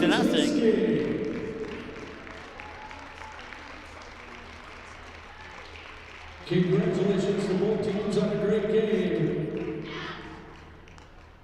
At the conclusion of the handshake, Team Green, please line up on the 50-yard line to receive your trophy.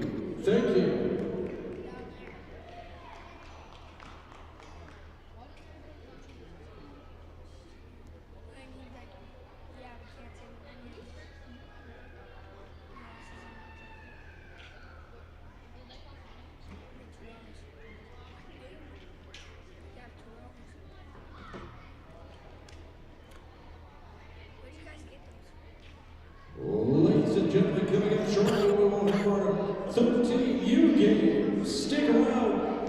if you can't stay for the games, watch them online. Go to youtube.com and search for Magnitude Sports. That's youtube.com and search for Magnitude Sports. Thank you to Magnitude Sports for broadcasting all the games today, live from the Alerta Center in the whole University of North Dakota. Fighting Hawks!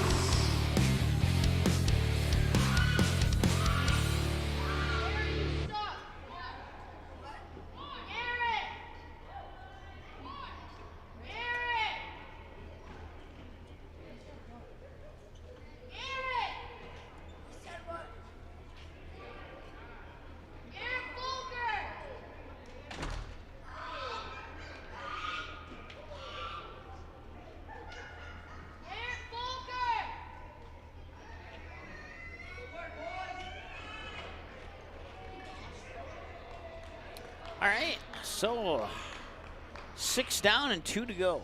We got the 13U game coming up here in a couple minutes, and then we'll conclude with the Mud Dogs and Invaders following the 13U game. We thank you so much for sticking around. We're going to take a short timeout. We'll be back with the next game in just a couple of minutes.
Welcome back to the Alara Center in Grand Forks. It is MPFL football today here as we rejoin you for the 13U game. My name is Chris Larson, sitting in for Mike this game. Glad to be here with you. We have again the green and the black. Team Black starts it off here in quarter number one as the game is underway. Two more games left. This game and then the granddaddy of them all, the adult game between the Mud Dogs and the Invaders. There's a flag on the play. There's a flag on the play. I'll be doubling as the public address announcer and the play-by-play guy for this game. Thanks for joining us this afternoon on Magnitude Sports, actually all day long here on Magnitude. Again, my name is Chris Larson. Glad to be here with you. Run to the near side. Oh, my goodness, he's rocked out of bounds. But not before he gains positive yardage. And this game, again, as we've seen a couple of times today, no down markers. So we will just play on here. 33-25 and kind to go here in half number one. It is the 13U game for the Midwest Premier Football League. Great job done by J.J. Kern and the entire team with the MPFL. We are glad that you have joined us this afternoon and evening, wherever you're coming from. So it's going to be second down, I believe. Ball is at the 20-yard line for Team Black.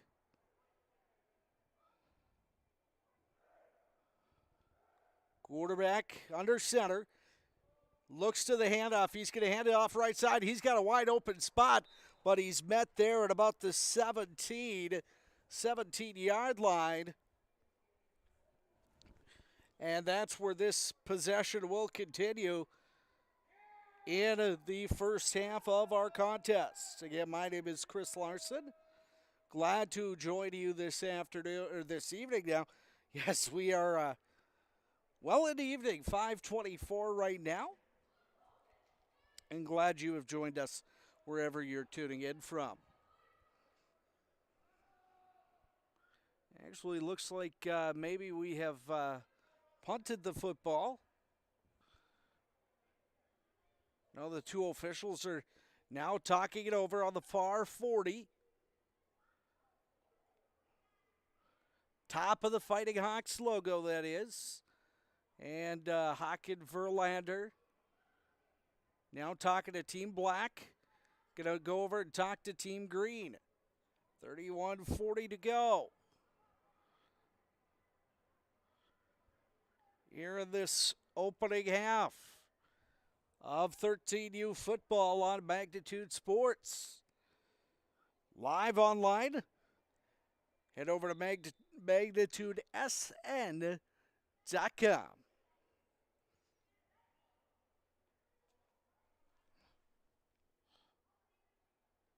Ball is going to be laid down near midfield. In fact, I believe it's right on it's on the 49 of Team Green has it now.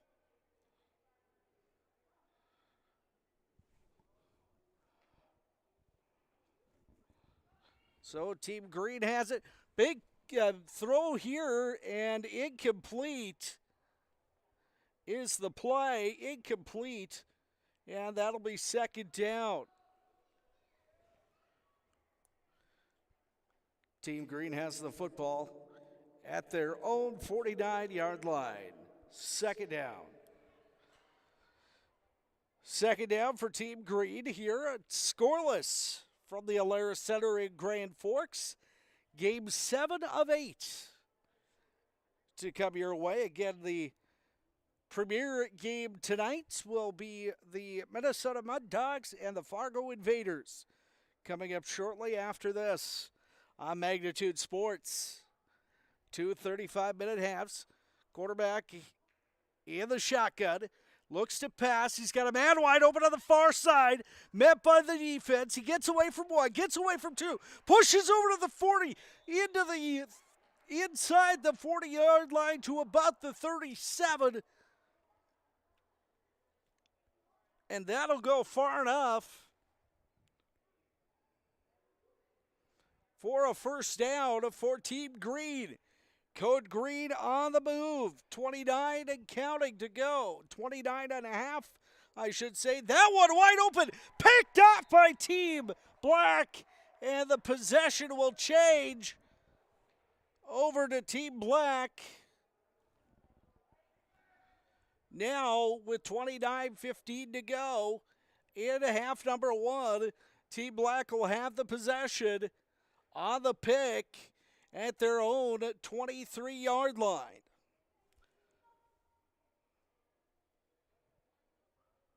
$70 yards to go to hit the stripe.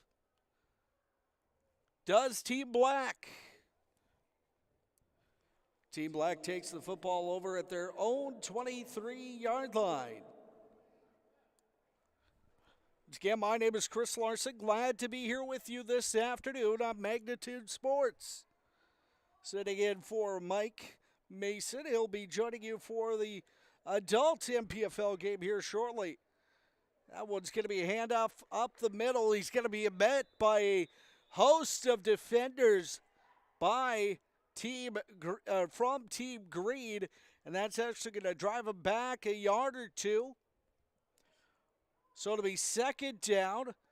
Ball is at, they're going to mark at the 22-yard line. Second down, ball at the 22. 28 minutes to go here in the first half from the Alerus Center in Grand Forks.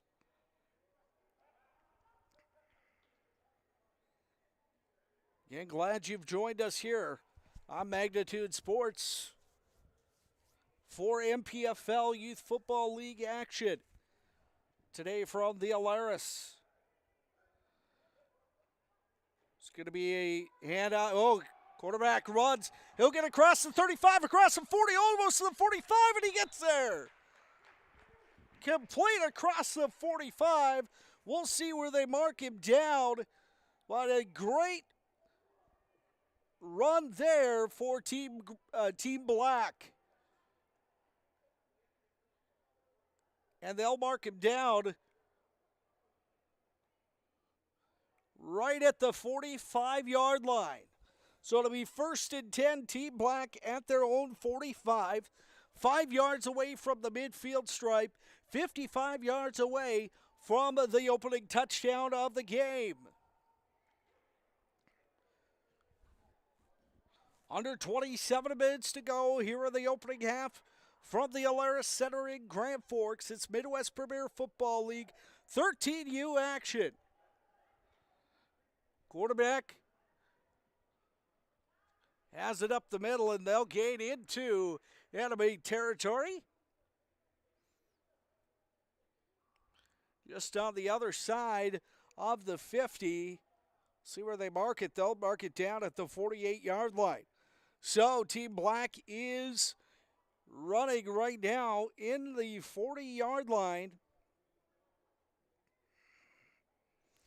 Check that at the 48-yard line. It's going to be second down for Team Black.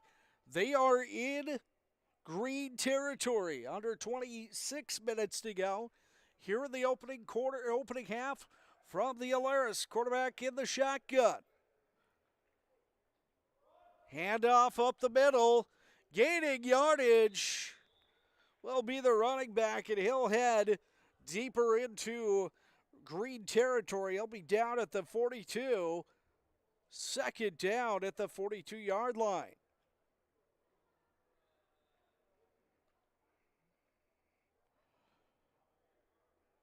Ball sitting at the 42. Actually, they're going to call that first down, I believe.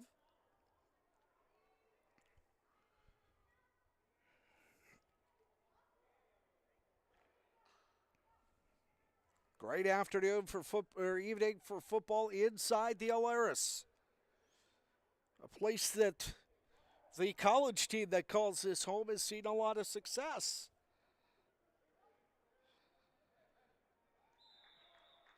And taken off the play is Team Black. Nice coverage there by Team Green. Loss of one on the play. Ball at the 44, 24-40 encounter to go. Here at half number one. Live from the Alara Center in Grand Forks on Magnitude Sports. MagnitudeSN.com. Don't forget, on our YouTube channel, search Magnitude Sports. Hit the subscribe button, the bell to be notified of upcoming broadcasts. Also, like our feed, like our videos, I should say, and support Magnitude Sports Network. Handoff up the middle, gaining positive yardage there to about the 42. Third down and the 40 at the 42. 23-45 and kind to go here at half number one from the Alara Center. One game to go after this. 6:56 to go in the third quarter. The Dallas Cowboys lead the Green Bay Packers 21-14. Aaron Rodgers, 6 of 10 passing, 170 yards, 1 touchdown today for the Green Bay Packers. We'll keep you up to date on that as we go this evening.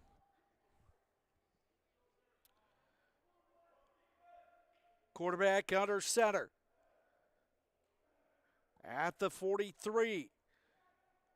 Oh, and a shuttle pass. That's going to be bobbled and on the ground. Fumble on the play, recovered by Team Black, and they recover it nicely. That could have spelled trouble for Team Black, as they will be penalized as well. The penalty is declined. So it'll stay right where it is, I believe.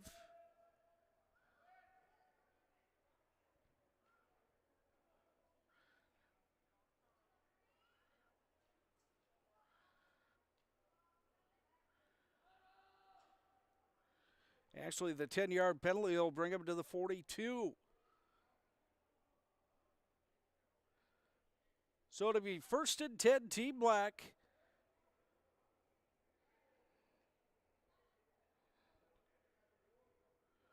Never mind. We're going to keep going downfield here. We'll see where they drop it. I thought it had dropped at the 22. No, it's going to be dropped just inside the 11-yard line at about the 10.5. It'll be 1st and 10 at the 10.5. It's under 21 and a half, or just over 21 and a half minutes to go.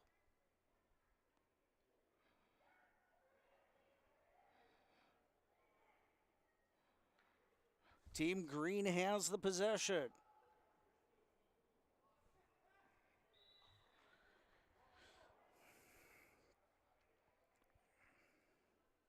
That'll be 2nd down. Ball at the 10.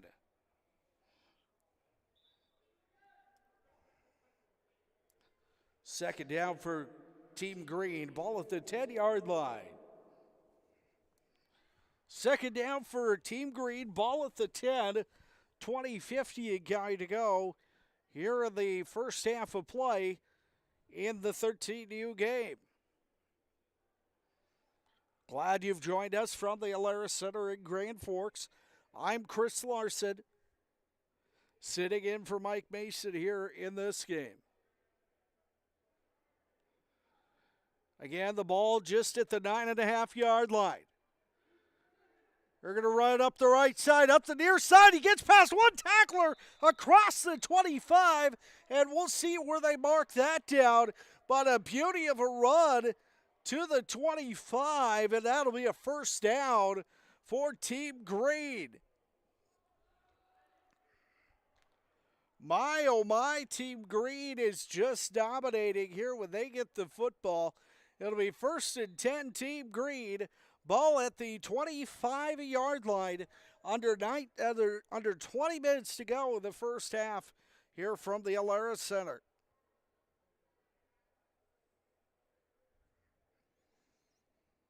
Team Green has the football, resting at the 25-yard line.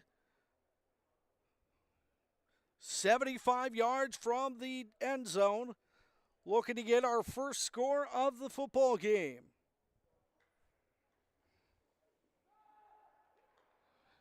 Quarterback has it on the far side. He's going to look to pass. He's got a man wide open, but it's short. Falls incomplete.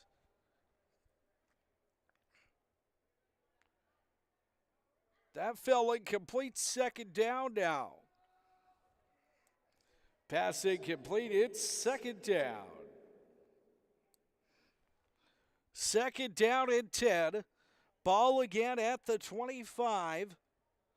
Check that, at the 24.5. More like the 24 3/4 line. Under 19 minutes to go here in the first half on Magnitude Sports. Glad you've joined us.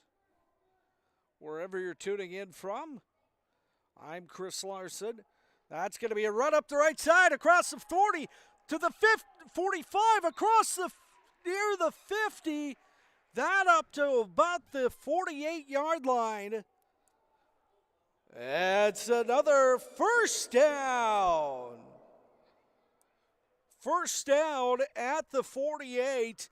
Big run there by Team Green.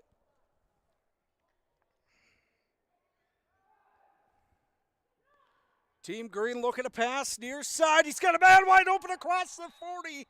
Down to the 38 goes number 14.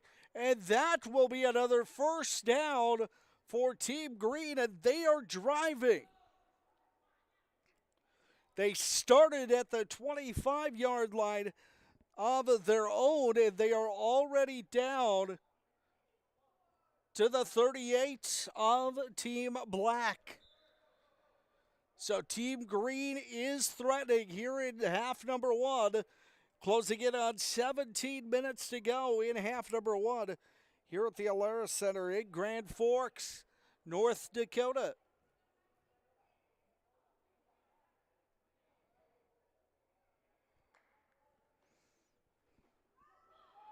Run up the far side by number 3. He'll get past 1 tackler, past 2, inside the 25, down to the 23. That brings up another Team Green first down. That brings up a Team Green first down.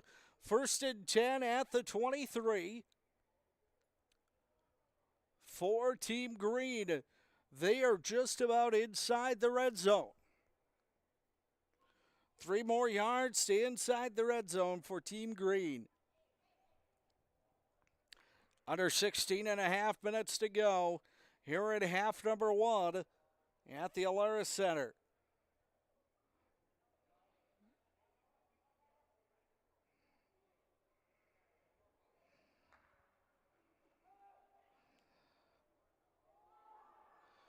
And quarterback's going to keep it. He's going to run out of the bounds inside the 20, down to around the 15-yard line. Short of a first down. But more importantly, the clock continues to run. 15:53 and counting to go here in the first half. On the Magnitude Sports scoreboard. Team Green threatening here in the first half as we're at 2nd down. Ball is placed at the 17 for Team Green.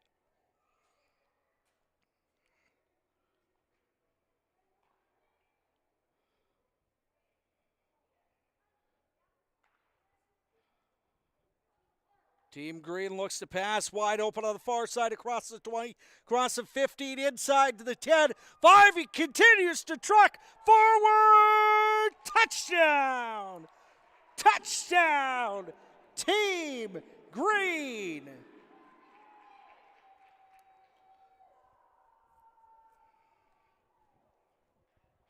Touchdown, Team Green, here in the first half. 6-0 your score, Team Green, with 14:37 to go. So now Team Green will go for the 2-point conversion.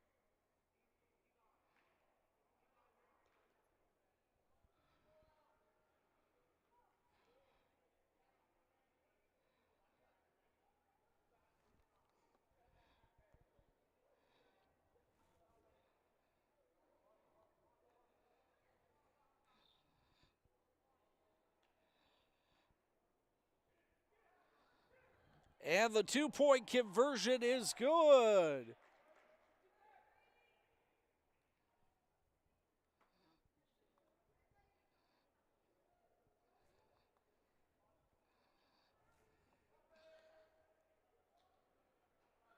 So it's 8-0 Team Green.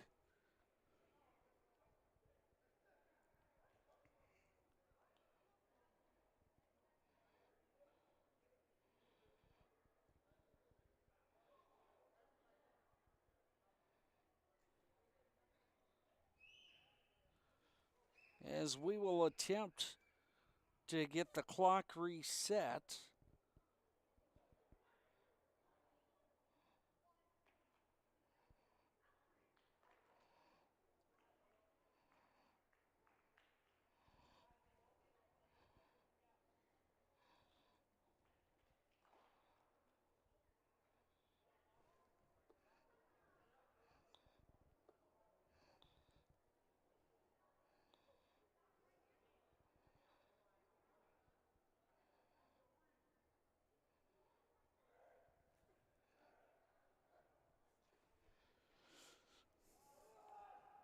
All you have to do is hit the clock button to stop them. You see it? This one? Yeah. Yeah, but it's like a minute behind. Oh, that's all right. Because either they're behind a minute or we are. Yeah, we are. 12:22 to go here in the first half. You're seeing about 13:06 to go on our clock. But I can tell you it's 12:12 to go in the first half here on Magnitude Sports. 8-0 Team Green. Team Black has it at the 25. They'll start this drive from their own 25-yard line.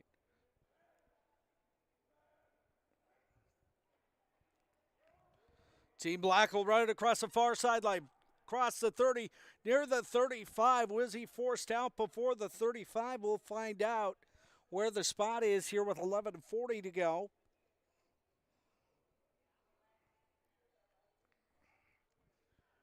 In the first half of play,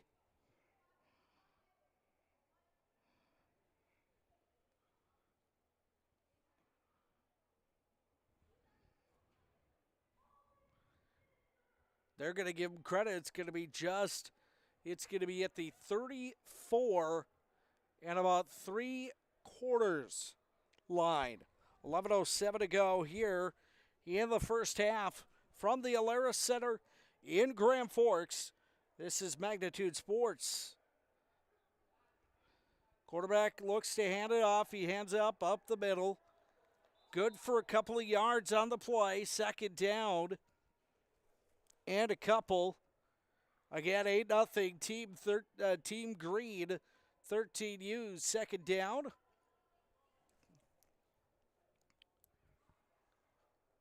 Team Black has the ball, second down, ball at the 43-yard line.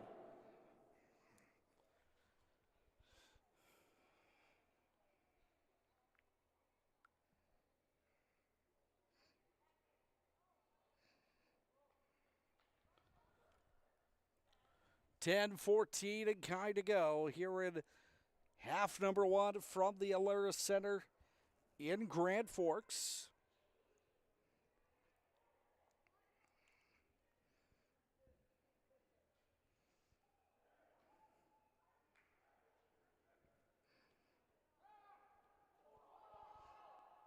And a big sack as they'll drive him inside the 30 down to the 28.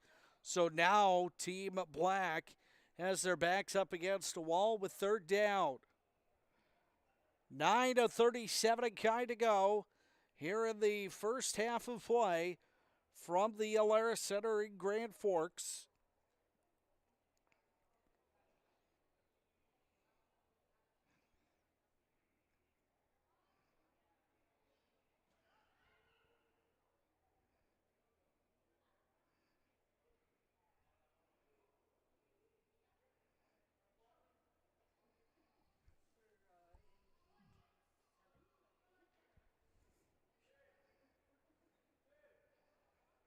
Nine minutes to go.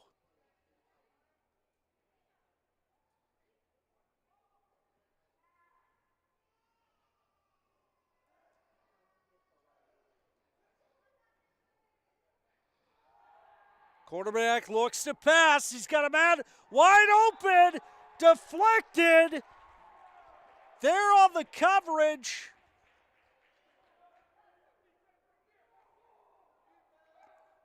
Was Team Green. And the defense stands strong.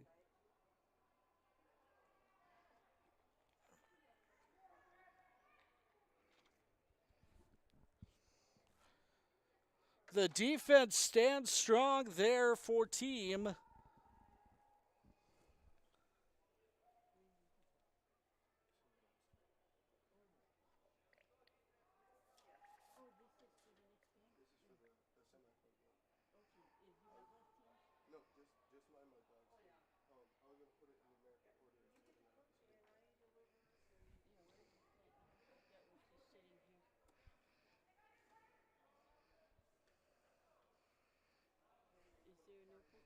No.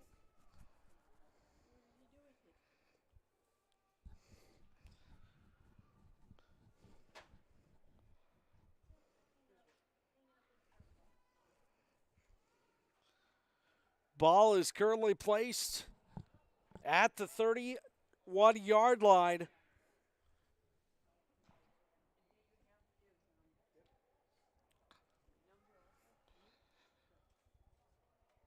It's going to be 1st and 10.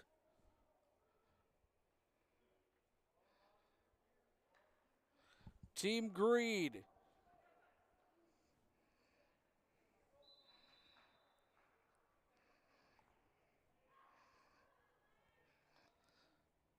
Ball is at the Team Green 30, almost 31-yard line. 6:41 to go.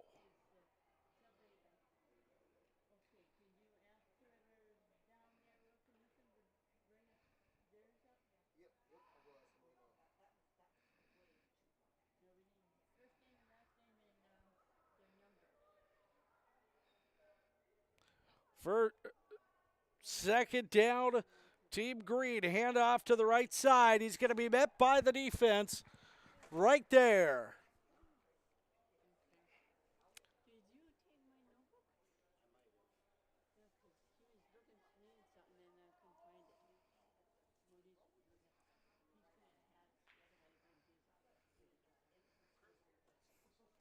Third down, Team Green possession. 5:50 and counting to go here in the first half from the Alerus Center in Grand Forks. Ball is at the Team Green. It's doing such a good job of camouflaging itself. Team Green 31.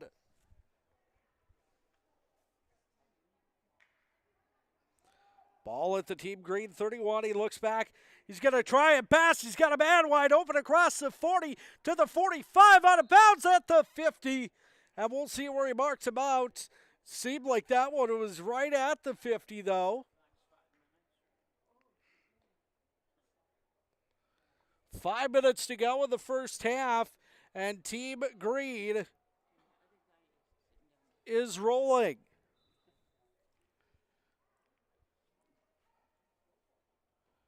First and 10, Team Green. Ball is at the 48-yard line. Under 4:40 to go here in the first half. Live from the Alerus Center in Grand Forks, this is Midwest Premier Football League youth football action. Our final youth game of the day coming up after this. It's going to be the big show. The Mud Dogs taking on the Invaders. Mike Mason on the call of that one coming up here in just a little bit. Quarterback looks to throw. He's got a man wide open across. Oh, right over his head, off his fingers, and incomplete. My, oh my, you can tell this Team Green team, the Green team is trying to hit that end zone here before the end of the first half.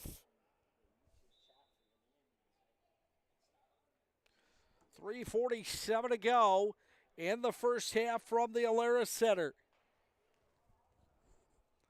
The clock continues to run. Ball inside Team Green territory at the 48. Closing in on 3 minutes to go in the first half.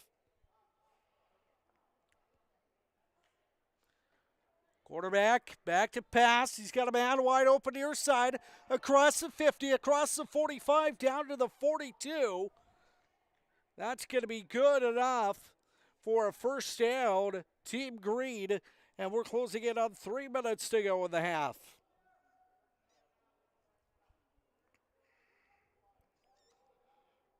Three minutes to go in the first half. Team Green with the football.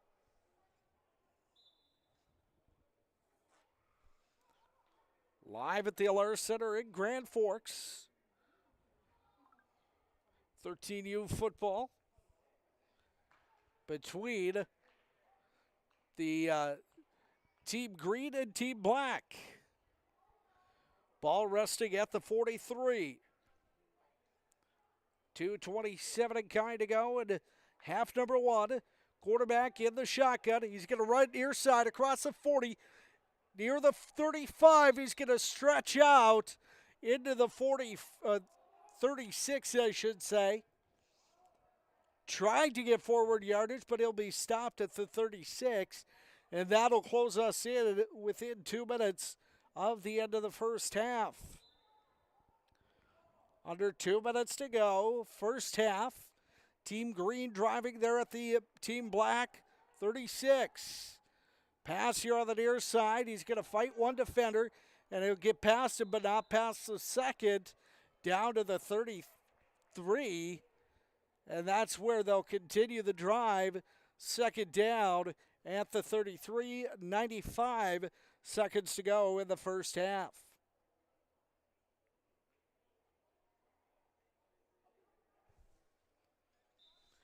.95 seconds to go in the first half. Team Green 8, Team Black nothing. Second down, ball at the 32.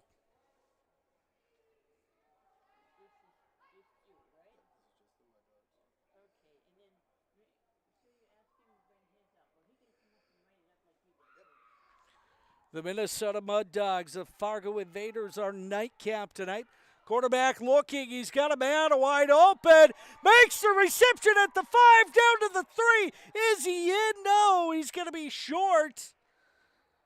But it's going to be a first down nonetheless. Clock will stop. Timeout on the floor, timeout on the field. Timeout on the field, 38 seconds to go. Here in the first half for this 13U game. 38 seconds to go, first half. 8-0 Team Green.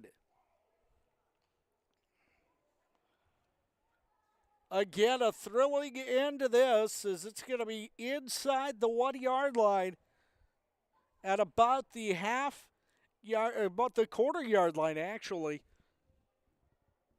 We'll be right where we are here in just a moment. 38 seconds to go. Now the clock is caught up.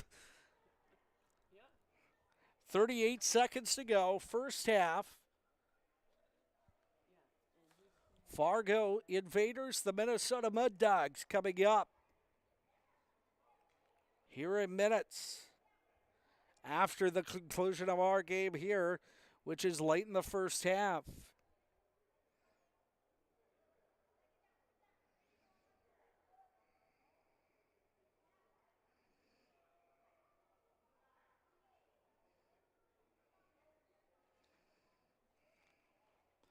.38 seconds to go. Teams both in their huddles still.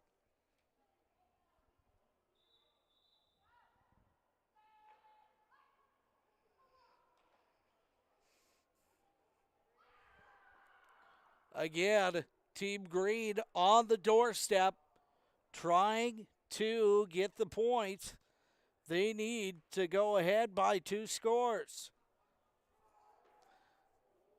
He's going to push forward. Touchdown, Team Green.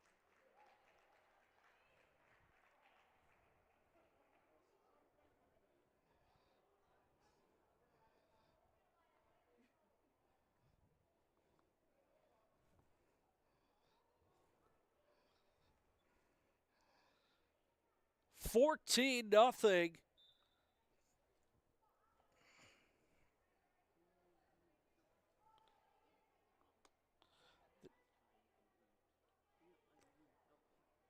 The 2-point conversion coming for Team Green here at the end of the first half.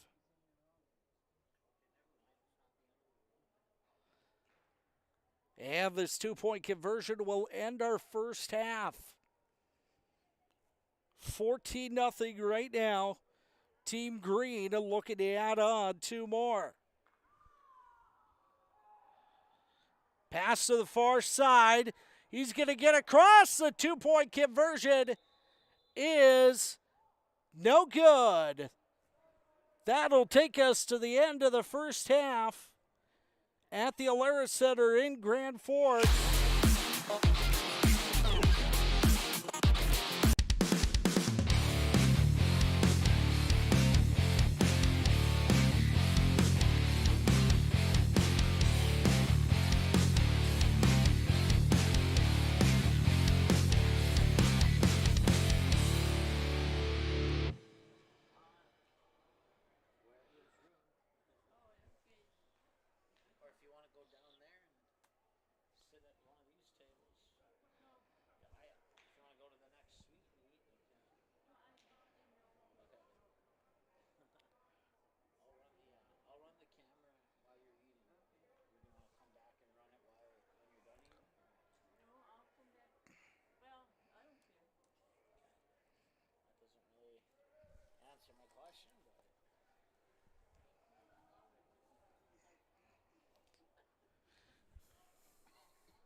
Again, your score at halftime, Team Green 14, Team Black nothing.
Back to live action here at the Alaris Center in Grand Forks. Clock is already running here at half number 2. 14-0 Team Green. Chris Larson here. Mike running the camera to my right. He'll be with you for our, I want to call it the title match. It's going to be the Minnesota Mud Dogs taking on the Fargo Invaders coming up here shortly. Quarterback looks to pass. He's going to get across. It's almost picked off.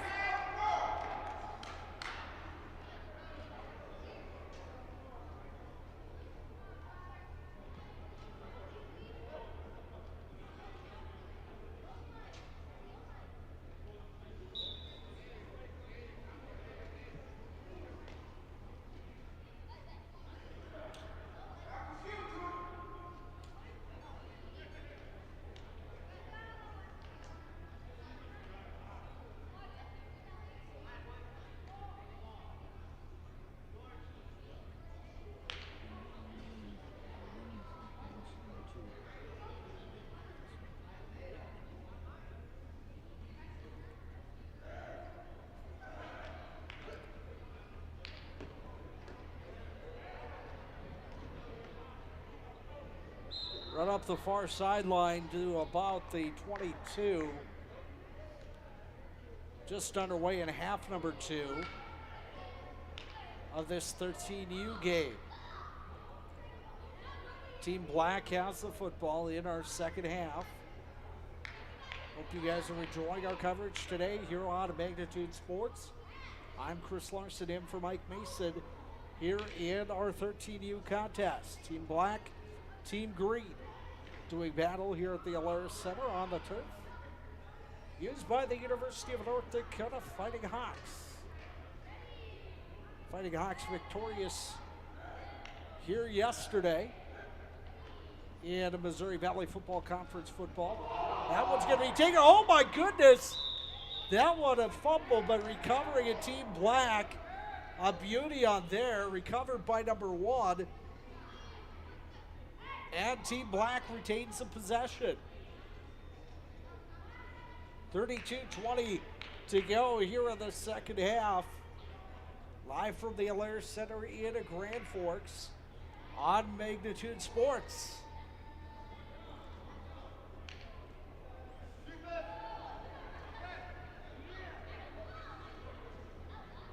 And it looks like that's going to be the punt. So it appears Team Green will take the football back.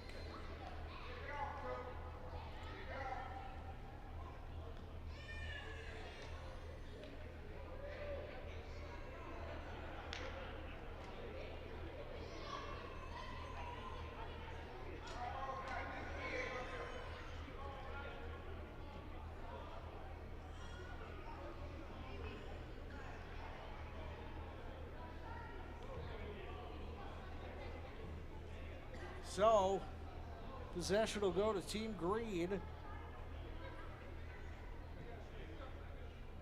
They'll have the football at the 42. 31-10 a guy to go here in the second half. From the Alaris Center, 14-0 Team Green at Team Black. Quarterback in the shotgun. He's going to look to pass. He's got a man right, got a man left. He's going to have to scramble up to the 40. He gets it away. Incomplete. Pass is incomplete.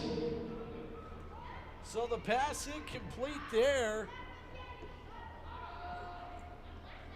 And again, our worst nightmare, I am not seeing the down marker. So, that makes our job just that much more interesting. Ball is at the 47. 7th down and 80. Oh boy. This is about the point of the day that delirium sets in. We'll get you through this though, folks. Ball at the 47-yard line. One wide out in motion, quarterback in the shot. Sends it to the near side. They're going to run it across the 50, over the 45, over the 40, into the 35, 30, 25, and pushed out at about the 23 will be Team Green. And that, my friends, will bring them inside the 25-yard line here with 29 and a half minutes to go in the second half of our 13U game.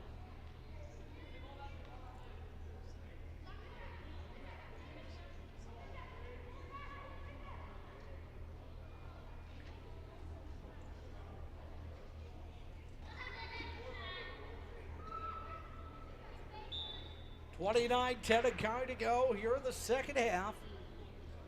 Team Green driving. Ball at the 23-yard line. Glad you've joined us here on Magnitude Sports this afternoon. All day long if you've been here with us from the start.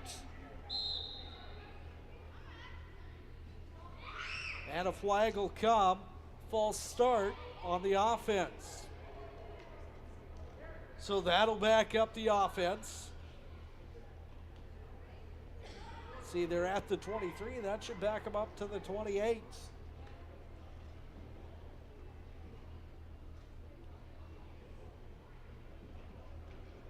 It will back them up to the 28-yard line, and that's where Team Green will have the football with 28 minutes and counting to go here in half number 2 from the Alara Center.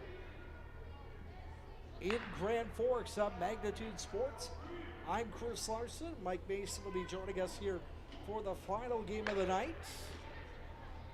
Quarterback looks to pass. He's got a man wide open across the right. Across the 25, 15, 10, 5, in! Touchdown! Touchdown, Team Green! Touchdown, Team Green. And Team Green will take the lead, 20-0.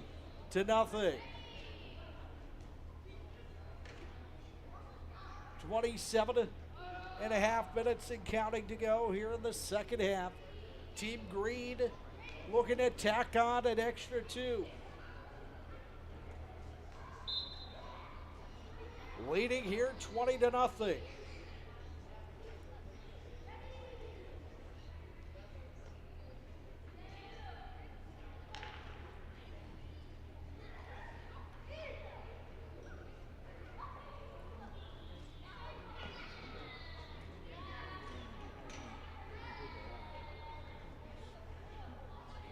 Quarterback in the shotgun. Check that. Quarterback under center. 2 receivers set back. It's going to be a handoff. Handoff to the left now. It's going to be a run to the wide, and the 2-point is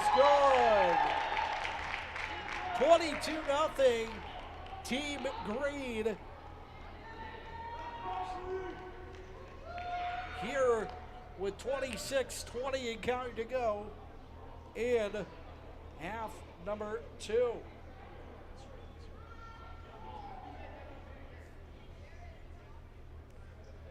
So, Team Green here in the 13U, well in control. Taking a look at our other games today, while we have a moment. 6th grade North Stars defeated Devils Lake 18-6. The 5th grade North Stars defeated Devils Lake 34-0. So that, my friends, is our widest margin of the day. Game 3, the 9U. Team Black 26-0 win. 10U 18-0 Team Green. We had a tie of the 11U game. 12U went the way of Team Green at 6-0. And here in the 13U, it's 22-0 right now. There's a takedown in the backfield. Just trying to recap all those games for you so quickly that almost missed that. So that'll push Team Black deeper into their own territory. And at some point here, you get a little worried if this pushes you far enough back for the possibility of a safety.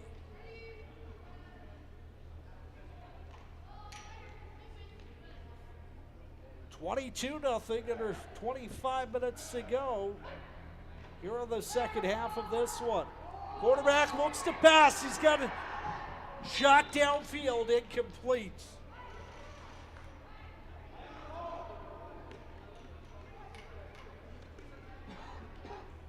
And again, no down marker for this second half.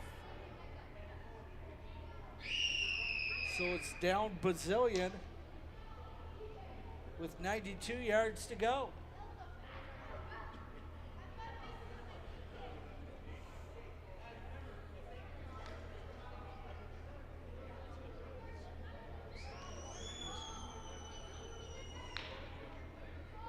Under 24 minutes to go in this one.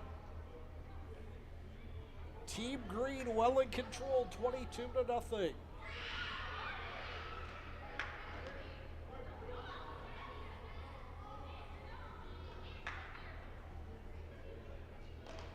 Team Green on the defense. Coach about 10 yards deep in the end zone. Quarterback looks to pass. Oh my goodness, he had the defense right there, and a pick! Team Green with the pick.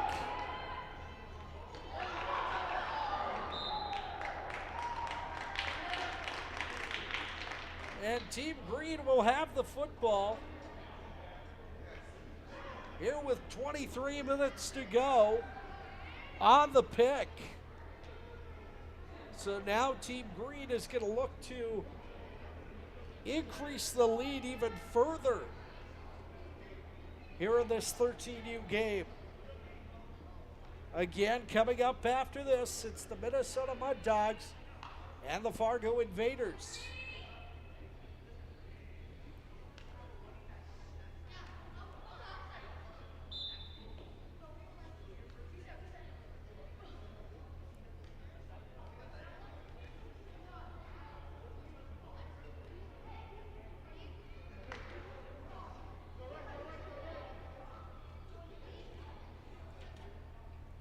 .22-10 to go in the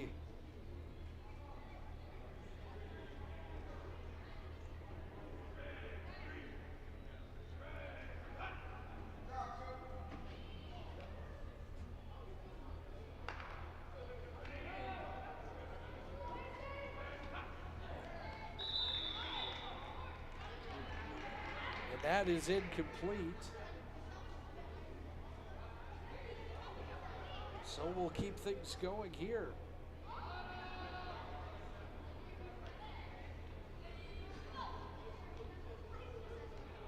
Of course, the Fargo Invaders out of the Northern Elite Football League.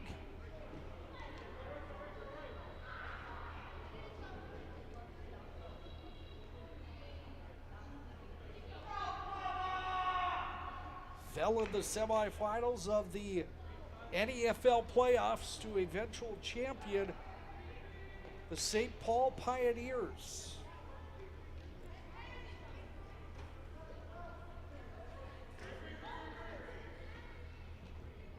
A successful organization, and the Fargo Invaders will be coming up next.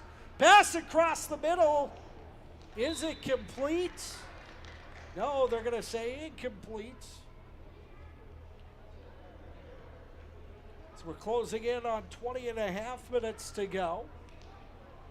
2:29 to go. Green Bay 28, Dallas 28. So that's closing in on the 2-minute warning at Lambeau Field in Green Bay, Wisconsin. Yeah, the Minnesota Vikings, a big win today for the Vikings, coming back and winning in overtime. Closing in on 20 minutes to go here in the second half. Team Green with it.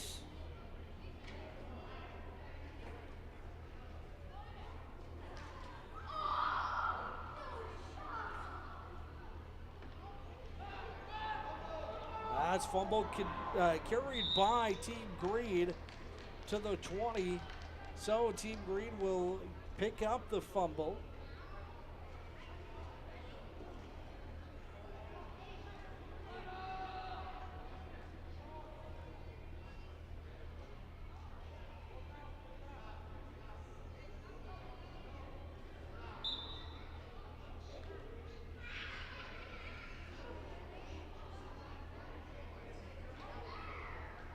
$19:15 to go here in the half. Ball is at the 20-yard line for Team Green here in the 13U contest.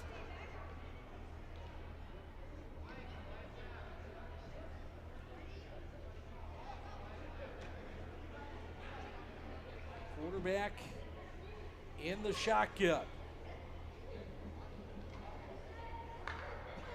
One man in motion to the left. Quarterback looks for a pass. He's going to move right. He's got a man wide open down the right side. Pass complete inside. No signal yet. And I think they're going to call him down short of the goal line.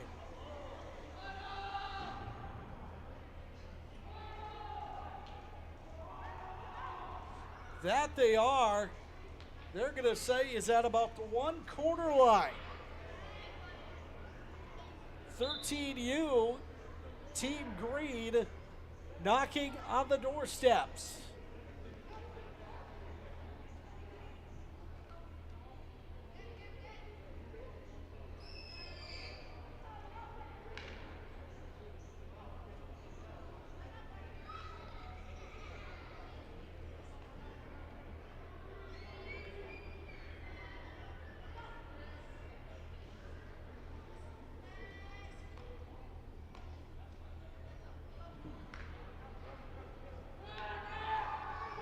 Quarterback will keep it up the left side. Touchdown.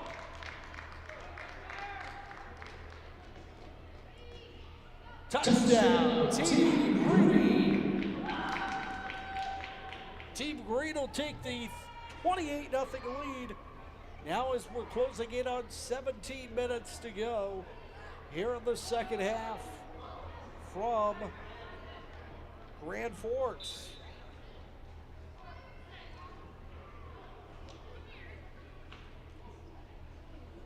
Under 17 minutes to go here in the second half. Team Green leads it 28-0.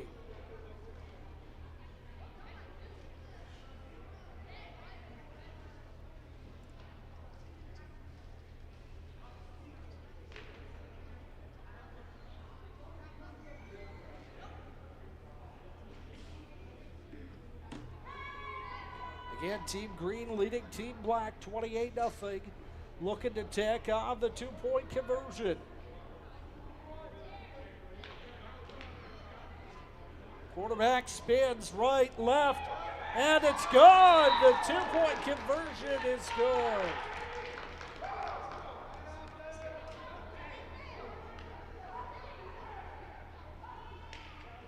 So with 16:04 and counting to go, here in the second half, Team 13U Green 30.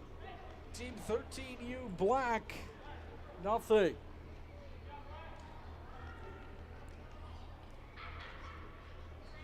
Team 13U Black will take it at their own 20-yard line, and they have a lot of work to do.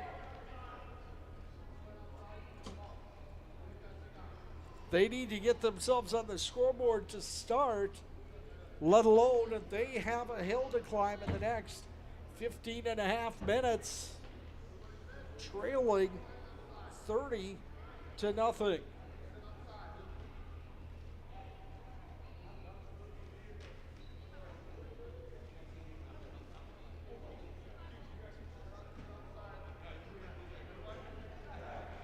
$30-0 our score. Team Black will take it. Quarterback looks to pass. He's got a man wide open over his head, incomplete. As we are under 15 minutes to go now, here in this one, Team 13U Green looks to be in full control.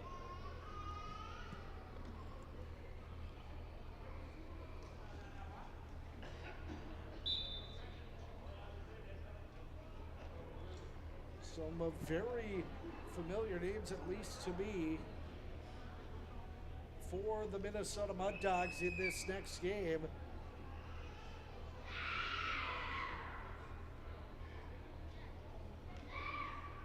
Devin Curran, Sean Bay Moore, Jarrett McAllister among the names that are very familiar to me, having followed semi-pro football for many years. Team Black will have it.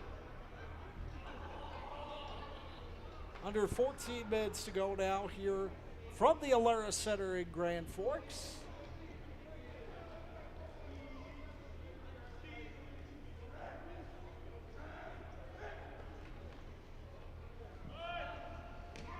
The quarterback will keep it up the left side across the 25 to the 28. That'll be a first, or a large run on the play, I should say. Not quite the first down territory, but again, we don't have the sticks for this one.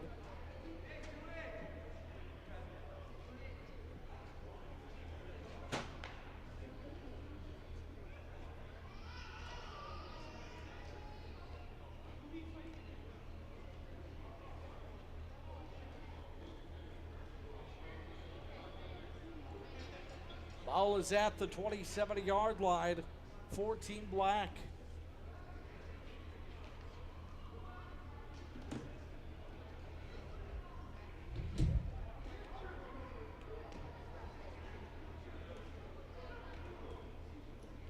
As the clock is ticked under now, 13 minutes to go in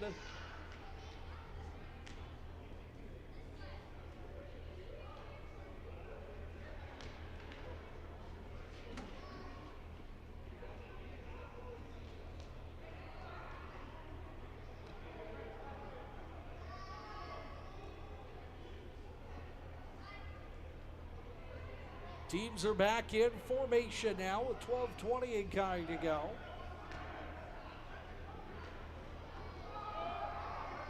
Quarterback has it across the near side, across the 30, near to the 35. They're going to mark him out of bounds. I believe at the 34, good enough for a first down though, as we'll drop under 12 minutes to go in this second half.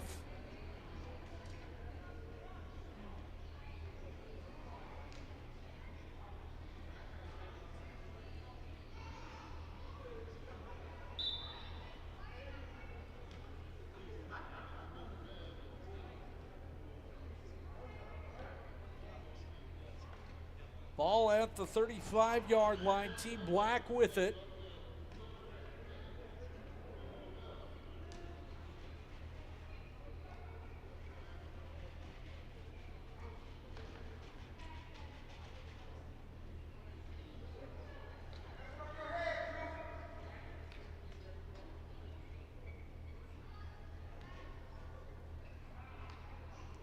Quarterback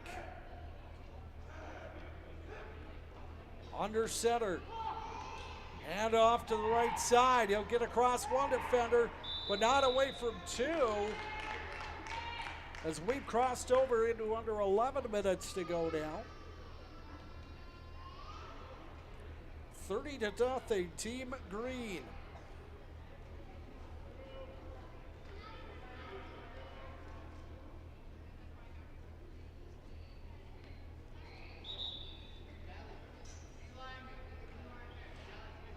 Timeout on the field. Timeout on the field.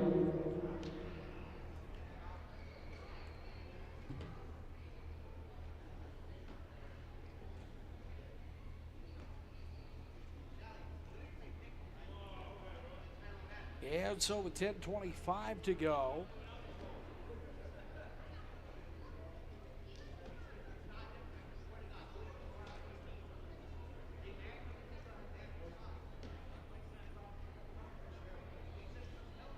I want to thank everybody for tuning in here on Magnitude Sports.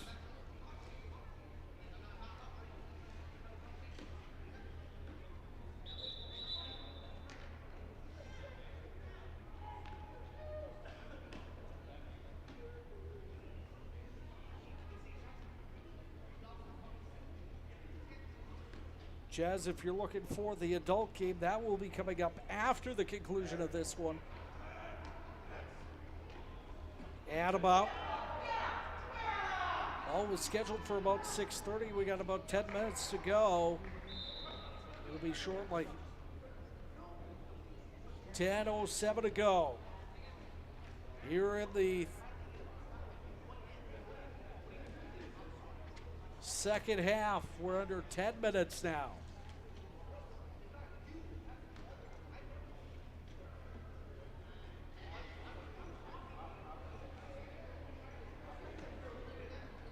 And Team Green again, well in control of this one, 30-0. Again, thanks for joining us this evening on Magnitude Sports. I'm Chris Larson. Thanks to Mike Mason for letting me sit in for one game here.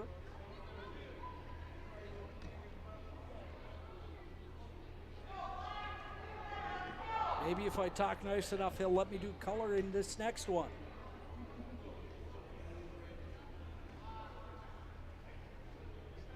.907 to go.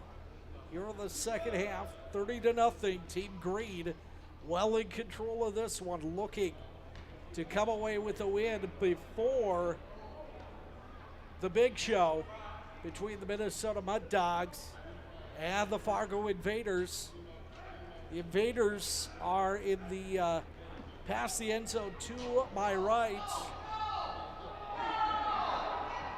And he's going to cross the 40 to about the 39. The Minnesota Mud Dogs are down to my right on the near sideline. So this is going to be an entertaining one. 8:27 and counting to go here in the second half. The 13U Team Green well in control.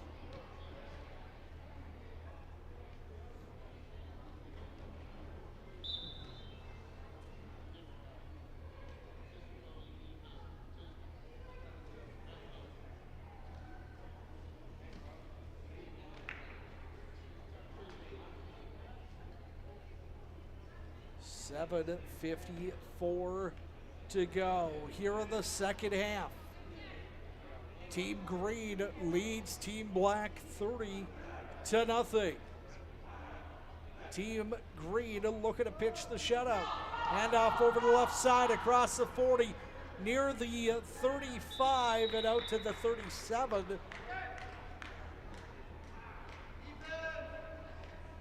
And that'll be a turnover on downs. So Team Green will get the football back. Here with 7:20 and counting to go in half number 2.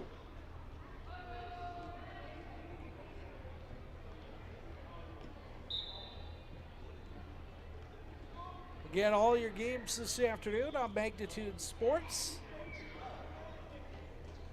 You can find anytime online at youtube.com. Search Magnitude Sports for our upcoming broadcast schedule. Go to MagnitudeSN.com. You can also find tidbits about our broadcasts. Again, the broadcast schedule, all at MagnitudeSN.com.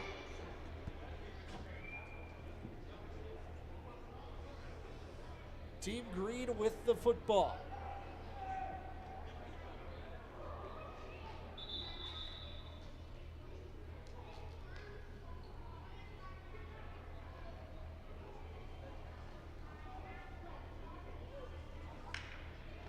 .616 to go. Team Green looks to pass. Pass it across the 35 to the 30, 25, 20, 15. Down across the 10. Keeps going inside the 10, inside the 5 to about the 2-yard line. Team Green knocking on the door.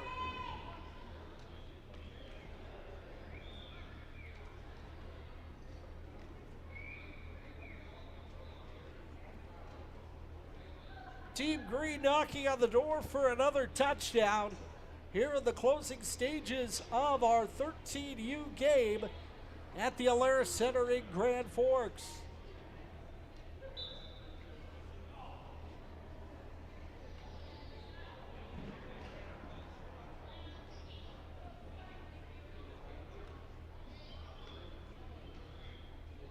Again, 13U is our final youth division of the afternoon, of the day, I should say.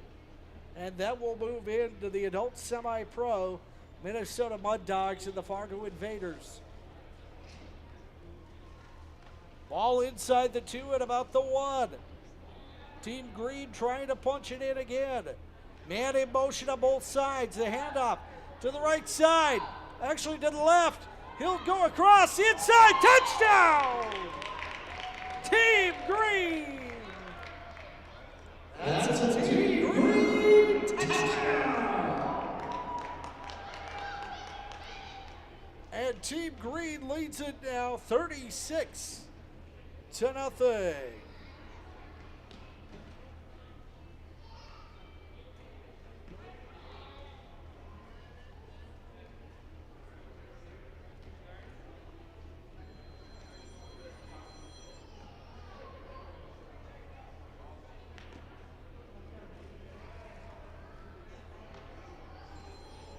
So Team Green will go for the conversion.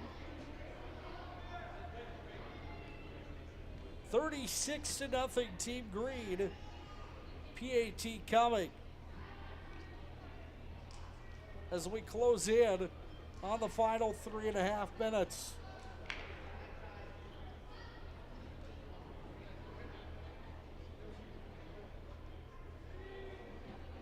Team Green 36. Team Black nothing here in the 13U version of this.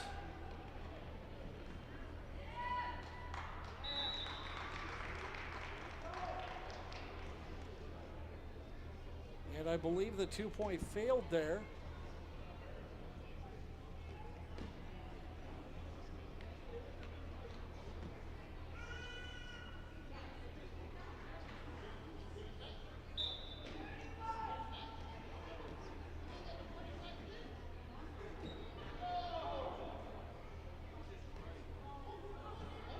As we're under 3 minutes to go now from the Alara Center in Grand Forks.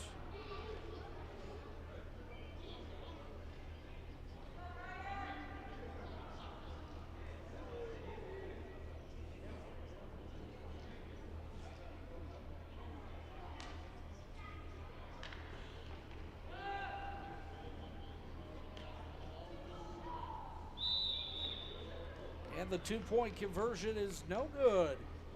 So with 2:25 and kind to go. The 2-point conversion is no good.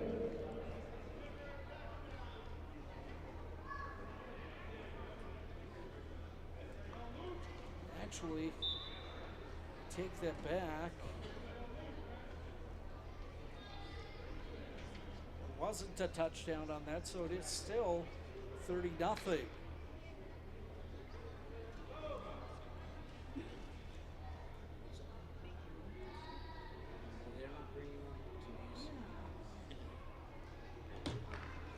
Nothing our score. That one incomplete.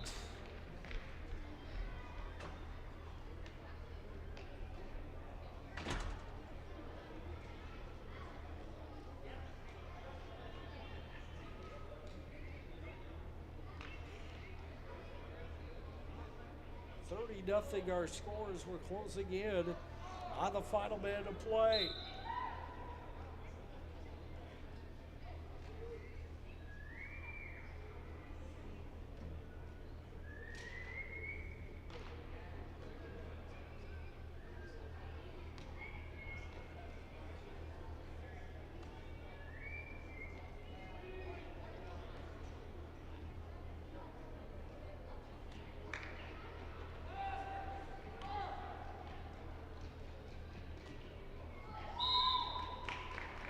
And that is in. Touchdown. There we go. Now we've got the touchdown for Team Green. And the 2-point coming.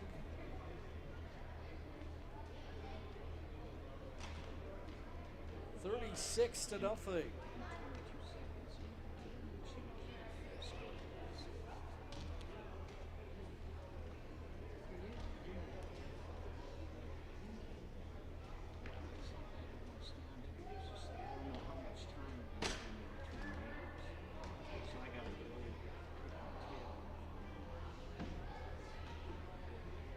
And this will do it.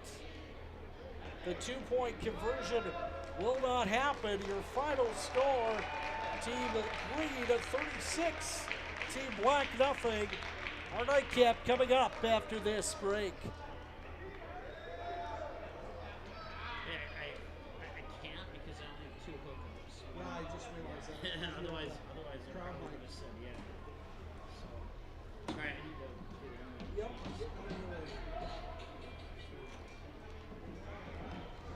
Thanks, man. I appreciate it.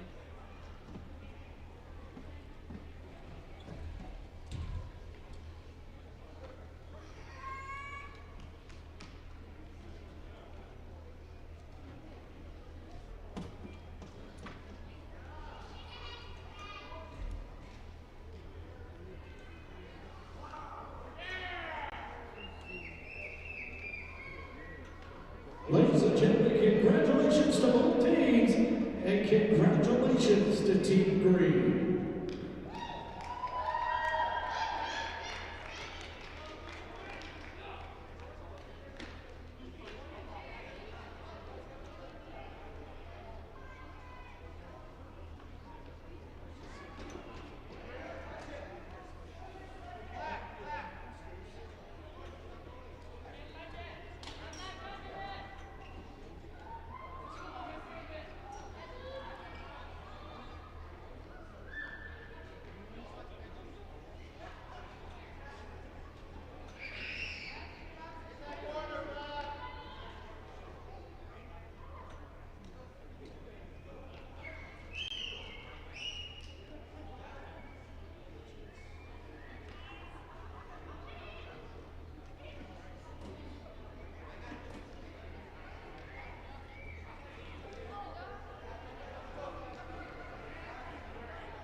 Fans, we invite you to stick around for our final game of the day. It'll be the Fargo Invaders taking on the Minnesota Mud-Dogs. Folks, if you can't stick around, we invite you to watch our online stream. Go to youtube.com and search Magnitude Sports. I'd like to say thank you to the Magnitude Sports team for broadcasting all 8 games today from the Alara Center. Thank you. Fans, as you leave tonight from the arena, we would like to ask you to please check around and make sure you haven't left any belongings behind. And please, as always, drive home safely.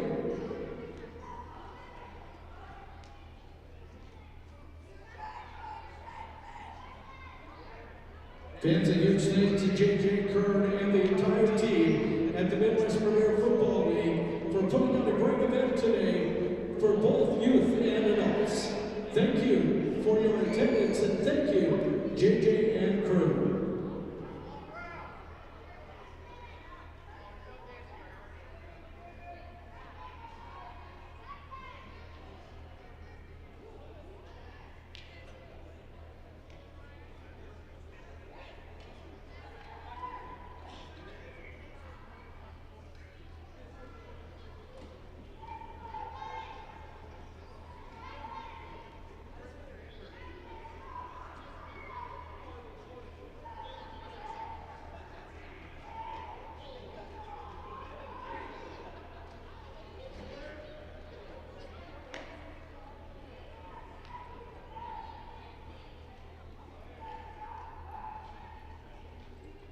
Taking a look at the latest scores in the National Football League. With 7:04 to go in overtime. The Dallas Cowboys 28, the Green Bay Packers 28. A final in overtime, the Minnesota Vikings 33, the Buffalo Bills 30, Tampa Bay 21, Seattle 16, Detroit 31, Chicago 30, Tennessee 17, Denver 10, Kansas City 27, Jacksonville 17, Miami 39, Cleveland 17, the New York Giants 24, Houston 16, Pittsburgh 20, New Orleans 10, Indianapolis 25, the Raiders 20, Cardinals 27, Rams 17.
right, welcome back. As we're ready to rock here in our final game of the day here at the Alaris Center, featuring the Fargo Invaders taking on the Minnesota Mud Dogs. Should be a fun one here tonight as we get this one ready to rock and roll here on Magnitude Sports. Running clock, 35-minute halves, just like in the first two games.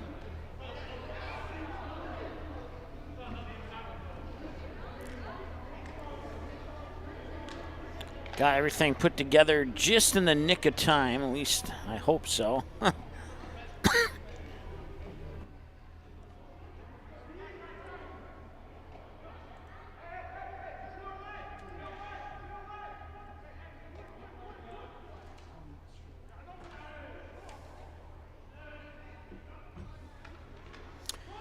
Fargo Invaders in the white with orange, and the Minnesota Mud Dogs are in the other one, the Cleveland Brown looking jerseys, if that's what you want to call it.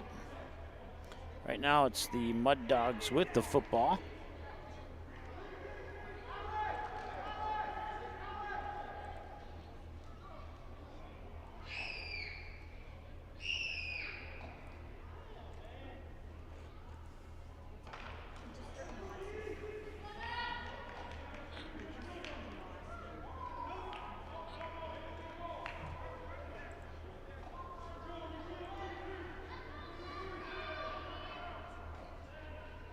It is second down. Actually, it's the, it's the Invaders with the football.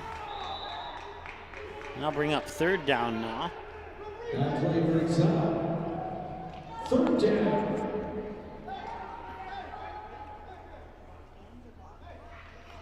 They're not using the chains for distance, so I'm not exactly sure.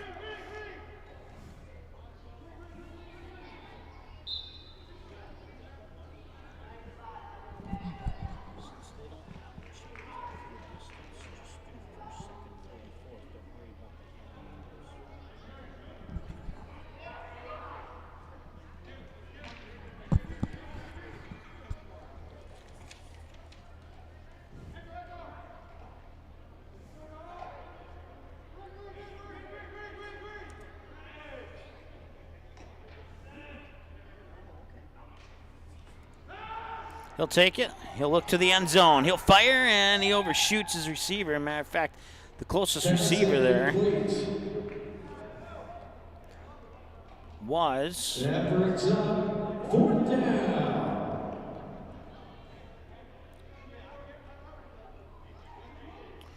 see, number 30 is Quinn Redmond, according to my roster.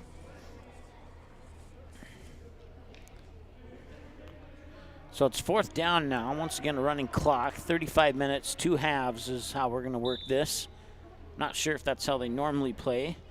For those not familiar, Fargo Invaders, a semi-pro football team out of Fargo, North Dakota. And they travel around the Midwest to take on various opponents in the same league. And this is my first opportunity to broadcast a Fargo Invaders game, so hopefully I do it justice. Let's put it that way. Incomplete pass, and that will keep, well, the clock will keep running. So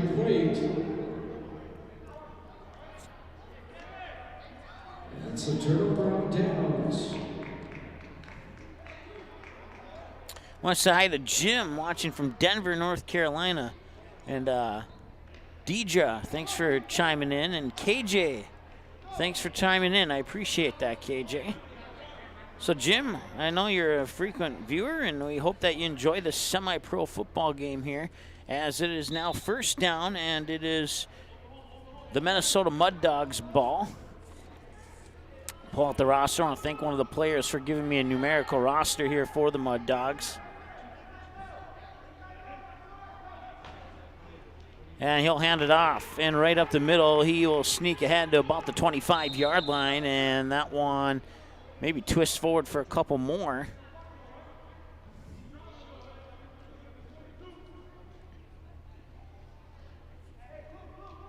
There was Isaiah Sims on the carry, number 25 for the Mud Dogs.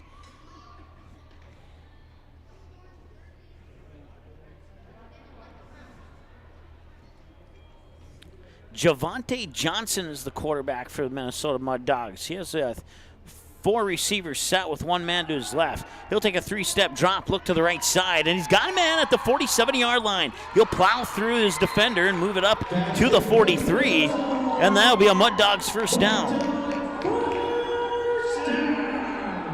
Once again, they have nobody. The chains are laying right there. They have nobody using it. So I can only make my best judgment call on what the distance is. I can tell you what the down is, but looks like they're going to place that at the 44, so they'd have to get to the 34-yard line. So 1st and 10, we'll call it.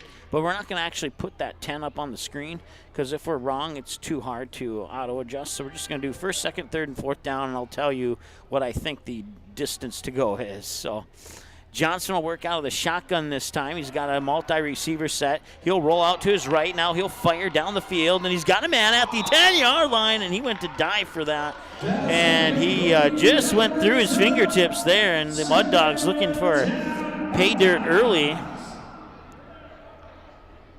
So once again, the clock will stop for timeouts and injuries. 2 35-minute halves.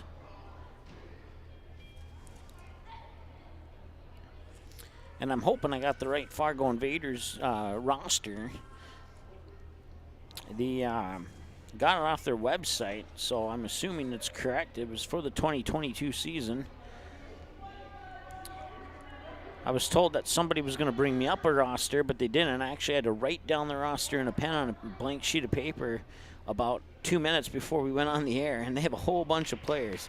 That's a screen pass out to the outside. 40-35, dives ahead about the 32-yard line, and on the reception there for the Mud Dogs is Isaiah Sims. Pass complete to Sims.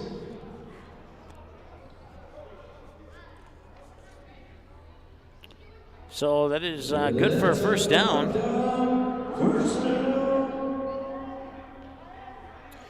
At the Alaris Center in Grand Forks, home of the University of North Dakota UND Fighting Hawks, in the same conference now, in the Valley Conference, as the NDSU Bison.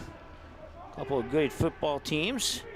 Johnson fires towards the end zone. He's got his man, and they score. That is a 42-yard touchdown run as he puts, or pass, excuse me, as he puts the spin on the ball. And on the touchdown reception there is number 19, Cyrus Compton. 42-yard connection from Johnson to Compton. And it is now 6-0 in favor of the Mud Dogs. They'll go for the 2-point conversion here.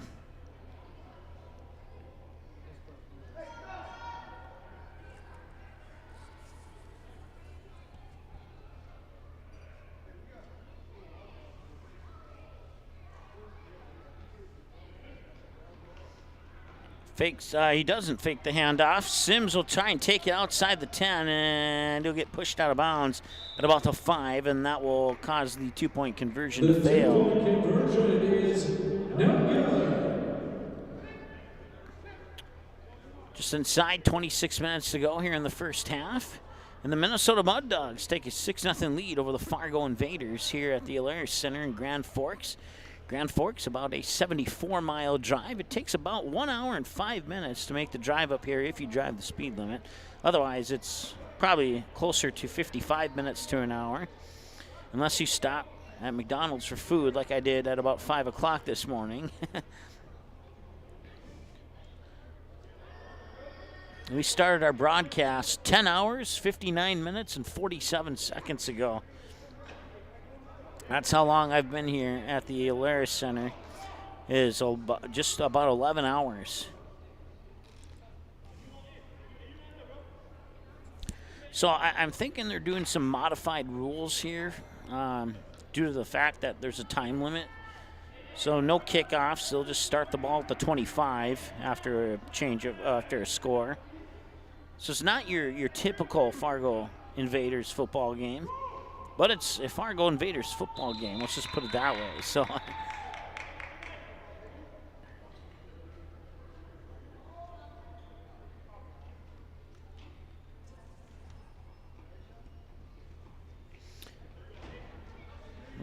According to my roster, that was Zach Peterson on the carry for the Fargo Invaders.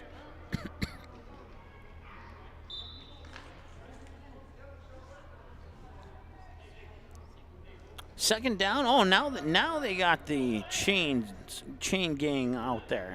So second down and 10.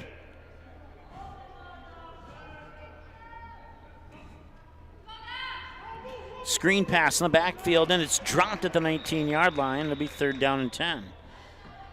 Pass incomplete. Brings up third down and 12. Third down and 12.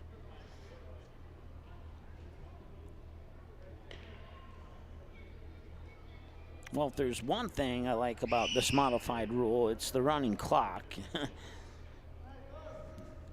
For those who've watched our high school broadcasts, depending on who's working the controls, we do a pretty good job with our clock. But it's even easier when we don't have to start and stop it.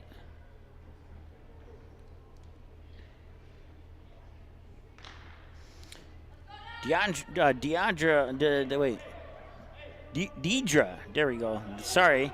Deidre says she's watching from, where in Texas? Frisco, Texas. You're welcome. Says thank you for streaming, and I say you're welcome. There's a pass, and that one bobbled and bobbled and bobbled again, and then dropped. And Invaders lucky that the Mud Dogs did not intercept that one. That'll bring up a fourth down.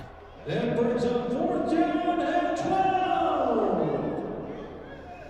So fourth down and 12, and we'll see here if they actually punt it or if they walk it off like they do in all the previous games. They're going to walk it off. Okay. So it'll be first and 10 for the Minnesota Mud Dogs. So they're playing by the same rules as they do for the MPFL. This is more of a scrimmage game and not a game that counts towards either team's season win-loss record, at least to the best of my knowledge.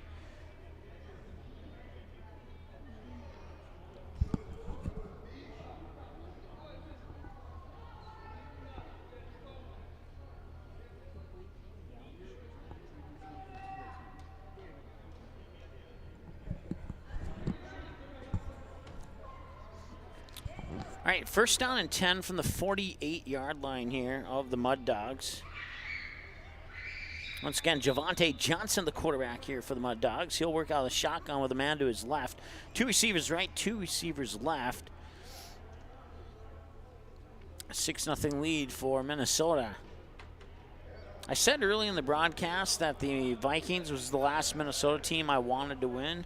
I'm not saying that I'm cheering for the Mud Dogs here, but I didn't realize that the Mud Dogs were from Minnesota when I said that, so I'll take back that remark. Let's put it that way.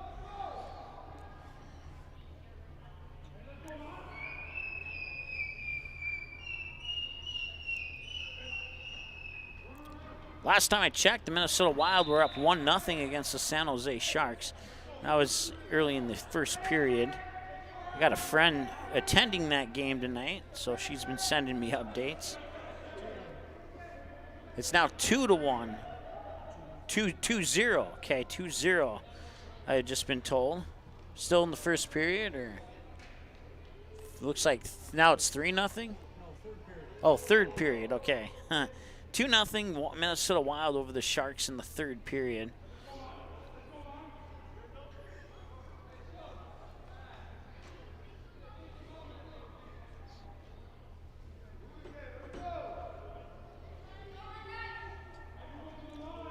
Second down and 10 here after the incomplete pass. Johnson takes a snap, delayed handoff, and then hands it off. There's a big hole up the middle, up to the 40. Bounces off a would-be tackler, and he'll drag him forward for about 3 yards, and he'll dive ahead close to that 36-yard marker. And that's good for a first down. That was Sims on the carry. It's been the Johnson-Sims show so far here in this contest for the Minnesota Mud Dogs.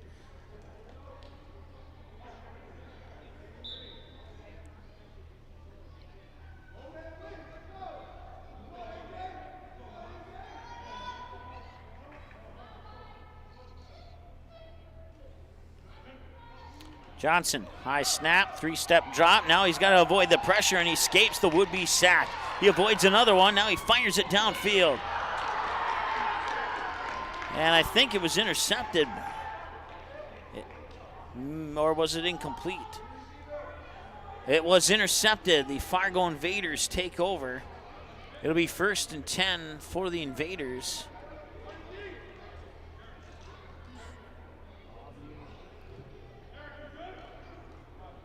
Off the interception, the 1st and 10 Fargo Invaders.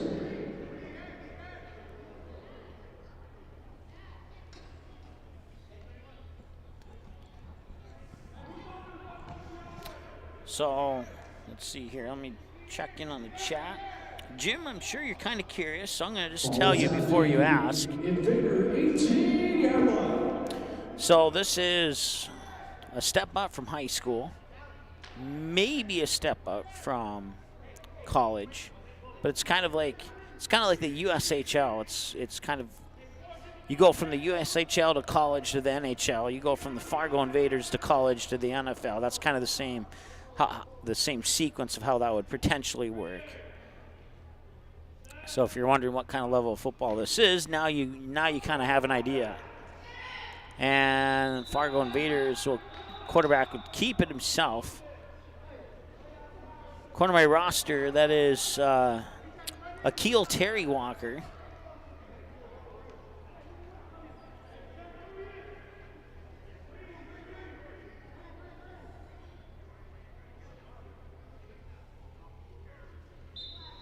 I'm starting to question if this roster is correct.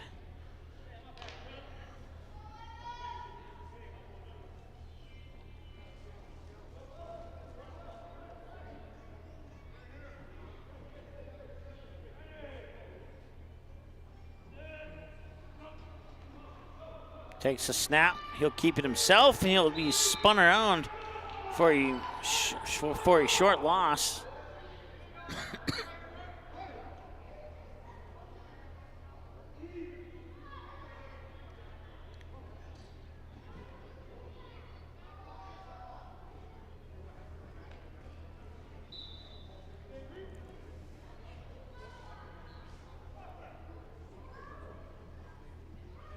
So it's going to be 3rd down, and we'll call it long. 3rd and long.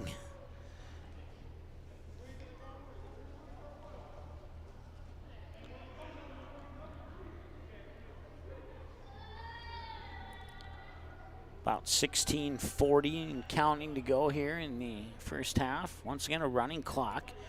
They'll stop for injuries and timeouts. That's it. Nothing else.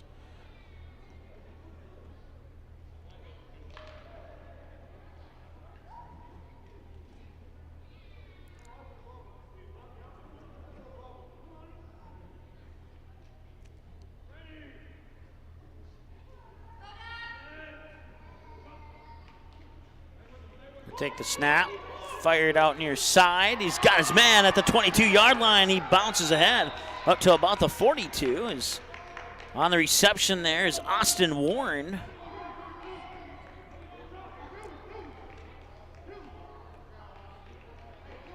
First down and 10 here for the Fargo Invaders, down 6-0.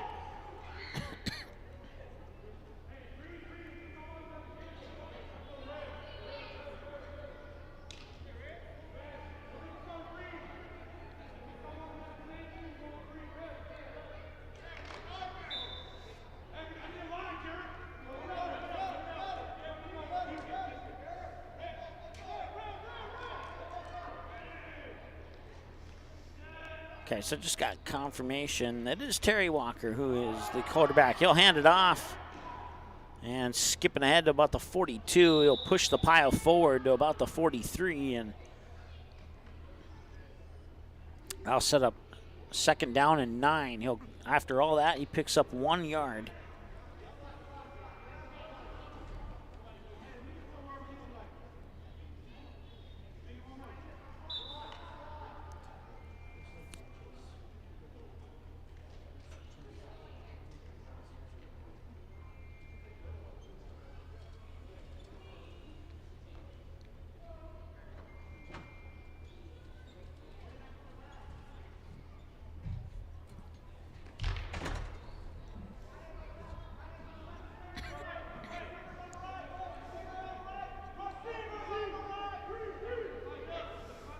All right, they'll send 2 receivers to the far side here with 14 and change to go in the first half.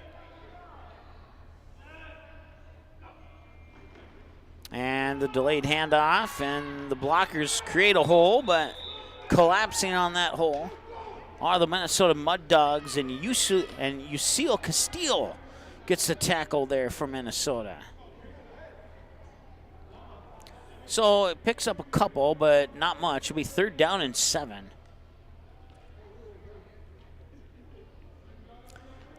Have to get to the Mud Dogs 48-yard line for a first down.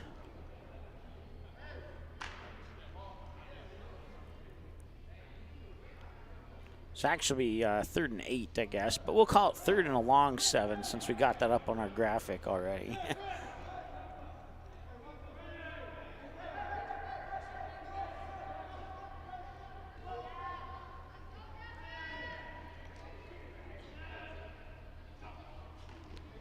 I'll hand it out to McCourt. McCourt escapes a would-be tackler in the backfield, cuts outside the numbers, and down the near sideline he'll go to the 40, where he is taken down by Cyrus Compton.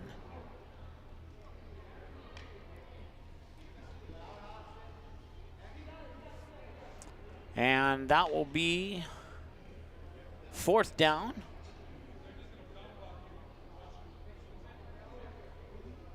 Or will it be, wait, I take that back, it'll be 1st and 10. I totally forgot that they gained a lot of yards on that play. 1st and 10 is the official number we were looking for here.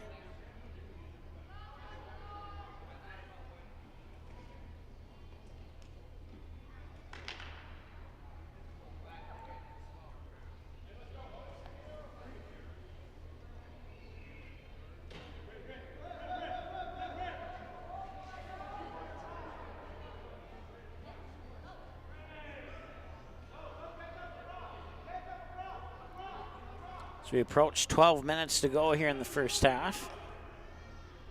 Man in motion was Jacob Westifer, and it is intercepted. Intercepted at the 38-yard line. He'll bring it back up about 10 yards to the 47-48 before he's pushed out of bounds. And getting the pick for the Mud Dogs is Shamba McCore. Shamba Moore. I misread the handwriting there. M-O-O-R-E. Sharmba Moore with the interception for the Mud Dogs, and that gives them the ball back with 11:20-ish to go. And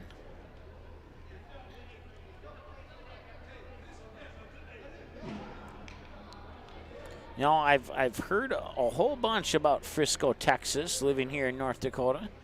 But I don't know if I've ever had anybody from Frisco, Texas watching one of our broadcasts here on Magnitude Sports. So tonight could very well be a first. And Deidre, did I say it right? Deidre? If I did say that wrong, I apologize. Thanks for tuning in. That's what I'll say. Alongside our loyal viewer, Jim from Denver, North Carolina. Here's a handoff in the backfield, and he will get a couple blocks. And now he'll try and plow through some blockers, and that's Keys.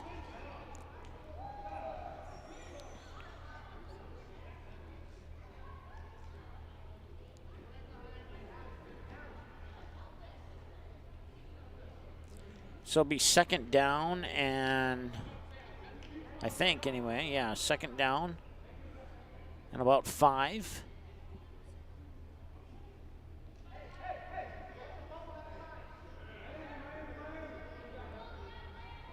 Oh, it looks like they moved the stick up a little bit more now, and now it's 2nd and 3.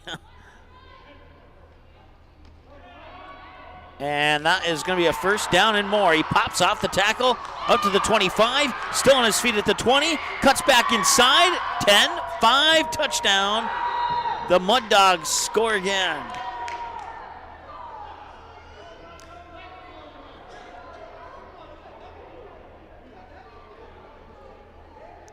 Shamba Moore on the touchdown reception. And it didn't matter if it was 2nd down and 5 or 2nd down and 3 because they score a touchdown. And now they'll try for the point after attempt here.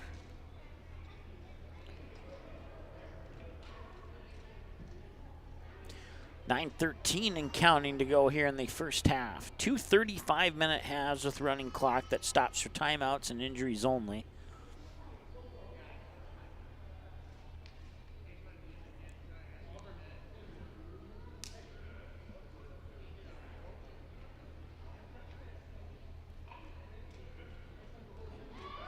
Johnson takes a snap, fires it over the middle into the end zone for the 2-point conversion, and it is good. And it's 14-0 now in favor of the Minnesota Mud Dogs.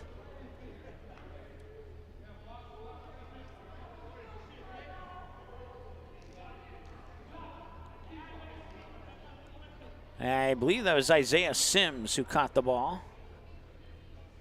Jersey number kind of crinkled up there, but I do believe it was Sims who caught the ball.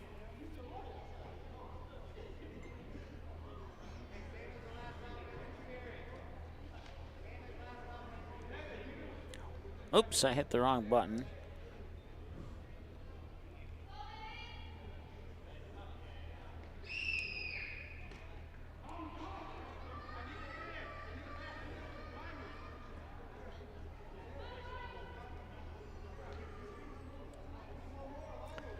Ball comes out to the 25, and the Fargo Invaders trailing 14-0.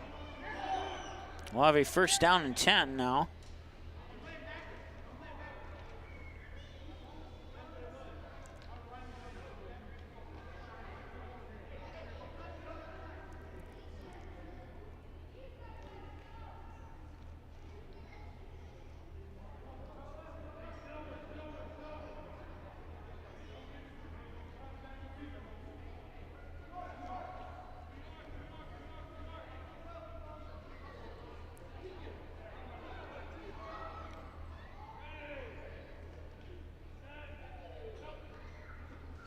High snap, hands it off. That's McCourt on the carry, and he gets back to the line of scrimmage, and that's about it. Second down and 10. Inside 7 minutes to go now here in the first half. Mike Mason with you here on the Magnitude Sports Network. It's been a long day of football. We started with, this is game 8 of the day, and we started back with game number 1 all the way back at about 8 o'clock. Was it 8 o'clock? Yeah, it was about, for kickoff was at 8 o'clock this morning. We have been live for 11 hours, 18 minutes, and 43 seconds and counting. Will we hit the 12-hour mark? We could. We could get very, very close to that. And if it's not too late when we get out of here, there's a favorite restaurant that I want to hit up here before. I had to go down to the concession stand and buy a cheeseburger. I couldn't hold out for that restaurant, but I'm still going to go to it if they're open by the time we get out of here. So I think they will be, but we'll find out.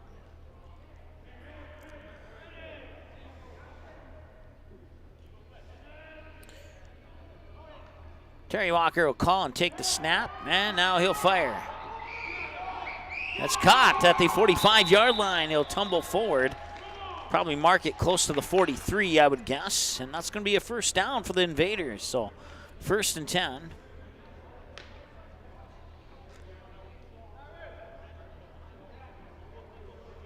There's been more completed passes in this half than there has been all day. Let's put it that way. And I don't say that to be negative, but when you go from third, fourth, and fifth grade football to one step below college football, you would expect more receptions and completed passes. This is a treat. This is like extra chocolate on top of your ice cream sundae.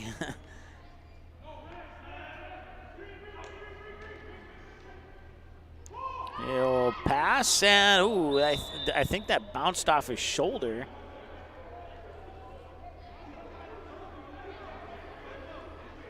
Second down and 10 after the incomplete pass. As we close in on 4 minutes to go here in the first half.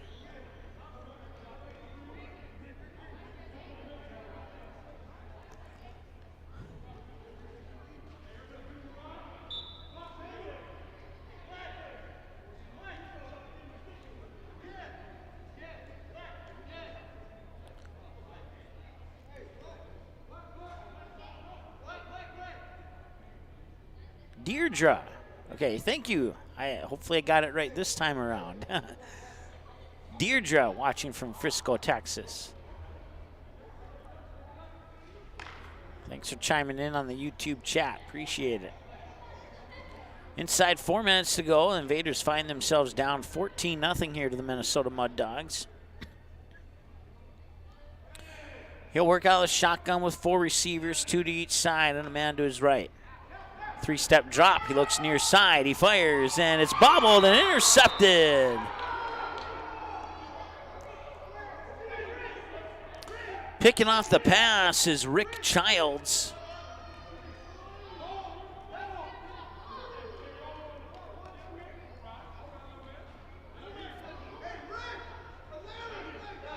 And now it's 1st and 10 for the Mud Dogs.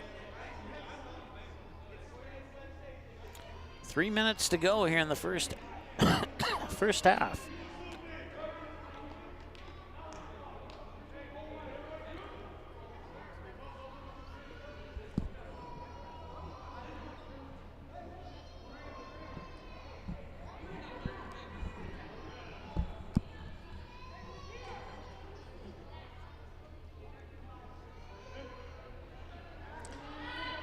Johnson rolls to his left. He's looking downfield. He fires, and he's going deep and diving for it, but not able to pull it in. On the far side there was Isaiah Sims. 2nd down and 10.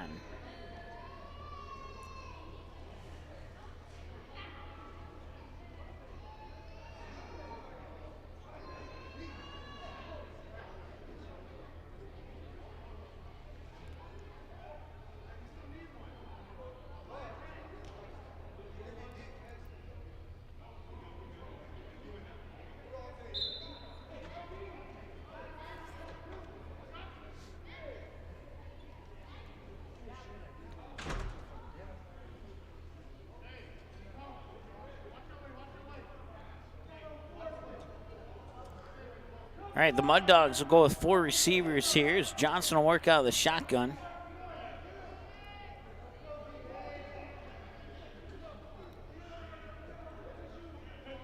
Johnson takes a snap. 3 steps, fires over the middle and incomplete. The intended receiver was Moore.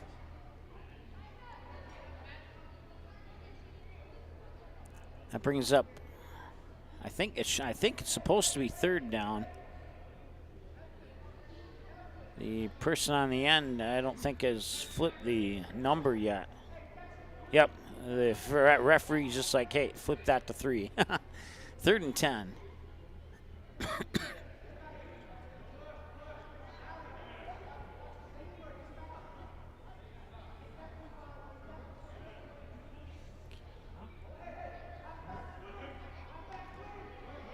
Johnson looks to pass. He's got all time, and he evades 2 tacklers. He's still in the pocket, and he fires it. Oh, incomplete.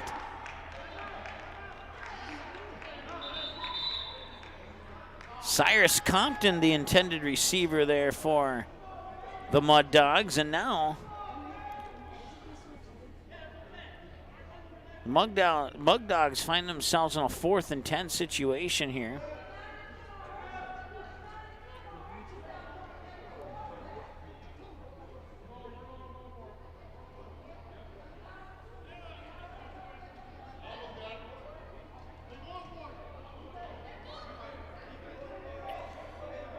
I think I heard somebody say that the Mud Dogs are going to go for it here on 4th and 10.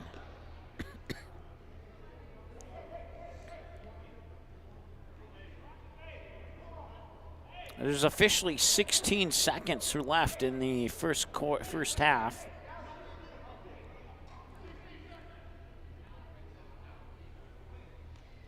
So if this is a completed pass, it could be the last play. If it's an incomplete pass, well, then the Invaders will get one more crack at it before halftime. 4 receivers, 2 to each side. Johnson steps back, rolls to his left, now rolls to his right. He's looking deep, and he will fire it into the hands of his receiver at the 10-yard line, falls forward, and that will end the half. The Mud Dogs come about 3 yards shy of putting more points on the board before the first half, but that will do it. He'll get tackled at the 3-yard line, but what a play there by the Minnesota Mud Dogs. And on the reception there, I'm trying to, is that 80? I can't see the jersey number. Come on, buddy. Yeah, it looks like it's 80, and I don't have an 80 on my roster, so I'm not sure who that is. Oh, yes, I do. It's Kevin Irby. It was snuck in between 75 and 83 off to the right. When the guy wrote down the roster for me, he accidentally skipped number 80, so that's the reason why I was off to the right. So Johnson connects with Irby on a deep pass, and Irby caught the rainbow pass, lost his balance, fell to the ground. An invader touched him, and that would take care of the first half. 1 half down and 1 half to go.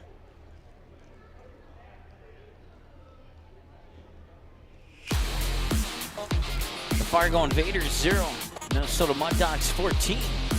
Here at the Alaris Center in Grand Forks. We'll be back with the second half in about 3 minutes.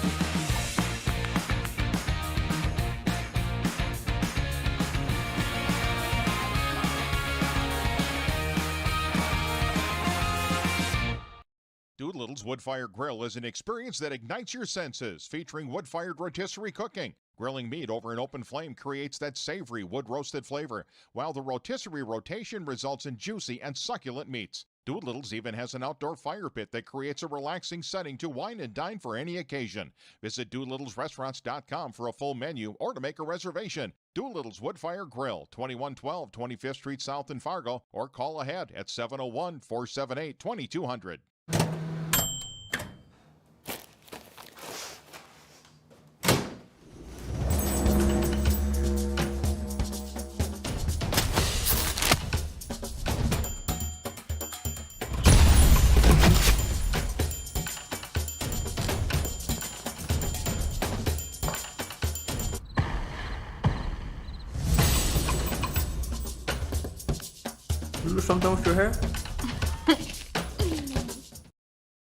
Buying, selling, or leasing commercial real estate or farmland in the Fargo-Moorhead and surrounding area?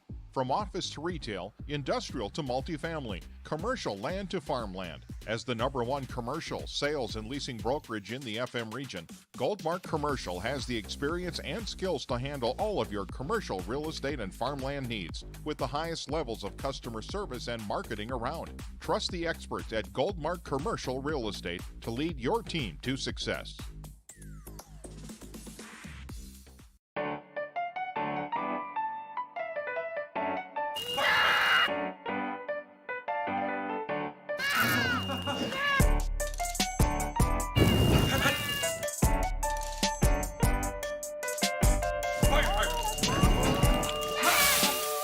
Sweet chaos. Delightfully disruptive.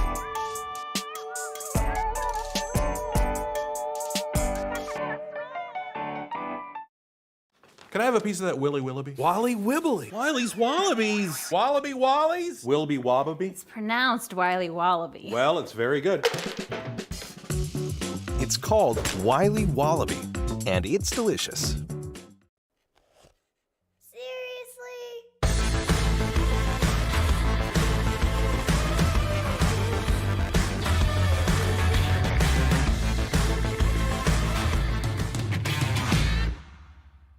Today's game brought to you by Jade Albrecht and Tyler. All right, welcome back. 14-0, and the Minnesota Mud Dogs have the lead over the Fargo Invaders here at the Alaris Center in Grand Forks in an exhibition Doesn't count as a win-loss in the win-loss record game for both of these two teams. About 20 seconds before we start the second half. Well, thank you for tuning in. Let's take a peek over at our YouTube chat. And Patria says, let's go Devin, number 4. Let me double check. I don't know if I have a number 4. MD, Mud Dogs. Let's see, is there Devin? I have a number 42 that's named Devin, but I don't have a number 4 that's named Devin. If it's Devin Current, then go Devin Current, I guess. But yeah, according to my roster, he's number 42. So, yeah, thank you for tuning in, and thank you for staying with us all day. I hope that, I see by your next comment that you have enjoyed the broadcast, or at least to some extent. I don't know if all your teams won or not, but we certainly are glad to have everybody here with us today. So let's see here. Earlier games today, for those who haven't been stuck around with us all day.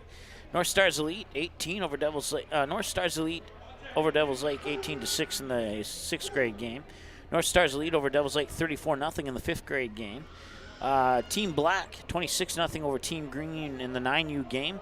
Team Green 18-0 winners over Team Black in the 10U game.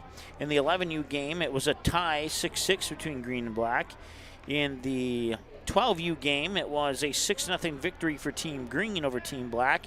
In the 13U game, Team Green all over the place, 36-0 over Team Black. And now here we are at halftime with the Mud Dogs leading the Fargo Invaders by the score of 14-0 here at the Alaris Center. And we will go now to the second half. And don't forget, you can find us on those social media accounts there in the bottom left corner of your screen. Magnitude SN on Facebook and Twitter, Magnitude Sports on Instagram and YouTube, and then our website, magnitudesn.com.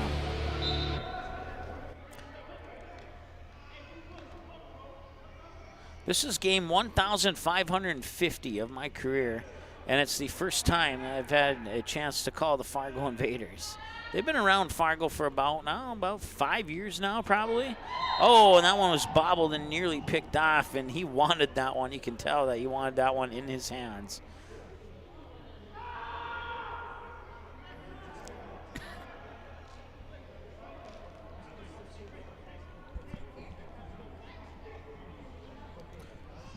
I was just, it turns out they've been here a little bit longer than I thought. They've been here about 9 years now in the Fargo area, and I had never been to a game. I've seen some highlights on YouTube and such. I was at one high school game that ended, and then these guys, or no, it was actually, it wasn't a high school game. It was a Fargo Invaders game that went to overtime that delayed our Dakota Fusion soccer broadcast. That's what it was. So that was the only time that I sort of saw the Fargo Invaders in person. I was played at Jim Gotta Stadium in Moorhead. Screen pass through the hands of the intended receiver, and that was Quinn Redmond, wearing number 30. We're already a couple minutes into this half here. I forgot to start my clock. My apologies.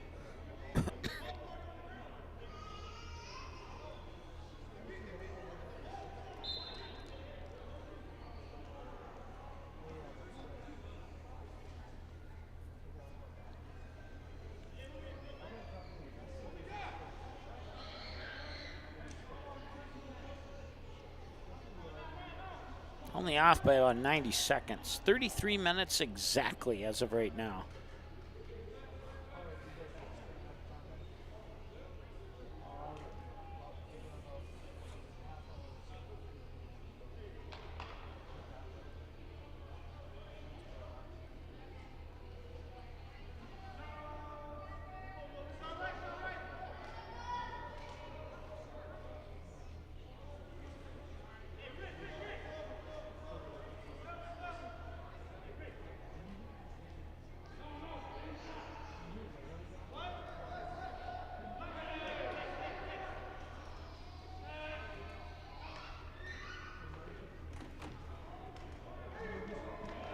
And a handoff there, and pickup of about 1.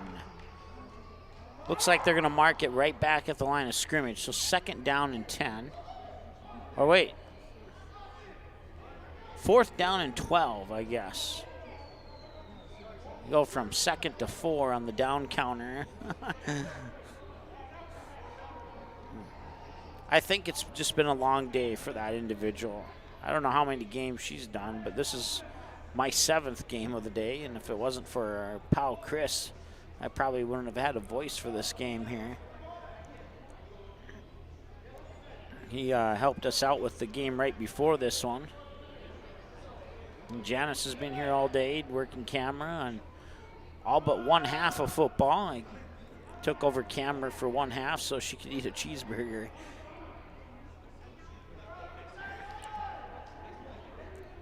So they'll punt it away. It'll be 1st and 10 for the Mud Dogs.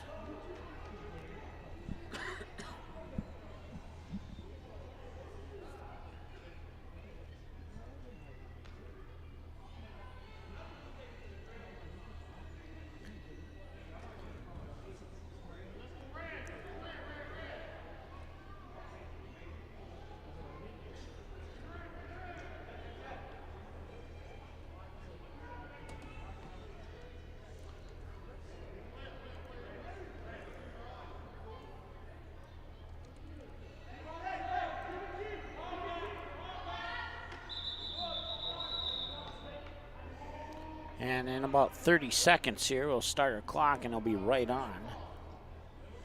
So it's a foul start on the Mud Dogs. I think that might be the first penalty of this game, to be honest. I don't remember a penalty being called in this game until now. Of course, having no idea that I was going to be doing this game, I had no time to prepare, no time to get rosters, no time to look up stats. No time to study the rosters. I'm memorizing these names the best I can on the fly. And that's Sims. And Sims will walk around everybody as if they were not there and get to the 44-yard line approximately. Isaiah Sims has been a highlight reel, and now that you can take that run out of the book, a penalty's gonna bring it all the way back. So instead of 1st down and 10, it'll be 1st down and see how many yards the penalty will be.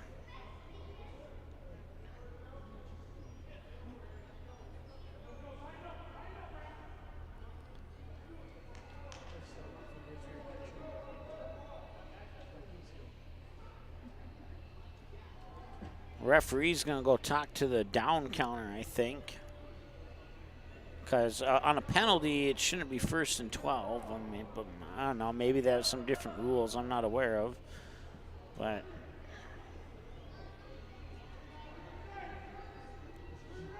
or maybe I just take the down and distance thing a little more seriously. And into double coverage. He wanted a flag. He's not going to get one. And that's 2nd down and 12 now.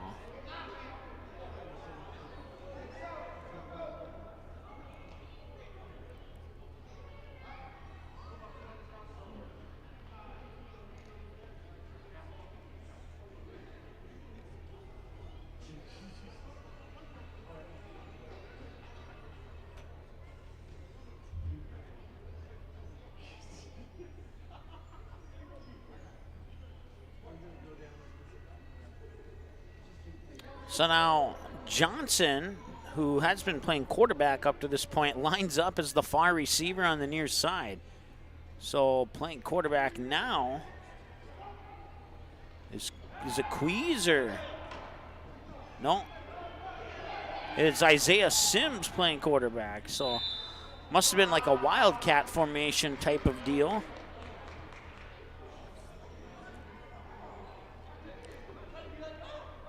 We'll see if Johnson goes back to the QB spot or not. It's 3rd down and 12 apparently. 3rd down and something. Okay, I don't know, maybe the pass was incomplete. I don't know, but they're bringing it right back to the original line of scrimmage. Or maybe it wasn't a pass. They must have ran out of bounds at that spot. 3rd down and 12. I'll get it right eventually.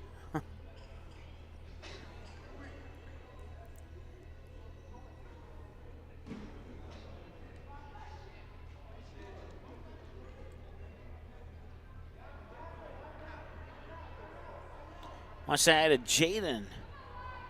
Says, let's go, number 42, Devin Current. Jaden, thanks for tuning in, chiming in on the chat, and a long pass is overthrown, and I just got back from the chat in time to move the camera.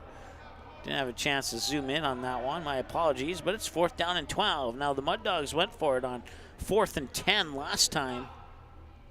And that was a play with only seconds remaining before halftime, and Johnson was able to fire a pass down all the way to the 3-yard line. It was caught, but he lost his balance and wasn't able to take it into the end zone. Otherwise, it'd probably be 21-0 right now, or at least 20-0 if they didn't convert on the point after. And they will give the free punt to the Fargo, I almost said Fargo Davies Eagles, but Fargo Invaders. There is a guy out there wearing a helmet that is golden red, golden maroon, kind of like the Fargo Davies colors. So the only problem with that theory is that guy's playing on the Minnesota Mud Dogs team. So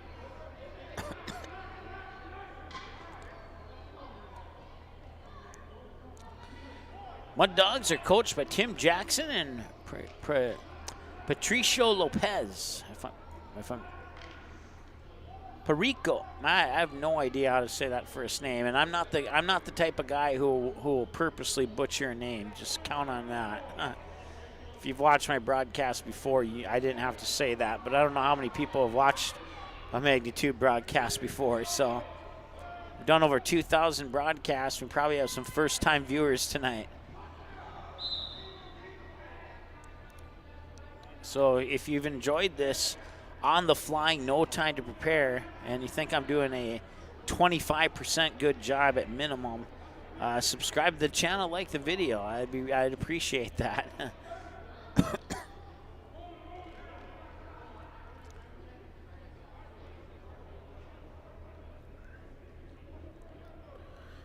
Like I said, this is game 1,550 for me. I started back in December of 2015 with a girls basketball game. That was game number 1, and after game number 1, I thought I'd never make it to game number 2, but I did. And now here I am at 1,550.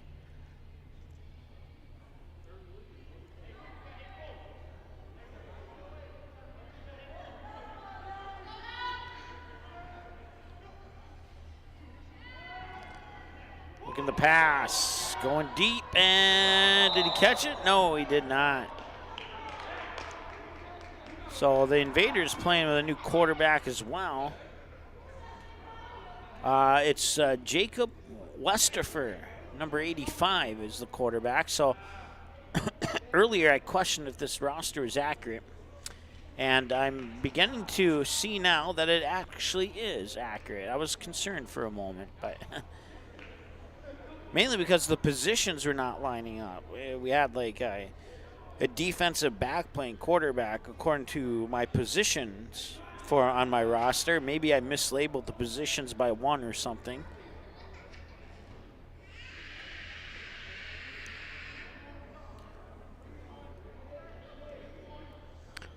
So Jacob Westerfer is playing quarterback now. He's number 85. He's the big guy in the huddle.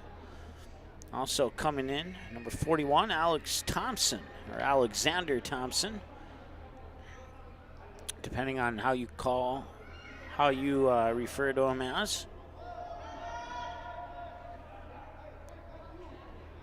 Thompson, along with a jersey number I don't have on my roster, line up on the near side. Westifer looking to pass, and he will be brought down, but not easily. He'll fall ahead to about the 28-yard line. And that'll bring up 4th down and 9.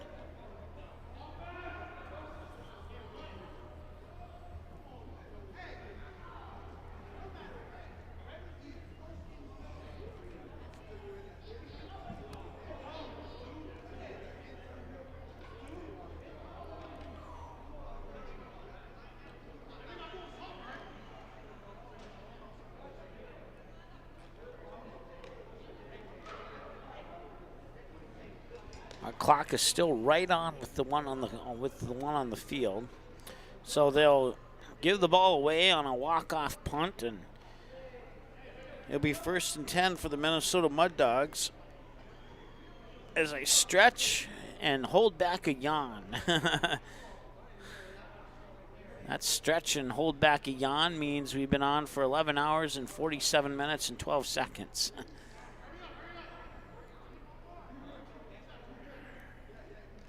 I don't know if I've done a 12-hour broadcast, but the way it's looking, with 20 minutes left in this game, I'll surpass 12 hours because I only need 13 more minutes to reach that point, and we have 20 minutes remaining. So it'll be 12 hours and 7 minutes at the absolute minimum. That's if I go off the air the moment the last play, and I won't do that. I'll give a little bit of a summary and closing thoughts type of a deal. Pickup of maybe 1. Looks like they're not moving the marker, or at least not yet. Yeah, he did pick up. Yeah, he did pick up 1. It'll be 2nd down and 9. And now they move the marker, and looks like it's 2nd and 8 according to where the marker's at. Call it 2nd and a long 8. Johnson back at quarterback. He's looking, he fires downfield, got a man, caught it at the 20-yard line, and he gets torn down, taken down, I should say, at the 11. So that'll be a 1st down and 10 for the Mud Dogs as they get a big chunk of the field taken care of on one pass play.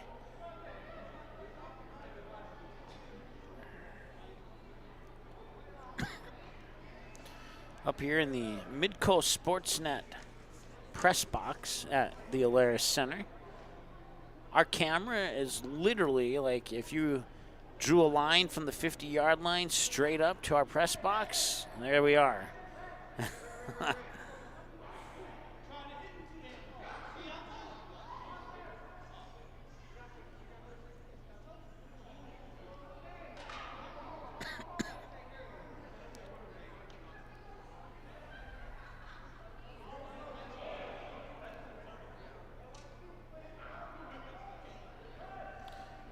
That'll be handed off to Sims. Sims will now put the ball in one hand like he's going to possibly throw it.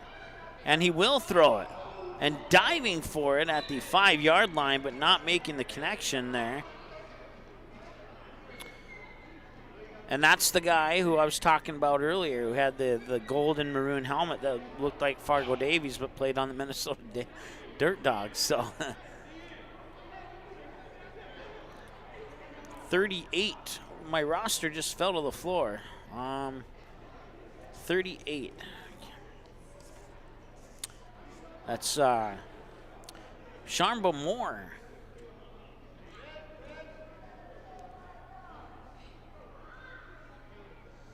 Jennifer, thanks for chiming in on the YouTube chat. Thanks for watching. Hope you're enjoying the broadcast up to this point.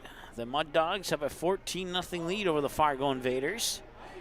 Johnson back to pass. He'll fire a short little pass, outlet pass here, and it's caught, 10-5, and he fumbles the ball out of bounds. I think they're going to spot that right around the 2, maybe the 3, and he's a little bit slow to get up, and some nice sportsmanship there from number 70, who's not on my roster for the Fargo Invaders.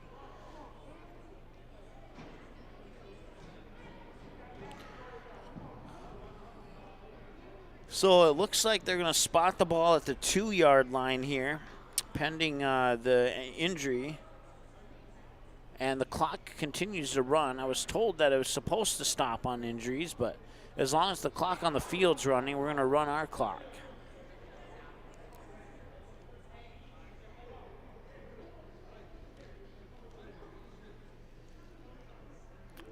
See no signal from the referee to stop the clock, so.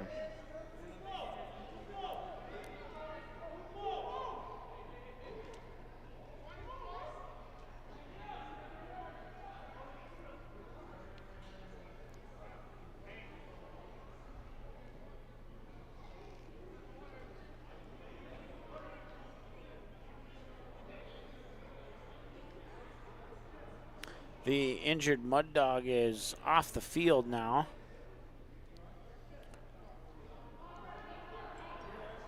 And they have not stopped the clock, so we're at 16-17 and counting.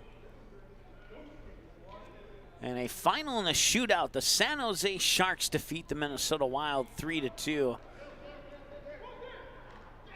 And that pass is dropped.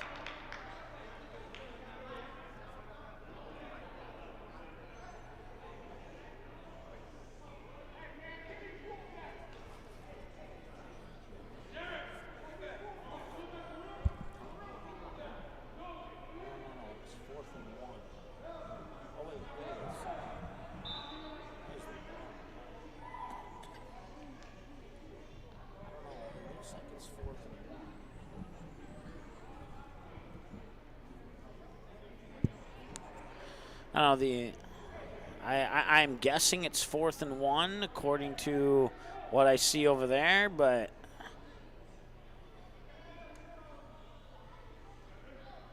we'll go with it. Here's Johnson rolling out. He'll fire back to the near side of the end zone, and it's incomplete. So that'll be a turnover on downs if that really was 4th down. And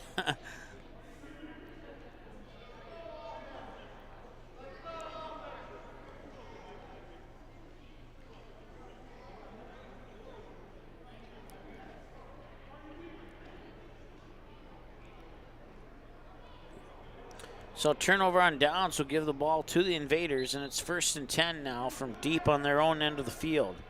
So their defense will hold. It remains 14-0, and now the Fargo Invaders have an opportunity to cut into that deficit.